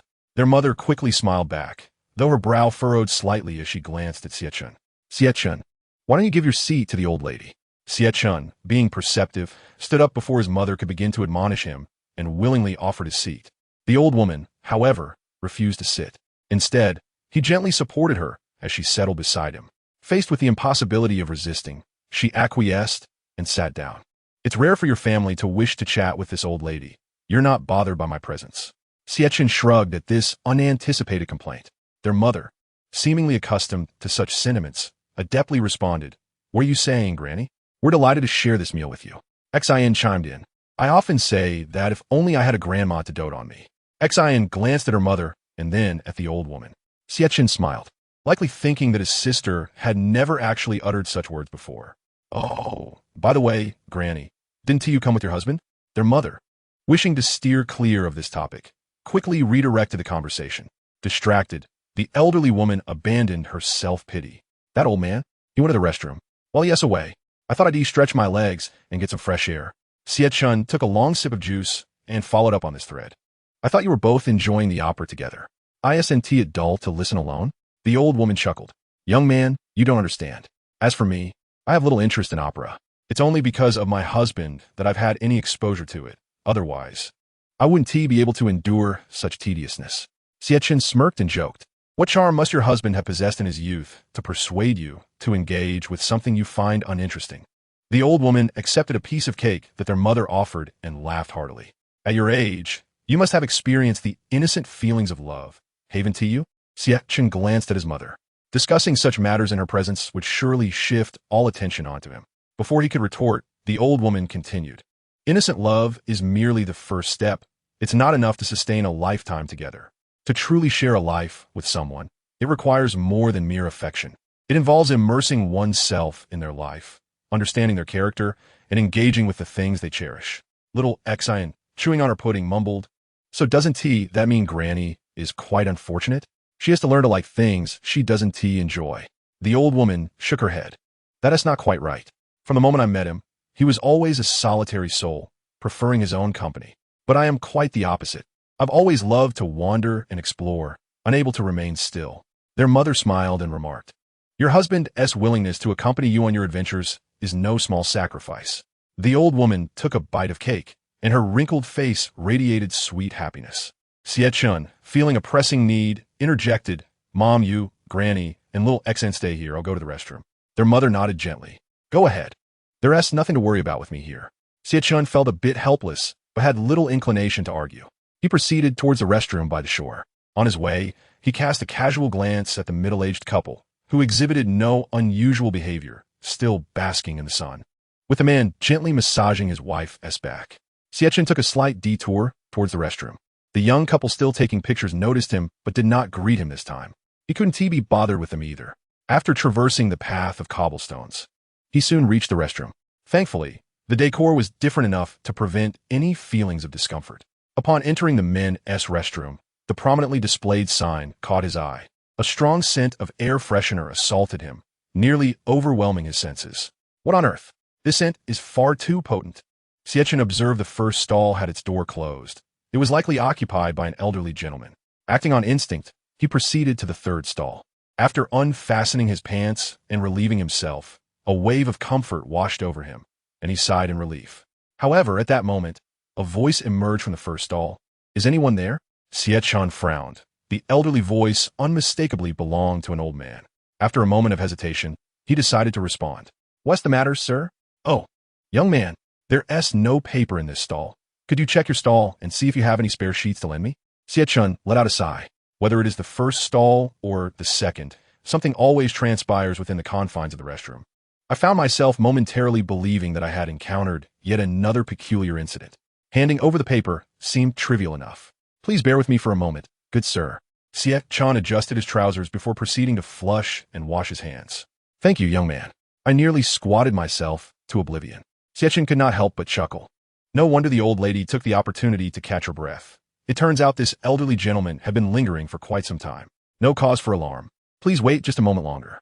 Xie Chen shook off the moisture from his hands and retrieved a few sheets from the paper dispenser to dry them. Just as he was about to discard the used paper into the bin, he noticed some ink stains on his hands. Frowning, he wondered, what on earth? Why is it getting dirtier?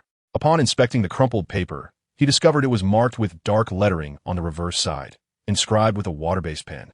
Xie Chen immediately grabbed the dispenser again, extracting several more sheets, only to find them pristine and unblemished. Furrowing his brow, he pondered, who could have written this? Although he had used it to dry his hands, he could still vaguely discern the contents upon unfolding the paper. His pupils dilated in shock, the gravity of the situation weighing heavily upon him. When you come across this note, do not panic. Please remain composed. You have likely already noticed the various oddities surrounding the beach. I share your concerns, but my knowledge is limited. I can only supplement the missing portions of the rules. Please remember the following guidelines, as they are all veritable. Guideline 1. If you encounter a local resident in an area that is clearly not part of the beach, and they invite you to stay in their village, kindly inform them that you have already secured lodging. Guideline 2. There exist certain small fishing villages near the beach that are currently closed to visitors. Please refrain from disturbing them upon leaving the beach, especially during low tide. Make haste to avoid disrupting the locals' daily lives. Guideline 3. The inns in a fishing village are not open to tourists. Do not attempt to stay there, as the local inhabitants will not welcome your presence. Guideline 4. A lighthouse is situated outside the fishing village. It should always be illuminated and never undergo maintenance. The searchlight typically points towards the beach exit. If you notice the lighthouse flickering and the beam intermittently scanning the dark sea, this serves as a dangerous warning. You must flee to the nearest station without hesitation. Guideline 6. In the event of the aforementioned scenario, while rushing to the station, disregard the voices of the staff, regardless of their claims that the lighthouse is undergoing maintenance or cleaning.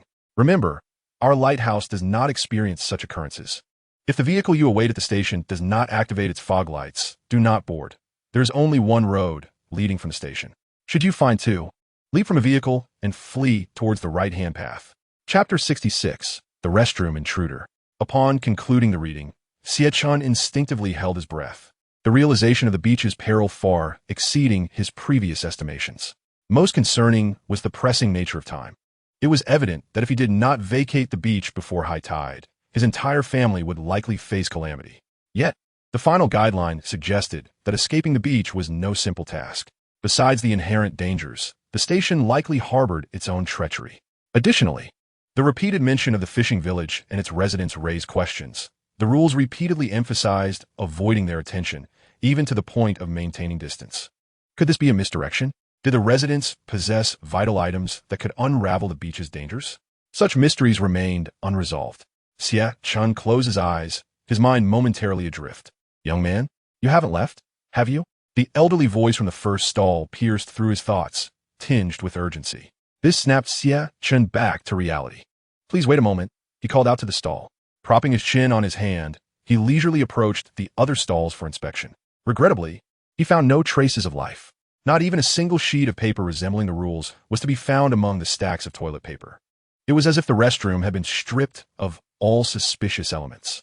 Furrowing his brow, Xie Chen contemplated the possibility of finding another note, one that could have been left behind by a hapless visitor. Yet, the pressing issue remained. He had found nothing. This led him to question who had so precisely placed these supplementary rules for him to discover. Aside from the old man still in the restroom, the only other visitors had been the couple who had previously entered. Who among them could be the author of the note? It was difficult to ascertain. Xie Chen pulled out 2 sheets of paper and approached the stall, knocking gently.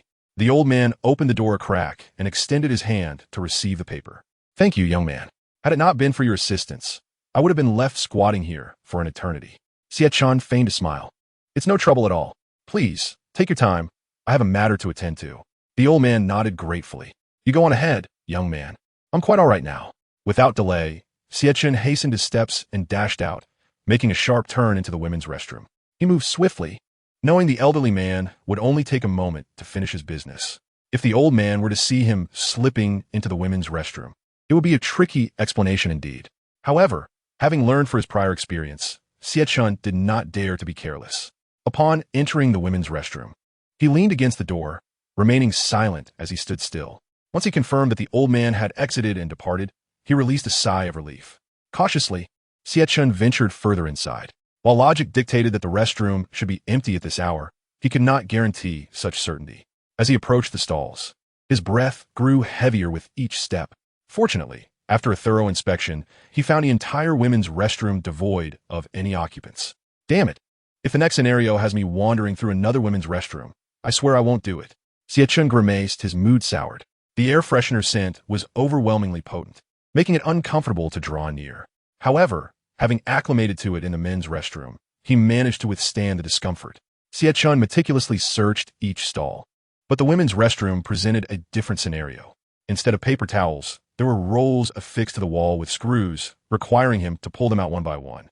Yet, simply extracting a sheet resulted in a long strand. If anything were indeed inscribed within, he would have to unravel the entire roll to discover it. Gazing at the thick roll before him, Xie Chen found himself in a quandary. To extricate the entire roll would likely consume nearly 5 to 6 minutes. With 5 stalls in the women's restroom, thoroughly unrolling each one would not be a simple endeavor. After all, he had no way of knowing which roll might contain recorded information. If there were any, would the content be identical? If only one could find solace in the real world, where worries would not torment the mind. After all, a visitor could encounter peril at any moment. Even with the intention of leaving valuable information for those who follow, time would be insufficient to devise a means of concealment. Ultimately, one could only tear off a piece of paper, scribble a note, and hide it in a different spot. Yet this is a truly complex situation. We are in a realm of strange tales, where clarity is elusive. Xie Chen furrowed his brow, feeling utterly helpless. With a steely resolve, he proceeded towards each cubicle, extracting all the toilet paper within. In a short while, he found himself cradling 5 hefty rolls in his arms. Leaning against the corner by the trash bin, he began to tear into the first roll. Mere seconds passed, and the first roll was reduced to shreds, filling the bin, yet yielding no results. Maintaining a calm demeanor, he grasped the second roll and commenced tearing once more. As the sheets unraveled, disappointment loomed again. This roll, too, bore no fruit.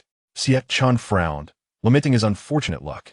Nevertheless, misfortune aside, he had to press on.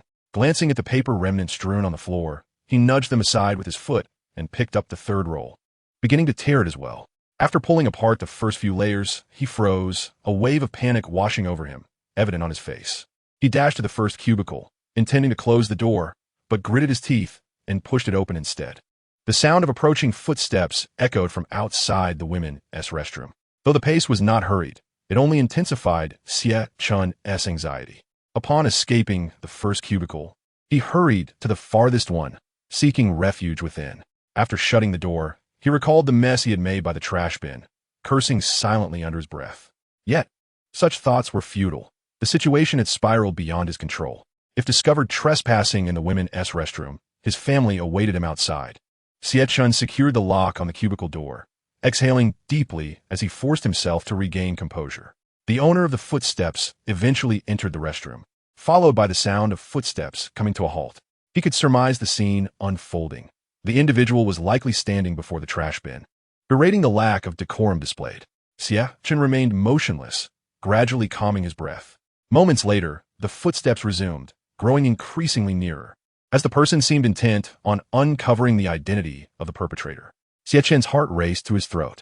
However, after a couple of paces, the footsteps ceased, followed by the sound of a door closing. This sudden turn of events left him bewildered. Was it over? Did the woman possess no curiosity? Yet, since she was not pursuing him, he felt a wave of relief wash over him. How unfortunate for the one lacking civility. Just as he began to breathe easier, the woman unexpectedly spoke, causing an awkward tension to fill the air. Thankfully, she remained hidden, leaving him unsure whether she was changing clothes or using the restroom. With the cessation of her voice, he felt hesitant to move. The uncertainty of when she might emerge posed a threat. A face-to-face encounter would spell disaster. Xie Chen wrestled with his thoughts for what felt like an eternity, though it was scarcely a minute.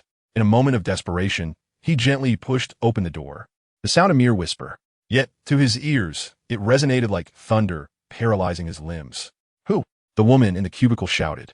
Instinctively, Xie Chen bolted from the restroom. Recognizing the urgency of the situation, he could not linger, lest he face his doom if she emerged. As he reached the restroom entrance, he clutched the unfinished roll of paper to his chest, unwilling to leave it behind. Just as he believed he had escaped, he froze just steps outside the door. A young man stood nearby, clutching his clothes and staring intently in his direction.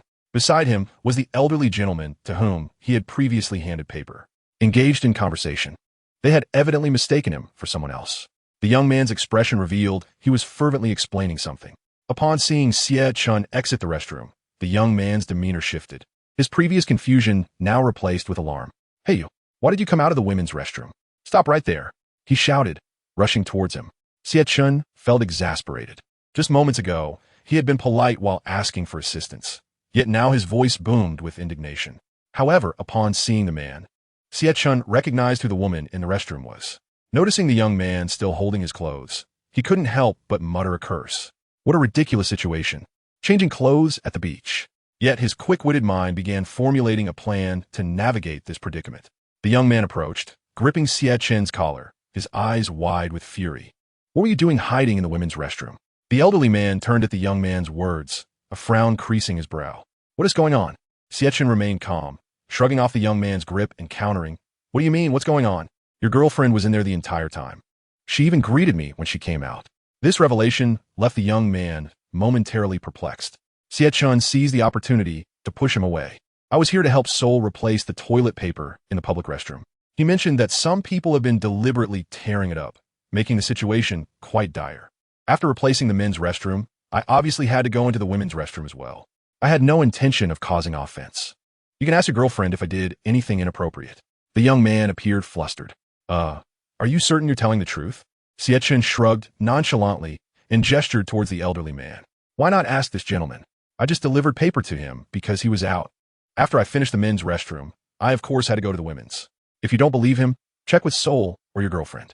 Exasperated, Xie Chen clutched the 3 rolls of paper and began to walk away. The elderly man, struck by Xie Chen's words, smacked his forehead. Of course. I was wondering where you had gone. It turns out it was you, young man. The elderly man cast an apologetic glance at the young man. My apologies, young fellow. I didn't realize it was this lad. It's my fault for being blind and mistaking you. The young man, feeling increasingly awkward, found himself at a loss for words until the elderly man resumed the conversation. It's nothing. I made a mistake myself. Well then, if there's nothing more, I'll be on my way. Xie Chen pursed his lips, casting an impatient look at the young man. The elderly man hurried over. Wait, young man.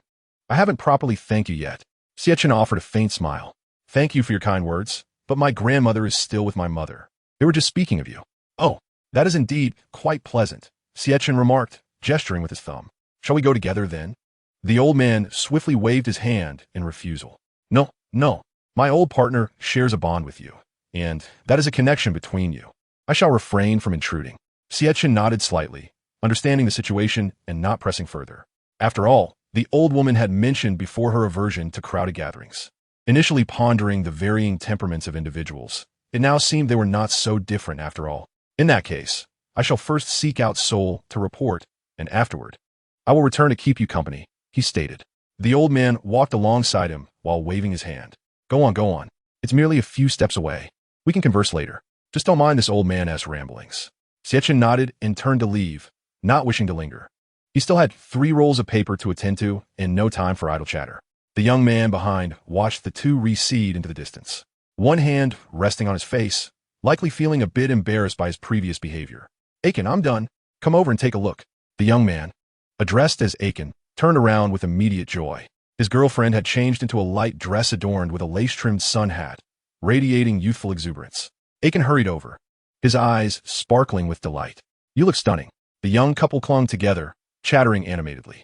Yet, perhaps out of awkwardness, Aiken refrained from mentioning anything about Xie Chen. After bidding farewell to the elder, Xie Chen made his way towards the 2-story house. He had yet to inquire directly with Soul regarding the intricacies of the beach matters. Having reviewed the supplementary rules in the men's restroom, he felt it was essential to clarify any ambiguities. As Xie Chen walked along the stone path, he spotted his father in the distance. He frowned. Had his father already finished discussing the photographs? Xiao Chen, what brings you here, carrying so much paper? Xie Chen, momentarily at a loss, shook his head. We can discuss this later. Have you clarified the matter of the photographs with the beach management? His father's expression grew serious as he shook his head. Sort of. Seeing this expression, Xie Chen sensed that something was amiss. Sort of? Why do you say that? His father sighed. I spoke with a lifeguard named Soul about what transpired, but he claimed it was likely an issue with our camera. Xie Chen, fully aware of his camera's condition, felt a wave of suspicion wash over him. Surely, there was an attempt to conceal something. After hearing his father's explanation, he too felt that something was off. You find out as well? Xie Chen nodded, not intending to conceal his thoughts. His father rubbed his forehead. I do indeed find it peculiar.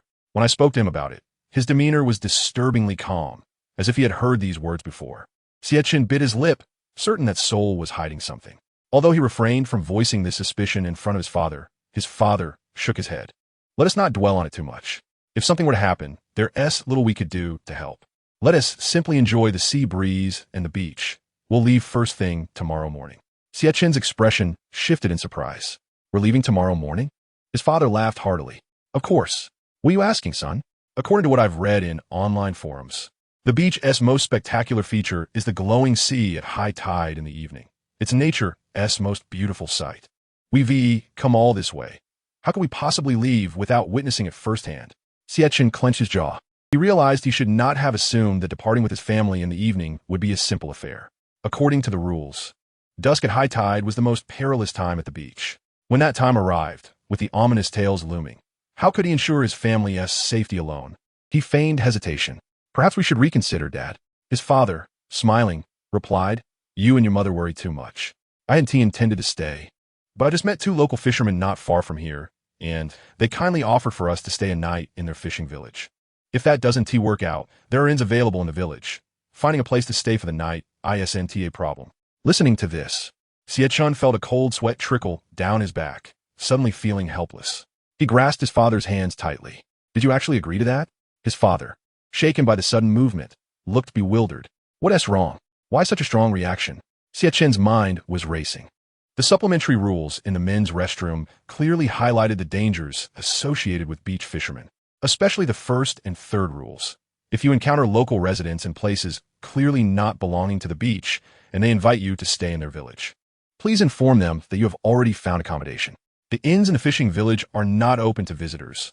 Please do not stay there, as the local villagers are not welcoming to tourists. If it were merely these few explicit rules, he might have doubted their validity. Yet, these rules did not conflict with the narrative. Soul had repeatedly emphasized the need to steer clear of the fishing village and its fishermen. It seemed they indeed posed a danger, perhaps even embodying the peril associated with the high tide. His father pressed down on his shoulders. Calm down. They aren't as unfriendly as that lifeguard suggested. In fact, I found them quite amiable. Xie Chen, looking at his father's face, felt an overwhelming urge to knock some sense into him. But at this point, there was no recourse. Upon careful reflection, he realized there was no concrete evidence proving that the fishing village and its fishermen were indeed hazardous. What if these rules were merely designed to mislead him? Xie Chen sighed. Perhaps you're right. His father chuckled. All right, enough of this. Starving. Let us hurry and grab a meal. Afterward, we can enjoy the sea breeze and the beach, patiently awaiting the enchanting nightfall. I must capture that moment with my camera. Seeing his father so enthusiastic, Xie Chen could only nod in agreement. As a son, there was little he could say that his father would take seriously at this moment. He needed to seek out evidence and clues, but only under the condition of ensuring his family has safety. The pressure was immense. Xie Chen, holding the rolls of paper, slowly followed behind his father. There was no way he could truly enjoy this vacation. A myriad of pressing matters awaited him. Dad, you go ahead. I need to use the restroom first. His father looked puzzled. Haven't you just gone? Xie Chen chuckled. Not yet. I only just spotted you. His father shook his head. Hurry along then. Do you really need that much paper for the restroom? Feeling a bit embarrassed, Xie Chen turned to leave. Halfway there, he turned back. Let us not head to the fishing village just yet. Wait for me. His father sighed. Chapter 68. Open your heart. Understood. After waiting for the right moment, he darted into the nearby thicket. Aiken and his girlfriend were still indulging in intimacy not far from the public restroom. With nothing but a roll of toilet paper in hand, he found himself unable to ask for assistance. Thus, he had no choice but to seek a discreet spot to resolve his predicament. After turning the corner, Xie Chen leaned against the cover of some bushes and once again tore at the roll of paper in his grasp. After finishing the third roll, he still found nothing. Gazing at the mess strewn about, coupled with the two remaining rolls of paper beside him, he fell into deep contemplation. Alas, it seemed futile. After all, there was no time to dwell on such matters. Shaking his head to clear his thoughts, he pushed the scraps of paper aside and resumed his task. In a flurry, the remaining 2 rolls of toilet paper quickly lost their form. Xie Chen remained squatting in a daze, his expression somewhat numb. This shouldn't be the case. Could it truly be that only the men's restroom contained such evidence? A sudden thought struck him, and he slapped his forehead. How foolish of me. Was it possible that the survivor was actually a man? Rubbing his aching scalp, he reflected on his habitual assumption that in the realm of urban legends, every strange occurrence must have a counterpart, while neglecting the most fundamental aspect. Everything must adhere to logic. Logically speaking, only one person could have escaped, he mused, leaving behind clues for the visitors that followed. Naturally, he would leave information only in the men's restroom. He had been foolishly preoccupied with the notion that there might be a corresponding clue in the women's restroom. Staring at the chaotic scene and realizing how much time he had squandered, Xie Chen stifled his frustration and slowly emerged from the thicket. Spending too long in such a high-pressure environment could easily lead one to become fixated on trivialities. Observing the couple still unwilling to depart, he silently turned away, not wishing to linger. If they engaged him, it would only consume more precious time. Upon exiting the foliage, he made his way toward the house where Sol was located. Xie Chen lowered his body, utilizing the shadows cast by the sunshade and the wall to conceal his presence, striving to avoid detection by his family. Fortunately, he had arrived at the doorstep. Phew! Exhausted, he wiped the sweat from his forehead with his elbow and glanced towards his family. They were oblivious to his presence, engrossed in their meal and chatting with the elderly woman. Xie Chen breathed a sigh of relief and turned to enter the house. However, he was halted by a firm push against his chest. As he regained his composure and focused, he found Sol standing before him, expressionless, holding a set of keys. Mind where you walk. You nearly bumped into me. Xie Chen scrutinized him from head to toe. Just as he was about to inquire, Sol brushed past him. Xie Chen swiftly turned. Where are you off to? Do you need something from me? If it's to procure supplies, you can help yourself inside. Observing the keys in Sol's hand, he shook his head. I need to discuss something with you. Are you planning to address the matter of someone drowning? Enjoy your beach holiday instead. After uttering this, Sol turned to leave, but Xie Chen grasped his arm. Didn't you tell us it was a camera malfunction? Why are you now hesitant to discuss in detail? Is your beach handling such unfortunate incidents and potential risks by keeping tourists in the dark? Xie Chen fired off 3 questions in quick succession, his expression resolute. Sol clenched his fists, as if on the verge of an outburst, but ultimately sighed in resignation. It seemed that unless he clarified these matters today, Xie Chen would not relent. Seeing him relent, Xie Chen released his grip. It's not that dire. However, the issues at hand must be addressed clearly. It's evident that your beach prioritizes the safety of tourists, but keeping them uninformed is hardly a commendable solution. Sol sighed heavily, stuffed the keys into his pocket, and stepped into the room. Gumin, let us resolve this matter quickly. I have my own affairs to attend to. Xie Chen followed him inside, immediately sensing a stifling atmosphere enveloping them. Once seated, Sol stood directly in front of him and bluntly asked, "Have you seen them?" Xie Chen looked puzzled. "Them? Who are you referring to?" Sol placed his hand on the table, murmuring softly, "Those whom you have yet to encounter." Xie Chen furrowed his brow, tentatively inquiring, "You mean the fishermen?" Now it was Sol's turn to frown. "You've really seen them?" Sol appeared to doubt himself, shaking his head in denial. "No, that's impossible. They wouldn't be on the beach during the day. They must be at sea." Observing Sol esa peculiar. Xie Chen seized upon the key point. At sea? He felt something was amiss. Based on Sol's reaction, it seemed his mention of the fishermen had struck a chord. But why would Sol assert they couldn't be on land during the day, only to imply they were at sea? Why couldn't fishermen be on land? Could it be that what was captured by his father's camera was indeed related to this? Xie Chen shifted slightly, his mind racing through possibilities. Yet, this series of clues was disjointed, fraught with contradictions. If fishermen genuinely couldn't appear on land, then who were the two his father encountered? Were they monsters or something of the sort? Now both men seemed trapped in a cycle of self-doubt. Xie Chen slammed his hand on the table, shattering the stalemate. "Let us not digress. I'll ask, you answer." Sol jumped slightly at the sudden thud, clearly taken aback. But Xie Chen, burdened with a plethora of questions, offered him no opportunity to respond. "What you just mentioned, are they truly fishermen?" A flicker of hesitation crossed Sol's eyes as he slightly parted his lips. Just as he was about to speak, Xie Chen stood up, leaning closer. "Just nod or shake your head. There's no need for words. The more you say, the more complicated it becomes." After hesitating for a moment, Sol ultimately nodded. "Then you say they shouldn't be on land during the day, yet they are fishermen. Why shouldn't they be?" Xie Chen fixed his gaze on Sol's eyes, tentatively adding, "Do they fear the daylight? Or perhaps sunlight?" Sol shook his head but then nodded. Xie Chen bit his lip in contemplation. Perhaps both factors were involved. Are they the ones posing a threat to tourists? Sol, this time, nodded affirmatively, asking more 1T help. The threats they pose cannot be entirely resolved. Otherwise, we wouldn't be in this predicament. Xie Chen followed the thread of conversation with a question, "Has there truly been a loss of life?" Sol wore a bitter smile, gesturing toward the door. "Let us be frank with each other. The middle-aged couple who came looking for me earlier didn't suffer burns from hot water. They threatened to set my house on fire, and during the ensuing altercation, they accidentally scalded themselves. The root cause of this is that their son was found dead on the beach near the restroom the following morning during their vacation." Xie Chen's pupils constricted slightly. Could it be that the information in the restroom was left behind by the couple's son? He had endured the tidal period, yet could only uncover such scant clues. Moreover, judging by his words, it seems he has likely encountered the rules outlined in travel guides. Xie Chen nodded gently, as I had not considered this aspect. Sol appeared somewhat perplexed. "You know about this matter?" Xie Chen managed a wry smile, mimicking him. "I suppose I know a little, but it is of little practical use. I cannot clearly explain where my leads originate." "Oh, by the way, isn't the period of high tide the most perilous time?" Sol nodded without hesitation. "During such times, it is best not to linger on the beach. The level of danger is beyond what an ordinary person can withstand." Listening to Sol's distracted remark, Xie Chen swiftly posed his final question. "Can we not leave the beach before the high tide arrives? There are vehicles available at the station."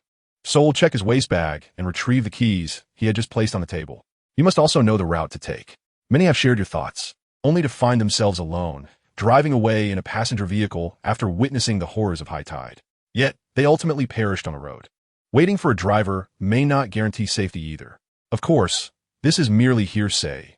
That department is not under my jurisdiction, and I am not privy to the details." Xie Chen stood upright, fixing his gaze on Sol. "It appears the route to the station is not viable. However, I cannot comprehend why you alone have managed to survive on the beach without incident thus far.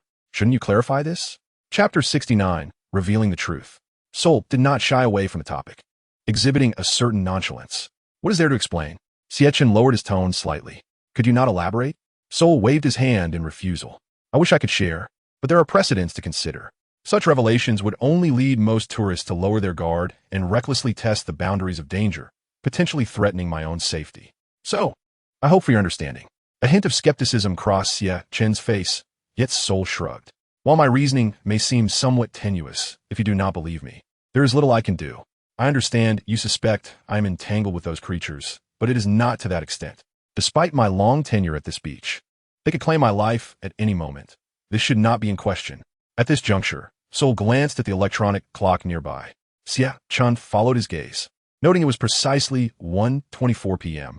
Soul wasted no time, striding swiftly towards the door, moving so quickly that Xie Chen barely had time to react. Attempting to stop him was no longer an option. Xie Chen hurriedly followed, observing Soul sprinting towards the coast, albeit along a slanted, upward path. Upon stopping to gaze into the distance, Xie Chen discovered several yachts anchored behind a massive rock. From the beach, it was utterly inconceivable to detect their presence. Only from the entrance of the house could one see them clearly. The yachts were secured with numerous chains, each as thick as a thumb, almost 7 or 8 in total by mere estimation. Such measures were clearly not meant to deter ordinary individuals from stealing yachts. Xie Chen felt increasingly certain that the underwater creatures captured by his father's camera were indeed the monsters Soul spoke of. Was he planning to operate a yacht? Did he intend to eliminate the newly emerged underwater monsters? Yet he had previously stated that they posed an extreme danger. A multitude of questions swirled in Xie Chen's mind, with no answers in sight. Just as Soul appeared not to have run too far, Xie Chen prepared to pursue him when a voice called out, "Xiao Chen, hurry over here, what are you lingering for?"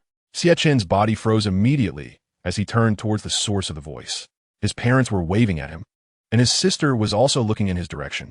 As Xie Chen walked toward his family, he shifted his gaze from Soul, only to collide with another person. Regaining his balance, he found himself facing the middle-aged man.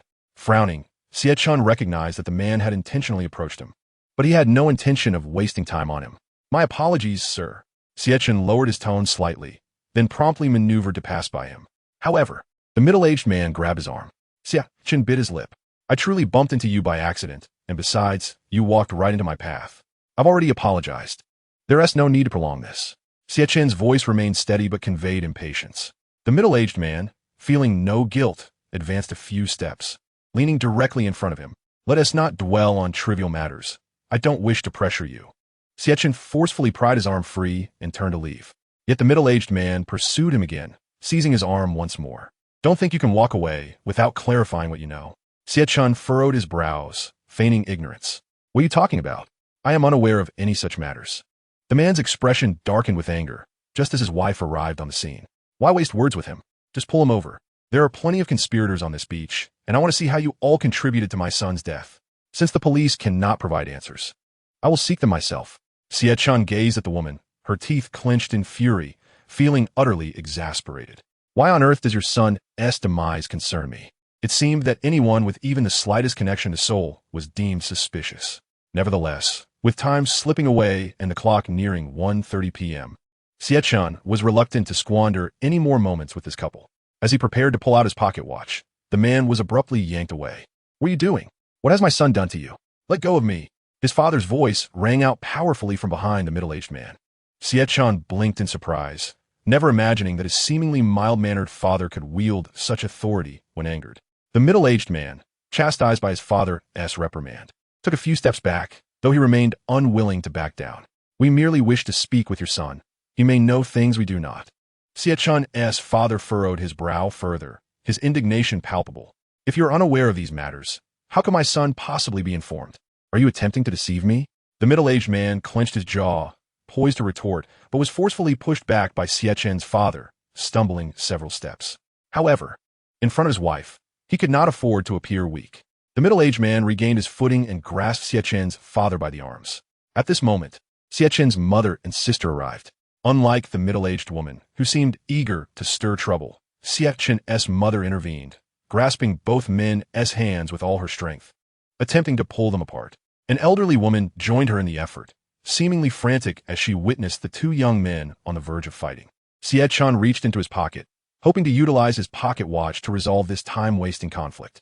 Meanwhile, the elderly woman seemed to have a revelation, turning to her husband.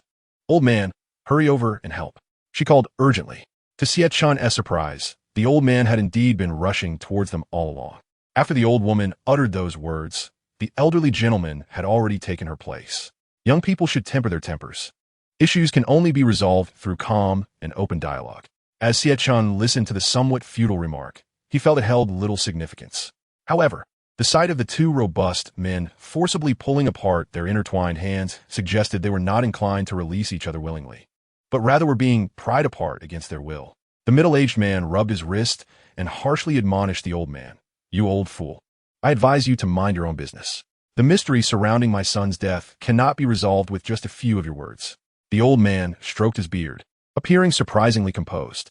"This lad shares a connection with me. If he knows anything, he will tell you. If he does not, it is merely your own futile insistence." Xie Chen gestured to himself and calmly stated, "Having lived nearly half a century, if you have yet to learn how to speak properly, I, as someone who has traversed this path before, could certainly teach you." Xie Chen's expression twitched slightly. How fierce was this old man? Yet, recalling how he had recently been trapped in a restroom due to a lack of toilet paper, he couldn't help but feel a hint of amusement. Seeing the quarrel momentarily pause, his mother rushed to his side for protection. "What does it matter if the dead are dead and the living are alive? This is our family's first visit to this beach. How could I possibly know what my son is aware of?" Her expression was not one of pleading, but rather one of a frantic mother defending her young. Young Xiao Xin, still small in stature, felt a wave of fear wash over him and dared only to cling to his brother's leg, observing the adult's argument from behind. Xie Chen watched this scene unfold. Even though it wasn't a copy of reality, the genuine familial bond stirred something within him. He gently patted his mother's shoulder, signaling her to step aside. "It's all right, Mom. I can handle this." His mother's gaze was filled with a complex mixture of emotions, clearly laced with concern. Unable to provide extensive explanations, he could only offer a reassuring smile to alleviate her anxiety. Taking a step forward, he addressed the middle-aged couple. "While my interactions with Saul have been minimal, I have heard some details regarding your son's circumstances. Just as you surmise, he met his tragic end on this very beach." Upon hearing this, the once frenzied middle-aged woman immediately broke down in tears, collapsing to the ground, her face buried in her hands as she wept. The atmosphere was instantly saturated with her profound sorrow. Her husband quickly moved to console her, patting her back. "It's all right. Now we know the situation." Hearing her husband's impotent tone only exacerbated her sense of helplessness, leading her to sob uncontrollably against his shoulder.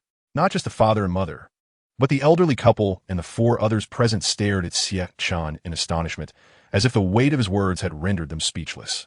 Xie Chen observed the stunned expressions around him, feeling a sense of helplessness. The truth remained. This beach was no paradise. All visitors risked their lives at any moment. His mother furrowed her brow, resting her hands on his shoulders.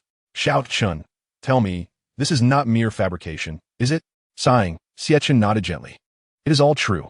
Upon hearing this, his mother's hands fell from his shoulders, and she grasped the hands of both him and his sister, calling out to his father. The father's attitude mirrored that of the mother. As soon as she finished speaking, he almost immediately dashed towards the luggage storage area. However, before he could move, Xie Chen called out to him, "It's futile, Dad. Gotta be honest. Anyone who steps onto this beach finds it far from easy to leave." Observing his father's expression, Xie Chen understood that his words lacked persuasive power. Driven by paternal instinct, the father still pulled his wife and children toward the station. The grieving middle-aged couple made no attempt to stop them this time. Xie Chen contemplated the complexity of emotions. It was likely not that they were foolish enough to doubt the reality of death. Perhaps they simply wished for their child to still be alive, naturally leading them to entertain such thoughts. His mother then addressed the elderly couple, glancing at the middle-aged couple embracing each other on the beach. Regardless of the circumstances, their reactions suggested that perhaps their child truly had perished here for some reason. Coupled with her husband's camera capturing images of what appeared to be someone drowning, only to be dismissed by the beach management, a thick sense of unease settled upon her. After all, as a mother of 2 children, this identity compelled her to think deeply. The tragedies that had befallen other families must not repeat in her own, no matter how slim the chances, or even if it were mere rumors. Until proven otherwise, she would remain vigilant. In response to the mother's invitation, the elderly couple shook their heads. "We are merely 2 old bones and shall not crowd with you." Her urgency was palpable as she protested. "How can you say that? There's ample room on the bus. You both have reached an age to enjoy life. If something were to happen, Wouldn't that be a thunderclap to your children? Observing the elderly man's reticence, the old woman stepped forward to explain, "We came here to reconnect with old friends, and we have yet to meet them." The old man nodded in agreement. It's been nearly a decade. Xie Chen squinted, surprised to learn that these two had friends on this beach. As silence enveloped them, the previously fishing uncle Wood approached, carrying a bucket of fish. "What are you all doing huddled here? Are you pondering where to eat lunch? Worry not. I've caught several big ones, and we can all feast together. These sea fish are a rare delicacy."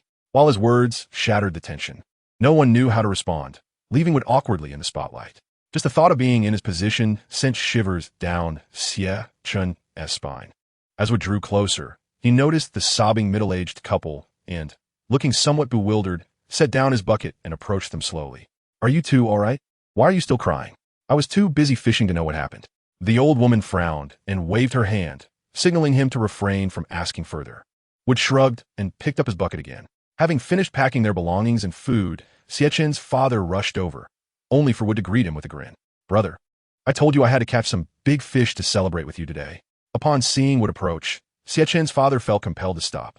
However, the earlier events weighed heavily on his mind, and he had no desire to linger on the beach. "Sorry, brother. I appreciate your kindness, but if possible, let us exchange contact information and meet up next time." Wood was utterly perplexed by the unusual back-and-forth situation. Why was that? It was hardly a significant matter. Had it not been for your assistance today, I might not have caught these few big fish. Didn't the lifeguard mention that there is a fishing village nearby? We could simply find a local eatery there and have them prepare a meal for us, which would indeed be a delightful feast. It would only cost a few coins and wouldn't be a bother at all. However, his father, with a face full of distress, shook his head in refusal. It would be best to avoid the fishing village. There had been a murder on this beach, and it was highly likely connected to that place. Xie Chen was somewhat astonished that his father could articulate the crux of the matter so clearly. Yet, receiving such a substantial influx of information was overwhelming for Wood. What? A murder occurred on the beach? How had he never heard any news reports about this? As soon as these words left his mouth, a middle-aged woman, who had been sobbing on the ground, was struck at her core and immediately cried out in anguish. Would there be any reports? They only claimed my son committed suicide. Throughout his life, both his father and I respected his thoughts and never neglected him. How could a young man, academically successful, steadily moving towards his dreams, and dating a girlfriend, be said to have committed suicide without any mental illness? In that moment, the woman seemed almost deranged, as if all her pent-up grievances erupted forth. Her husband held her down, preventing her from unleashing her fury entirely. Listening to the woman's account, Wood finally grasped the gravity of the situation. "I am sorry," he murmured. "I had no idea such a tragedy unfolded around you, nor did I anticipate this outcome." He sighed while trying to console the couple, acknowledging that he had inadvertently touched upon their sore spot. Xie Chen shook his head and then took his sister's hand. However, he soon noticed Sol speeding past on a yacht not far from the shore, leaving a trail of white froth in his wake. He held something in his hand, aggressively thrusting it towards the sea. Xie Chen squinted, attempting to discern the scene more clearly, but it was simply too distant. It was just him who noticed this display. Everyone around turned their gaze in unison. His father muttered to himself, "What is he doing?" Xie Chen shared the same curiosity, but speculated that it likely related to the photograph his father had taken. Furrowing his brow, he realized Sol was indeed concealing something from him. Yet, he was handling the situation with such urgency, as if any delay could lead to disaster. He was acutely aware of the severity of the matter. However, Xie Chen could not ascertain what exactly he was up to. It was undoubtedly more than just cruising around the coast on a yacht. After observing Sol for a moment longer, Xie Chen immediately noticed a movement as Sol turned, a clear gesture of his left hand reaching towards his waist. This instantly reminded Xie Chen of the bulging waist pouch Sol always wore. Initially, he assumed it contained cash. Yet, after paying for a juice earlier, Sol had placed the money in the counter's drawer, indicating that the waist pouch was not meant for storing cash. As everyone watched Sol, a voice rang out. "Wood, after we finish fishing and have a meal, we could also rent a yacht for some fun." Damn, on a day like this, riding a yacht would be exhilarating. "We can't let this opportunity slip by." Wood turned towards the voice and shook his head in resignation. "Let us not, given the current situation. It wouldn't be appropriate to enjoy ourselves on the beach." The man furrowed his brow, perplexed. "Why not?" Xie Chen noticed him glance at his father before asking Wood. "Aren't you supposed to treat your benefactor to a meal? You really should thank him properly, Otherwise, you and T have caught so many fine fish today. After our meal, we could go play in the waves. How wonderful. Wood shook his head again. Forget it. He is planning to wrap things up and leave.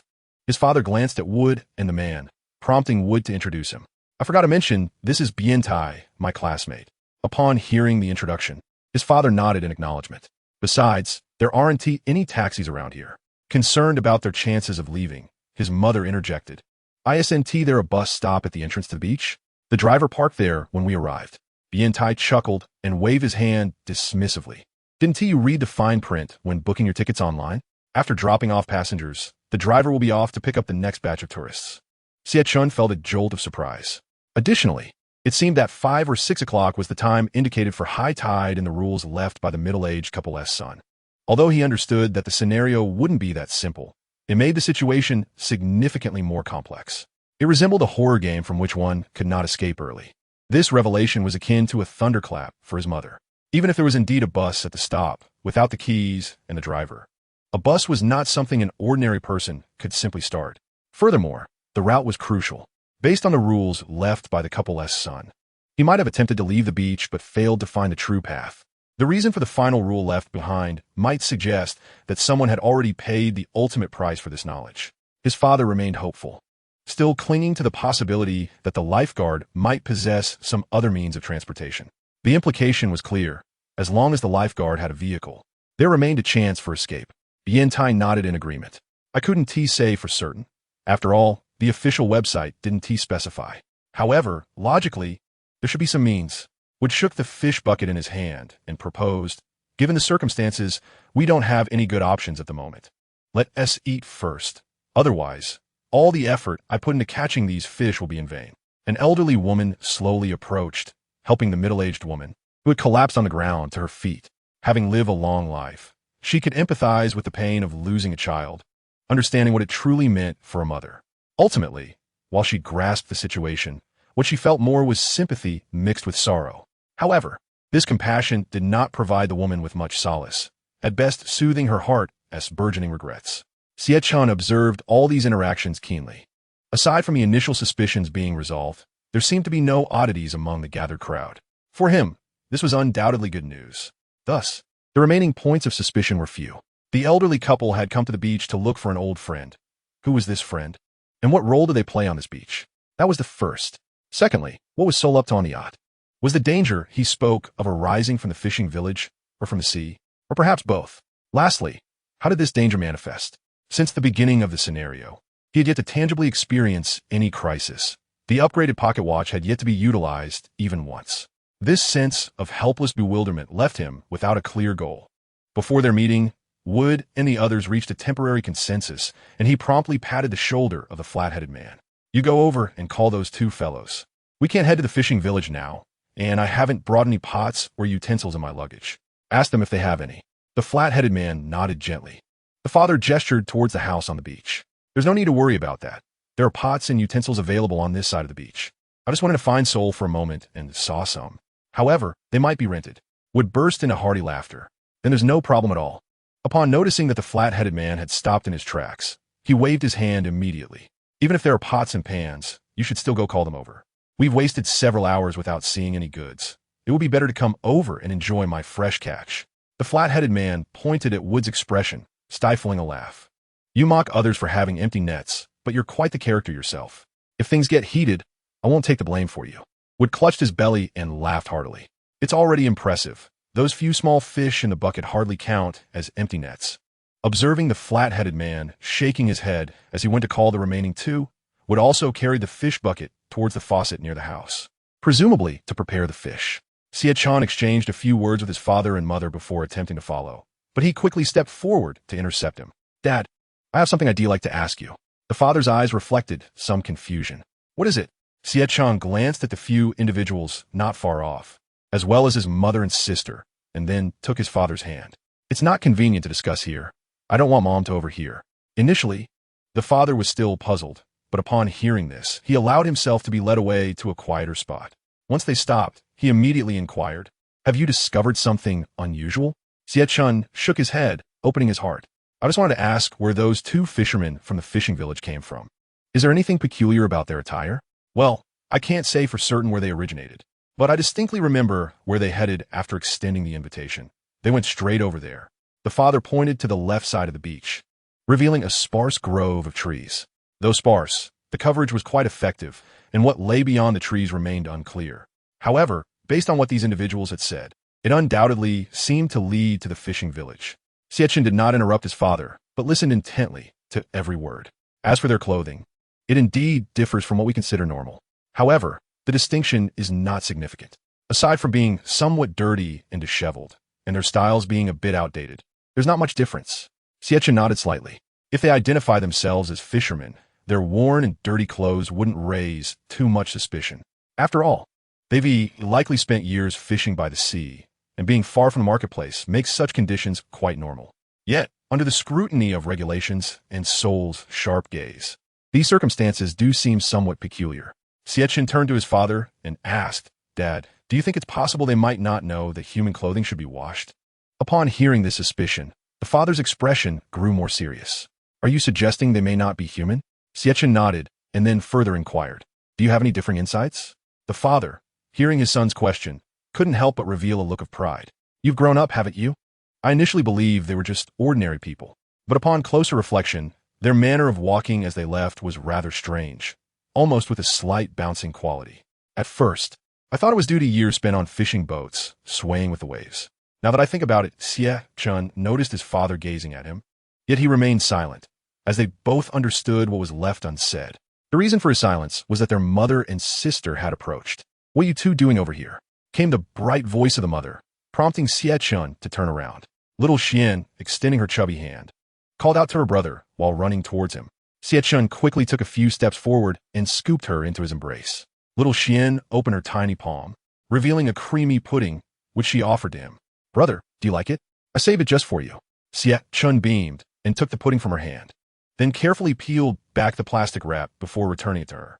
Little Xian immediately waved her hands. No, it's not because I couldn't open the lid. I really saved it for you. This pudding is delicious. You must try it." Unable to resist the little girl's insistence, Xie Chen reluctantly popped the pudding into his mouth. Little Xian's eyes sparkled with anticipation as she asked, "Is it good? Is it good?"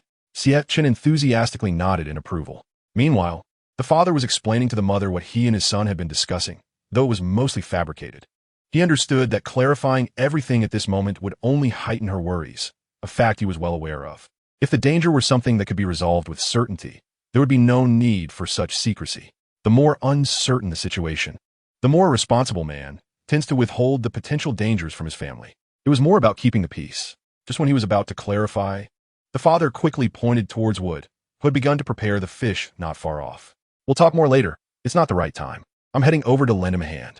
With his father having said this, the mother found it difficult to continue the conversation, though her expression remained somewhat sullen. Xie Chen understood that his mother's unease stemmed from her concern for the family, and the best solution was for him to swiftly uncover the source of the danger. This way, he could protect their cozy temporary family and ensure a smooth conclusion to their adventure. After setting little Xian down, Xie Chen took her hand and led her to their mother. "Little Xian, stay close to Mom for now." The mother frowned at him, saying, "You take good care of your sister. The beach can be dangerous. Where do you think you're going?" Xie Chen quickly smiled and waved his hands. "I'm just going over there to learn how to prepare fish. I'm not wandering off." Before the mother could agree, Xie Chen dashed off towards that direction. Standing idly would only leave him to care for his sister. He wasn't too foolish.